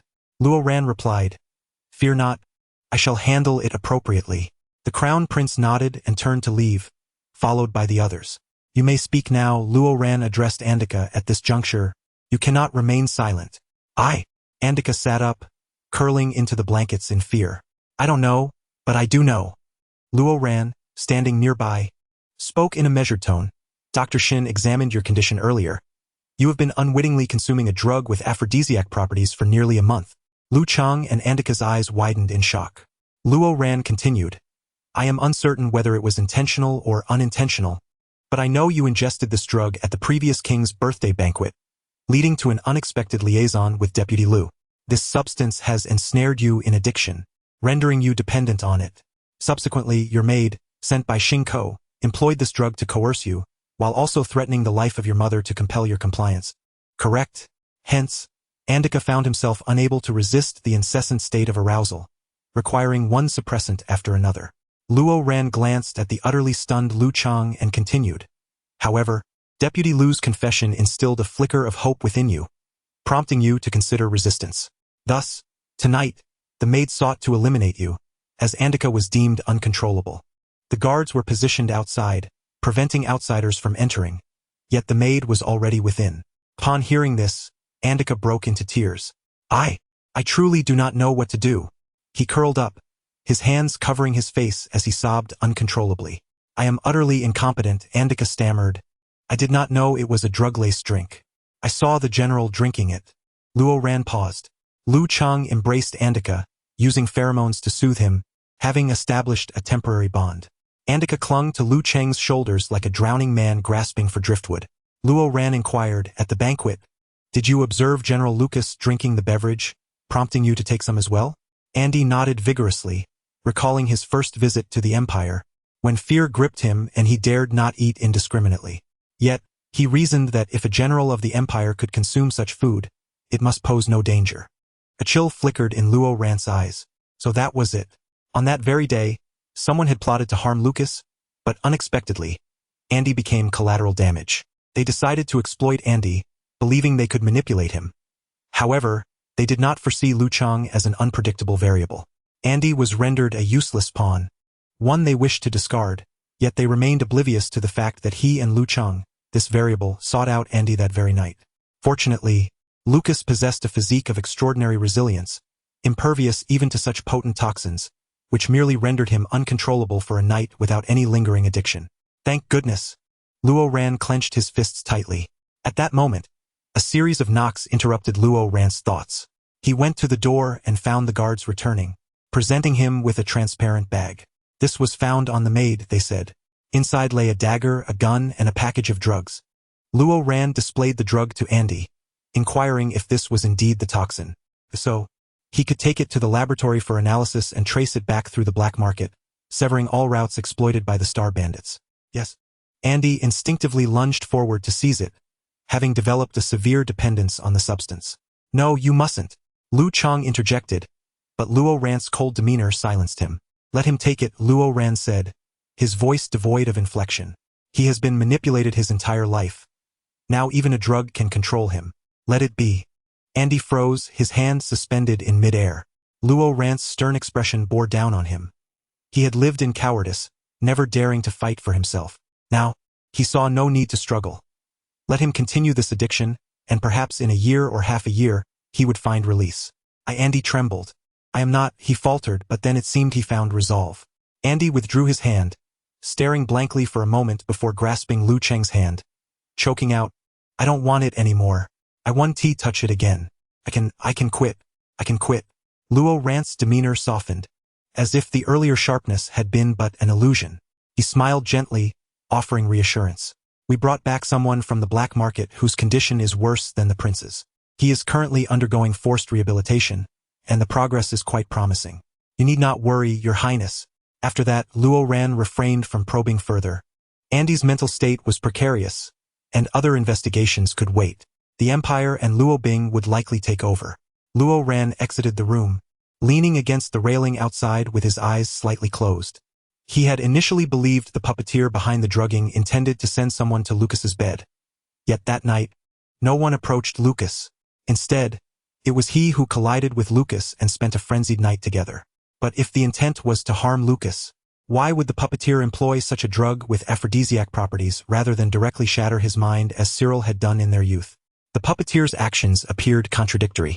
However, putting those thoughts aside, the truth was that if Lucas were different, if he were even slightly weaker, he might find himself in a situation akin to Andy's. Someone sought to ensnare Lucas. Yet, he remained oblivious, allowing Lucas to drink that cup of water that day. It was his dereliction of duty. Luo Ran's fists clenched tightly, his nails digging into the flesh of his palm. He had once promised himself that while he stood by Lucas's side, he would not allow the tragedies of Lucas's childhood to repeat, yet he had failed. "What are you doing here?" Luo Ran froze. Lucas stood nearby, a frown of dissatisfaction etched on his face. "Why aren't you going back?" Luo Ran stammered, gazing at Lucas with a hoarse voice. Seeing Luo Ran's pallor, Lucas mistook him for being cold and removed his loose outer coat, draping it over Luo Ran's head before grasping his hand. "Let us go." The heavy scent of tobacco enveloped them. The aircraft was parked a short distance away, and Luo Ran was pulled forward. Suddenly, Lucas halted, pressing a hand to his temple, furrowing his brow tightly. "Ugh," Lucas grimaced, the nearby pheromones igniting his agitation, stabbing at his mind, inciting a desire to attack and obliterate those pheromones. "General." Then, darkness enveloped him as Luo Ran used Lucas's coat to cover him. Lucas paused. In the open street, the two men hid beneath the coat, creating a small, enclosed space.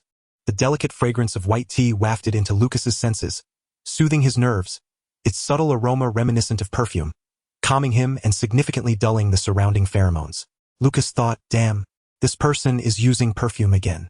He knows exactly what scent I favor and deliberately tempts me. General, the aircraft is just ahead. We must hurry." Luo Ran grasped the coat tightly, his eyes shimmering in the dim light. "I will protect you." Chapter 36. The General's Possessiveness. The two concealed their heads beneath the coat and awkwardly boarded the aircraft. Lucas's eyes were slightly bloodshot, his grip on Luo Ran's hand tightening. At such moments, he was acutely sensitive to pheromones, unable to resist those of his preference or those he had already marked. Yet Luo Ran reassured himself that he had sufficiently masked his pheromones with sprays and medications. Lucas breathed heavily, seemingly battling an internal struggle. "General, are you experiencing headaches?" Luo Ran recalled the data indicating that this period could be particularly uncomfortable, akin to a violent brawl within their minds, compelling them to destroy something to alleviate the pain. Luo Ran retrieved the sensitivity-reducing medication he always carried, along with a thermos, offering them to Lucas. Lucas took them, swallowing somewhat roughly. Luo Ran gently patted Lucas's back. Lucas's gaze dimmed as he rapidly grasped Luo Ran's wrist again. Luo Ran winced at the pressure, stifling a sound. The metal grip left bruises on his wrist, and he gritted his teeth, lowering his head as they approached their destination. "General, we have arrived." Lucas refrained from looking back at Luo Ran.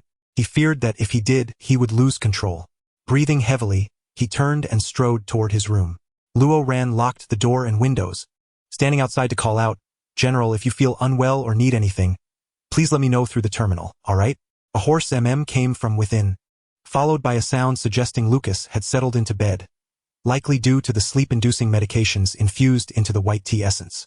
Luo Ran exhaled in relief, taking out ointment from his pocket to rub on his bruised wrist. Lucas lacked control over his grip, his strength in external contact differing from that of ordinary individuals, but Luo Ran chose not to remind him. Lucas's sensitivity period could last anywhere from 1 day to 3. Luo Ran reclined on a chair outside the door, reading documents on his terminal while resting. The patrolling guards had grown accustomed to it. During Lucas's sensitivity period, Luo Ran would always keep watch. The following day, an investigation into Andy's case commenced, requiring extensive inquiries into matters such as the Star Bandit supply chains, the maid's weaponry, and the infiltration of the Star Bandits. According to Andy, the maid had coerced him with drugs and the Star Bandits' control, demanding that he facilitate their entry into the Empire's capital.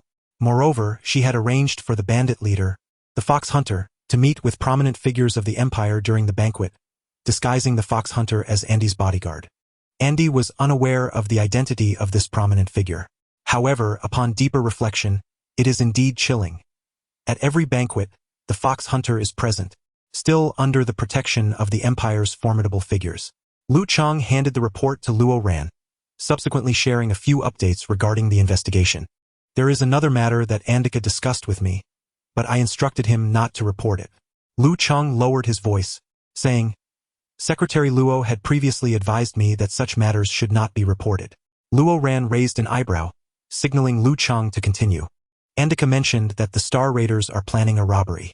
After Luo Ran successfully refined the substance that day, the situation shifted dramatically. Through extensive experimentation and research, the extracted minerals indeed promise a substantially greater energy yield, 5 times that of the original ice mines. Most importantly, this substance not only provides energy for machinery and factories, but prolonged exposure enhances both mental and physical vitality, akin to a novel form of medicine and weaponry. Consequently, the Empire fervently commenced planning and regulation, officially launching large-scale refining projects. With the assistance of the schematics from that esteemed individual, the majority of the research institute has adapted, and Xiaji, as the first successful refiner, has been invited to work at the institute, signifying a return to his roots. Thus, discussions between the two nations are set to resume. Currently, the side of Luobing has pledged to send another batch in the near future. If the Star Raiders intend to strike, it will be for this very shipment. Luo Ran furrowed his brow slightly, pondering the futility of the Star Raiders seizing it. They lack the means to refine it. Yet, upon a moment's reflection, the fox hunter seems to possess an air of mystery. Perhaps he could decipher it? Or perhaps the Star Raiders are contemplating theft or robbery of the schematics, especially given the fox hunter's influential ally. Rubbing his temples, Luo Ran remarked, You have done well. This matter must not be reported. Engaging in conflict with the Star Raiders is a concern for our military alone. The higher-ups are hardly trustworthy. They remain oblivious to the identity of the insider, leaving us vulnerable to unforeseen threats. The previous incident of their reconnaissance being interrupted must not recur. Luo Ran instructed, You should negotiate to transfer that made to our custody, followed by rigorous interrogation to extract information regarding the robbery. Such high-energy materials, if processed, could potentially yield new weaponry, and we cannot allow the Star Raiders to acquire them. Understood. By the way, this morning Secretary Yuan Han also inquired, as the royal family is quite concerned. Luo Ran rested his chin on his hand with a smile. You and Prince Andika. At the mention, Lu Chang scratched his cheek. Feeling inexplicably bashful for a grown man, stating, he said it is acceptable a union. However, he fears that Luobing may be unwilling. Hence I was to mark him. A mark can be made countless times in a lifetime, but one can only possess one for eternity. The mark cannot be erased. If Lu Chang marks Andika, the news would leave Luobing with no options, even if their original intention was to align with Lucas or another prince to elevate their status. Yet, this outcome aligns perfectly with the Empire's desires, satisfying Luobing's alliance requirements without leaving a semblance of a major power lacking in dignity, while ensuring Luobing does not gain the upper hand. Lu Cheng's status is not high. He is neither of royal blood nor does he hold hereditary titles or military ranks. Yet, his position is not insignificant. He is the chief aide-de-camp to the Empire's general and wields military authority.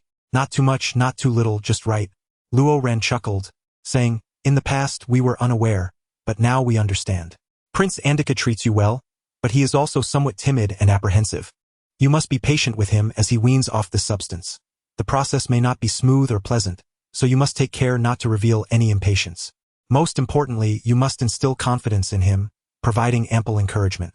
Luo Ran recalled their previous meeting at the banquet, where Andika stood by the long table, gazing longingly at the diverse array of dishes, clearly eager to partake yet hesitant to reach out, ultimately receiving a plate arranged by Luo Ran himself.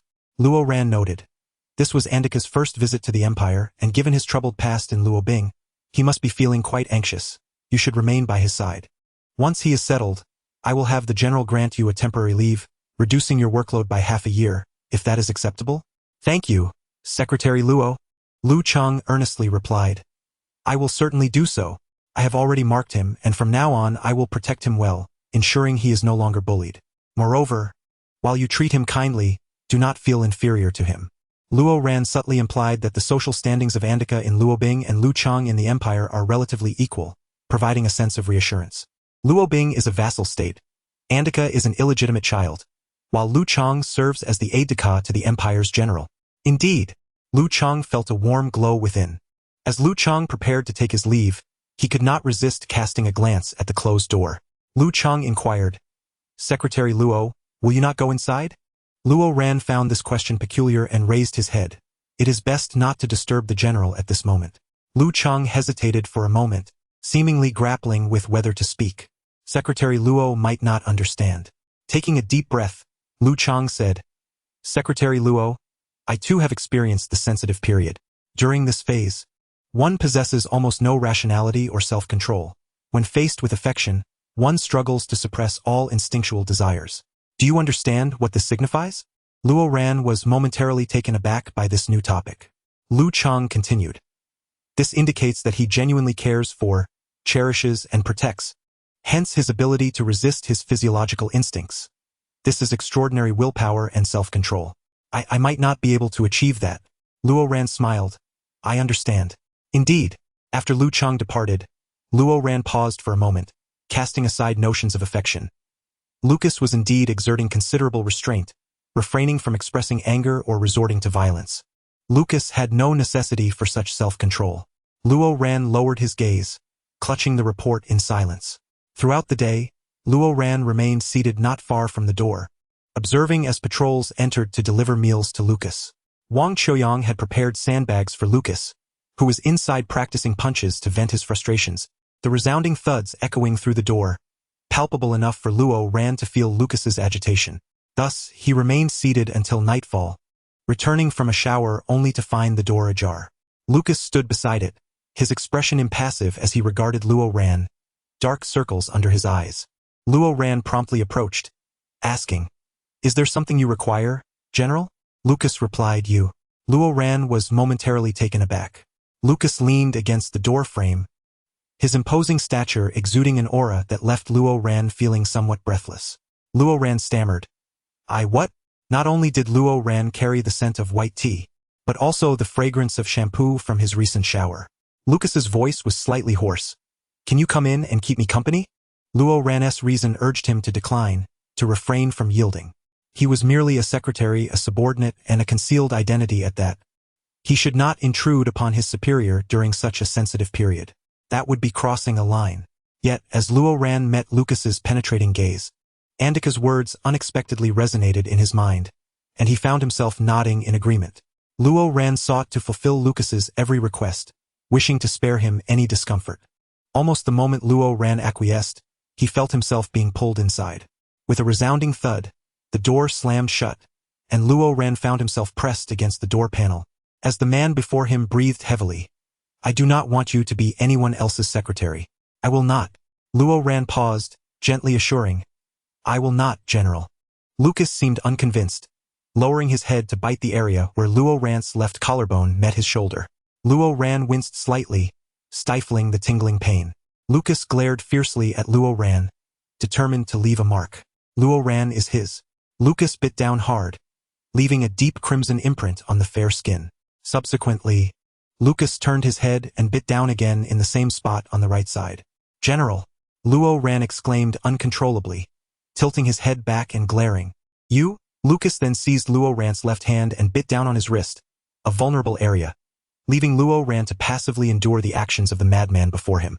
A distinct red mark was left on his left wrist. Yet, this was insufficient. Lucas grasped Luo Ran's right wrist and leaned down to bite once more. Every visible place must bear a mark. As this thought crossed his mind, Lucas's dazed gaze shifted to Luo Ran's face. This part, too, belonged to him. Lucas clenched Luo Ran's soft lip between his teeth. Chapter 37. The General's Bite Mark. Insanity. This man has lost his mind. The sensitive and delicate lips were brutally bitten by Lucas, who lacked control over his strength, biting down hard. The sudden pain caused Luo Ran's eyes to glisten with unshed tears, an involuntary physiological reaction.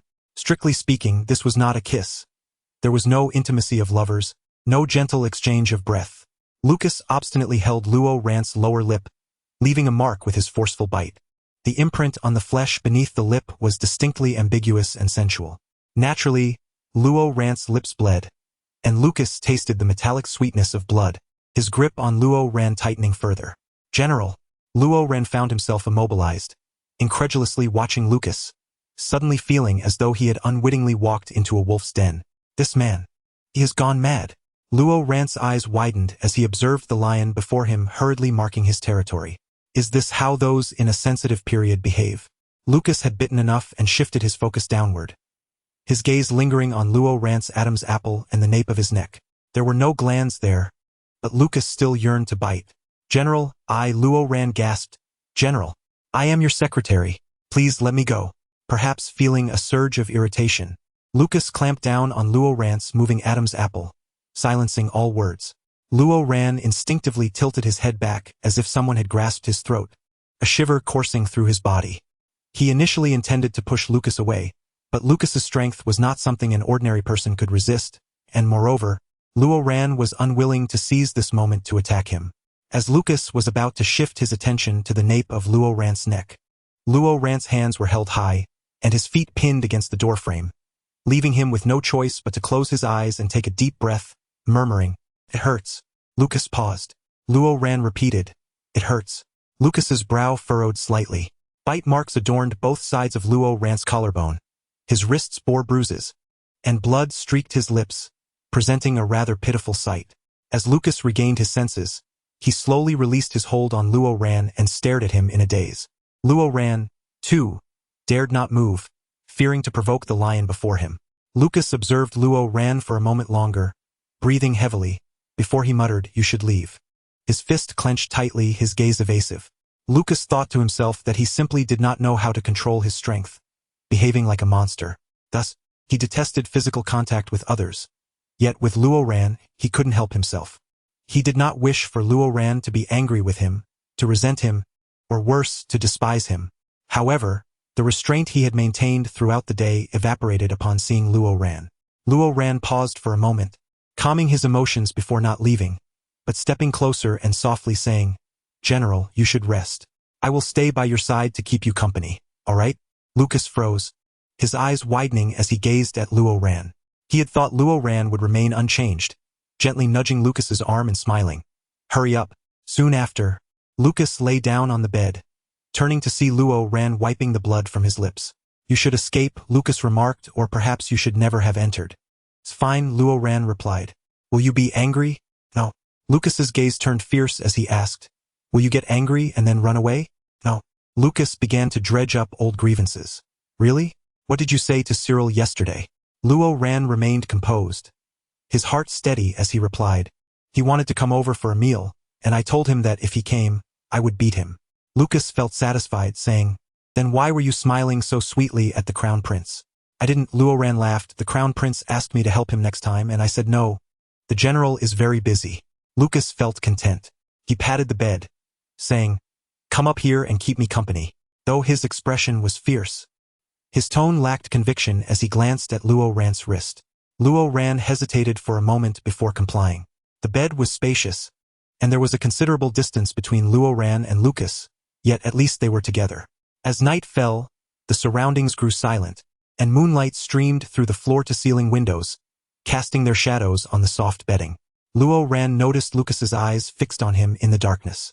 Sensing Lucas's current emotions, Luo Ran smiled and gently took Lucas's hand, feeling the cold, hard metal. "General, I will always be your secretary, forever your secretary, until you are no longer a general." Lucas instinctively returned the grip of that warm, soft hand. "I will always be your secretary, and I will always protect you."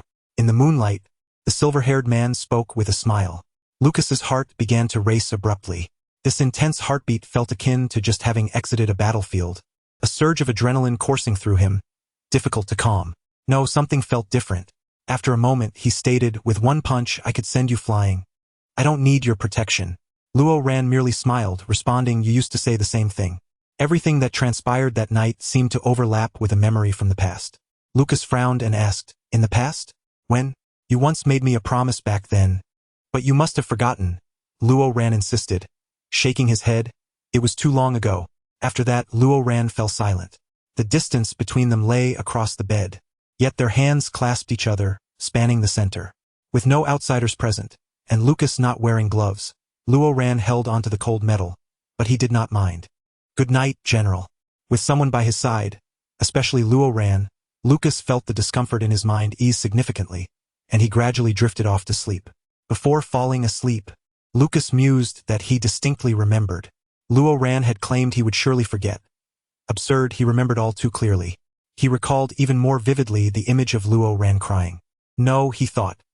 When he awakened the next morning, he would mock Luo Ran mercilessly, reminding him that he remembered everything. Many years ago, on a night long past, Luo Ran had just begun serving as Lucas's secretary. At that time, Luo Ran sported short silver hair and was not as composed as he was now. He faltered in many tasks. He had been blocked on his way home by someone, a figure Lucas had long forgotten, except for the fact that he had bullied Luo Ran, seemingly since their school days. Consequently, Lucas had chased that person off with a few well-placed punches. You've been living in the company, too afraid to go home because of this person? Lucas said coldly. Why didn't you tell me? Luo Ran lowered his head, his face pale, trembling slightly. Fool, Lucas remarked upon seeing this, tossing his coat over Luo Ran's head. Next time, just speak up. Don't keep things hidden. You're my secretary now, and I will protect you. Then Luo Ran buried his head in the coat, suddenly sobbing quietly, his shoulders trembling. The sound was faint and restrained, but it was the first time Lucas had encountered such a situation, and he exclaimed, Why are you, a grown man, crying? Stop it.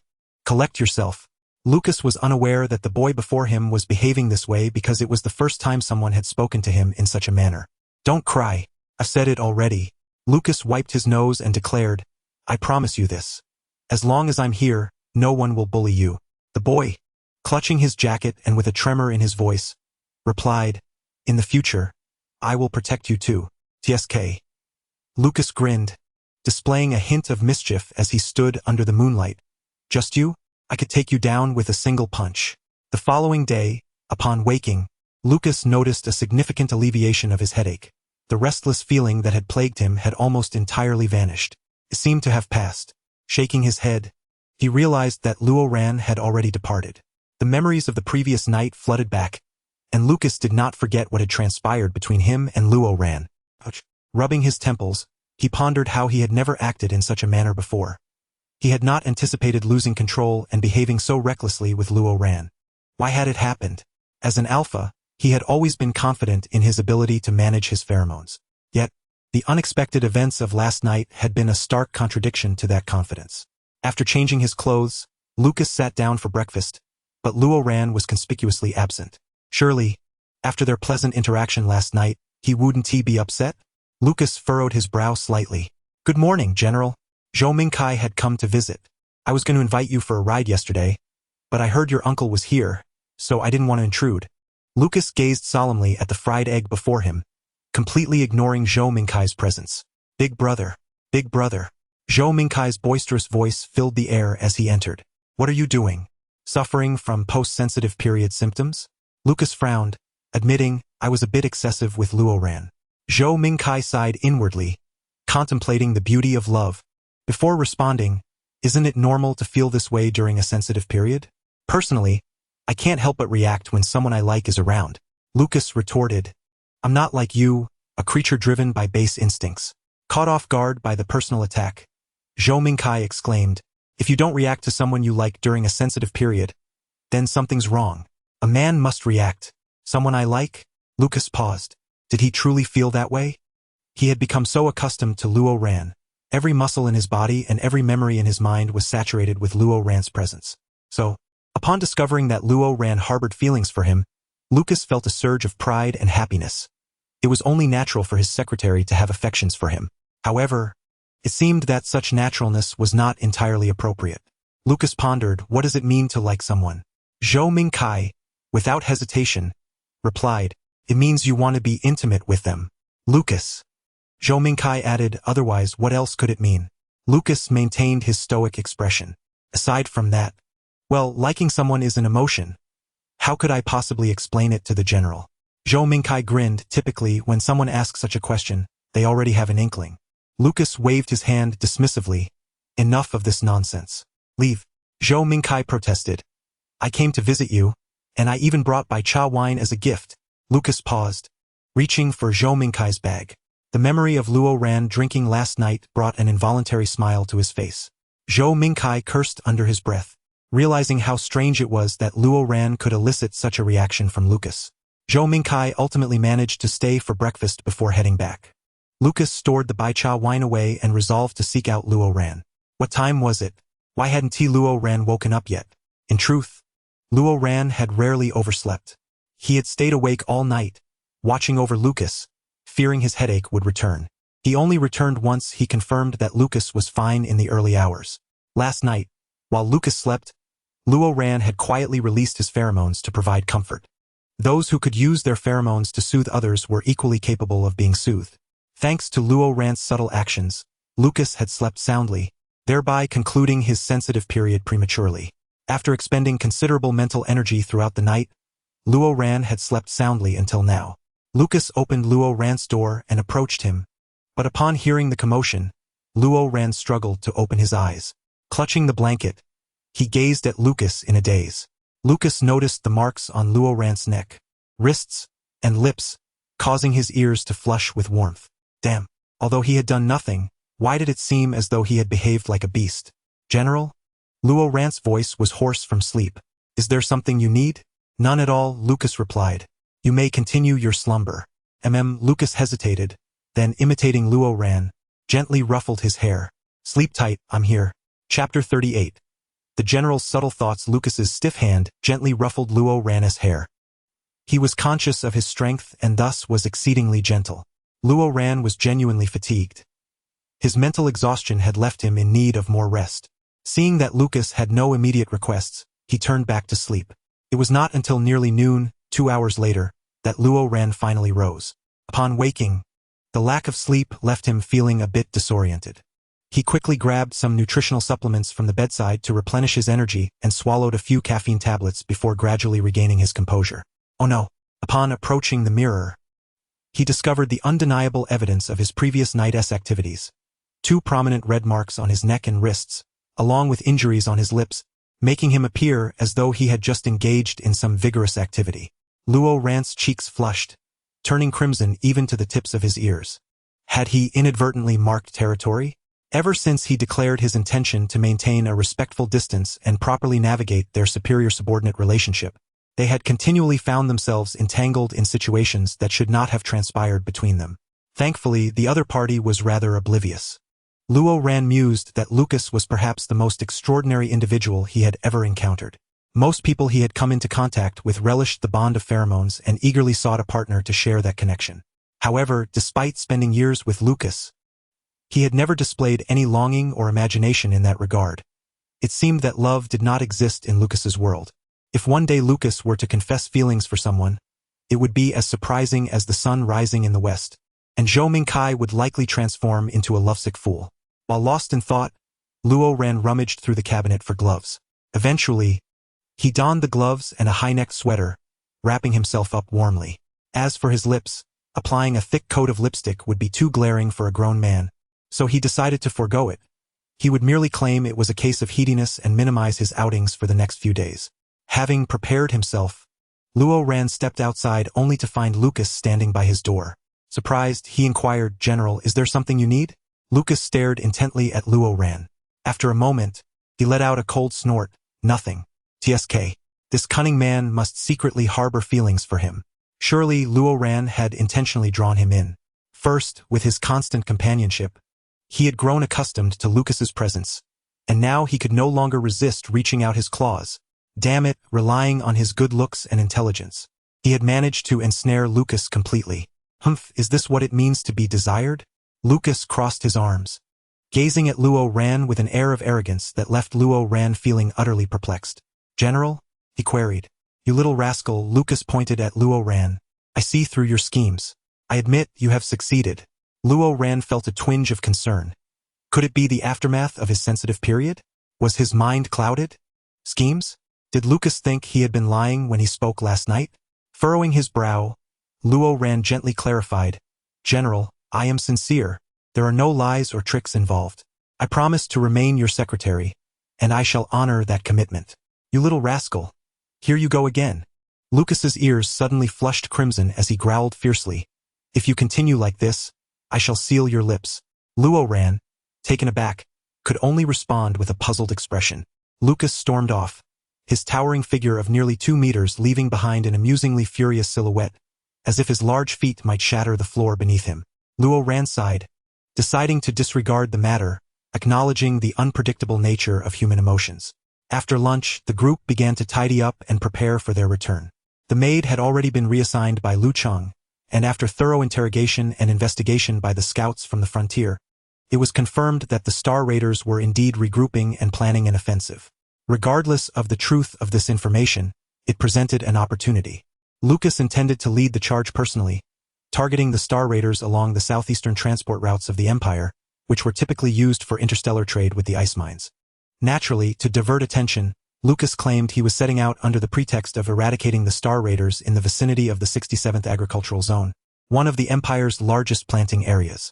The southwestern route was close to the 67th Zone, and Lucas's small contingent would traverse this very path. As Lucas prepared to depart, his comrades customarily gathered to exchange a few words with him, bidding farewell to their heroic figure.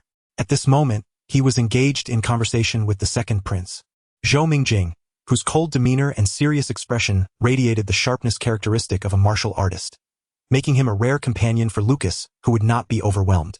Zhou Mingjing had briefly served in the military, and he and Lucas had developed a decent rapport. Their shared disposition of few words meant that Zhou Mingjing merely offered a few plain words of good fortune for Lucas's journey. Meanwhile, Zhou Mingkai caught sight of Luo Ran's lips and her meticulously wrapped neck, taken aback in disbelief. He had initially thought that Lucas's extreme behavior was merely hyperbole, but now, was it possible? Zhou Mingkai suddenly felt invigorated. Was the Empire about to make an official announcement? Was the Century-S wedding about to commence preparations? Was the promising next generation of the Empire finally secured? What's wrong? Luo Ran asked, noticing Zhou Mingkai's astonished expression. She smiled. Do you have something to convey to the general? I can relay it for you. Zhou Mingkai, momentarily dumbfounded, forgot his intended words. Then, with a clap of his hands, he exclaimed, "Oh, I heard that Princess Lilia from the Falling Ice Kingdom became particularly enraged upon learning that His Highness Andika was to be wed to Lu Cheng. She feels affronted that the union is not with her, and she has been causing quite a stir over it these days." Luo Ran sighed, somewhat exasperated. This Princess Lilia truly was a tempestuous presence within the royal family. Zhou Mingkai continued, consequently the Falling Ice royal family, tired of her antics, consulted with my elder brother to see if they could arrange for the princess and the general to participate in a compatibility test, hoping to appease her. Luo Ran raised an eyebrow. The testing platform was indeed one of the Empire's most unfathomable inventions. When two individuals stood upon it, the system and machinery would swiftly analyze their detailed profiles, personalities, thoughts, and past experiences, promptly providing a compatibility percentage. The platform was quite mysterious. Sometimes the percentages could appear almost mystical, not strictly adhering to the data. Many scholars had been tirelessly trying to decipher its patterns, yet to no avail. Numerous young couples would often try it before marriage, and as long as the score was not negative, a compatibility of over 30 would generally suffice. After all, two distinct individuals required considerable adjustment, and achieving a score above 60 was a rarity. Luo Ran remarked, Princess Lilia's temperament is likely a result of her family's indulgence. It is no wonder. She throws a tantrum, and the Falling Ice royal family expects everyone to accommodate her. Indeed, Zhou Mingkai chuckled. My elder brother and second brother mentioned that this is also an opportunity to leverage the princess's name, in hopes that a favorable outcome could facilitate a union with the general. Luo Ran shook her head. However, this is not a significant matter. If they wish to conduct the test, let them proceed. Given Lucas's nature, he would likely score negatively with anyone. His previous fiancée consistently failed the tests, and Lilia might just challenge the system's historical lowest score. That's quite bothersome. Zhou Mingkai rolled his eyes. Last time, Lilia was absolutely mad to suddenly demand you. Thankfully, my elder brother managed to suppress it. He mentioned it casually during our conversation. Otherwise, you might have been swept away. Luo Ran paused, frowning slightly. Did His Highness the First Prince tell you that? No, it was just something I mentioned in passing during our chat, Zhou Mingkai replied, not dwelling on it. Then I informed the general, but afterward, I noticed His Highness took no action, and the general remained unperturbed. Luo Ran mused inwardly that this was likely because Lucas had resolved the matter himself. It was fortunate that he acted swiftly. Otherwise, Lucas might have become upset once more. She furrowed her brow slightly. Luo Ran instinctively glanced at the first prince, Zhou Mingyu, only to realize he had been observing her as well. Their eyes met, and Zhou Mingyu approached with a smile. Secretary Luo, I presume you'll be busy upon your return? Fortunately, yes, she replied. If you encounter any troubles, do not hesitate to seek my assistance, Zhou Mingyu offered. Luo Ran hesitated, noticing Zhou Mingkai had gone to speak with Lucas, leaving them momentarily alone. She said, thank you. I have no matters requiring His Highness's help. Rather, she smiled and added, I hope the general remains solely as the Empire's blade and shield, rather than a pawn in political games. That would be the greatest assistance to me. Luo Ran understood that the Empire would not permit him to marry, yet the royal family, unable to intervene directly, might use Lucas as a tool. Zhou Mingyu was momentarily taken aback. Luo Ran did not name names but stated, the general, after all, sacrifices his safety to protect the Empire. He should not be embroiled in political machinations, should he not? Zhou Mingyu quickly regained his composure and replied with a smile. Indeed.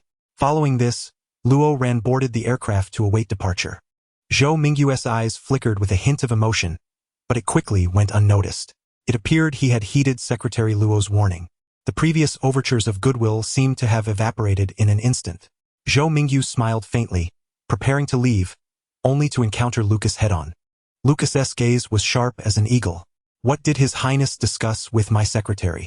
Just casual chatter. The first prince maintained his smile, inquiring if Lucas had been busy with work lately, considering the need to investigate the hotel incident, track down the drugs involved, and prepare for the upcoming expedition.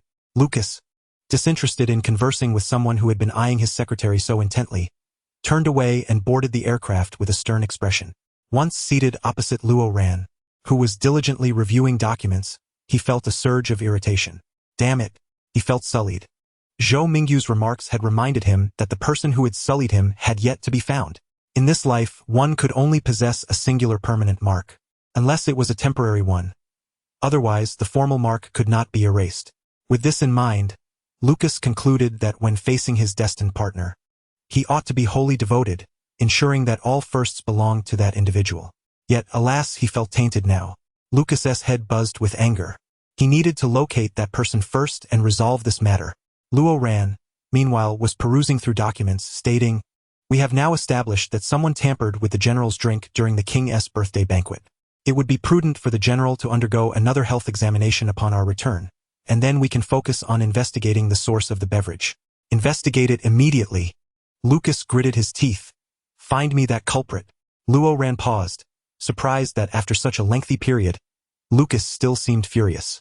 General, once we locate that individual, I shall flay him alive, Lucas declared. Seething with rage, he is finished. Luo Ran thought to herself, the man had a poor memory yet excelled at holding grudges. Lucas sneered, I am quite curious about what substance could be so potent. My guard team, investigative unit, and intelligence division have yet to uncover a single lead on that individual. Are they all incompetent? Luo Ran chuckled. It is indeed suspicious. Lucas stroked his chin and mused. It could either be a familiar face with a heart of darkness behind the crime, or perhaps the power dynamics are so convoluted that the truth remains elusive. After enduring a barrage of personal attacks, Lauren maintained a cheerful demeanor and replied, Indeed, that is a possibility. He then reassured, rest assured, General. I shall exert my utmost efforts.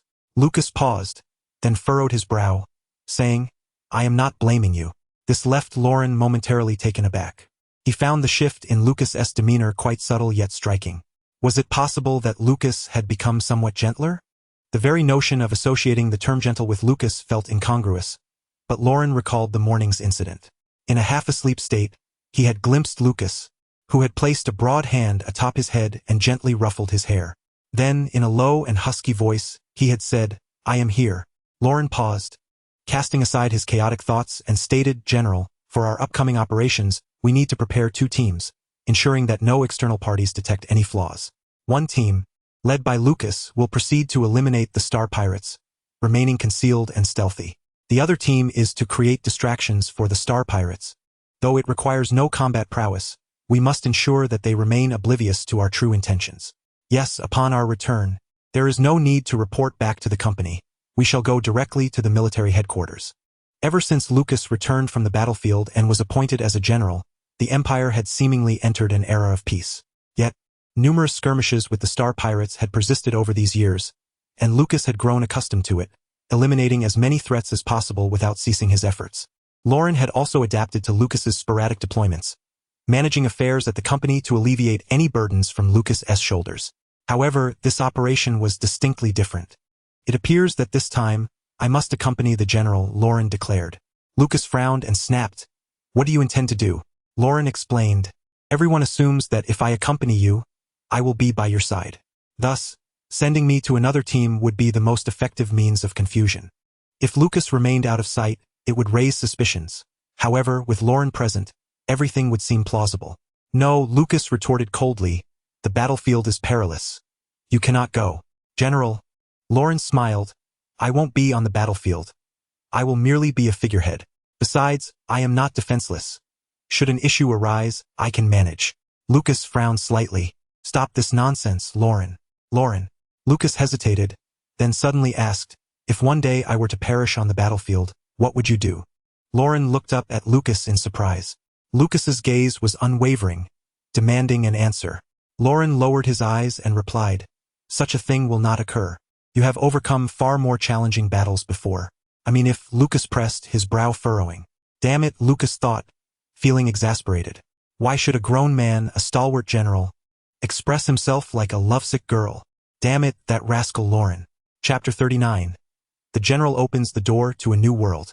The spacecraft activated, en route to the military headquarters. Inside, Lucas scrutinized Lauren intently, stubbornly seeking a response. Lauren rubbed his temples, pondering what trouble Lucas was brewing now. If such a situation were to arise, Lauren mused, I would have no choice but to serve as someone else's secretary. Lucas? Lauren stroked his chin. It seems the benefits with the Crown Prince are quite appealing. Lucas. Lauren laughed, otherwise the second prince would suffice. If worst comes to worst, I could always work for the third prince. It would surely be a breeze. Lucas's veins bulged in frustration. After a moment of contemplation, Lauren added, or perhaps, I could simply find someone to marry. With a sudden motion, Lucas instinctively reached for Lauren's wrist but halted upon seeing Lauren's injury, instead seizing his collar in anger. How dare you? Lauren, pinned against the chair, looked up with a smile and said, Then, General, do your best and do not die. Lucas scoffed. Just you wait. Whoever dies, it certainly won't be me. Lauren lowered his gaze. Very well. Before long, the spacecraft arrived at the military headquarters, and Lucas and Lauren plunged into preparations. The battalion was set to depart the day after tomorrow, subsequently splitting into two teams at the passageway. This marked Lauren's first time accompanying Lucas on an expedition.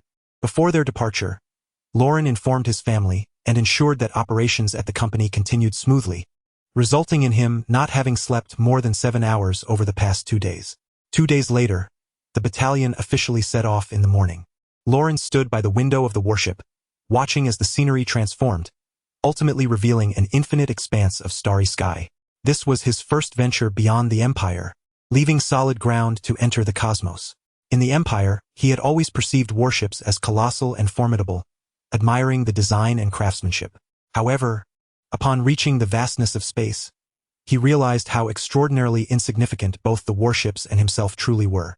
Lauren observed the Empire, the entire planet gradually shrinking as they entered the passageway.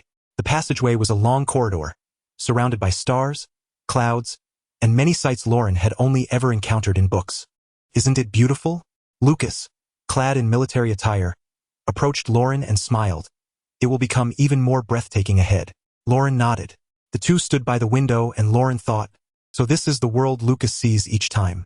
He imagined what it would feel like to soar through the stars in a mech. Would he feel even smaller?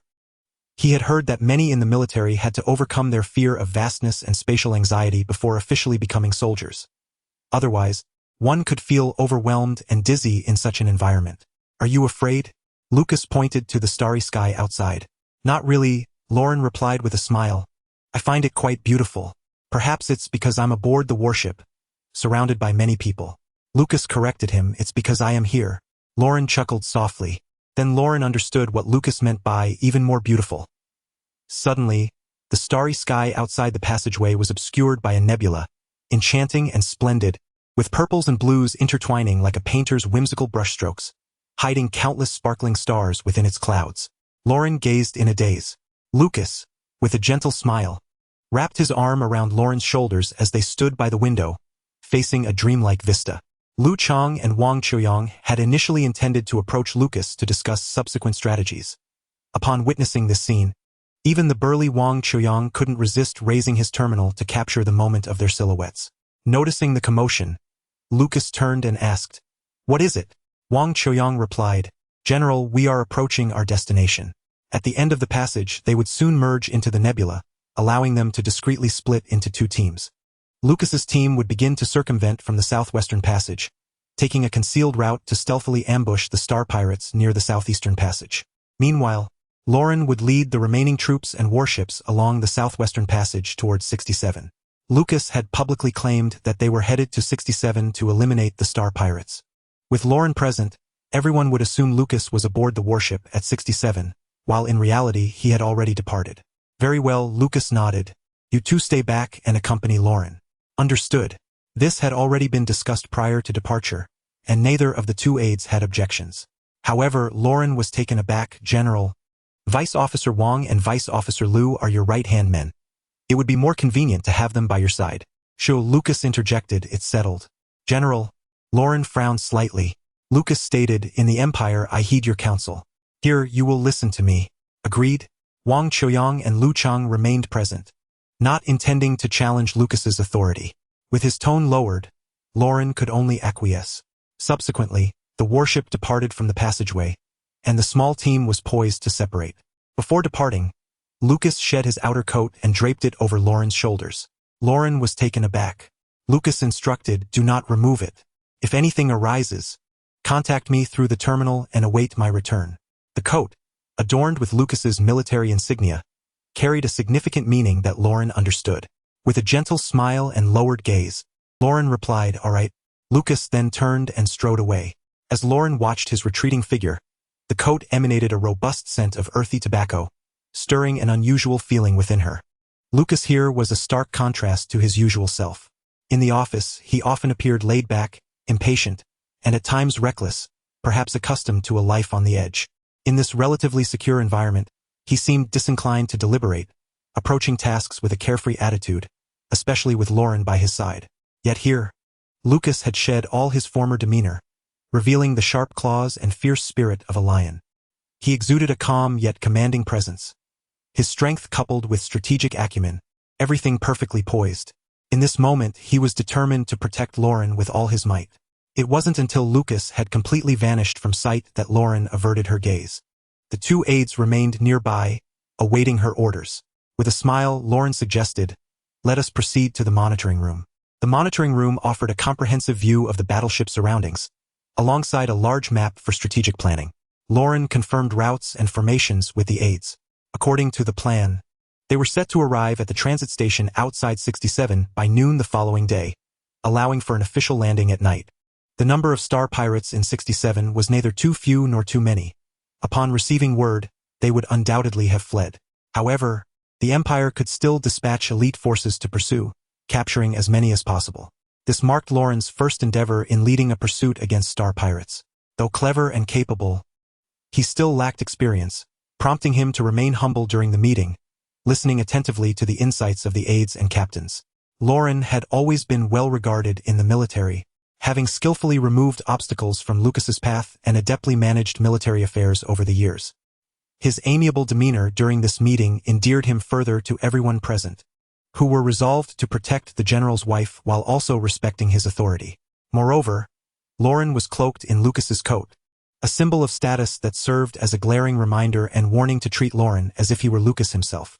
The general's concerns were indeed excessive. Ah, what a beautiful love story, the soldiers of the Empire remarked. After concluding the meeting and addressing some surplus paperwork, Lauren finally returned to his quarters. Collapsing into the soft embrace of his bed, he found himself unable to sleep despite the rare opportunity for rest after several days of deprivation. It seemed that his late nights had led to an unexpected surge of energy. Thus, he resorted to scrolling through his terminal, watching videos and listening to music to unwind. Upon logging in, he was greeted by a bustling chat group and forum, reminiscent of a festive celebration. Lauren furrowed his brow.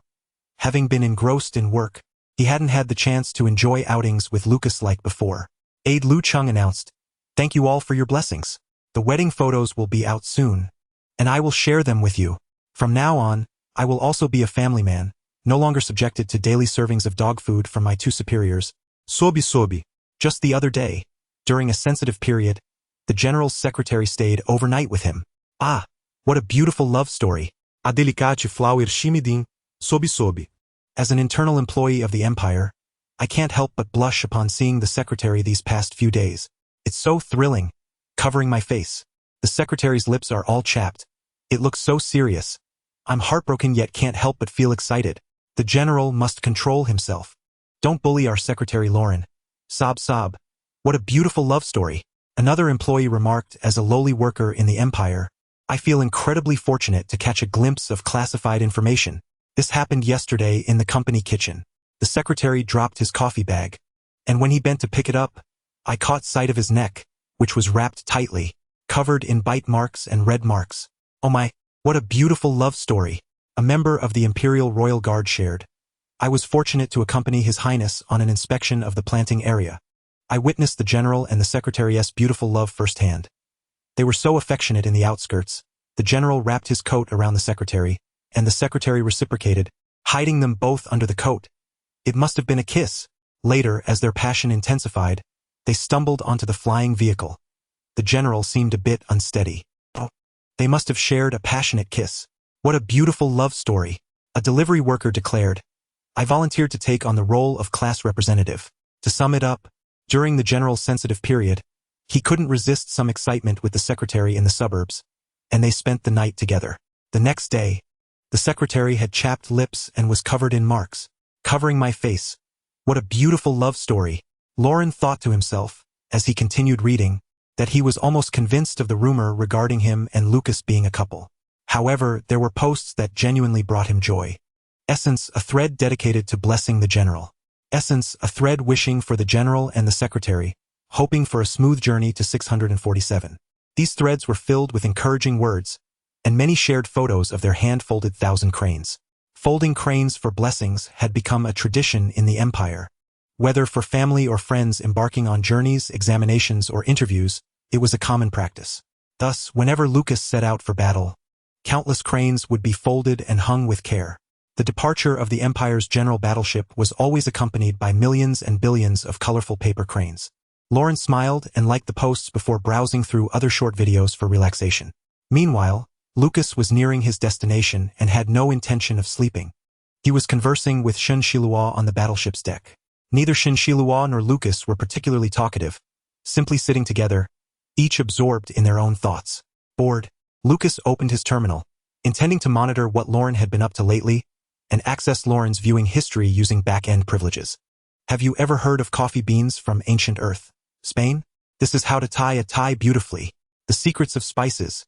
Stabilizing mental strength. Carbohydrates can be delicious too. Simple cooking. A feast for the taste buds. Lucas mused to himself, once again indulging in such trivial matters. Lauren's tastes truly hadn't changed. Boring. No, Lucas furrowed his brow and scrutinized the list again. Why did it seem? Shun Shilua noticed Lucas's frown and serious demeanor, as if he were perusing confidential documents, and turned to look with curiosity. He had clearly seen Lucas log into the forum. Shin Shilua, look, Lucas said, showing Lauren's browsing history to Shin Shilua. After reading for a moment, Shin Shilua shook his head and remarked, Secretary Lauren truly loves you. Lucas confirmed his thoughts, stroking his chin with a grin. I think so too. TSK. Such a clingy one. Shun Shilua adjusted his glasses, his voice devoid of emotion. Those who are close tend to be particularly clingy. It's a habit. Ugh, Lucas huffed, though a triumphant smile lingered on his face. My secretary is simply too dependent. Always revolving around me, it's rather vexing. During my sensitive period, he foolishly approaches me, always considering my needs. It's one thing for him to work diligently, but even during downtime, he thinks of me while watching videos. This won't do. He needs to think more for himself. Shen Shilua, for some reason, found Lucas's words somewhat abrasive. Moreover, seeing Lucas so pleased with himself left an oddly sour taste in his mouth. Nevertheless, a good relationship between the general and his secretary was beneficial for the empire. Shun Shilua adjusted his glasses once more. Maintaining his composure, we must be more forgiving. We need to show patience and care towards ourselves while also honing our skills to be a perfect husband. Skills? Lucas raised an eyebrow. Shun Shilua deftly extracted his terminal, logging into a black interface adorned with a hint of yellow in the rectangular logo. He ventured onto the largest gay social networking site to glean insights on how to enhance his experiences in a comfortable, civilized manner, contributing to the next generation of the empire. Shun Shilua clicked on a video. Lucas, having grown up, never anticipated he would find himself on the deck of a warship, watching films alongside Shun Shilua. Lucas felt sullied, his thoughts tainted, having opened a rather peculiar door. Chapter 40. The General, the Lion, and the Mecha. Luo Ran, on the verge of slumber, was just about to drift off when Lucas called. Struggling to keep his eyes open, he answered with a hoarse voice, "General?" The other end fell into a prolonged silence. Just as Luo Ran was about to succumb to sleep, Lucas's voice broke through, even raspier than before. "Do not speak to me in that tone." Luo Ran, perplexed and exceedingly fatigued, merely responded with a soft "oh." The silence returned. Eager to resolve the matter and return to slumber, Luo Ran initiated. "Is there something you need to convey, General?" "No."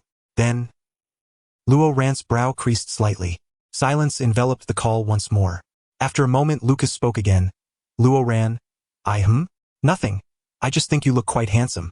With that, Lucas ended the call. Luo Ran, taken aback, thought to himself, Lucas seems increasingly peculiar of late. Overwhelmed by exhaustion, he refrained from redialing and succumbed to sleep, a smile gracing his lips. Truth be told, the unexpected compliment from Lucas, though inexplicable, filled Luo Ran with delight. After disconnecting, Lucas gazed at the darkened screen, momentarily lost in thought. He subsequently stowed away the terminal and strode purposefully towards the monitoring room. After finishing a film with Shun Shilua, the warship had reached its destination, and Lucas promptly shifted his demeanor. The several aides trailing behind him, having overheard Lucas's earlier conversation, began to speculate. They had grown accustomed to the ritual. Ever since the general had acquired Secretary Luo, he would always make a call to him before making decisions regarding battle. This appeared to be a tradition, one that even Luo Ran remained unaware of. Thus, it was evident that the general was preparing for combat. Upon entering the monitoring room, Lucas pointed to a red on the displayed map, declaring, "In 10 minutes, we shall engage." The gathered staff expressed their surprise. "This is the opportune moment. The enemy is entirely unsuspecting. We have just arrived, poised and ready with morale at its peak." Lucas indicated the map, stating, "Divide into 2 teams. Freeman will lead the vanguard to engage head-on, while I will flank from behind. The left and right wings will follow, cutting off all avenues of escape. This is merely a small outpost of the Star Pirates, and our mission is exploratory. We cannot allow any of them to escape and raise the alarm. Do you understand?" Lucas's combat style was consistently proactive, sweeping through like a tempest, instilling fear in the adversary with his overwhelming presence. Aide Freeman stood tall, responding with conviction, "Understood." During meetings, others often struggled to keep pace with Lucas's rapid-fire thoughts. For instance, how he could swiftly assess the Star Pirates' military distribution based on scant clues from reconnaissance teams and satellites, and promptly devised the most effective assault routes. Yet they trusted him. Comprehension mattered little. Wherever Lucas pointed, they would follow. Lucas manipulated the system, flipping the map. "Barrington and Zhenglan, position yourselves on either flank, coordinates 8-13, maintaining a fan formation. Hill, Cooper, provide support from coordinates 3-1 to the vanguard. Do not employ any artillery or gunpowder. We must keep noise to a minimum during this operation." Lucas reiterated, "Let me stress once more. Not a single one must escape. This is our first battle of this mission." As time approached, Lucas raised his gaze, his eyes sharp and resolute. "Let us secure victory. We must win. We must win." The fervor of the crowd echoed his sentiments, shaking the very hull of the warship. Luo Ran awoke after a brief slumber, the dawn yet to fully break. After a quick refresh, he ventured into the warship's hull, where the sounds of excitement reached his ears. Upon entering, he beheld a large crowd gathered, their spirits high in anticipation of the expedition, raising glasses of healthy fruit juice in celebration around the makeshift arena, an amusing yet harmonious scene. In the arena, Wang Qiuyang and Lu Chang were engaged in a fierce duel, their movements eliciting raucous cheers and shouts from the audience. Intrigued, Luo Ran settled down to watch. The two competitors were evenly matched, and their contest had become increasingly intense, the platform shaking with their vigorous exchanges. Noticing Luo Ran, a nearby spectator grinned and handed him a juice. "Good morning, Secretary Luo." "Good morning." Many were experiencing their first close encounter with Luo Ran, their excitement palpable, as a throng of burly men surrounded him, eager to greet and offer refreshments. "Thank you," Luo Ran replied with a warm smile, accepting the juice and bread. Taking a bite of the bread, he inquired, "Do you often engage in such activities before setting off on expeditions?" "Indeed, if the journey is lengthy, we always warm up with some friendly competition. The loser must call the winner dead." It was the general who initiated this tradition, although no one can prevail against him. His strength is truly inhuman. Every time, Aide Lu and Aide Wang are at each other's throats, relishing the rivalry. Curious, Luo Ran asked who usually emerges victorious. "It varies. Sometimes Aide Wang wins, sometimes Aide Lu. They've both called each other dad several times by now." Amused, Luo Ran joined in the collective viewing of the duel, surrounded by the sounds of cheers and excitement. The lively atmosphere stirred a sense of exhilaration and relaxation within him, a feeling he had not experienced before. With a resounding thud, Wang Choyang executed a shoulder throw, toppling Lu Cheng, then grasped his opponent's hand, twisting it behind his back, pinning him to the ground. 3, 2, 1. Ed Wang wins. Wang Choyang beamed, pointing at Lu Cheng. "Come on," in front of everyone, shouted out loud. Lu Cheng, exasperated, drew a deep breath and, with great resolve, proclaimed, "Dad, Dad." Laughter erupted among the crowd, and Wang Choyang patted Lu Cheng's shoulder, grinning widely. "Good boy. Who else wants to come up and acknowledge me as Dad?" Then, to everyone's astonishment, Luo Ran stood up with a radiant smile. A hush fell over the arena for a few moments. "Wait, Secretary Luo. Is this for real? Aide Wang, if you dare to hit Secretary Luo, we'll record it and send it to the general." "Secretary Luo, don't go up there.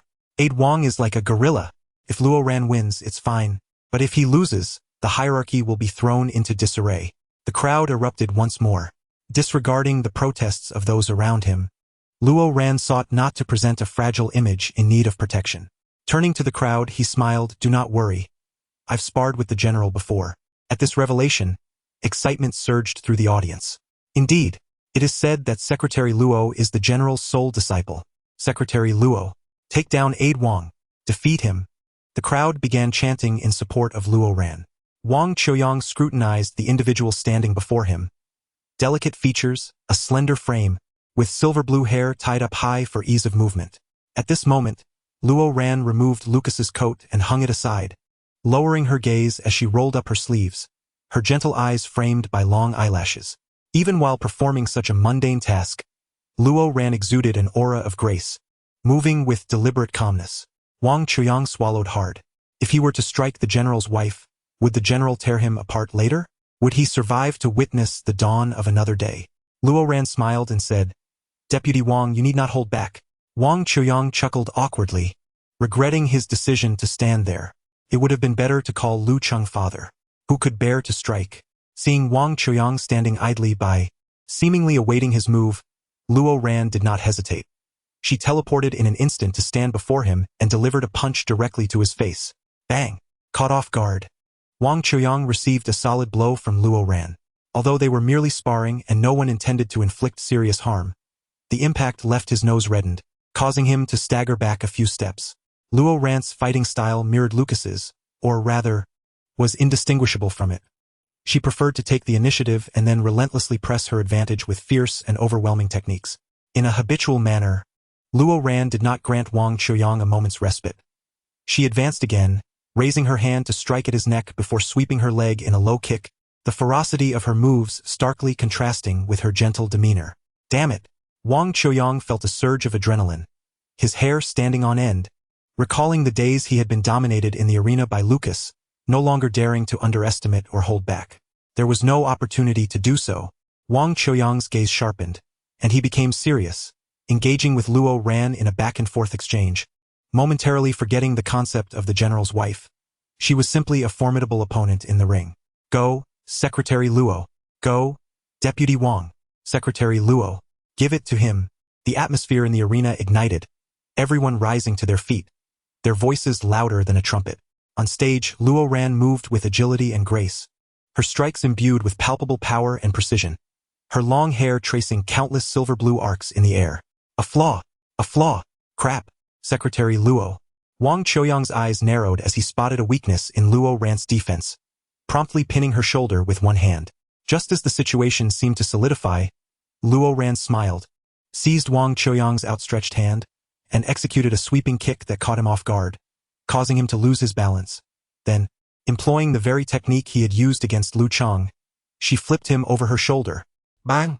Wang Qiuyang, a towering figure at nearly 6.5 feet, crashed onto the floor, raising a cloud of dust. He lay there momentarily dazed. Luo Ran did not press him down for 3 seconds as he had. Instead, she stood aside, smiling and said, "Thank you for the lesson." Having worked up a sweat, Luo Ran felt a sense of exhilaration. She began to understand why these individuals, including Lucas, relished the arena. Secretary Luo is amazing. Secretary Luo is formidable. You are my father. No wonder she is the general's wife.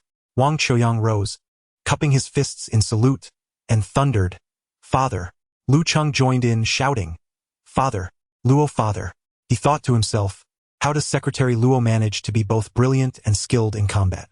This is simply extraordinary.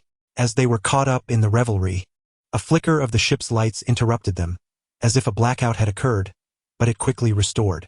The battleship's alarm blared, and the officer on duty in the monitoring room issued an urgent assembly order over the intercom. In the monitoring room, Wang Qiuyang cursed as he observed the red and green dots on the display map. What on earth is happening? Lu Cheng's expression turned serious. The battleship was nearing the transit station 647, yet according to satellite data, the transit station had been completely overtaken by the Star Pirates. Now, not only had the transit station fallen, but the Star Pirates had also dispatched numerous ships to pursue them. They're closing in on us, Lu Chang cursed. Luo Ran studied the data on the screen for a moment and analyzed, the transit station fell half an hour ago, so we can ascertain 2 points.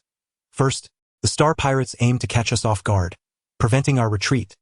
Second, their manpower is formidable. The transit station was also garrisoned by Imperial soldiers, who are not without combat capability, and traditionally it is a location that is easy to defend but difficult to attack. To breach it swiftly, we must seize control before a distress signal is issued from the transit station. Luo Ran furrowed her brow and added, "We have been outmaneuvered by the Star Pirates." "Indeed," Wang Qiuyang exclaimed, punching the wall in frustration. "The general has been left in the dark. We are doomed here." Lucas and Luo Ran had intended for Luo Ran's team to serve as a decoy, pretending that the Empire's expedition was aimed at 647, while Lucas and his elite forces lay in ambush on the southeastern thoroughfare, ready to ensnare their foes. However, perhaps due to the Star Pirates having lost a maid, they were more cautious. Perhaps it was that cunning hunter, whose thoughts and instincts seemed sharper than those of ordinary men. Perhaps he anticipated something and directly abandoned the hostage plan, opting instead to head for 647. The aim, most likely, was to capture Luo Ran, Lu Chang, Wang Qiuyang, and the others, primarily targeting Luo Ran to use her as leverage. A shiver ran down Luo Ran's spine.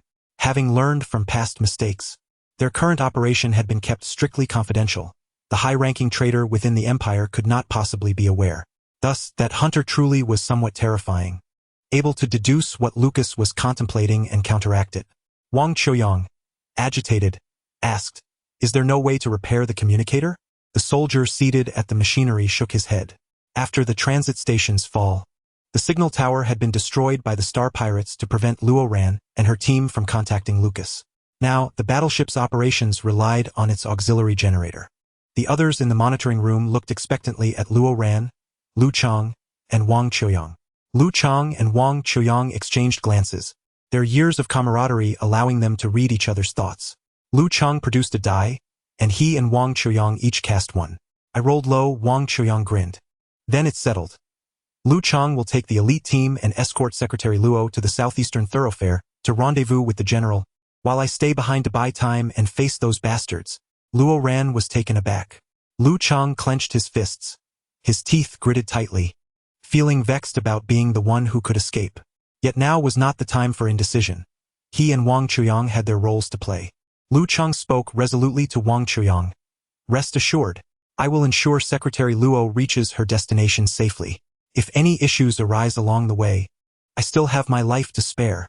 The others had no objections. Luo Ran took a deep breath and stated, I do not agree.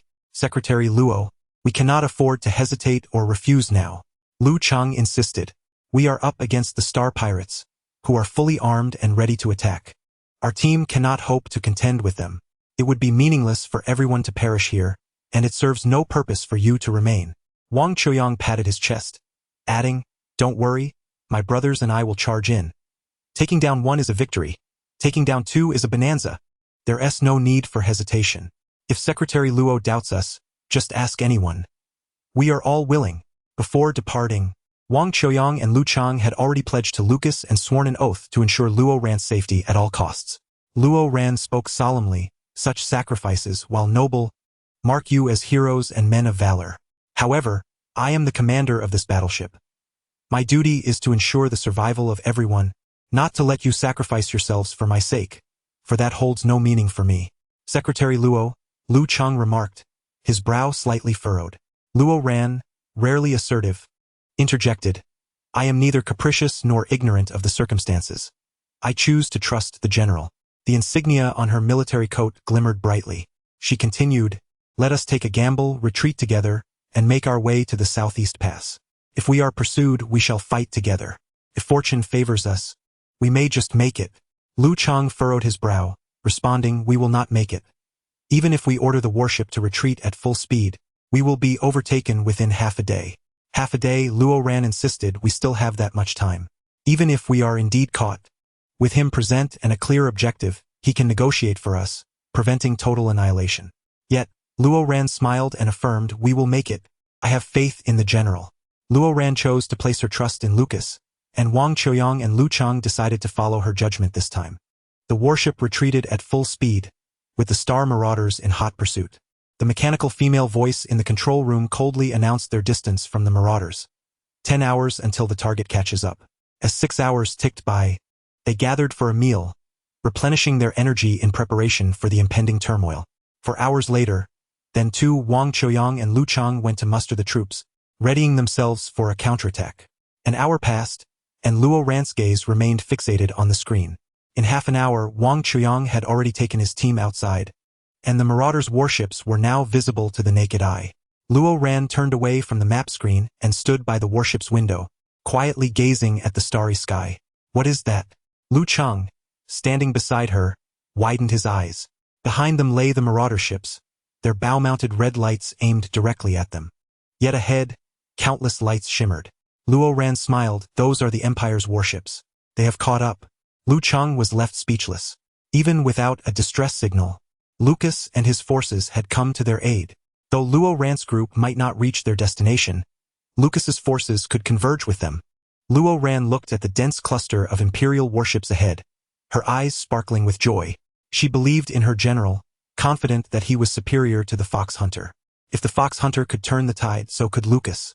10 hours prior, at 5:08 a.m., Southeast Pass, a grotesque man knelt bound on the deck of an Imperial warship. Bang! Lucas shot the Marauder leader, blood gushing forth. It was over. Lucas stood on the deck, observing the situation below with a stoic expression. A total of 403 Marauders were captured, comprising 343 men and 58 women. Ferrymen saluted proudly. Not a single one escaped. Indeed, Lucas replied, bring them back to the Empire alive. These individuals would often be sent to the cultivation zones for labor, but at the very least they would have food, drink, and shelter. Yes. Lucas lightly tapped the railing, lost in thought. After a moment, he turned and commanded, quickly organize. We are heading to 67. What? Barrington and Zhang Lan exchanged puzzled glances. They had yet to reach the Marauders' main stronghold, having only engaged a vanguard. Barrington asked, but we have already departed from Luobing, preparing for transport. Are we not meant to intercept the Marauders? Intercept? Nonsense. Lucas pointed below. Can you not see the formation of this vanguard? There is no stronghold here. Move. Lucas strode back to the warship. General, what are we? Lucas turned, a smile gracing his lips. We are going to fetch my secretary. 10 hours later, Luo Ran saw the light and the figure of Lucas charging ahead. Lucas piloted his large mech, leading a squadron and warships forward. Subsequently, the two forces merged. Luo Ran's warship integrated with Lucas's army, becoming one. In that fleeting moment as their vessels crossed paths, everyone witnessed Luo Ran's ship glide alongside Lucas's mech, their gazes locking for an instant. In that moment, Luo Ran's silver-blue hair contrasted beautifully with Lucas's silver mech and the blue projectiles of Lion 01, a perfect harmony of colors. Boom! The Imperial warships unleashed all their bow-mounted weapons at the pursuing marauders. The starry sky was illuminated by the blaze of fire. Chapter 41. The General and Secretary battle side by side. The starry sky erupted with light. With each thunderous blast, Luo Ran could feel the warship shuddering. Sparks exploded on the marauder ships, aircraft, and mechs, catching them off guard and forcing them into a retreat. What is happening? The scarred man beside the fox hunter hissed. Boss, should we retreat? We cannot retreat, the fox hunter replied, his gaze fixed on the glaring red dot advancing on the monitor. That was Lucas, charging fearlessly towards his flagship, followed by a multitude of troops. We must fight head-on, the fox hunter sneered. Not far away, Lucas's eyes were fixed on him, seemingly determined to capture the leader first. The fox hunter recognized that expression. A provocation and a demonstration, signaling that no matter the path he chose, be it the pass or Route 647, victory would not be his. Barrington, Zhanglan, heed my command. Lucas, seated in his mech, gripped the controls with unwavering focus on the data screen before him. Prepare to bombard the enemy flagship. Under Lucas's directives, the Imperial forces swiftly organized and maintained formation, surrounding the marauders with rows of artillery firing on varied frequencies, advancing systematically. Lucas simultaneously coordinated all officers and captains while leading 2 elite squads toward the fox hunter's flagship, an unstoppable force. Meanwhile, Luo Ran, having chosen a nimble, high-speed combat aircraft from the drop pod, declared, I will go help. Lu Cheng was taken aback, quickly retorting, No, the general has arrived. Secretary Luo, you should stay put. Because the general is here, Luo Ran raised an eyebrow. What are you worried about? Lu Cheng hesitated. You have a point. Then, Secretary Luo should choose a sturdier aircraft. No need. Luo Ran boarded the aircraft, familiarizing herself with the controls, and smiled. This one is more convenient. Then I'll go, Lu Cheng protested, his face a mask of disapproval. Luo Ran assured him, Rest assured, I must go alone. There is only one emergency escape capsule. Thus, a conspicuously silver-white aircraft shot out from the flagship, charging recklessly into the enemy lines. What is that? The scarred man asked. Is that Lucas's secretary? Boss, should we pursue? Ugh, clearly inexperienced, the fox hunter remarked. That position in the formation offers him no protection. He is practically alone. Narrowing his eyes, the fox hunter observed for a moment. He recognized that secretary. He later discovered that the alluring pheromone he had encountered in the black market belonged to Imperial Secretary Luo Ran. The fox hunter searched for photos online, most of which were candid shots. Indeed, Luo Ran was strikingly beautiful. This was the very target they had intended to capture in this operation. Boss, where is he headed? He seeks Lucas. The fox hunter frowned. TSK. I saw them inseparable in the black market. Their demeanor appeared quite intimate. They must be a pair. And now Luo Ran, having narrowly escaped capture, is hastening to find Lucas. With a thunderous roar, the scarred man exclaimed anxiously, The main battleship is on the verge of collapse. Boss, we need to find a sturdy aircraft to descend. Hunter Fox clenched his fists tightly. This time, he truly underestimated the situation. He had taken pride in his cunning plans and had already envisioned his victory. However, he did not anticipate that Lucas would unravel his schemes so swiftly and predict his every thought. Hunter Fox. Lucas broadcasted from his mech, his voice booming. I once thought you were devoid of red blood cells, rising each day as if from a morgue. Now I confirm you are lacking in brain cells as well. You've never won a battle against me. Not only can your father below not bear it, but neither can I. His deep yet arrogant voice echoed around, causing the Imperial soldiers to chuckle. Hunter Fox's complexion darkened further, his once pale skin now tinged with a hint of red. Boss, the scarred man shouted. Glancing at the control panel, the rear half of the main battleship has been completely destroyed. Let us go. Find a fast aircraft and catch up with the Secretary General. Don't let them regroup. Hunter Fox turned, his gaze terrifying as he commanded, Capture him. Beep. Beep. A warning sounded. Detecting that enemy aircraft were advancing toward the host at full speed. Coordinates 571. Luo Ran grasped the control stick, his eyes fixed on the screen. He knew that his position was outside the formation, and the Imperial soldiers could not protect him, as the formation must not be disrupted. Lucas was not far away, but closer still was Hunter Fox's aircraft. Luo Ran gently closed his eyes, his hand hovering over the red emergency evacuation button. Beep, beep, warning, warning. Enemy aircraft have launched a missile, countdown 5, 4, 3, 2, 1. With a thunderous explosion, Luo Ran's aircraft detonated, simultaneously with the shattering of Hunter Fox's craft. 2 aircraft exploded in unison. Damn it! Lu Chang, controlling from the main battleship, could clearly see how Luo Ran had deliberately maneuvered into a tricky angle of the formation, luring Hunter Fox into pursuit. Watching Hunter Fox launch an attack at Luo Ran made Lu Chang sweat profusely. Yet, just before the aircraft was obliterated, Luo Ran adeptly ejected from the capsule. Hunter Fox, however, was not as fortunate. He was drawn into a location where artillery could cover, the optimal point for Lucas's fire. Lucas unleashed his barrage of cannon fire and lasers, and Hunter Fox, who was still launching missiles, could not react in time, forced to endure the onslaught. Subsequently, the aircraft's safety system automatically ejected Hunter Fox from the capsule. But this emergency ejection was not akin to Luo Ran's preemptive retreat. Luo Ran left unscathed, whereas Hunter Fox was seen bloodied and incapacitated within his capsule. Then, Lu Chang observed as Luo Ran's capsule lost the protection of the aircraft and was targeted by the space pirates. Yet Lucas arrived promptly. The mech extended its massive iron hand, catching the plummeting capsule. The diminutive capsule rested in the palm of the mech. The remaining pirates, witnessing their leader being struck down, frenziedly opened fire on Lucas's Lion 01. Lucas did not hasten to evade. Instead, he retracted his palm, shielding the capsule with solid metal to block the incoming fire. This colossal machine showed no fear of the attacks, its strength and durability unmatched. This was the Empire's most formidable mech. Lucas's mental prowess enabled him to manipulate such weight, allowing the mech engineers to focus solely on reinforcing materials to create this impenetrable shield for the Empire. Lu Chang was filled with goosebumps. He had not anticipated that Luo Ran and Lucas could coordinate so seamlessly. Although their aides sometimes struggled to keep pace with Lucas's thoughts, Luo Ran, experiencing the battlefield for the first time and having never spoken to Lucas about strategies, had nonetheless harmonized with Lucas to catch the enemy off guard and orchestrate Hunter Fox's downfall. Despite the inopportune timing, and while Lu Chang was still controlling the main battleship's missile systems, he could not help but whisper a 4-word phrase. Luo Ran saw his capsule nestled in the palm of Lion 01. He was now very close to Lucas, able to turn and see him. Their eyes met, and Lucas shot Luo Ran a warning glance, imbued with caution. This is too chaotic. Luo Ran merely smiled, then withdrew his palm, losing sight of Lucas. He heard Lucas commanding over the broadcast, "The pirate leader has lost his ability to lead. Open fire with all you've got." Luo Ran's heart raced. Lucas's silhouette filled his mind, and he could envision Lucas's commanding presence. Boom!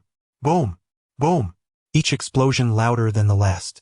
The endless dark starry sky and cosmos erupted, as the Empire's warships, aircraft, and mechs swarmed like countless moving black dots, engulfing the space pirates. Victory for the Empire! Victory for the Empire! A fervent captain's voice echoed through the broadcast, prompting all to chant in unison. In that moment, Luo Ran felt as if the entire universe was enveloped in their voices. The starry expanse had awakened. In the vastness of the cosmos, there was no distinction between day and night. It was perpetually enshrouded in silence and darkness. Yet when Luo Ran glanced at the terminal time, he realized this battle had persisted for nearly a day. Now he and Lucas stood on the battleship's deck, while Freeman and Lu Chang submitted their reports. The southeastern forces had captured a total of 765 pirates, comprising 231 females and 534 males. An estimated 300 to 400 had escaped. The southwestern forces had captured 671 pirates, with 3/4 being male, and 200 to 250 had fled. Hunter Fox had managed to escape, unburdened by guilt, treading over the corpses of his fellow pirates, using every means at his disposal to flee, aided by loyal comrades. Lucas had once remarked that this loyalty stemmed from the fact that their families were held hostage by Hunter Fox. Thus they would risk their lives to escort him away. Though the leader had slipped through their fingers, the operation yielded substantial gains, significantly wounding the pirates' morale. Lucas listened attentively to the reports from his aides, visibly pleased. He glanced at Luo Ran and raised an eyebrow, How does it feel to be here for the first time? Luo Ran replied earnestly, I had an easy victory. The general led us masterfully. It was a great experience. The others could not suppress their laughter. Of course. Lucas crossed his arms. This is my territory. Let me tell you, I've never lost a battle. Here, no one can bully you. The victorious general radiated confidence, infused with an arrogance Luo Ran had never witnessed before. The others covered their mouths, laughing. They had come out to fight, yet throughout the day, they had been inundated with romantic antics. Come here. Suddenly, Lucas opened his arms wide to Luo Ran. Luo Ran was taken aback. Lucas had remained in his mech throughout, appearing pristine, untouched by the battlefield, save for the lingering aura of ferocity and aggression in his eyes.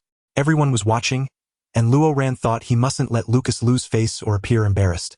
So, with a smile, he stepped forward and nestled himself into Lucas's embrace. Luo Ran was not short, but Lucas towered above him. In that moment, Luo Ran could hear Lucas's heartbeat, still racing from the aftermath of battle, harmonizing with the warmth radiating from Lucas that nearly melted him. Lucas held Luo Ran close, wrapping his arms around his waist, and asked in a hushed tone only they could hear, Are you afraid? Luo Ran replied, Not at all. Lucas initially intended to inquire about the situation, but once the two embraced, the crowd erupted. Oh my! Kiss him! Kiss him! A cacophony of voices, predominantly from a group of boisterous men, filled the air, reveling in the exhilaration of their victory, their shouts growing increasingly fervent. Kiss him! Kiss him! The raucous cheer left Luo Ran feeling dazed.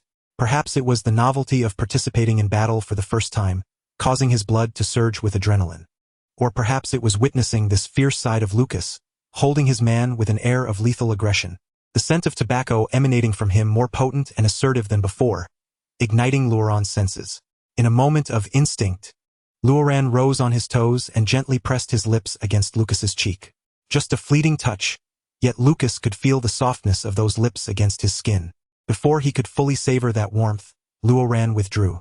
Only after the act did Luo Ran find himself engulfed in confusion and regret. What have I done? Has he lost his mind? Meanwhile, the crowd continued to buzz with excitement. The general and his secretary are together. The general and his secretary are together. The general and his secretary are getting married tomorrow. Luo Ran felt utterly despondent, wishing to slap himself for his impulsiveness. As for Lucas, he was left completely stunned. Damn. This little rascal. Damn. To entice him in public like this, such a vexing creature. Damn. Can't he control his feelings for me? Damn. He felt rooted to the spot. The general, Luo Ran's face flushed crimson, overwhelmed by embarrassment, muttered, Let's go back. All right, Lucas replied, his expression inscrutable, back to the Empire. Before boarding the warship, Lucas cast a glance at the formidable Lion 01 docked on the deck, his most reliable and robust battle machine. With one arm still wrapped around Luo Ran's waist, he lowered his head to gently touch his forehead against the Lion 01. To be precise, it was not a kiss, but a soft gesture of connection. Such scenes were not uncommon among the Empire's warriors. Many would kiss their mechas before and after deployment, with some even referring to their mechas as their wives. Yet in this moment, Lucas cradled Luo Ran in his embrace, a man radiating lethal intent, tenderly resting his forehead against the silver-blue Lion 01. Luo Ran felt a sudden warmth rush to his ears. Chapter 42. The General and his Secretary on the Testing Platform. That evening, the forums erupted with excitement. After a hard-fought victory, the Imperial fleet returned triumphantly, and the citizens of the Empire, along with the Star Network, celebrated fervently. Another victory, and a bountiful one at that. It was reported that a new warship had been dispatched from the nearby 648 just for the purpose of detaining Star pirates. The officers and soldiers passionately recounted the day's events. Many spoke with fervor about Secretary Luo Ran's remarkable debut in battle, his cleverness, and how he became the general's most effective ally, highlighting the bond of trust between them. What a day filled with good fortune. As a low-ranking member of the military department, I had the honor of witnessing that the color of the general's warship matched the secretary's hair, symbolizing something significant. Secretary Luo Ran is the general's greatest strength and shield. Secretary Luo Ran is the general's beloved. Secretary Luo Ran is crucial to the general. Ah, a love so exquisite. Lu Cheng exclaimed. It's absurd. No discussion needed. Secretary Luo Ran just knows what the general is thinking in an instant. Their synergy is unparalleled. I can't elaborate, but their mutual trust is evident. They risked their lives for each other on the battlefield. In one particular scene, Secretary Luoran took a risky gamble, acting as bait. The enemy launched an attack, destroying his aircraft, yet our Secretary Luoran displayed extraordinary skill, evading capture just in time. Instantly, the general retaliated, obliterating the enemy. Then, Lion 01 stretched out its palm to catch Secretary Luoran's capsule. A magnificent hand cradled the tiny capsule. Ah, a love so exquisite! Autumn sun and winter rain exclaimed. I witnessed it. At the end, the general and his secretary embraced on the deck. They whispered sweet nothings to each other, and Secretary Luoran even rose on his toes to kiss the general. The crowd went wild. Secretary Luoran's face was flushed with embarrassment. The general, though initially serious, could not suppress a smile. A love so exquisite, Mian Shuang added. The general wrapped his arm around the secretary's waist while gently touching his mecha with his forehead. He protects the sacred territory with his machine while encircling his beloved with his body. A love so exquisite. The empire rejoiced. They celebrated not only their victory but also the trust and love between the general and Secretary Luoran. The anticipation was palpable, with everyone hoping that Lucas and Luoran would marry and produce exceptional heirs for the empire, ensuring a legacy of protection for the realm. Their names would resonate like a victory, embodying a beautiful life. Yet, unbeknownst to them, the protagonists were oblivious to this unfolding narrative. In the corridor of the warship, Luoran trailed behind Lucas, having just concluded a meeting, organized data, and confirmed the route. After finishing everything, it was already another late night, and Lucas walked back to his quarters with an impassive expression. Luoran silently followed, pausing once he confirmed there were no further duties, saying, General, please rest well. I'll take my leave. Wait, Lucas commanded. Stop. Don't move. Luoran thought, the inevitable is upon us. With a heavy heart, filled with shame and regret, he steadied his voice and said, I apologize. That was truly unintentional. I promise to be more careful next time. Lucas, who despised physical contact, had only grown accustomed to it after years of working together. Yet, after such an impulsive act, would Lucas find it revolting? Luoran explained, I didn't mean to. It was my first time, and I was overwhelmed by the crowd's energy, losing my rationality momentarily. I had no ulterior motives. No need to explain, Lucas thought, recognizing that this person simply liked him too much to control himself. TSK. A foolish little brat, making the situation worse by trying to cover it up. General, that's enough. You don't need to say more. Lucas looked down at Luoran with a mixture of indulgence and perceptiveness, a smile playing on his lips as he said, I permit it. He even adopted a demeanor reminiscent of the characters from the novels, his eyes transforming into a pie chart, part cool detachment, part mockery, and part nonchalance. Permit it? Luoran felt a bit dazed. Does that mean he doesn't mind? Luoran reaffirmed, General, what happened just now was a misunderstanding. Please forget it as soon as possible. Lucas frowned slightly. What is this now? Is it a case of wanting what one cannot have? He chuckled coldly, seizing Luoran's wrist and pinning him against the window. Luoran, visibly tense, looked at Lucas. You dare to play games again. Later, Lucas recalled Zhou Mingkai's words. No. Zhou Mingkai had warned him that Luoran had a strong sense of pride and should not be exposed. He also remembered Shin Shilua's advice, that they should be more forgiving. Lucas decided to indulge Luoran's cunning and scheming. Lucas brusquely changed the subject, try kissing me again. Luoran, wishing he could disappear on the spot, exclaimed, General, I'm truly very sorry. It was a moment of impulse. Luoran's eyes widened in disbelief as Lucas leaned down and pressed his lips against Luoran's cheek. The touch rendered Luoran frozen, unable to comprehend the sudden turn of events. Yours, Lucas smirked, raising an eyebrow. Try it again next time. Then he turned and walked away. Luoran stood there, still in shock, until Lucas's figure vanished from sight. It was utterly incomprehensible. The vastness of the world holds endless wonders. Luoran's face flushed, the heat spreading to his ears and neck. Although he thought Lucas's actions were rather unremarkable, merely a straight man's revenge, he couldn't shake off the overwhelming sensation of shame. Upon returning to his quarters, Lucas ensured he was alone before he impulsively struck the unyielding wall with his fist. Damn it! Lauren kissed him, and he reciprocated.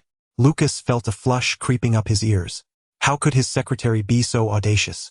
Relying on her beauty and charm, possessing a flawless physique and character, She effortlessly toyed with his emotions even amidst the chaos of battle.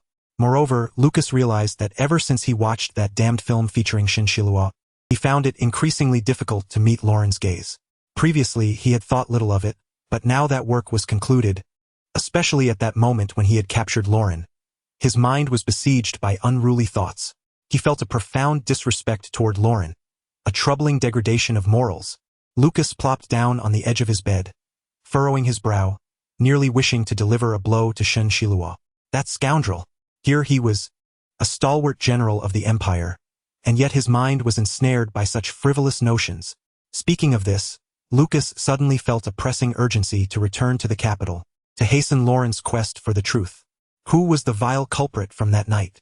He shed his outer garments, irritation simmering within him. When would he resolve this matter?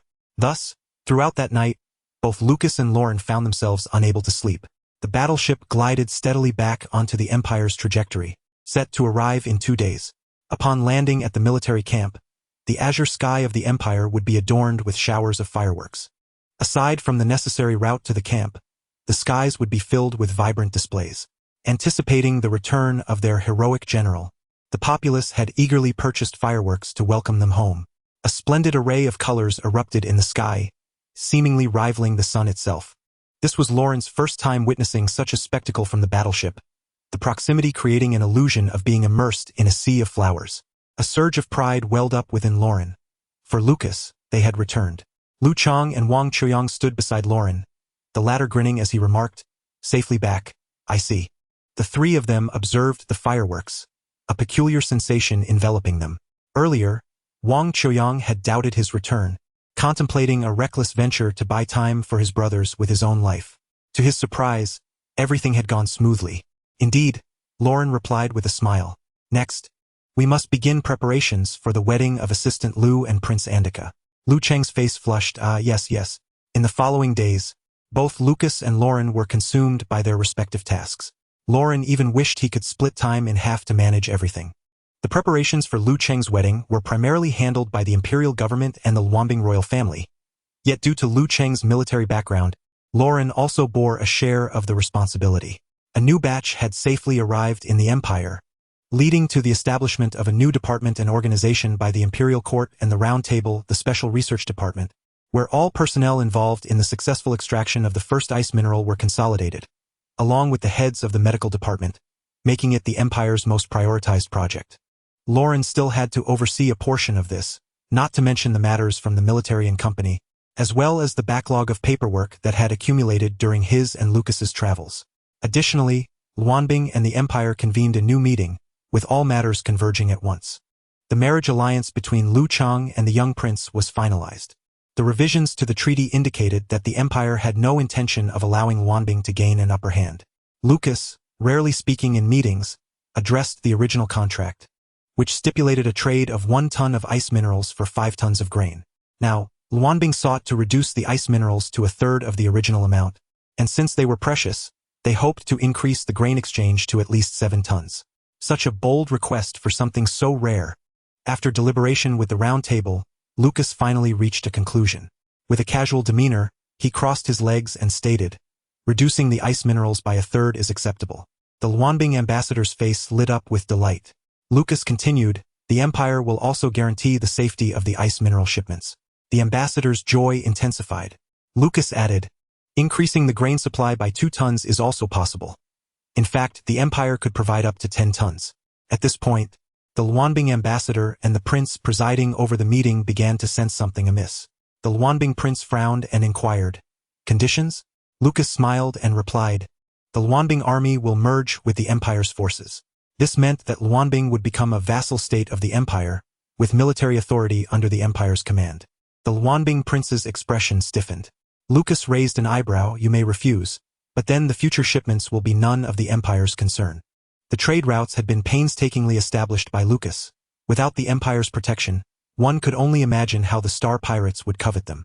During this operation, Lucas had suffered considerable losses while withdrawing from the southeastern trade route, leading Luanbing to seek the Empire's assistance. Lucas had sent a small contingent of troops to engage the opposing Star Pirates to preserve what remained. Otherwise, Luanbing would have faced utter ruin. A glaring truth. Without the Empire, Luanbing would struggle to transport anything. Let us reconsider, the Luanbing prince sighed heavily. After the meeting concluded, Zhou Mingkai curiously asked, will they agree? Lauren smiled and replied, they will, for they have no choice. This operation had been a testament to that. If they refuse, we won't perish, but they will be bereft of grain. TSK. Lucas crossed his arms, brimming with pride. Lauren chuckled, intending to say more when he noticed Luanbing's Princess Lilia and Prince Zhou Mingyu approaching. Lauren and Zhou Mingkai exchanged knowing glances, feeling a headache coming on. General. Lilia bounced over, beaming. Father sent me to test with the general again. At the very least, we must visit the testing platform, right? The wedding of Andika was set for 2 weeks hence, and Lilia, who had suddenly risen to prominence within the Luanbing royal family, no longer cared about Lucas or her feelings for Lauren. She simply desired the alliance. Moreover, she sought to marry someone even more formidable than Assistant Lu. Lucas, instantly wearing a face of disgust, barked, test? Get lost. Lilia recoiled, retreating behind Zhou Mingyu, insisting, you promised me and father. Zhou Mingyu sighed, glancing between Lucas and Lauren. I can't help it. It's just to check the platform, General, why not give it a try? With Zhou Mingyu intervening, Lauren reluctantly urged, General, perhaps you should give it a try. He then added in a hushed tone, one test should dispel Luanbing's aspirations, and they won't bother you again. Lucas grumbled under his breath and begrudgingly acquiesced. At the Empire's testing platform, a modest machine awaited. The platform, barely spacious enough for a few individuals, was situated beneath the ancient eternal tree. The descendants had refrained from altering it, preferring to maintain its original state. Only a large screen had been added to amplify the displayed data. The eternal tree, a towering ancient tree that had stood for centuries, was so broad that it would take several grown men to encircle it. Consequently, the tree was adorned with countless red ribbons, each tied with the names of lovers' wishes. It was a romantic locale. General, don't appear too unwilling. It could leave a bad impression, Lauren whispered to Lucas. Look, many spectators have gathered. Word of Lucas's impending visit to the testing platform had drawn numerous eager onlookers, nobles, and officials. Lucas rolled his eyes. Subsequently, Lucas and Lilia ascended the steps to the platform. Beep, beep, the system began its calculations. 10, 20, 100 calculations complete. The crowd looked up at the screen. The results for Lucas Aldo and Lilia Grander, 78. Below, there exists an automated system review. Further efforts are required, but better opportunities will arise in the future. Lilia was left dumbfounded. At first, upon seeing the number, she mistakenly believed it was out of a perfect score of 100. Having achieved 78, she thought this would certainly secure her a place on the historical high-score leaderboard, especially since the average person struggles to surpass 50. Before she could even let out a scream of joy, she noticed the assessment. Lilia exclaimed, her eyes wide with disbelief. No, it can't be. It must be because we weren't positioned correctly. General, you must stand closer. As she spoke, Lilia reached out to pull Lucas closer. Get away. Lucas, already irritable and on edge, could hardly tolerate any physical contact from outsiders. Consequently, when Lilia attempted to touch him, he instinctively swatted her hand away with considerable force. Despite his unintentional intent, the strength of his gesture sent the petite Lilia staggering backward. Just as she was about to fall, Lauren, standing by the platform, swiftly leaped forward to catch her. It would be a scandal if the Imperial General were to push the Ice Princess off the platform. Beep, beep. The system commenced its calculations. 10, 20. Lucas? Lauren? Lilia? It was only then that Lauren realized, in his effort to support Lilia, he had inadvertently stepped onto the platform. 100 calculations complete. The results for Lucas Aldo and Lauren, 200. Review, no marriage, no justice. Ding! Congratulations on triggering the system's hidden ultimate score. A harmonious union of 200. Lauren. Why is it 200? Why is it 200? Isn't the maximum score 100? What is this? Why do Lucas and I have such a high score? Lauren was utterly flabbergasted. The score triggered an additional system that connected to the display screen. Any score surpassing 90 would ignite fireworks and be broadcasted in real time across the starnet. Yet, it had been a long time since someone had received such widespread blessings. Thus, at this very moment, pop, pop, pop, fireworks soared skyward in a spectacular display, marking the third time Lauren had witnessed such an event recently, each linked to Lucas. The trees erupted in colorful ribbons and confetti in celebration.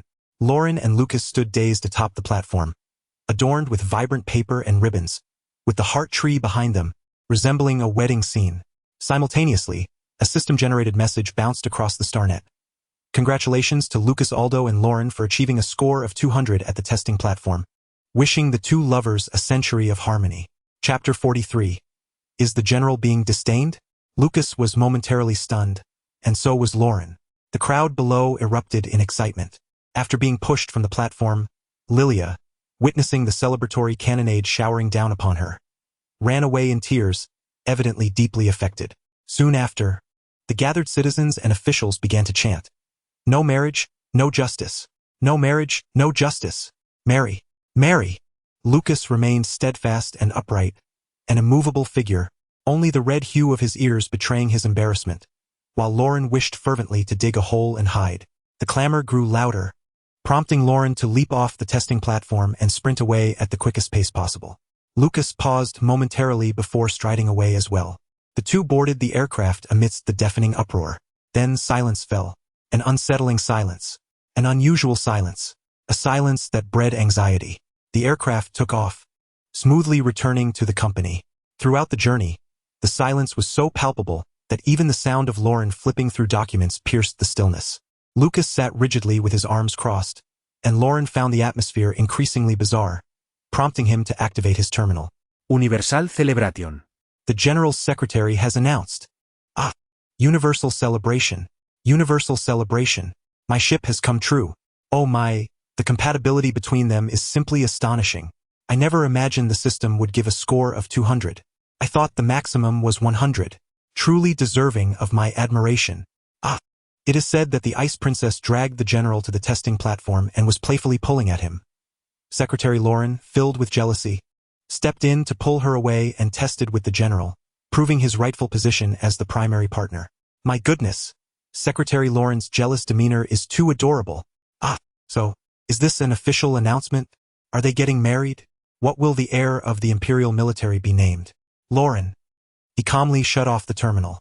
The two sat facing each other, each feeling as though they were on pins and needles, neither speaking until they reached their destination. We have arrived, General, Lauren announced as he stood. Ah yes, Lucas replied, also rising.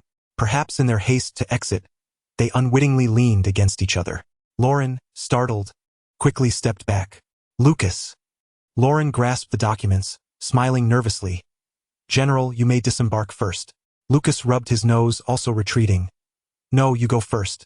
Lauren hesitated, contemplating whether to exit. Perhaps he took too long to decide, for as he finally moved to step down, Lucas assumed he intended to remain and stepped forward as well. The two collided once more, with Lauren tumbling into Lucas's chest. I'm going now, Lauren stammered, hastily distanced himself and jumped down from the aircraft. It was utterly unexpected. After years of interaction with Lucas, he never anticipated experiencing such an awkward moment. Following closely behind, as they both entered the elevator, Lauren could feel the curious gazes of onlookers upon them, their scrutiny palpable. After a long-awaited ascent to the top floor, they found Rong Duo seated at the table, her eyes sparkling, hands clasped in excitement. Secretary Lauren, is the PR department preparing for public relations? Wah! This is real. Rong Duo had already composed several symphonies in her mind and wept over a metaphorical Westlake. She had envisioned how to craft the official announcement. Yes, Lauren inhaled deeply. Prepare a public relations clarification to restore the truth of today's events. We must prevent any further misunderstandings. What? Rong Duo thought she had misheard. Lauren, with unwavering calmness, stated, I will personally draft the statement, and then ensure all official accounts share it to clarify the unfounded rumors surrounding me and the General. Rong Duo was taken aback. Instinctively, she glanced at Lucas. His expression was dark, devoid of emotion, as if he were about to devour a child. Do as he says, Lucas commanded, striding into his office, slamming the door shut with a resounding bang. The General. Rong Duo gulped nervously. He is upset. It seems he is displeased with being entangled in rumors, Lauren observed with a resigned glance downward. He has always harbored a disdain for such matters.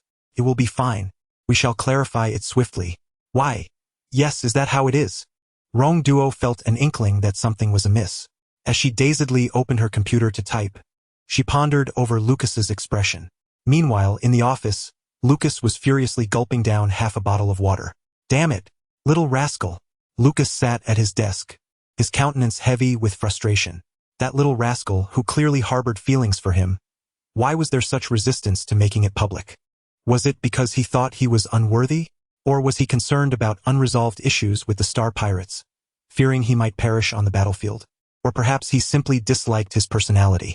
Zhou Mingkai had once told him that everyone perceived him as fierce and difficult to approach. Could it be that Lauren felt the same? So he would flirt without taking responsibility? Damn it, he was indeed a playboy. The term Zhou Mingkai had taught him was far too applicable. In the throes of flirtation, one may abandon all restraint. Yet when the moment of truth arrives, the inclination to evade responsibility emerges. Such is the nature of a scoundrel. Lucas, in a fit of anger, consumed the remaining half of his water bottle. Meanwhile, outside the office, Luo Ran also sought solace in hydration, attempting to quell his anxiety.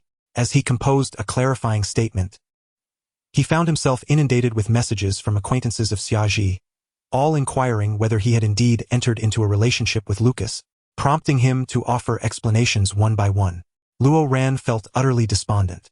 Not only were the martial couple excitedly inquiring about wedding preparations, but even Luo Chang and Wang Zitong had messaged him, demanding his presence at home this weekend, their tone particularly grave.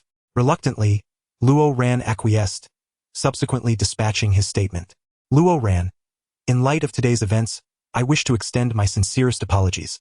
It was unintentional for me to step onto the testing platform, inadvertently leading to a compatibility test with the General, which has caused misunderstandings and misappropriated resources from the Star Network. My relationship with the General does not warrant such testing.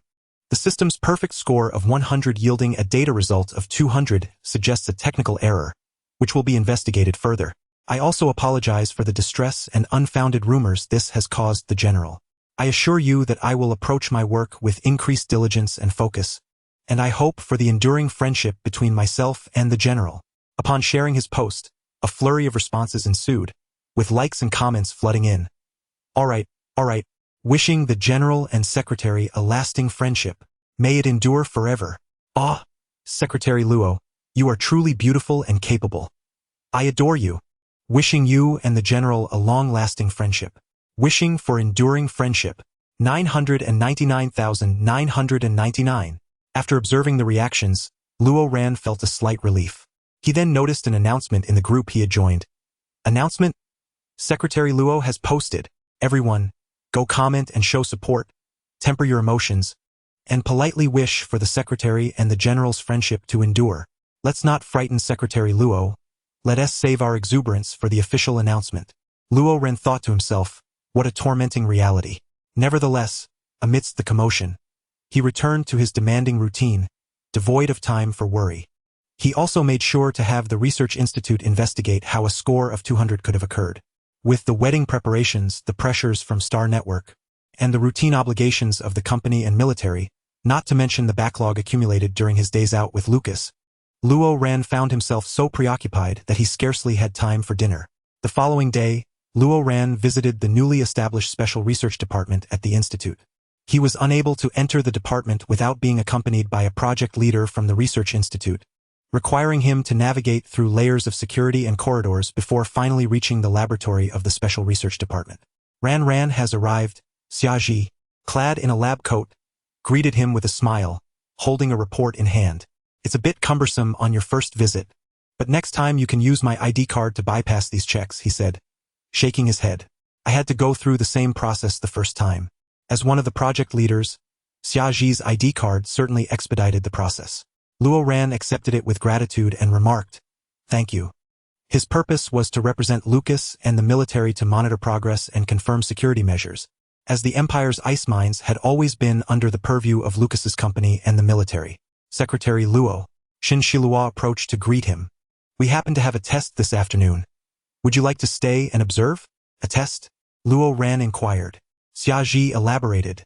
"It's a study on the effects on the human body."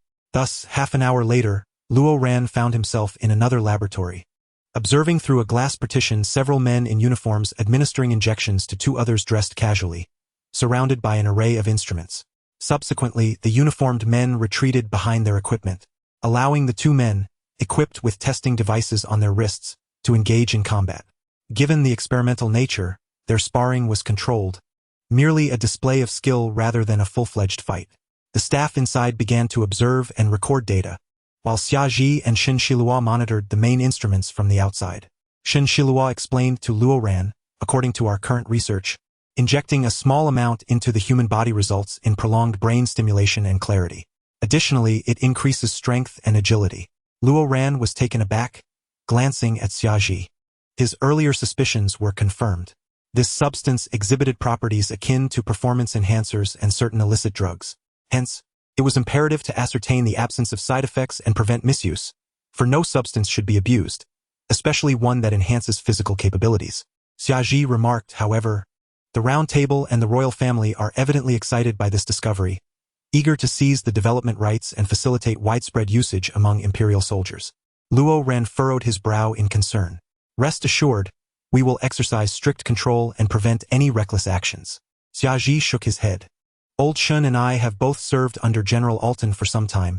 We would never treat the soldiers' bodies as mere tools.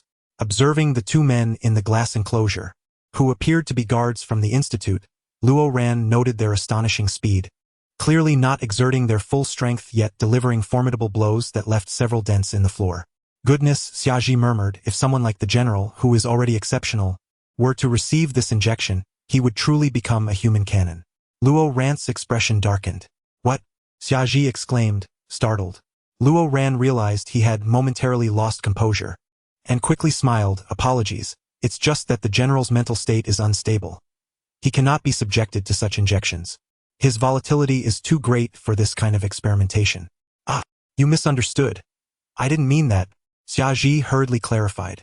It's fine, my apologies, Luo Ran responded, feeling somewhat awkward.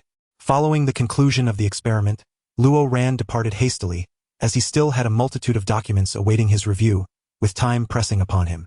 Secretary Luo truly harbors deep feelings for the general, Shen Shilua remarked, adjusting his glasses, hinting at a touch of envy. Xiaji rolled his eyes inwardly and said, that's simply because our Ran is rather Navi. He reciprocates kindness tenfold. The general has treated him well, so naturally, Ran is devoted to him, which may not necessarily equate to love. Shen Shilua furrowed his brow in contemplation, seemingly perplexed. As Xiaji continued, Ran was bullied during his school years for various reasons, leading to his claustrophobia. He was often locked in a school locker as a child. Following his graduation, his family faced unforeseen turmoil, and upon entering the workforce, he encountered further bullying. The general was the first person to protect him. What reasons? Shen Shilua inquired, ever the inquisitive one. Well, Xiaji frowned. There was a deranged suitor leading the bullying. He seemed to be a child of nobility, wealthy and influential. Everyone followed his lead. Plus, Ran was quite attractive and academically gifted, which incited jealousy, not to mention his peculiar silver hair. Shen Shilua pondered for a moment, recalling a mention from Lucas about a certain perverse individual who had tormented Luo Ran, who was indeed the son of a viscount. Precisely, Xiaji affirmed. Even after graduation, that individual continued to harass Luo Ran. Once Luo Ran became a secretary, he was too fearful to return home, opting to stay at the office instead, until the general intervened and drove him away. These details are not secrets. Ran has moved on, and if you wish to know more, simply ask him, he's open to sharing. Shen Shilua nodded in understanding. Therefore, please refrain from pushing the general onto him. It's quite awkward, Xiaji admonished. Ran confided in me about it, and what is your issue? Why would you push him onto someone else? You're not exactly a paragon of skill yourself. You're hardly better than him, Xiaji chastised, indignant. Shen Shilua fell silent, his expression shifting from pale to green, rendered utterly speechless as his composed demeanor shattered. Shen Shilua, opened my mouth, poised to defend myself, but Xiaji strode away decisively. Shen Shilua was taken aback, feeling a pang in her heart. Chapter 44. The general opens the door to a new world after returning from the research institute. Luo Ran immersed himself once more in his official duties. Time flew, and soon it was the weekend. He had promised Wang Zitong and Luo Chang that he would return home. By the time Luo Ran arrived, it was quite late, and as usual, Wang Zitong and Luo Chang were waiting outside the door. Ran is back, Wang Zitong exclaimed, pulling him inside and frowning slightly. Your complexion seems a bit off. Luo Ran replied, I've been quite busy lately. It will get better soon. Wang Zitong chided gently, it seems you're perpetually busy. By this hour, their younger siblings were already asleep. Wang Zitong led Luo Ran to the dining table and ladled a bowl of hot soup for him. I saved you some dinner. Can you still eat? Luo Ran hesitated, not daring to confess that he had not eaten, and simply smiled, I can manage. As Wang Zitong heated up the dishes, she observed Luo Ran's eating habits and realized he hadn't eaten, considering he had a small appetite. Exchanging a glance with Luo Chang, both shared a look of discontent. By the way, Wang Zitong said, lowering her gaze with a smile, Mom and Dad received notifications that you are matched with the general? Although she had expected it, Luo Ran's face flushed slightly. It was unexpected, Luo Ran explained. At that moment, Princess Lilia was about to fall, and I accidentally stepped forward to assist her. And what happened afterward? Wang Zitong teased. Now that you and the general have such results, what do you plan to do? Nothing much, Luo Ran replied, looking down. We merely share an ordinary superior-subordinate relationship. He has no intention of pursuing a romance, nor do I. Really? Luo Ran nodded. As night fell, a serene silence enveloped the surroundings, with the dining room softly illuminated in warm orange hues. Wang Zitong poured tea for herself and Luo Chang while they sat together, accompanying Luo Ran. Once Luo Ran had eaten sufficiently, Wang Zitong said, Ran, Mom and Dad have made it clear that we do not wish for you and the general to be together. Mom, you're digressing, Luo Ran sighed. We are genuinely just ordinary colleagues. If you knew the general, you would understand he despises such romantic entanglements. Just a hypothetical. Luo Chang interjected. Wang Zitong continued, have you considered it? He is a soldier, a general who may one day lay down his life for the empire. Although the empire currently enjoys peace, for soldiers, there is never true peace. The more we, as citizens of the empire, perceive peace, the more sacrifices they make. Luo Ran paused and nodded in agreement. Wang Zitong continued, we recognize the general's many sacrifices for the empire. Thus, a person of his caliber will not have ample energy to devote to a partner. Even if he desires to, it is simply not feasible. Do you understand? Consider how long the general has been away from the empire, engaged in warfare. Luo Chang added, Father may not be a civil servant of the empire, but he understands a bit. You are currently the general's secretary. If one day, hypothetically, the general sacrifices himself for the country, not only would you be heartbroken, but you would also become entangled in power struggles. However, you could at least extricate yourself. But if you become the general's partner, escaping that would be impossible. Luo Ran comprehended the truth in Luo Cheng's words.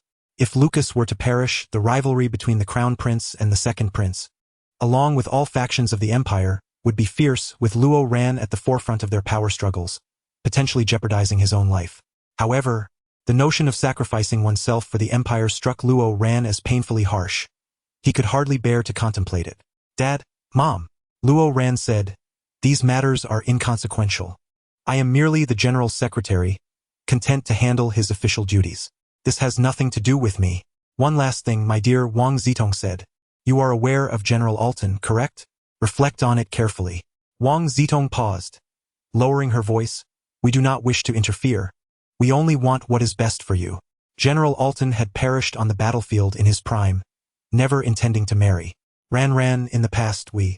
Wang Zitong faltered, and Luo Chang interjected, we were remiss in caring for you, which is why we hope for your well-being in the future. We will not obstruct your decisions, only offer suggestions. Luo Ran paused. No, I never felt that way about you, Mom and Dad, he said sincerely. In middle school, he had been bullied and locked in a locker, leading to a decline in his academic performance. Despite his efforts to hide it, Luo Chang had sensed something was amiss. Angered, he took the head bully, the son of a viscount, to court, causing a considerable uproar, but ultimately, the powerful viscount suppressed the matter with a hasty settlement. However, Luo Chang managed to secure a transfer for Luo Ran and personally tutored him. The subsequent upheaval in their family was beyond their control, as Luo Cheng's brother had accrued debt under Luo Cheng's name, forcing them into a precarious situation. Reflecting on this, Luo Ran's gaze fell. He felt that Lucas was different from what his parents had described. If Lucas were to have a wife in the future, though unlikely, he would undoubtedly treat her well. After transferring schools, the bully had continued to cause trouble. But since Luo Ran attended the same school where Luo Chang taught, opportunities for confrontation were limited. However, after the family crisis and Luo Ran began working, the bully became more brazen. Eventually, Lucas discovered that Luo Ran had been sleeping in the company and dealt with the bully decisively, alleviating the persistent trouble. At that time, he had only been a newly appointed secretary, still inept in his duties. Lucas had been remarkably kind, contrary to what others had said. In summary, Luo Ran finished his meal, set down his spoon and spoke softly. This test was merely an accident. The general and I have nothing between us.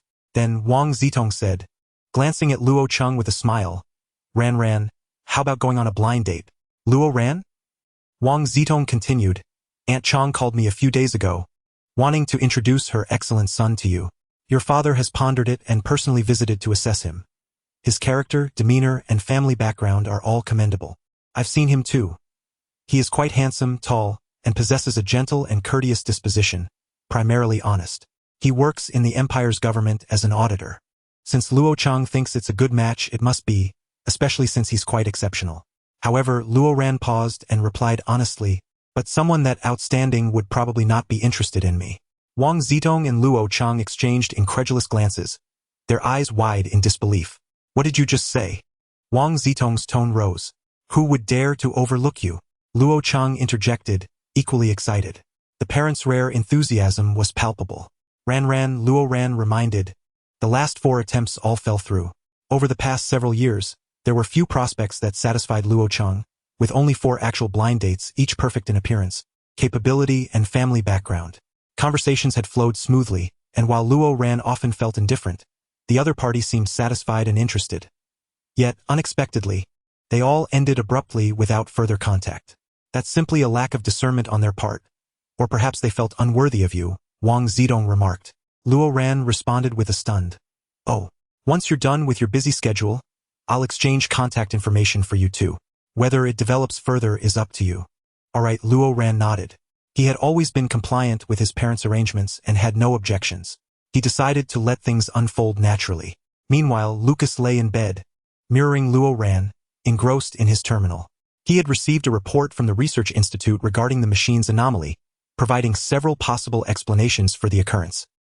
Lucas found himself in a rare 3-on-3 matchup, which naturally raised the stakes. 2. Prior to this moment, Lucas had already formed a connection with his opponent, achieving a perfect compatibility in pheromones. 3. While Lucas was ill-suited for others, he found an exceptional match in this individual. The lower his compatibility with others, the more pronounced the amplification of his connection with this person. The Research Institute speculated that this represented a third possibility, as Luo Ran was the only one who fit him perfectly, hence the elevated score. Indeed, she was unique. Lucas grasped his terminal, pondering that even this flawed machine recognized Luo Ran's affection for him. He was uncertain if he could classify his feelings for her as love. But one thing was undeniable. She was irreplaceable. As for the others, they were utterly intolerable. Lucas glanced at the unscrolled notifications on his terminal, which wished him and Luo Ran a century of happiness together. A sudden curiosity overtook him. Thus, Lucas clicked through, entering the Starnet forum through the notification. Flooding. The secretary and the general are indeed real. Lucas, what do you mean? Are they really handsome? Truly capable? Why is the conversation so fragmented? Pinned. A record of the breathtaking love story, the timeline of love. Fanfiction. Click to witness the enchanting nights of the general's secretary, a masterwork by the great D. Tang. Fanfiction. The renowned author of the Blue River Network, who had laid down his pen for years, cannot resist the allure of a beautiful love story and resumes writing the tale of the general and his secretary. Can this surpass Nana as the hottest topic? Flooding. Why aren't they married yet? General Lucas? Are you incapable? Lucas? Aside from the general, he could not comprehend the rest. What kind of bizarre place was this? A chaotic cacophony of voices echoed around. Lucas furrowed his brow, striving to navigate this confusion. He noticed the group number at the top of the forum, studying it for a moment before realizing it was a chat organization. Group announcement. Join our organization, and we will guide you through exploring the mysteries of love with the general and his secretary. Lucas raised an eyebrow. Was this an academic research group? Did joining guarantee a romantic relationship? Could he learn how to handle a heartbreaker? Remembering Luo Ran's instructions to use a pseudonym while online to maintain the military's image, Lucas switched to the alternate account she had suggested and clicked to apply. Moments later, someone with the username A Delicate Flower messaged him. A delicate flower. Hello, darling. Hahaha. You're so adorable. It seems you're a fan of our general. Here's the thing, we are concerned about potential infiltrators in the group. So we would like to verify your identity. Please provide some proof of your fandom. Lucas. Speak plainly. Lucas truly could not understand. While he grasped the meaning of each word separately, their combination rendered him utterly bewildered. A delicate flower. Wow, darling. You're quite the character. To put it simply, just show us some proof. First, you must have a charity fund, and then other examples like purchase receipts or similar outfits worn by the general and his secretary. Lucas grasped it partially, but it seemed they were asking for the general's and secretary's matching attire. If he presented an authentic one, surely that would suffice. Thus, Lucas snapped a picture of the coat hanging nearby. This coat had previously been mended by Luo Ran, and since its return, Lucas had worn it consistently, too lazy to retrieve another from the closet.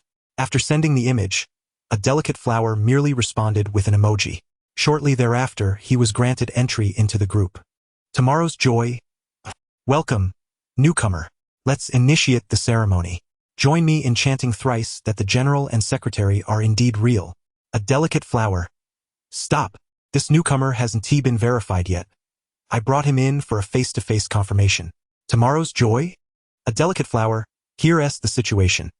A previous newcomer also submitted a verification using the same coat, which belongs to the general. However, it was a limited edition, with only 2 in existence, one belonging to the general and the other previously submitted by that newcomer. So one of you must have purchased a counterfeit. Tomorrow's joy. Oh, I understand now. Let us uncover the truth through verification. After all, our group strictly prohibits the purchase of fakes, and we must warn others not to fall prey to unscrupulous merchants taking advantage of the situation. Our funds should only support charitable endeavors. Autumn sun. Winter day. 1. We carry political implications, so we must be meticulous in this regard. A delicate flower. The truth is a fake. Lucas. Tomorrow's joy. The truth is a fake. Lucas. Jiao Meili. The truth is a fake. Lucas. Autumn sun. Winter day. The truth is a fake. Most of the administrators had joined in. Lucas? This was absurd. Were they accusing him of owning a counterfeit coat? That he had purchased a fake? Ridiculous. This coat had been custom-made by Luo Ran herself, designed in collaboration with the designer. Meanwhile, Luo Ran was also? He was using Lucas's coat. How could it possibly be fake? Chapter 45. The secretary panicked. The administrators tagged both of them, and Luo Ran could only respond with a string of periods. He felt a twinge of worry. In his haste to find verification items, he had momentarily forgotten that this coat was a limited edition, with only 2 in existence.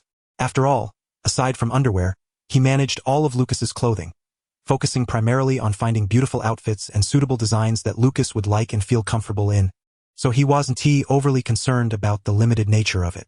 Adhering to the principle that more words lead to more mistakes, Luo Ran chose to remain silent and observe quietly. A delicate flower. Oh dear, has anyone come forward? Could you all please state your positions? Lucas smirked, haughtily typing a string of text. Lucas. I am the real deal. How could my own clothing possibly be counterfeit? The secretary bought it for me. A delicate flower. Another one gone mad. Darling, we suggest you approach this rationally. Lucas? Tomorrow's joy. Ha ha ha, you are the general. Then I must be Secretary Luo. Shall we commence our romantic writings now? Lucas? With a cold smirk, Lucas utilized the back-end privileges he obtained from the Network Management Bureau to investigate this truth is a fake. He was eager to see who was impersonating his clothing. 627,601. 983. Location. Imperial Capital, West District. User S real name, Luo Ran. Damn it, his secretary really had an affection for him, using his coat for verification. After entering, Lucas began to piece things together. This was likely a matchmaking group for him and Luo Ran. A large number of people assumed they were in a romantic relationship and enjoyed watching them. Lucas found this quite strange. Why would anyone want to observe others in love? especially when he and Luo Ran weren't even dating. But Luo Ran was in this group. Did that mean he enjoyed watching their relationship? Did Luo Ran want to date him? Oh dear. Lucas snorted softly. Little rascal. TSK, TSK, TSK. Lucas thought, as Shinshilua suggested, he should showcase his magnanimity, embracing whatever the other party did, including quietly flaunting his coat to display affection. Lucas, well, mine is fake. Though the coat was currently draped over Lucas's shoulders, he stated it without a hint of hesitation. A delicate flower? Lucas, I bought a fake. What's wrong with that? A delicate flower. Ah, this is quite brazen. Do you not understand that such actions are improper? Lucas checked again. Oh dear. This girl had the audacity to speak to him in such a manner. The others in the group began to chime in. Darling, please refrain from purchasing counterfeits. Ah, and to think you carry the general's name. Humph, our general is handsome and majestic, not this hasty fool. In a fit of exasperation, the somewhat foolish Lucas had yet to type out a reply when, in the blink of an eye, he found himself unceremoniously ejected from the group chat. Lucas? Oh? Frustrated, he quickly checked the admin logs and discovered that it was none other than the ever-spirited Ming Kai who had booted him out. Lucas immediately sought out Zhou Ming Kai. Lucas? Zhou Ming Kai, are you out of your mind? Why would you kick me out? Zhou Ming Kai. Oh? Zhou Ming Kai. Dude, I'm just at home working out, living a healthy life. Who in their right mind would venture to the company just to kick you out? That would be suicidal. Oh, but wait. He had clearly stated in the group that he was watching something. Lucas, work out my foot. Lucas sent a screenshot of the moment he got kicked out. The other side fell into a long silence. Zhou Ming Kai, what the hell? What the hell? Zhou Ming Kai, bro. Big brother. Zhou Ming Kai. Lucas, what does mean? Lucas was genuinely curious. Zhou Ming Kai. No, big brother, it's not what you think. Zhou Ming Kai. How did you even find that out? Please, don't join such groups. Zhou Ming Kai was terrified to even consider adding Lucas back. Zhou Ming Kai. Please keep your distance from us foolish ones. Zhou Ming Kai. Wait. So the truth is that the one who bought the counterfeit goods is indeed a fake. Damn it. I'm going to kick him out and give you some justice. Lucas. No, he is genuine, he is Luo Ran. Zhou Ming Kai. Lucas. If you dare to speak of this or kick him out, you're finished. Zhou Ming Kai. Zhou Ming Kai, nearly in tears, had his hand hovering over the button to kick Luo Ran out, but hesitated. What a human suffering. His infatuation was indeed real. Oh, the exquisite agony of love. This was truly a bittersweet experience. Luo Ran observed the absurdity of the situation unfold before him, culminating in Lucas being expelled from the group, and felt a mix of laughter and tears.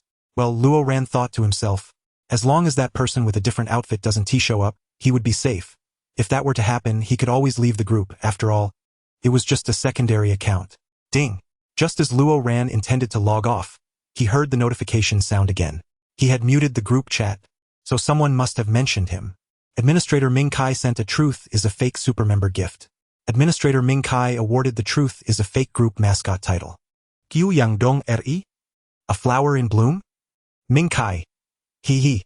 It's nothing, just a little compensation for this lovely one. We almost misjudged him earlier. Luo Ran paused, replied with a simple thank you, and then went to sleep. After a brief respite the following day, upon returning to the office, Luo Chang sought him out, presenting a report alongside the investigation department. Andika had recently been undergoing psychological counseling and physical detox at the rehabilitation center, which included recalling the day of the incident, confronting fears, and attempting to overcome them. Among the crucial clues, Andika mentioned seeing 3 women being led through the back door by a man in the rear garden. He had been in a concealed location, trying to hide himself, so logically, there shouldn't have been any outsiders present. Yet, there were 4 individuals, and why did they sneak in through the back garden? On the day of the banquet, all factions converged, and the Empire maintained excellent control over the venue's safety. Such a group should not have been allowed entry. How did they manage to get in? The investigation department promptly checked the guards stationed in the back garden that night, but everything appeared normal. The guards claimed not to have seen anyone, clearly having been bribed, and only someone of significant power could control the guards in that area to permit the group's entry. What could their purpose be? Furthermore, there was another report, marking a significant breakthrough, albeit solely for Lucas. The head of the investigation department handed the report to Lucas, stating, "We have collected testimonies one by one, and at this point, we have successfully filtered out one valuable piece of information. On the same floor as the general that night was another individual, the insect tribe's young prince, who was also resting in his room. He claimed to have seen a man in white while getting water in the corridor. We verified the timing and confirmed it fell within the target range. It took us a considerable amount of time to confirm the color of the clothing, primarily due to the difficulty in contacting the insect tribe, as they reside in a different parallel galaxy and are perpetually embroiled in conflicts with their neighboring nations and planets." Luo Ran's heart skipped a beat. Lucas slammed his fist on the table, sneering, "Excellent. Finally, we've unearthed something useful.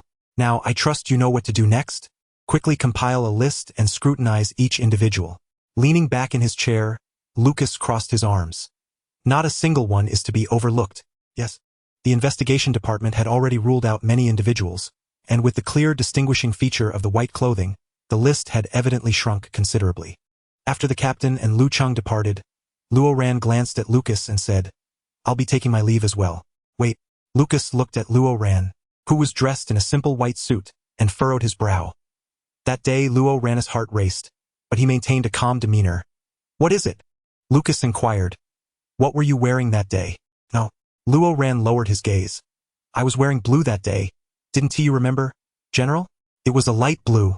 Vice Officer Lu even complimented it, saying it was special because I typically wear white rather than blue. Luo Ran thought to himself how fortunate he was that night when he went upstairs to find Lucas, feeling hot and removing his white jacket to reveal the blue undershirt.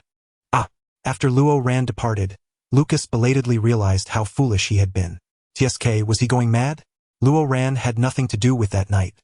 He merely... Lucas furrowed his brows. Perhaps he just hoped that person was Luo Ran, which led him to ask unwittingly. Rubbing his temples, Lucas sighed. After Luo Ran left the office, he resumed his work, primarily keeping track of the investigation department's progress concerning the individual in white. Luo Ran pondered for quite some time before ultimately deciding not to intervene. This matter was far from simple. Remaining in the shadows while Lucas continued his investigation could yield benefits, allowing him to observe what the culprit truly intended to do. Subsequently, Luo Ran returned to the research institute. By the way, he had been too busy the day before, and with Shin Shilua tagging along, he hadn't had the chance to ask you. After collecting reports and signatures with Shin Shilua Xiaji, who happened to be on break, pulled Luo Ran into a small booth to chat and inquired, "What's going on between you and the general? Have you two gotten together?" Finding himself in a position to explain to everyone was quite tiresome for Luo Ran. "No." Oh, Xiaji chuckled awkwardly. "There was some movement on that matchmaking site, and I thought you and the general were together, so I turned down the match and canceled my profile." "No worries, it's fine to cancel." Luo Ran smiled. "My parents have been keeping an eye on me and even provided me with a new contact number." What?" Xiaji exclaimed. You're gonna go on a blind date? Maybe?" Xiaji took a sip of coffee and swallowed nervously. So, you're thinking of dating? Want to get married?" "Not at all," Luo Ran chuckled. "But there's no need to resist it either." After finishing half a cup of coffee, Xiaji leaned back in her chair, her expression somewhat complex. "I thought you and the general." "Never mind." Luo Ran paused, unable to contain himself, and asked, "Why does everyone think that I'm with the general? Even you believe so? He is indeed kind to me, but it's not the kind of kindness lovers share." Xiaji's expression turned complicated. "Does he treat others the same way?" Luo Ran hesitated. "Yes, only like that with you, treating you well and clearly showing affection. Besides, you don't treat others that way, do you?" Xiaji raised an eyebrow and remarked, "If someone were to mark you with a drug and leave strawberries on your neck, would you be willing to tolerate it? You would have long since sent that person flying. No one can take advantage of you now." Xiaji was aware of the strawberry incident because Luo Ran had sought her help, requesting an ointment to conceal the marks on her lips, wrists, and neck. However, another matter rendered Luo Ran wide-eyed and frozen in place. Xiaji, half amused and half exasperated, said, "You've been marked by someone but have done nothing about it, while the general has been tirelessly searching for a one-night stand. Do you truly think I am naive? I simply pretended not to notice because I saw that you were reluctant to discuss it. It seemed rather sensitive." Luo Ran opened his mouth, and even the typically astute individual found himself at a loss for words. "Oh, silly Luo Ran," Xiaji chuckled. You've spent too much time with the general. You're utterly bewildered. It may not necessarily be love, but it certainly isn't the simple superior-subordinate relationship you envision. By the time Luoran returned to the office, his mind was still in a haze. Luoran. Lucas, seeing him back, stepped out of his office and said, "Make me a cup of coffee." Yes, Luoran promptly responded, his body moving faster than his mind. The coffee was prepared swiftly, and Luoran placed it on Lucas's desk. Their eyes met briefly before Luoran quickly averted his gaze. Since that day at the testing station, the atmosphere between them had been anything but relaxed. Luoran thought to himself that ever since he attempted to put on a show in front of Lilia, he had resolved to maintain a professional distance from Lucas. However, subsequent events had rendered such intentions moot.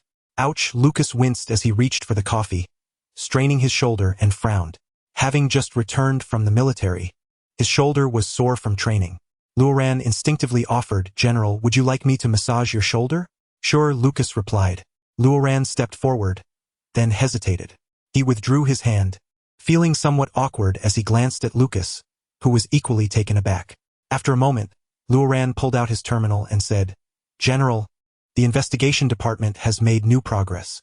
According to the findings, there were a total of 431 males in white clothing that night, of which 109 have alibis. Thus, we need to pursue 322 individuals, 154 from the Empire and 168 from other regions." Luoran spoke with a serious, professional tone, standing erect like a workplace elite. Lucas stared blankly at Luoran. "Huh?" Luoran continued, "We intend to begin our investigation with those from the Empire, as tracking down those from foreign planets will undoubtedly be more challenging and time-consuming." Lucas gradually caught on, nodding in agreement. "All right." Luoran's voice remained steady and methodical as he added, "As for your schedule tomorrow, General, you have a meeting at the military in the morning, followed by a mech exercise in the afternoon. In the evening, you will return to the company for a meeting regarding the escort. I will prepare everything for you in the morning, and the meeting materials will be ready in advance. This way, there would be no need for us to meet. All right?" Luoran concluded. "Then, General, I shall take my leave." He smiled. "I've already warmed up the kitchen for dinner, and the coffee is brewed. Please remember to use it in the morning." Luoran turned and walked away steadily. 5 minutes later, Lucas suddenly had an epiphany. Wait a minute, the kitchen for dinner? Dinner in the morning? Chapter 46. The secretary is locked up. Luoran was completely oblivious to what he had just said as he clutched the documents and hurried home. On the way, while perusing paperwork, he noticed a new friend request on his terminal. "Hello, my name is Yuhan. My mother gave me your contact information." Luoran paused. "A blind date? That one?" He accepted the request, and Yuhan promptly sent several messages. "Sorry, I initially planned to wait for you to add me, but I got a bit impatient," he wrote with a smile. "I'm Yuhan, 26 years old, currently working in the government's finance department as an auditor." Luoran couldn't help but smile. His father had also mentioned that this person seemed rather earnest. "Hello, my name is Luoran, 25 years old, working in the Imperial Secretary's office." I know. Yuhan replied. "I've seen your photos and information online. You are truly outstanding." I didn't mean to pry," he added. "It's fine. It's human nature," Luoran replied. "Sorry, I'm just a bit nervous," Yuhan admitted, laughing. As Luoran read through his documents while replying to messages, he unknowingly slipped into a formal tone, making the other party more anxious. After chatting for a while, Yuhan suggested they go out for dinner. Are you free tomorrow? Would you like to go out for dinner? I can find a place." "Sure," Luoran replied. "Don't worry. I'll choose a restaurant that fits our budget and has decent ratings. How about 7 p.m. tomorrow?" "Sounds good," Yuhan responded. Luoran noticed the formal "you" in the conversation and was slightly surprised. How had it turned into such a formal address? Realizing he had come across as a bit stern, he hastily downloaded a cute emoji pack and sent a playful pet emoji in response. After sorting things out with Yuhan, Luoran continued reviewing his schedule for the next day. With Lucas spending most of his time at the military, Luoran felt content, as he could finally go out in the evening on a date. No, it was called a blind date. Luoran paused, suddenly feeling uncertain. Would Lucas be upset? However, it was not within a superior's purview to dictate whether a subordinate could go on blind dates. He shook his head. Don't overthink it. Just focus on being a professional secretary. The following day, Lucas was supposed to go to the military, but an unexpected turn of events occurred.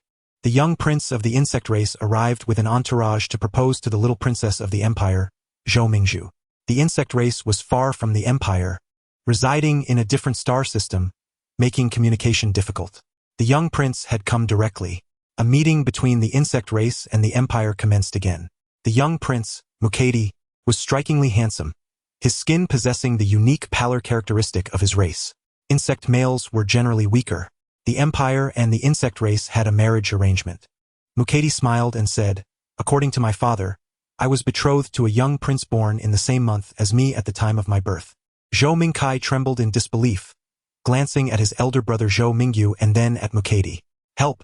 I don't want to get married." Zhou Mingyu nodded helplessly, confirming that such an arrangement indeed existed. Zhou Mingkai felt like crying. How could their father do this to him? "I am here to fulfill the marriage contract," Mukade said with a smile, "but at the previous king's birthday banquet, I fell in love with Princess Mingzhu at first sight.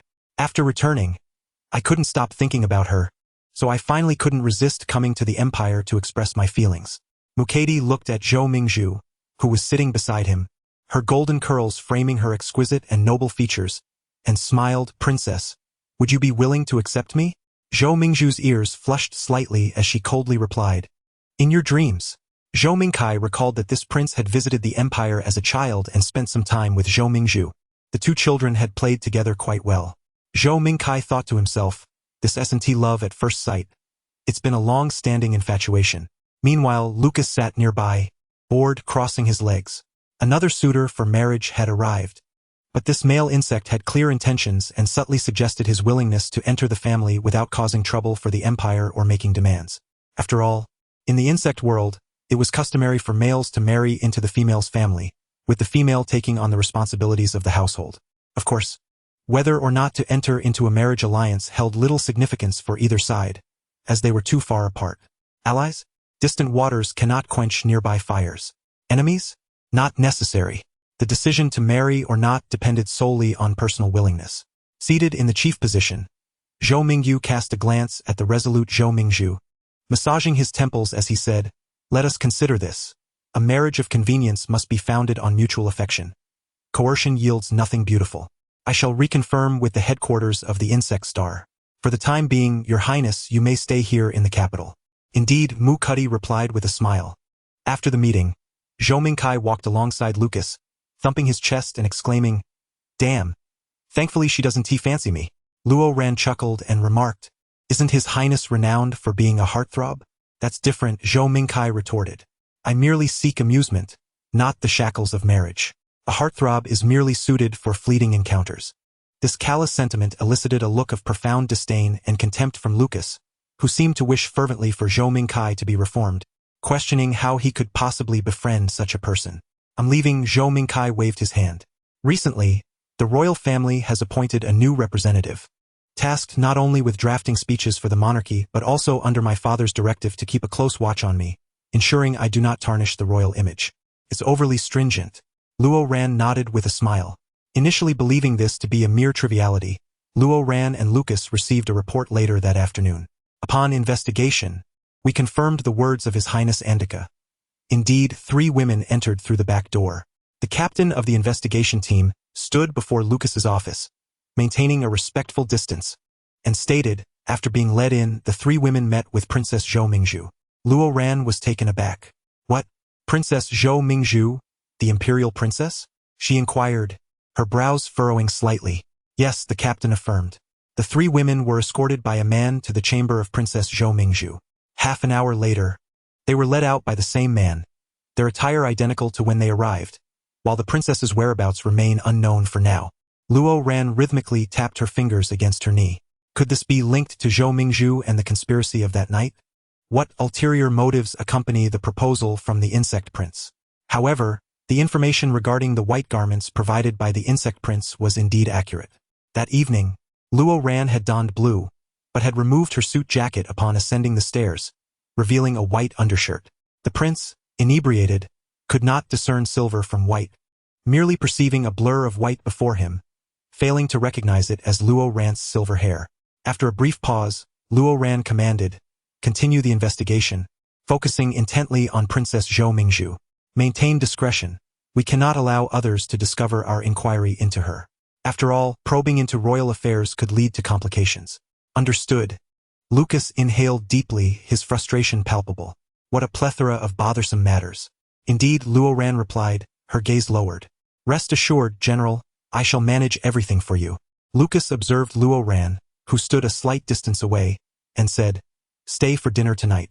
Luo Ran smiled gently. No, I have prior engagements this evening. I must take my leave. Lucas furrowed his brow slightly as he watched her depart. Why did it feel somewhat distant? What was troubling Luo Ran these past couple of days? At that moment, Luo Ran remained oblivious to her superior's thoughts, returning home to shower and change into more casual attire before heading to the restaurant he had reserved. It was an ordinary Chinese eatery, reasonably priced enough not to burden her companion, yet not so modest as to evoke any feelings of disdain. Hello, she greeted as she arrived, finding her companion already seated. As Wang Zitong and Luo Chang had described, he was indeed tall and handsome, with an honest demeanor that bordered on bashfulness. A rarity indeed, for he was naturally more outstanding than most. Hello, Yuhan rose with a smile, saying, You look just as lovely as in the photographs. Thank you, and you as well.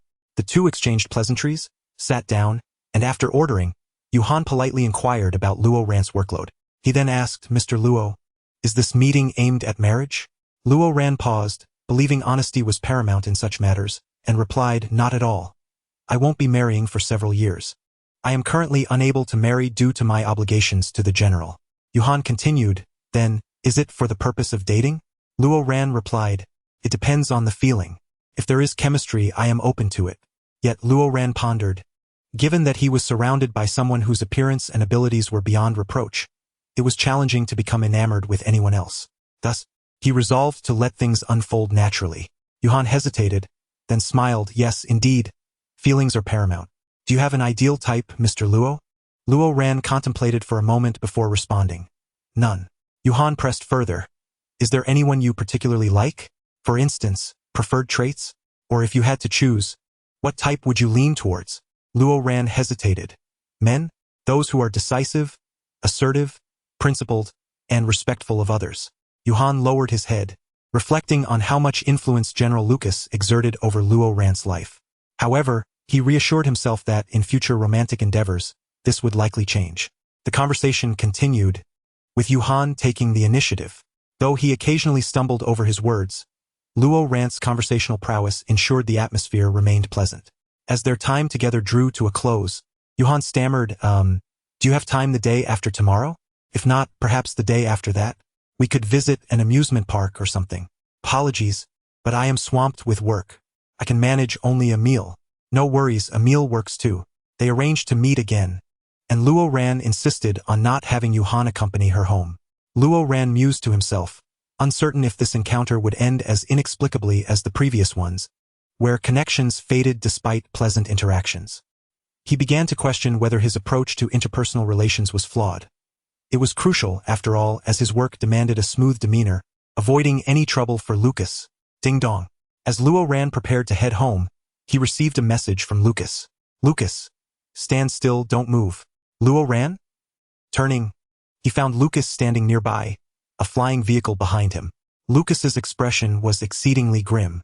Luo Ran felt a wave of guilt wash over him. An inexplicable sense of guilt. Lucas approached and seized Luo Ran's wrist, coldly demanding, Have you finished your meal? Yes, General, when did you arrive? Lucas dragged him toward the flying vehicle, glaring fiercely. So you can lie now, huh? Lucas sensed something amiss with Luo Ran and, upon investigation, discovered he had gone on a date. Infuriated, Lucas had skipped his meal, but after 2 hours in the wind downstairs, he felt he might burst. I don't say a word, you little rascal. Always thinking of romance instead of focusing on your work. Lucas scolded. Have you sorted out the documents for me for tomorrow? Luo Ran paused, responding honestly, yes. And for the day after tomorrow. Also done. Don't you dare talk back. Lucas activated the flying vehicle, inputting the route back to the office. Then pinned Luo Ran against the window, gripping his wrist tightly, and pressing for answers. When did you meet him? Are you dating him? Luo Ran's hand was held aloft against the cool glass, and in that moment, his thoughts grew chaotic. General, Luo Ran spoke calmly. It was a few days ago when I returned home. He was introduced by my parents. Today was our first meeting. You've misunderstood, General. Oh? Introduced by your parents. For an arranged meeting? Lucas scoffed. Say that again? I'm sorry, You're hiding something. Lucas was nearly beside himself with rage. No wonder Luo Ran had been acting so strangely yesterday. I'm not. Luo Ran insisted. I am merely engaging in legitimate friendship. I hear you talking nonsense. You little playboy. Luo Ran's eyes widened. He had only been on a few blind dates. How could he be labeled a playboy? Who taught Lucas that term? General, please don't be angry. I promise I won't go on any more blind dates. Will you let me go? Lucas tightly pinned the person between his body and the wall, his expression menacing as he uttered, You said the same last time. With a fierce glare, he warned, I caution you, if you dare to go on another blind date, I shall. Luo Ran, having waited for a considerable time without a response, finally remarked, What will you do? Lucas released his grip on Luo Ran and sat down opposite him, pointing a finger in his direction. Let me make this clear. If you are foolish enough to go on a date, I will mark you as mine, sinking my teeth into your neck to leave a temporary mark, ensuring that my pheromones linger on you. Let us see if you dare to seek out another suitor after that. Luo Ran's face flushed a deep crimson. What are you talking about? Has Lucas lost his mind? Does he even comprehend the implications of a temporary mark? Unfortunately for you, if you dare to go on another date, I shall bite your cheek, leaving my imprint, marking every visible part of your body. Or perhaps I shall simply write my name all over you, Lucas declared. General, please don't say such things, Luo Ran murmured. His head bowed as the heat crept from his cheeks down to his neck and ears, his heartbeat quickening. Memories of Lucas's previous actions during his sensitive period flooded his mind. He had believed those were unconscious gestures, but it was evident that Lucas was entirely aware now. Luo Ran was no fool, yet he dared not dwell on it. Are you scared? Lucas raised an eyebrow. Luo Ran withdrew slightly, remaining silent. Moments later. Their aircraft arrived at the company. Lucas grasped Luo Ran's hand and ascended the stairs. Then, with a decisive click, locked the office door and set a double lock via his terminal. Luo Ran was bewildered. What is happening? In a cold tone, Lucas stated, You won't be going home for the next few days. You will remain here in the office and work. With his hand still held by Lucas, Luo Ran gently replied, General, I truly have no intention of marrying. I've already promised to take good care of you and my work. Suddenly, Lucas pushed him onto the sofa, tossing a pillow and blanket at him. Sleep. Luo Ran, half sinking into the sofa, stared blankly at Lucas. General, I must return home. Return home for what? Luo Ran retorted. Subordinates should not linger in their superior's office. Lucas, having removed his coat, stood beside him and remarked, Who made that rule? You can have them come and discuss it with me. Feeling somewhat awkward, Luo Ran fidgeted with his fingers, searching for a valid excuse. Then he noticed Lucas sitting nearby, opening a lunchbox to eat. General? Luo Ran glanced at the time, frowning as he asked, Haven't you had dinner yet? Have you been waiting for me downstairs in the cafeteria? Lucas snorted in annoyance but remained silent. Chewing on his rice, Lucas thought to himself, I'm full of anger. Luo Ran was seated by the window with that man, and Lucas could vaguely see them. To his surprise, Luo Ran was smiling at the man. After a moment's pause, Luo Ran asked, General, let me heat up your food and prepare a few simple dishes for you. Shall I? You think I'm so foolish as to let you unlock the door? I'm not that naive, Lucas replied curtly. Luo Ran thought to himself that he had no such ulterior motives. He simply wished to cook for Lucas. Fine, Lucas conceded. He opened the office door and followed Luo Ran into the kitchen. Lucas crossed his arms and sat down, crossing his legs and staring intently at Luo Ran, leaving no room for escape. This feels like I'm being watched like a prisoner, Luo Ran thought, exasperated. Even if he ran away, he would have to return to work the next day. Ignoring Lucas, he began to heat the food and prepare a few light dishes. Lucas was not accustomed to rich or heavy flavors, so Luo Ran merely blanched some vegetables and chicken breast. As Lucas stood by, watching Luo Ran bustle about in an apron, he found himself momentarily entranced. All done, Luo Ran said cheerfully, bringing the dishes back to the office. General, you can eat now. Next time, don't settle for cold food. Lucas replied, his anger visibly dissipating as he glanced at Luo Ran, who was now untying his apron. After Lucas finished eating, he fell asleep. Luo Ran, noticing Lucas in a deep slumber, hesitated before rising to open the door. He did not wish to share a bed with Lucas, even if it was merely in the same room. After all, they had equal access to the office door. Luo Ran found it amusing how naive Lucas truly was. Using the card on his terminal, he scanned it against the door's system. Beep. The door opened. Just as he was about to step out, the blaring alarm sounded, shrill and piercing, jolting Luo Ran awake. It roused Lucas from his sleep as well, awakening the entire world in the process. Upon activating the alarm, Lucas, now grinning as he watched Luo Ran with one foot already out the door, called out, "Luo Ran." Luo Ran thought, "It's him who is foolish." Chapter 47. The secretary discovers a little secret. Luo Ran truly did not anticipate that the formidable general, who was also a clumsy individual in daily life, would engage in counter-surveillance at such a moment. Stunned, he watched as Lucas coldly descended from the bed, striding toward him with a fierce expression, as if ready to devour him. Here comes the beating, Luo Ran thought, and instantly turned to flee. "Come back here," Lucas shouted, not even bothering to put on shoes as he chased after him. Whoosh! Luo Ran felt a gust of wind rush past him and instinctively turned, raising his hand to counterattack.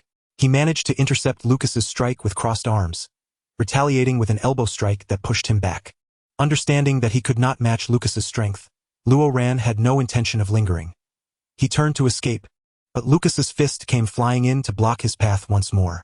Forced to defend himself, Luo Ran was caught by Lucas's grip, which twisted his arms behind him. Lucas's strength was overwhelming, making it nearly impossible for anyone to resist. Even the most skilled fighters would struggle against his sheer power. At that moment, Luo Ran found himself half kneeling on the ground with Lucas's grip on him. "Do you still want to fight?" Lucas growled, "You little rascal, do you dare to run?" Luo Ran pouted, knowing he could never win. Just as he contemplated yielding and negotiating, he felt himself lifted off the ground as Lucas hoisted him like a sack of rice. Lucas's grip was like a vice around Luo Ran's waist, easily lifting him with one arm while the other opened the door. With his stomach pressed against Lucas's shoulder, Luo Ran struggled to hit Lucas's back. Smack! Lucas delivered a sharp slap to Luo Ran's backside. "Behave!" With his face flushed bright red, Luo Ran ceased his struggles.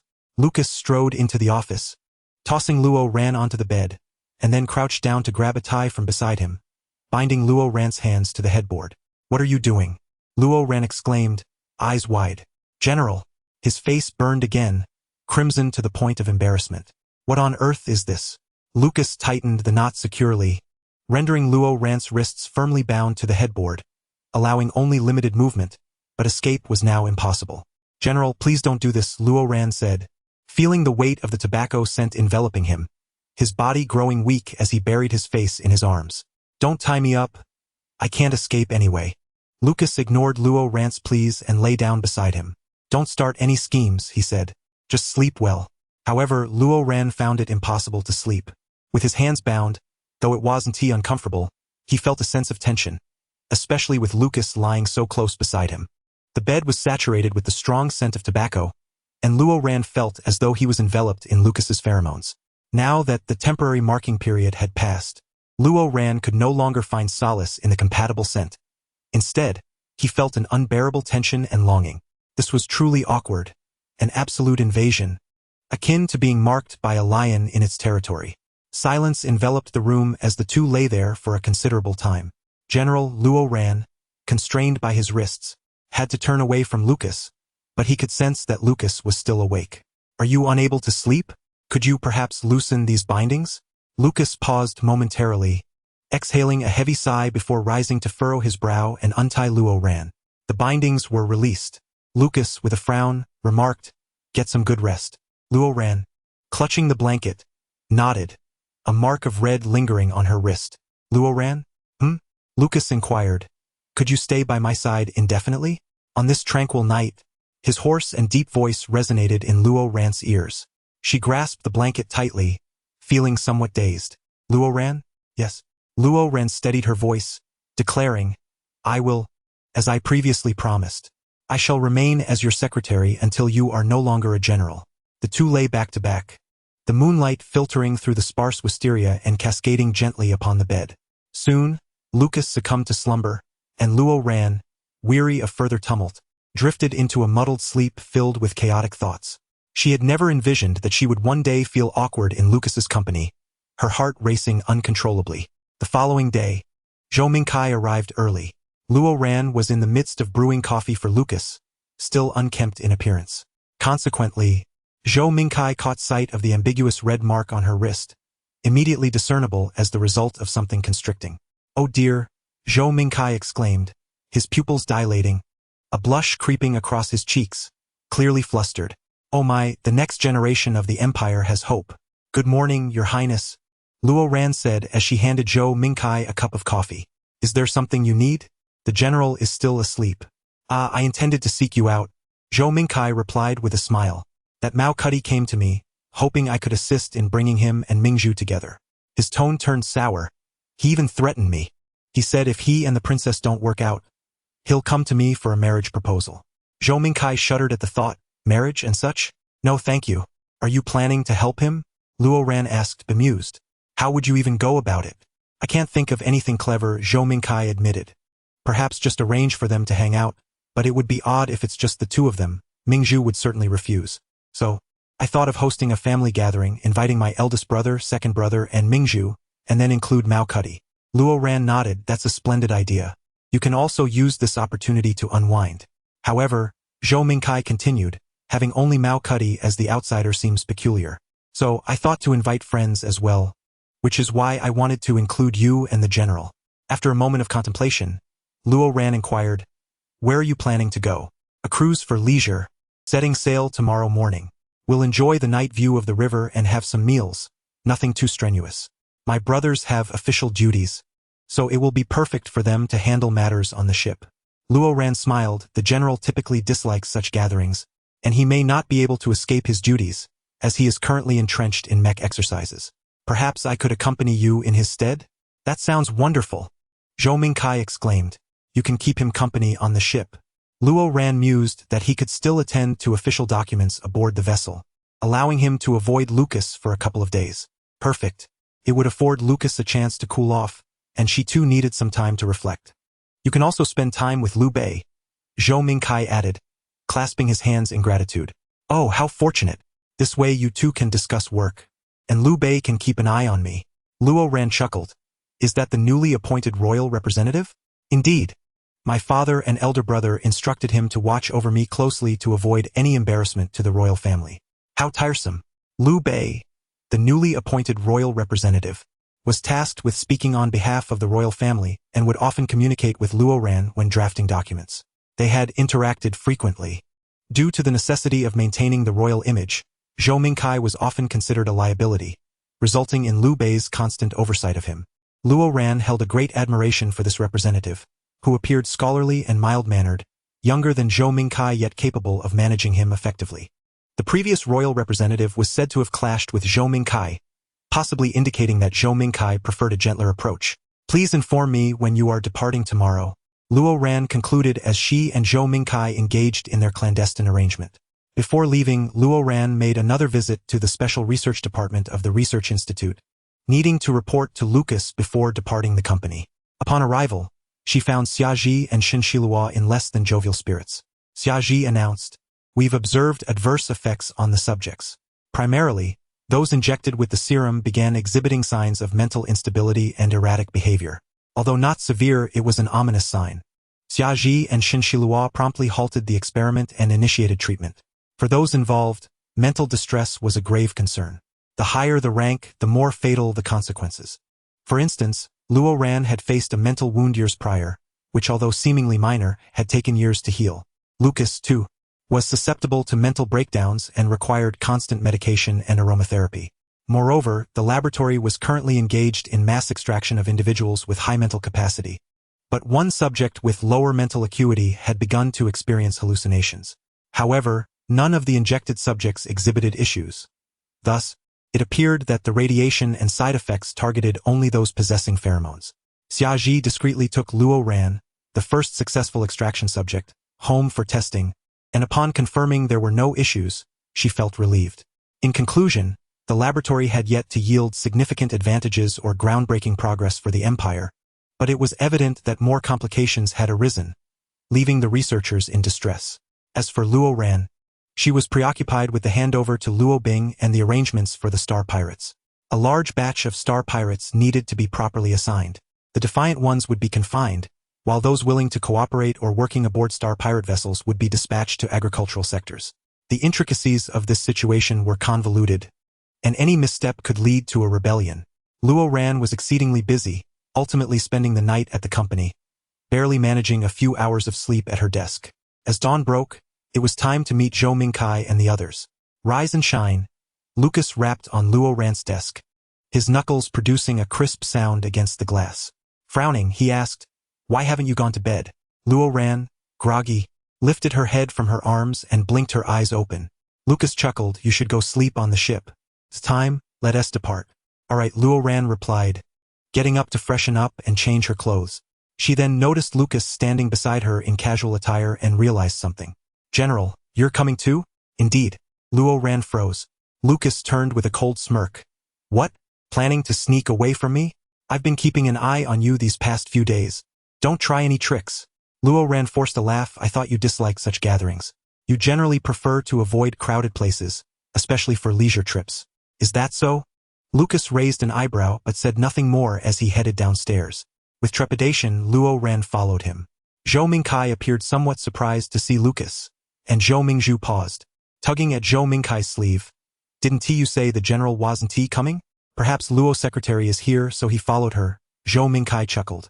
As they boarded the grand cruise ship Zhou Mingkai had reserved, they found no one else on board except for the staff and a band. Zhou Mingkai led everyone to the open-air restaurant on the deck, where the band began to play. The deck offered a splendid view, showcasing the blue sky, the river, and the buildings lining the shore, and the early morning air was pleasantly cool. "Here, Your Highness, this is delicious," Mao Cuddy exclaimed, seated across from Zhou Mingzhu, beaming as he tried to impress her. Yet, she maintained her aloof demeanor, clearly resistant to his advances. "Your Highness, do you prefer apple juice or watermelon juice?" he inquired, holding one of each. Zhou Mingzhu replied coldly, "Neither." Mao Cuddy sighed, undeterred, and continued to cheerfully offer her salad, insisting he could serve it for her. "Secretary Luo, this is a specialty crab from the riverbank that cannot be found in the capital." The Crown Prince Zhou Mingyu placed a small crab onto Luo Ran's plate with a smile, saying, "This little crab is quite flavorful." Luo Ran was taken aback. "Thank you." Following this, with a swift motion, Lucas placed a larger crab into Luo Ran's bowl. With a teasing tone he remarked, "One must eat the larger crabs to truly savor the flavor." Luo Ran smiled and replied, "Both are delicious, each with its own unique taste." "What unique tastes?" "There's always one that is superior," Lucas insisted, his demeanor serious. "Which tastes better, the large or the small?" Luo Ran paused, and Zhou Mingyu interjected, "Naturally, the one the general selects is the most delectable." Luo Ran chuckled softly. Lucas felt overshadowed and wondered how he appeared so petty and childish. He lapsed into silence, sulking while eating. Sensing Lucas's mood, Luo Ran hesitated, then picked up a large lobster, meticulously peeled it, dipped it in sauce, and placed it into Lucas's bowl, saying, "General, this one is delicious." Lucas paused momentarily, desperately suppressing a smile as he grumbled, "Humph, I want to eat those. I only eat plain rice and you know that." He then picked up the lobster, shook it triumphantly, and took a satisfying bite. Zhou Mingyu remained silent, his gaze lowered, obscuring his emotions. Meanwhile, Zhou Mingkai felt the odd atmosphere and sensed his own redundancy. Unable to shake off his boredom, Zhou Mingkai glanced at Liu Bei, who was engrossed in conversation with his second brother Zhou Mingjing, discussing politics, literature, and military management, leaving no room for him to interject. Feeling out of place, Zhou Mingkai silently picked up a piece of sauerkraut fish. As night fell, Luo Ran was preparing to retire to her room when she was intercepted by Crown Prince Zhou Mingyu. "Secretary Luo, may I have a word with you?" They strolled along the deck, the evening breeze stirring the rippling surface of the river. "Do you remember how we first met?" Zhou Mingyu inquired playfully. "It was on a similarly romantic night, and we encountered each other in the garden behind the banquet hotel. Back then, my second brother and I were quite young and had a scuffle in the garden. You, unaware of our royal status, thought he was bullying me and rushed to my defense." Luo Ran paused, a mix of amusement and disbelief washing over her. At that time, both of them were still brimming with youthful vigor. The second Prince Zhou Mingjing, having served in the military, easily overpowered the Crown Prince, pinning him down and giving him a thorough thrashing. Luo Ran, believing Zhou Mingyu was the one being bullied, intervened and defended him, sustaining several injuries in the process. This incident inadvertently forged a bond between her and Zhou Mingjing, who, being friends with Lucas, grew to admire Luo Ran even more. Luo Ran mused that the brothers, Zhou Mingyu and Zhou Mingjing, seemed to have been at odds since childhood, once brawling but now matured into a subtle rivalry marked by a facade of cordiality. I never imagined your highness would remember. It was a rather embarrassing episode, she remarked. Of course I remember. It was then that I began to like you, Zhou Mingyu replied with a grin. I genuinely like you, not merely due to politics or the general. Do you believe me? Luo Ran stood momentarily stunned, her mind racing to process his declaration. After a brief pause, she lowered her gaze and smiled, subtly deflecting. Your highness is jesting. I hold great respect for you, the second prince and the general. Zhou Mingyu chuckled in response. Yes, I respect you too. You are an exceptional secretary, truly remarkable. Mingju's visit this time is for the general, while my purpose is for you, he added.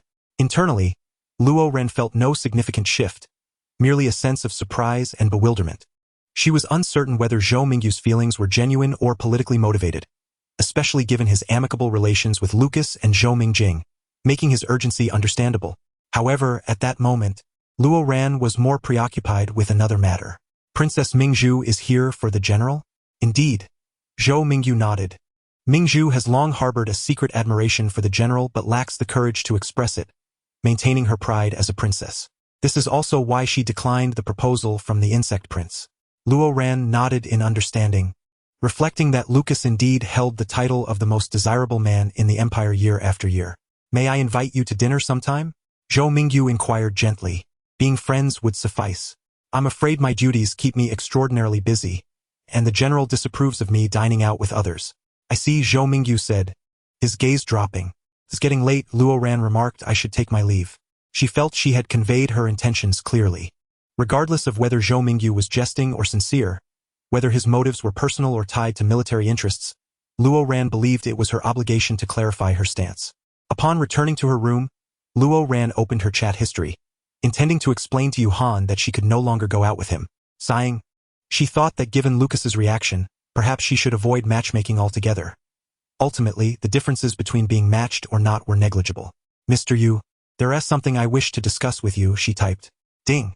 A system notification appeared. Sorry, you are no longer friends with this person and cannot send messages. Luo Ran's expression shifted to confusion. She surmised what had happened, attempted to add him as a friend again, but was unsuccessful. He once again has inexplicably blocked me, she lamented. It was entirely sudden and without reason. In the past, Luo Ran might have wondered if she had acted poorly, but after numerous incidents, she began to question. Coupled with Lucas's behavior the previous day, could it be?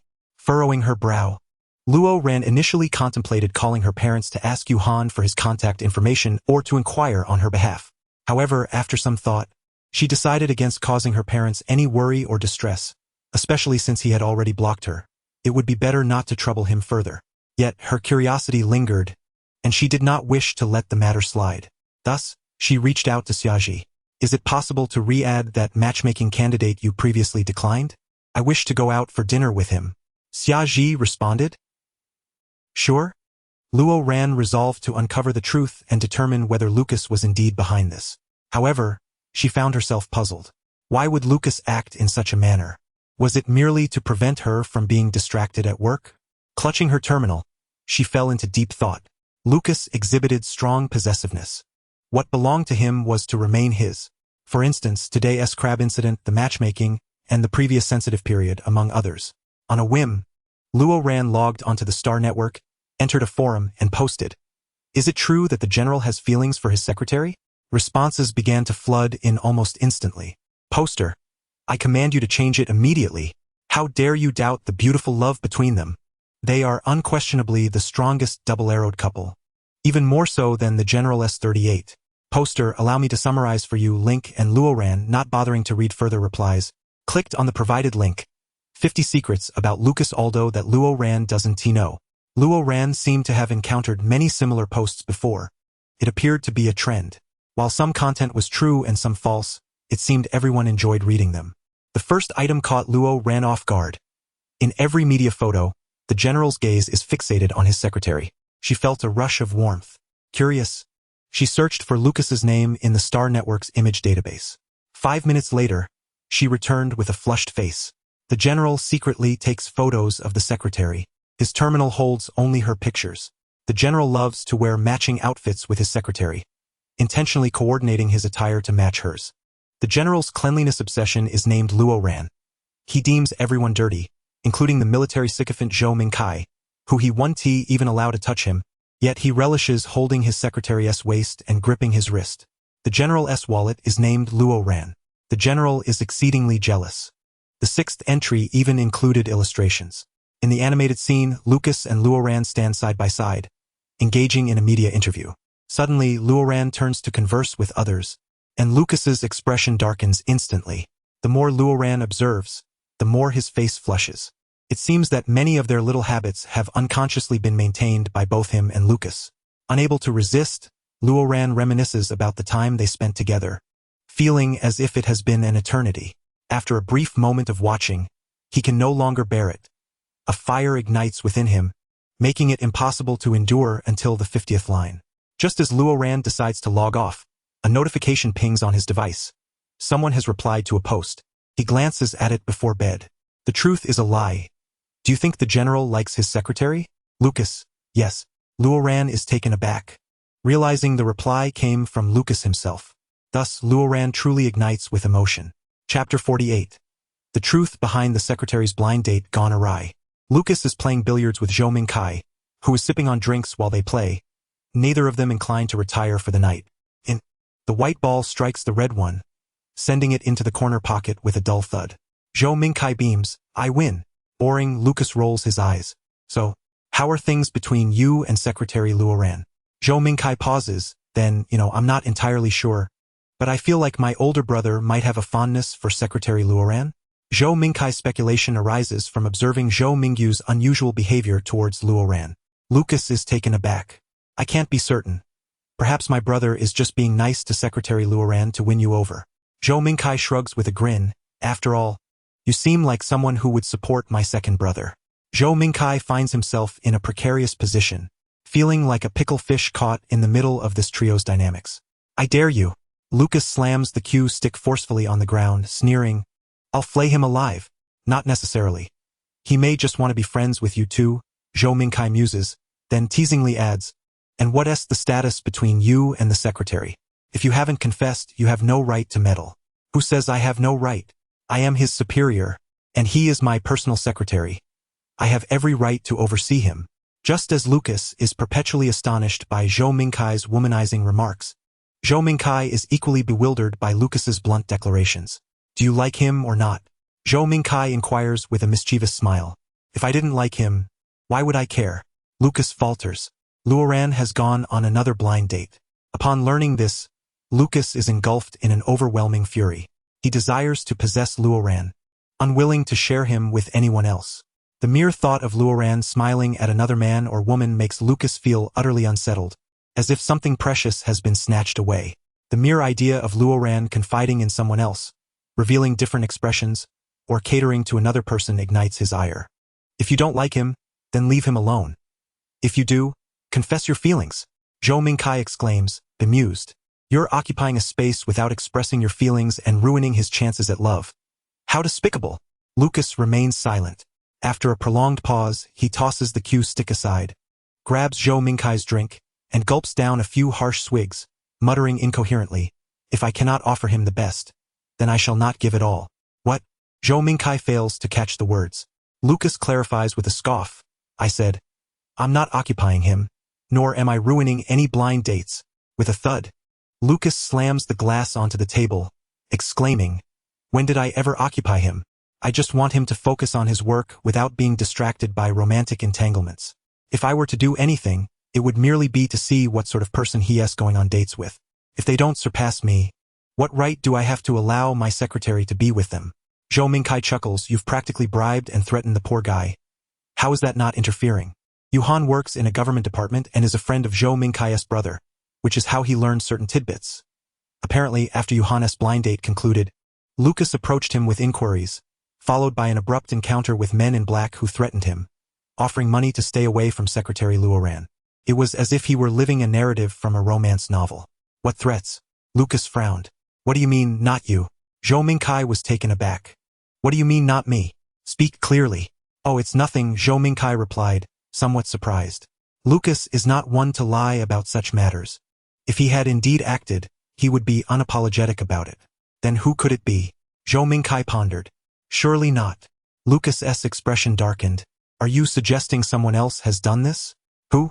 Nothing, Zhou Mingkai chuckled slyly, I was just guessing. I thought you might have done it, given your fierce demeanor. Lucas then retreated to his room to rest. Contrary to what outsiders might think, his alcohol tolerance isn't particularly high, and he feels somewhat dizzy at this moment. Lucas opens his device to check on Luoran's activities. The truth is a lie. Do you think the general likes his secretary? Lucas is momentarily taken aback and instinctively replies. Lucas, yes. He can't help but laugh. Alcohol emboldens him, prompting an instinctive and honest reaction as he types a response. Yet, he is acutely aware of his own thoughts. How could he not like him? Luoran is his. Likes? Likes? Inside his room, Luoran stares at the reply, feeling as if he might shatter. Could it be that Lucas's account was hacked? Or perhaps he was simply typing casually. Was Lucas playing a prank? Could he have been kidnapped? How could it be that he likes him? Nonsense. Absurd. The very thought sends Luoran into a flurry of anxiety. It must be a platonic affection, caring for a subordinate, yes, that must be it. Still, it's best not to overthink. It's late. Sleep is what he needs. Luoran promptly rises to prepare for his nightly routine. Thud. Ouch. He accidentally bumps into a nearby pillar, quickly covering his forehead. Calm down. Lucas is a resolute general, who has always abhorred the notion of romance and marriage, finding emotional entanglements utterly superfluous while regarding those around him as trifling. No need for wild imaginings. It's preposterous. A sheer absurdity. Luoran hastily completes his routine, then avoids looking at his device, logging off and shutting down to sleep. That night, he dreams of being whisked away by a lion, carried into its territory and thrown into a cave. The lion bears a fierce expression, demanding Luoran to bear him cubs. Eventually, upon discovering Luoran's true identity, the lion, enraged, banishes him, casting him into the wilderness, leaving Luoran utterly alone. As he wanders, he suddenly confronts a wild beast and slays it. This startling encounter jolts Luoran awake. Luoran's night passes in a haze.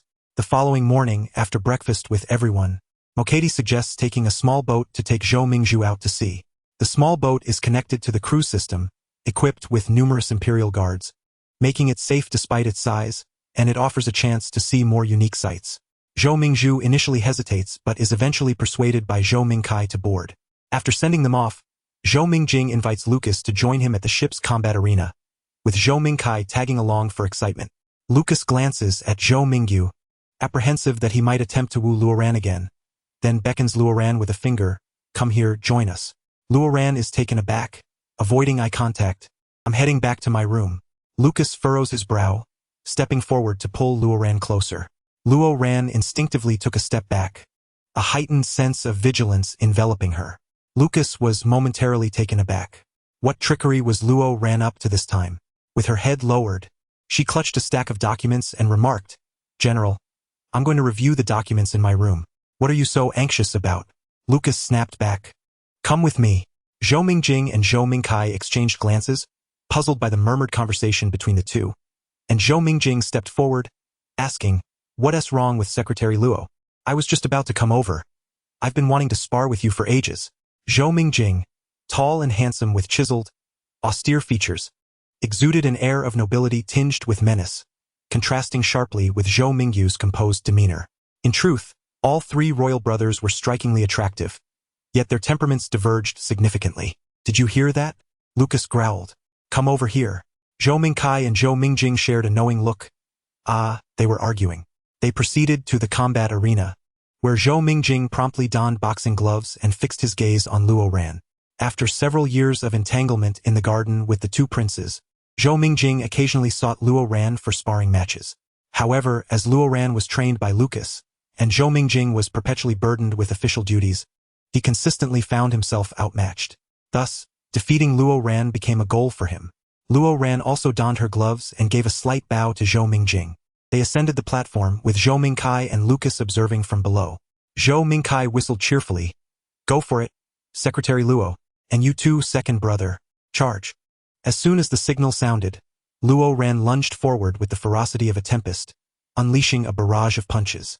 Without hesitation, her strikes bore a ferocious intensity that momentarily left Zhou Mingjing reeling, as she exploited his weaknesses, ruthlessly dismantling his techniques. Even Zhou Mingjing, who had faced Luo Ran in combat before, found his resolve faltering under her relentless pressure. A resounding thud echoed as Luo Ran landed a punch to Zhou Mingjing's abdomen, sending him stumbling back several paces. Zhou Mingkai, watching from the sidelines, whistled in astonishment and turned to Lucas, who was momentarily entranced. Lucas seemed lost in thought, a hint of crimson tinting his ears. Damn, that's quite alluring, he mused inwardly. On the stage, Luo Ran moved with the grace of a swallow, her agile form striking with the weight of a sledgehammer. Lucas found himself captivated, his gaze fixated on her flowing silver-blue hair. It was mesmerizing, and knowing that she employed his techniques only deepened his admiration. He could predict her every move, the precise direction and execution, but now, his focus had shifted to the elegance of her features and hair, and it was difficult to divert his attention. His heart raced unexpectedly. With a decisive motion, Luo Ran executed her signature shoulder throw, sending Zhou Mingjing crashing to the ground. 3, 2, 1. Secretary Luo wins. Zhou Mingkai exclaimed with a grin.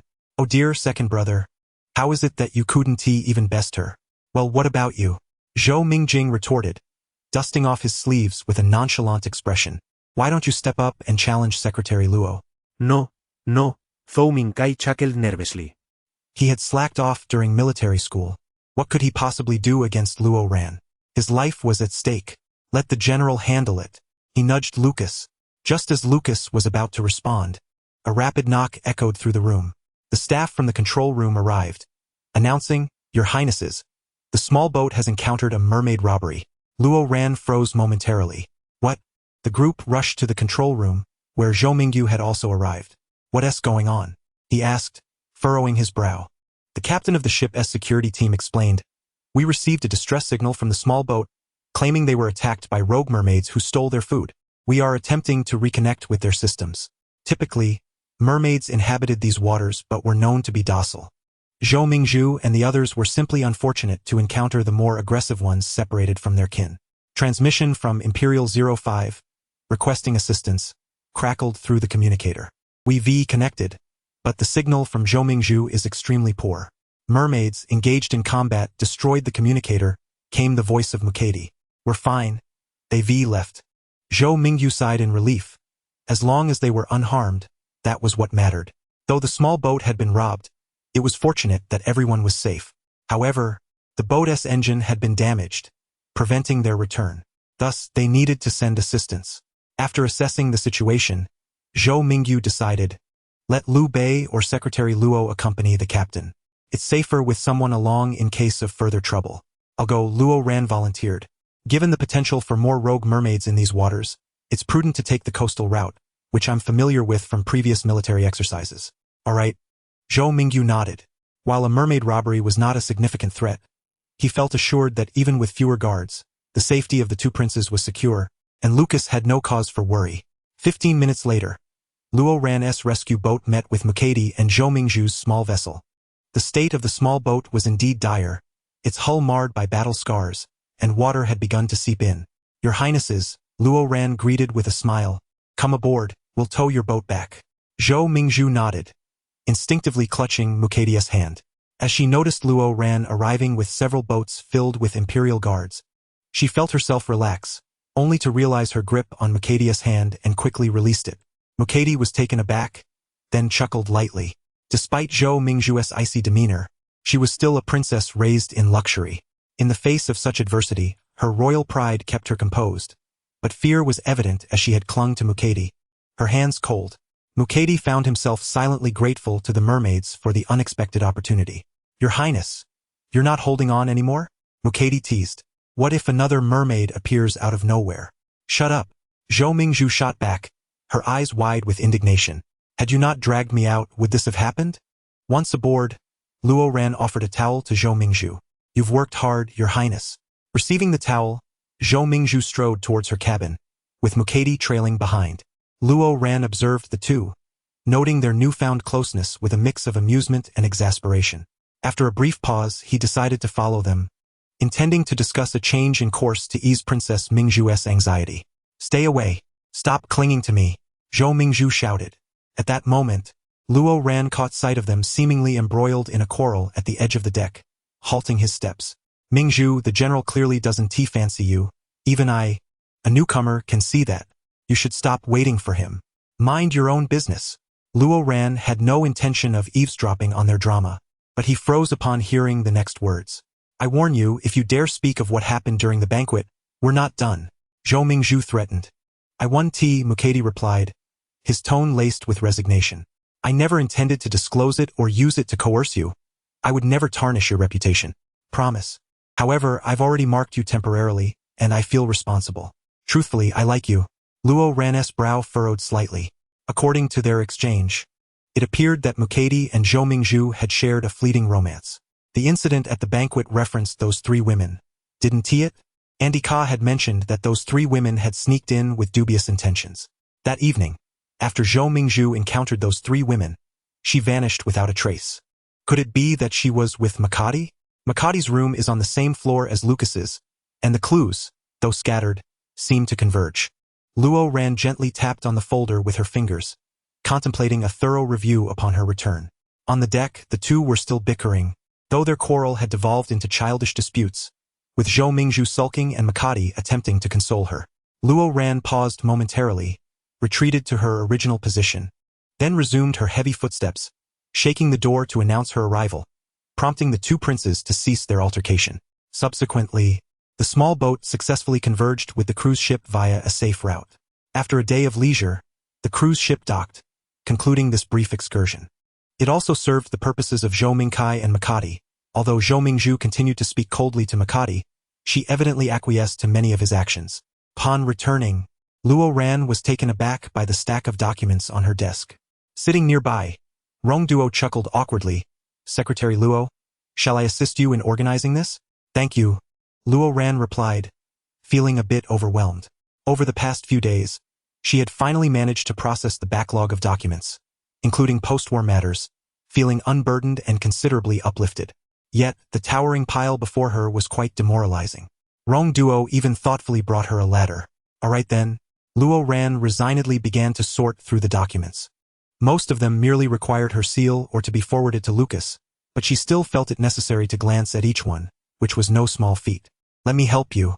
As Lucas opened the door, he found Luo Ran perched on the ladder, holding a hefty stack of documents, which appeared quite burdensome. He rolled up his sleeves and approached. Rong Duo's eyes widened in disbelief. "The general actually? What a breathtaking romance." "No, it's unnecessary," Luo Ran hastily replied. "I can manage on my own." Lucas, being tall, didn't require the ladder.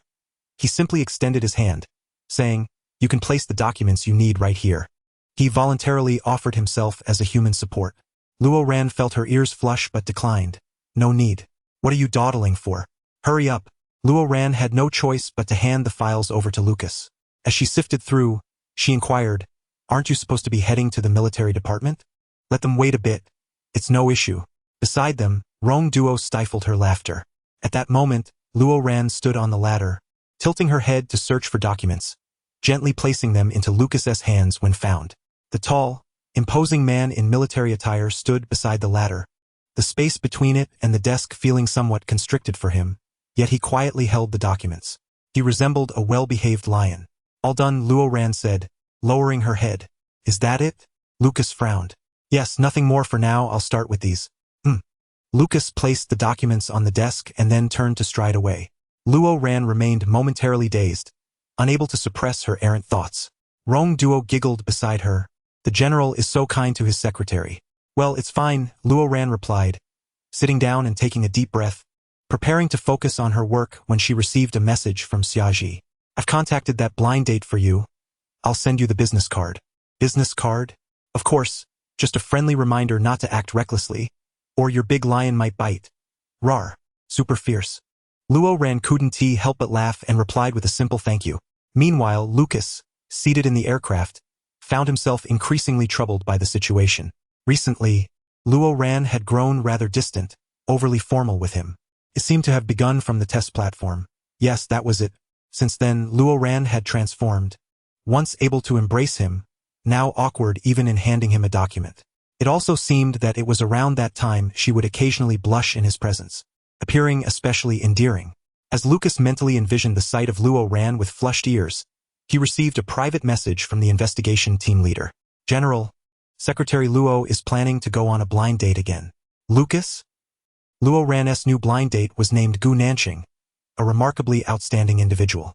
In truth, most candidates were exceptional, given their innate talents and capabilities, achieving results with minimal effort, especially those educated in the capital. After reviewing the information, Luo Ran realized that Gu Nanqing was far more than merely excellent. He was a wealthy second-generation heir, his family owning several real estate chains, and he himself was quite accomplished, having significantly boosted the performance of numerous companies, not a mere trust fund baby. In summary, he embodied the archetype of a domineering CEO, in both name and demeanor. Upon learning that his date was Luo Ran, Gu Nanqing reserved an entire high-end restaurant for their meeting. Are you satisfied with what you see? Upon arrival, Gu Nanqing smiled warmly, extending his arms to showcase the floor-to-ceiling windows behind him. Hello, Luo Ran replied, shaking his hand and smiling. After placing their orders, Gu Nanqing flashed a charming smile, confidently stating, Secretary Luo, let me be honest with you. Initially, I was pressured by my family to create a profile on the matchmaking site, intending to find someone just to appease them. However, I never anticipated crossing paths with you. I no longer wish to settle. Gu Nanqing continued, you are quite remarkable. Naturally, I am as well. By dating me, you wouldn't have to toil endlessly at work. I understand the demands of a secretary's role. He flashed another charming grin. Being with me, my wealth could provide you with a lifetime of comfort. Luo Ran hesitated. Gu Nanqing raised an eyebrow. What do you think?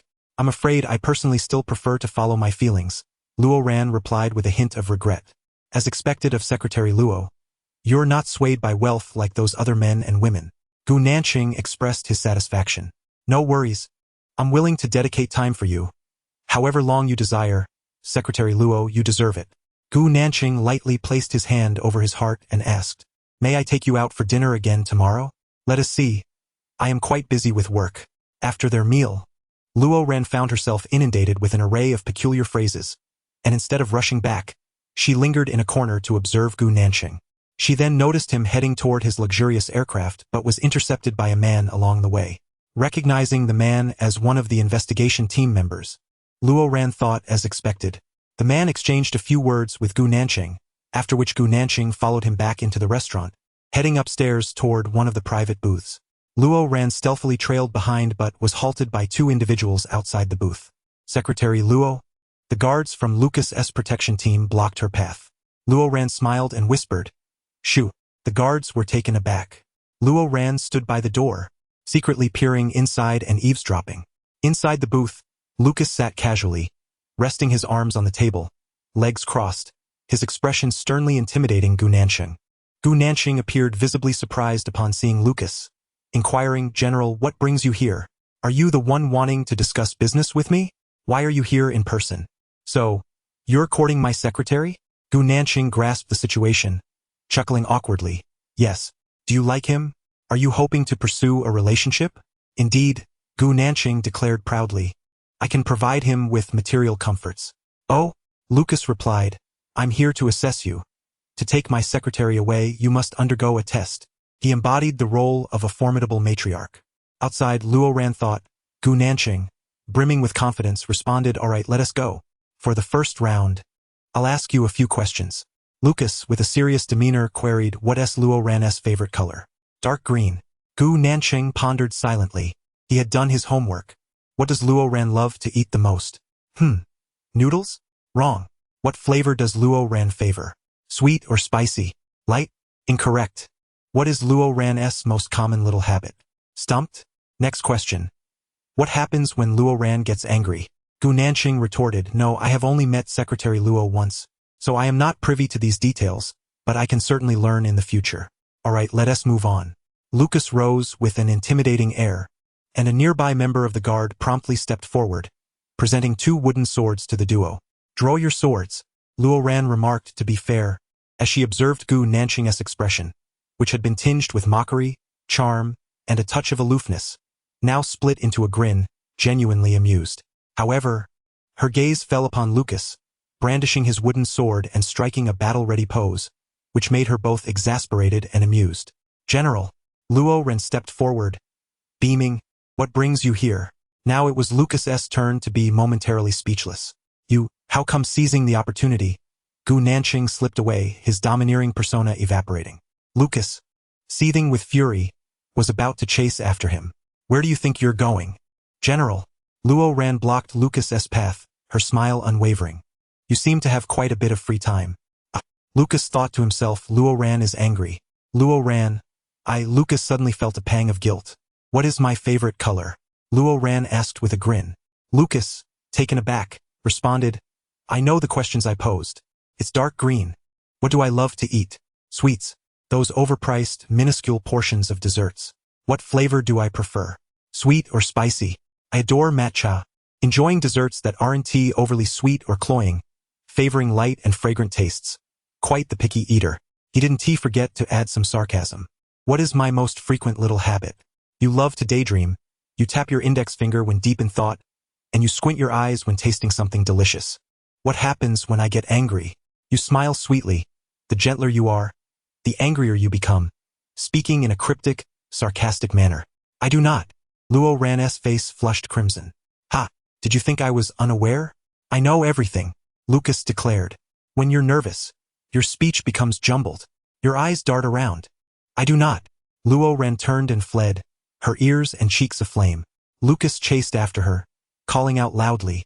When you're shy, your face turns red, and you try to escape, just like now. When you're happy, you act all cutesy and your voice softens. Your favorite animal is a lion. You secretly enjoy those mushy romantic dramas. And your favorite movie is Titanic from Ancient Earth. You cry every time you watch it.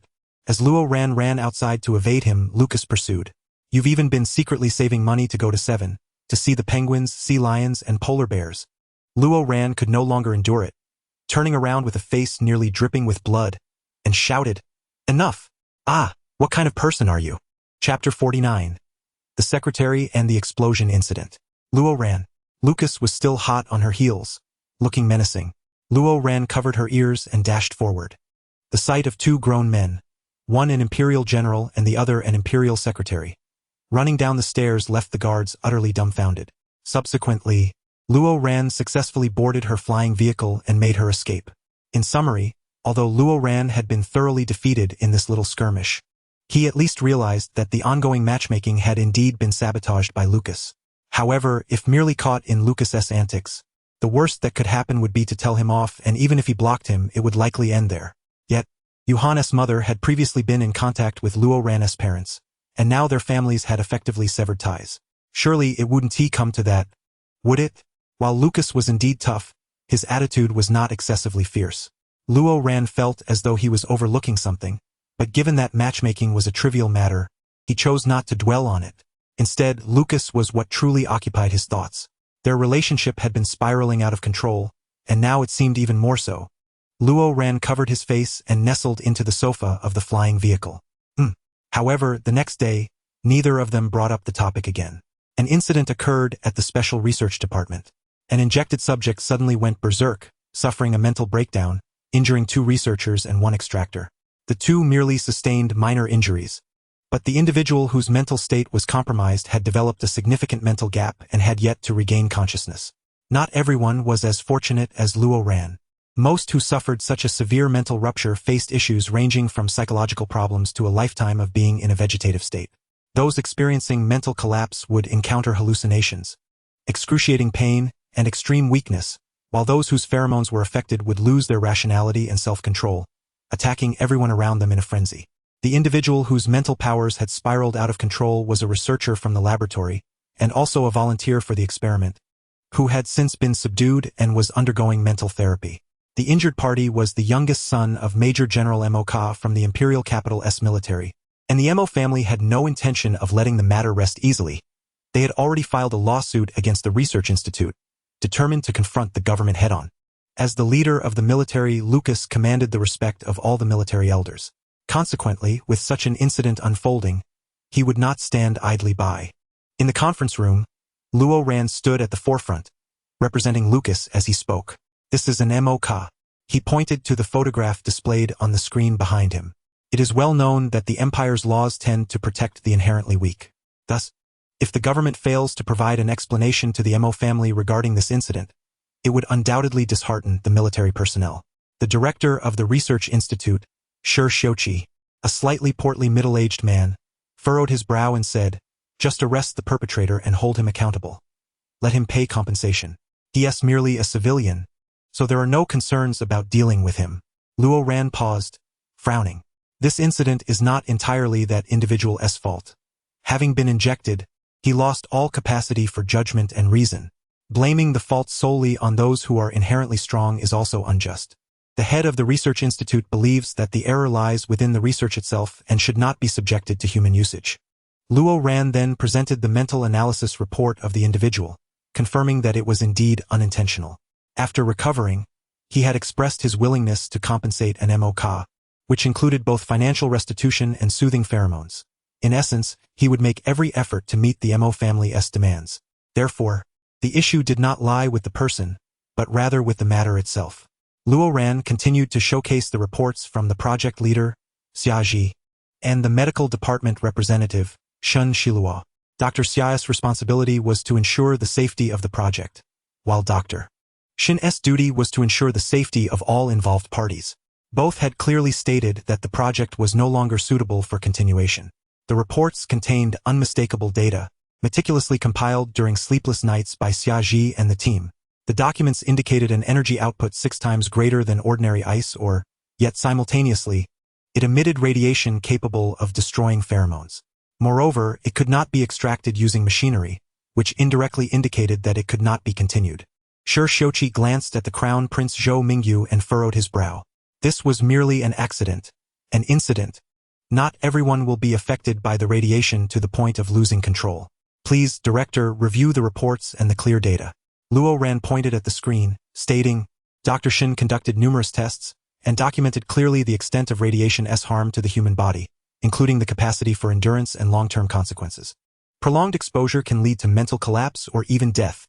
This is an undeniable fact, and currently, no solution exists, though one may emerge in the future. Shi Xiuqi responded, Yes, there are side effects. However, the magnitude of the benefits is something you are all well aware of.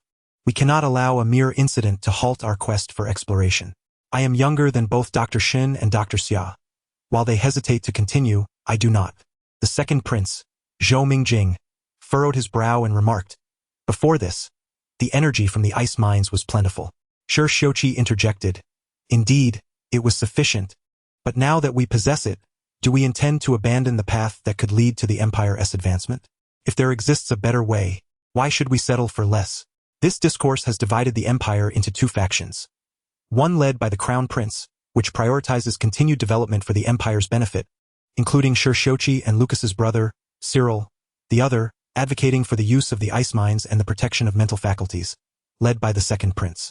The internal strife had already been evident due to the issue of the air, and now it was even more pronounced, with each faction rallying behind their respective leaders. This revelation surprised Luo Ran.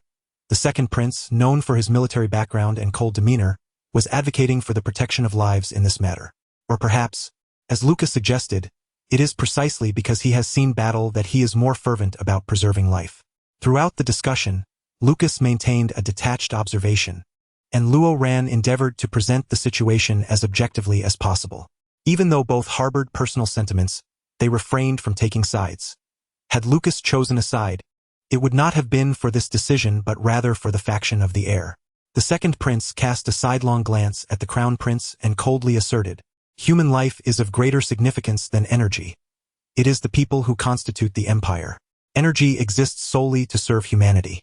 I hope my elder brother and the director do not lose sight of this fundamental truth. The crown prince shook his head. You are being short-sighted, second brother. It is the empire that gives rise to its people. Only by strengthening the empire can we protect our citizens. Progress necessitates sacrifice, and an overly compassionate stance will only leave the empire vulnerable to oppression from other planets. Brother, Is it not clear that your motives are driven by self-interest? The second prince retorted sternly. This incident serves as a warning.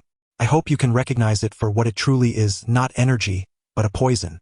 Humanity may gain power from it, but the accompanying side effects could be fatal. In other words, if the empire covets power recklessly, it will inevitably suffer from its own hubris. The argument intensified, the atmosphere in the conference room thick with tension, on the verge of eruption. Shouchi interjected, Your Highness, you are mistaken. This is not merely energy, it is a force that can render the empire invincible. We must not cower before the might of the unknown. We must conquer it. If we can harness this power, our soldiers would easily vanquish the threat of the star marauders. Our troops are the strongest in the galaxy. Suddenly, Lucas, who had remained silent until now, slammed his hand on the table with such force that it startled everyone. With a cold expression, he spoke in a measured tone. I challenge anyone to use it on my soldiers. The crown prince's brow furrowed slightly, while the second prince's demeanor softened as he replied, Indeed, whether soldiers or citizens, they are not mere tools or weapons. The risks to mental faculties are already established, and prolonged usage will lead to physical deterioration and ultimately mental collapse. General, please remain calm, the crown prince said, casting a discreet glance at Shouchi. Our primary objective remains the refinement of this energy. As for the issue of mental faculties, I believe we must continue researching to find new solutions. Both the Empire and we must face this challenge head-on. Continue researching? The second prince retorted with a raised eyebrow and a mocking smile. Shall we select a few unfortunate souls for endless injections? Discard them as expendable and seek new subjects? The crown prince frowned. Second brother, you are being overly radical. Lucas, you must understand the consequences if this power falls into the hands of the star marauders. Cyril, glancing at Lucas, added, If our soldiers are too afraid to utilize it, the marauders certainly will. What will we have left to fight them with? Scoffing, Lucas replied with a heavy laugh, crossing his arms and leaning back. Those who have never seen battle should refrain from speaking nonsense before me. Do you think our soldiers are all cowards like you? My men, armed with a single sword, could defeat the marauders even if they were under the influence of their so-called elixirs. We are not afraid. My soldiers are not tools, they are not weapons. Spare me your talk of drugs. I will ensure the Empire's victory, but not at the cost of my men's lives. Despite merely lounging comfortably, Lucas exuded an imposing presence that left Cyril breathless, as if his very posture commanded respect. After his declaration, no one in the conference room dared to voice a dissenting opinion. After a prolonged silence, it was the crown prince who broke the stillness with a genial smile. General, I understand your sentiments, but if this power were to fall into the hands of the marauders, it would indeed present a formidable challenge. I received a report this morning that I believe you are already aware of. A new extreme ice mine has been discovered on Wasteland Planet 4 and has swiftly been seized by the star marauders, with the local garrison captured. Lucas was already aware of this. The military headquarters had received the distress signal in the early hours. We shall deploy immediately, Lucas stated flatly. Tomorrow, I will personally lead the mission to reclaim Planet 4. The military is already in preparation. This course of action cannot persist. One of the crown prince's supporters remarked. We now know that extreme ice mines do not only exist in areas of falling ice. They may also appear on planets with extremely cold climates. The second prince raised an eyebrow. So, we are to combat evil with evil?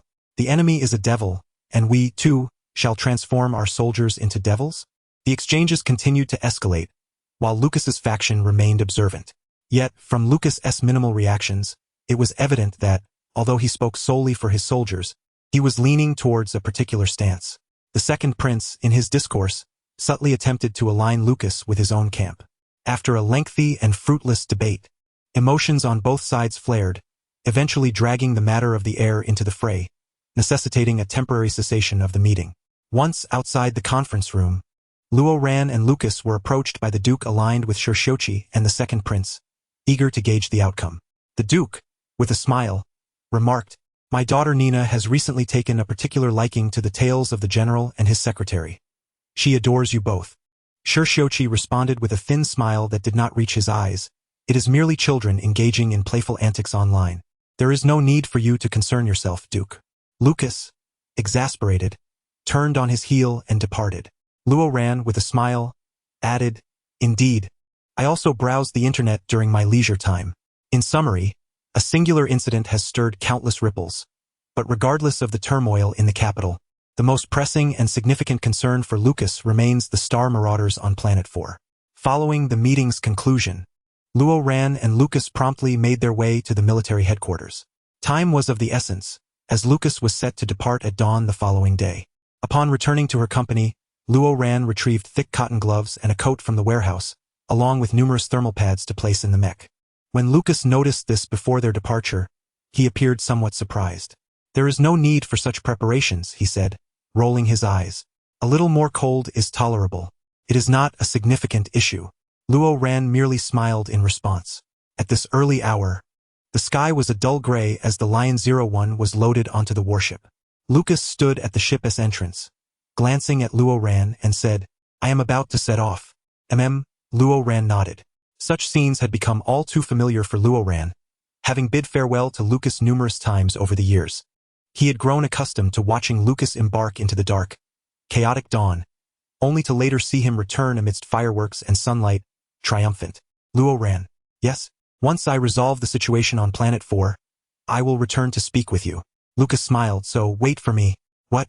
Luo Ran replied. "Is it not possible to discuss it now? Or perhaps via the general's terminal?" "Sure." Lucas playfully ruffled Luo Ran's hair. "I still need to ponder it further."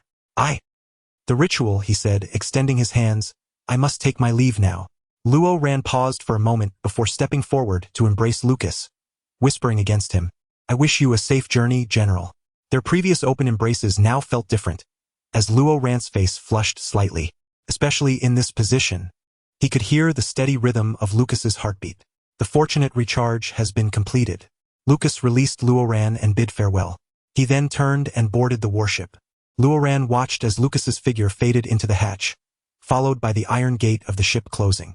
Subsequently, countless warships, aircraft, and mechas embarked on their journeys.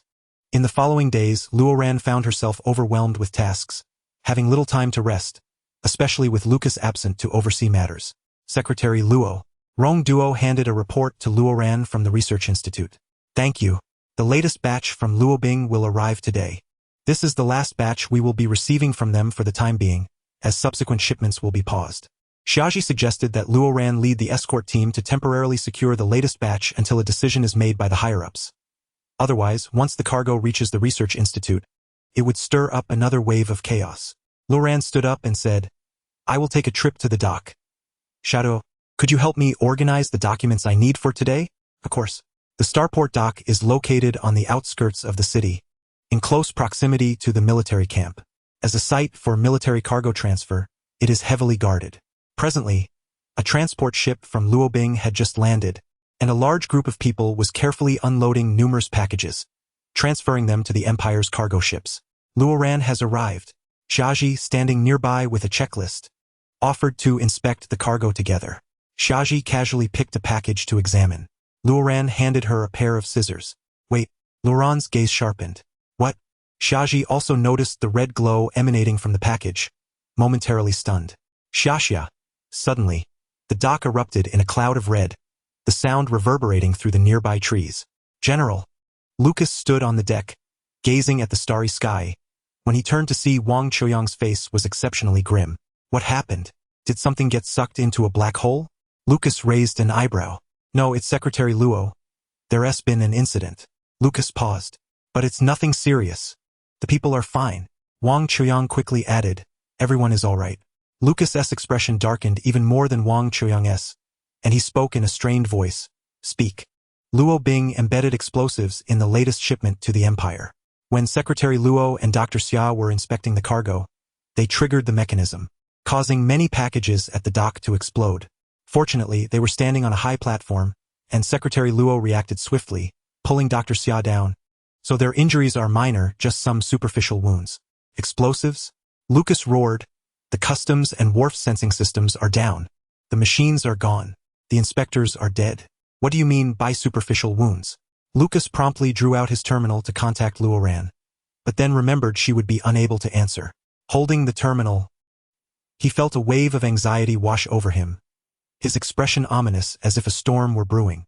"We are currently investigating. It seems there was an issue on Luobing's end. Our internal informant must have swapped the cargo en route." The government has already begun an investigation, Wang Qiuyang explained. General, do not worry.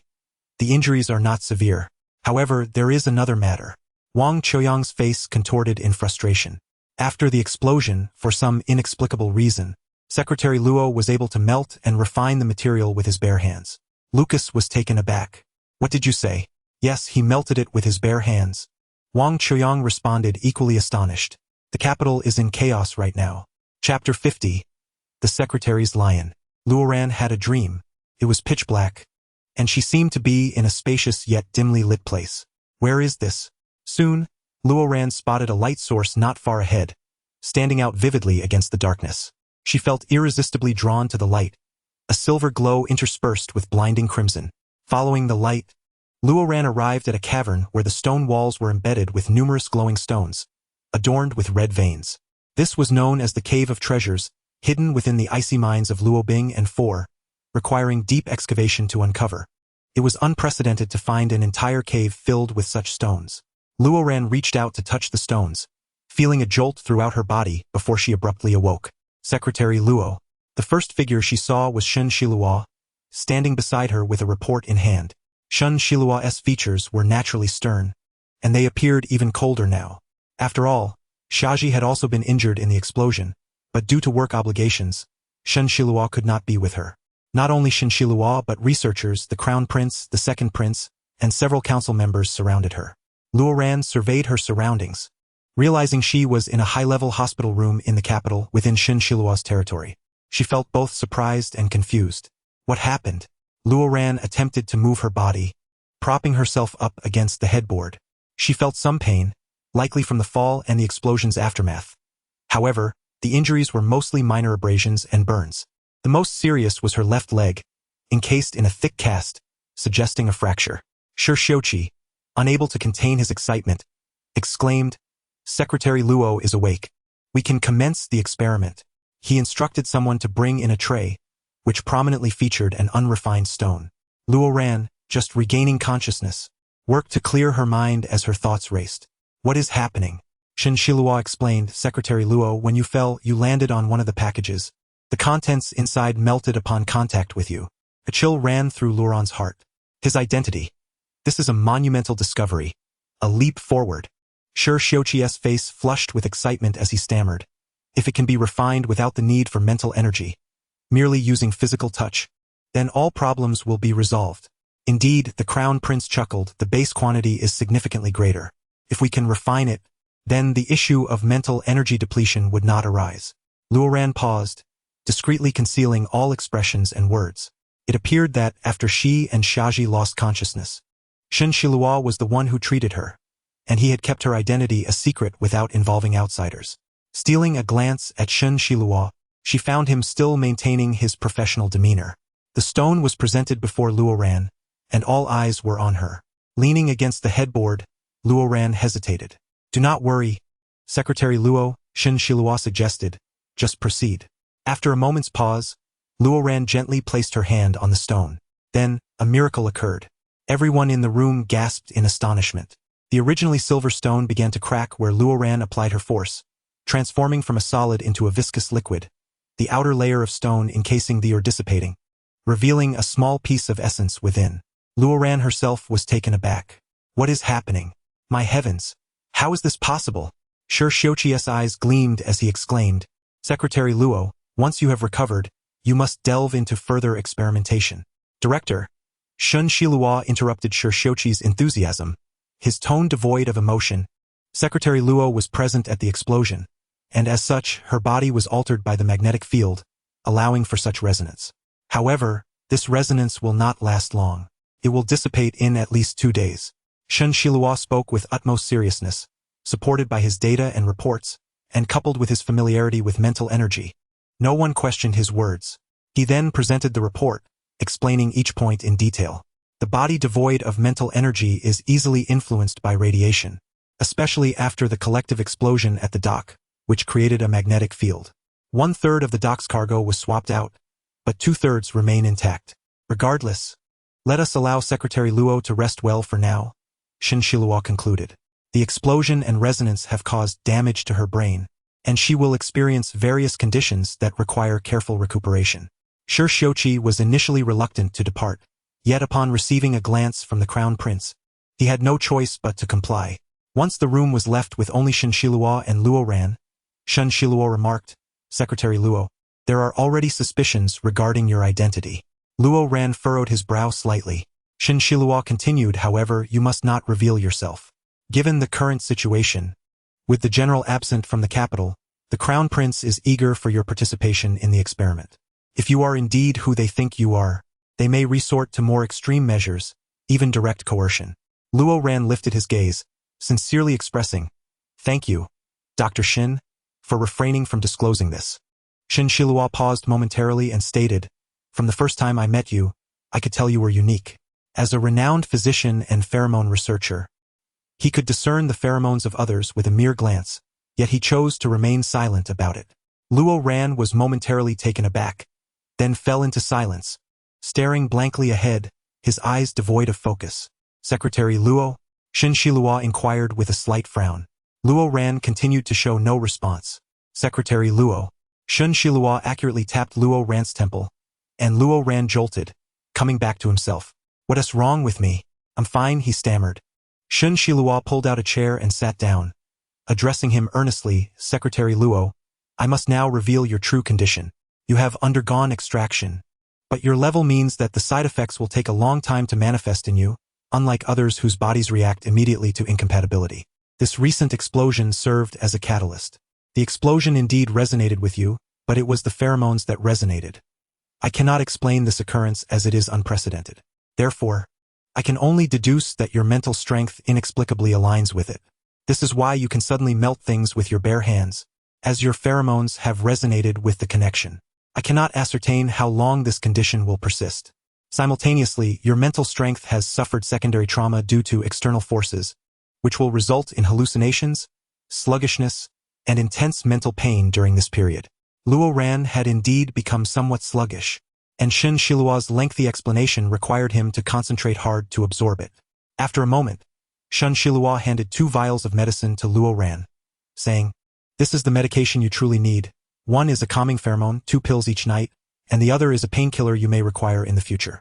"Thank you," Luo Ran replied. "Please take care of yourself." With that, Shen Shiluo departed, having resolved matters regarding Luo Ran, and intended to check on Xiaji. After Shen Shiluo left, Luo Ran stared blankly at the white hospital room, the scent of disinfectant filling the air, and he suddenly longed for the scent of earth. He mused that perhaps he had grown too accustomed to the smell of tobacco. Supporting himself against the 4-stand, he attempted to open the window, but upon looking up again, he found the previously empty window sill adorned with wisteria, identical to that in the company. So beautiful, Luo Ran marveled, momentarily entranced until his terminal emitted a notification sound and vibrated. He answered it. "Luo Ran?" It was Lucas's voice. Luo Ran paused. "Luo Ran?" "Yes, General." Hearing the familiar voice from the other side of the terminal, Luo Ran felt a sense of reassurance wash over him. Looking up again, the wisteria had vanished. "Luo Ran, how are you? Are you in any pain?" Lucas's voice was deep and hoarse. No, Luo Ran hesitated before carefully organizing his words. "Just some superficial injuries. My left leg is fractured, but it doesn't hurt after the medication." Lucas fell silent for a moment before asking, "Have they made things difficult for you?" "No." Luo Ran thought to himself, feeling that so far, he had not sensed anything amiss, but he guessed that chaos must have erupted outside, with both sides likely arguing again. "Luo Ran, wait for my return. I'll see who dares to bully you." "All right," Luo Ran couldn't help but smile. "Wait for my return. MHM. Lucas earnestly made a promise to Luo Ran. After ending the call, Luo Ran noticed that the wisteria had completely disappeared. When he thought of him, the wisteria had bloomed.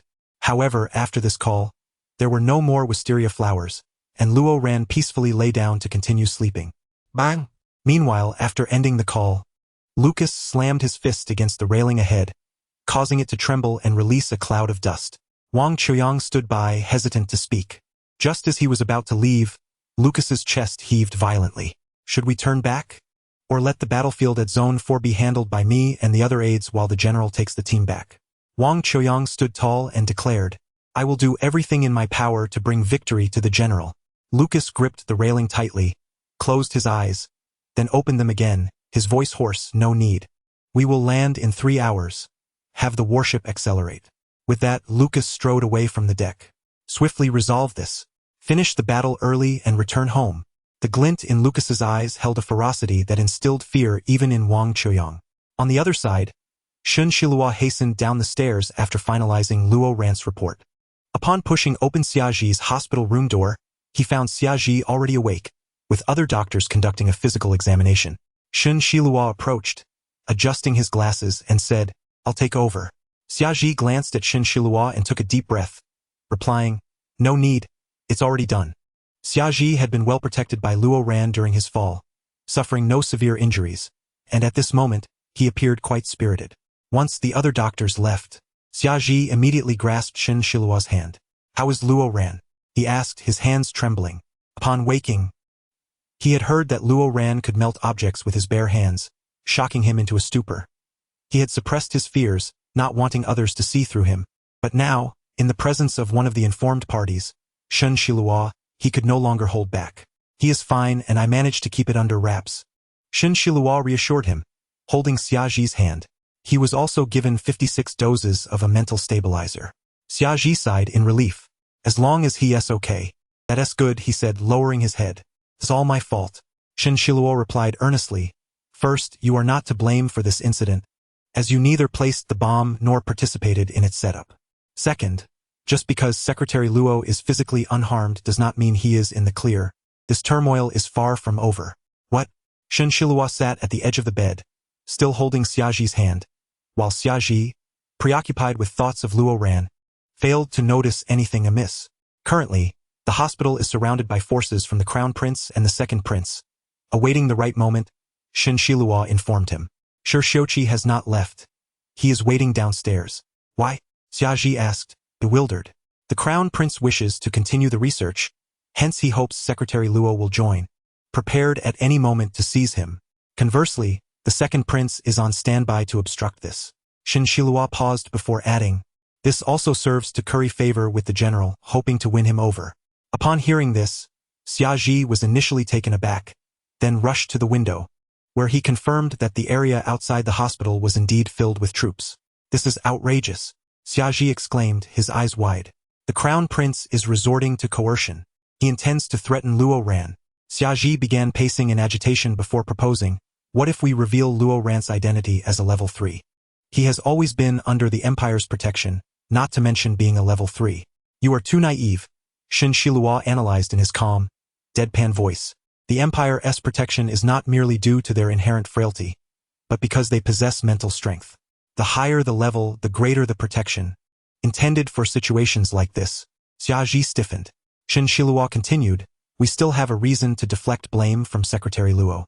If he is indeed a level 3, the situation would worsen. He would be forcibly taken for repeated injections to uncover the secret of his ability to melt objects with his bare hands." Xiaji trembled slightly, "But the law does not permit such inhumane experiments."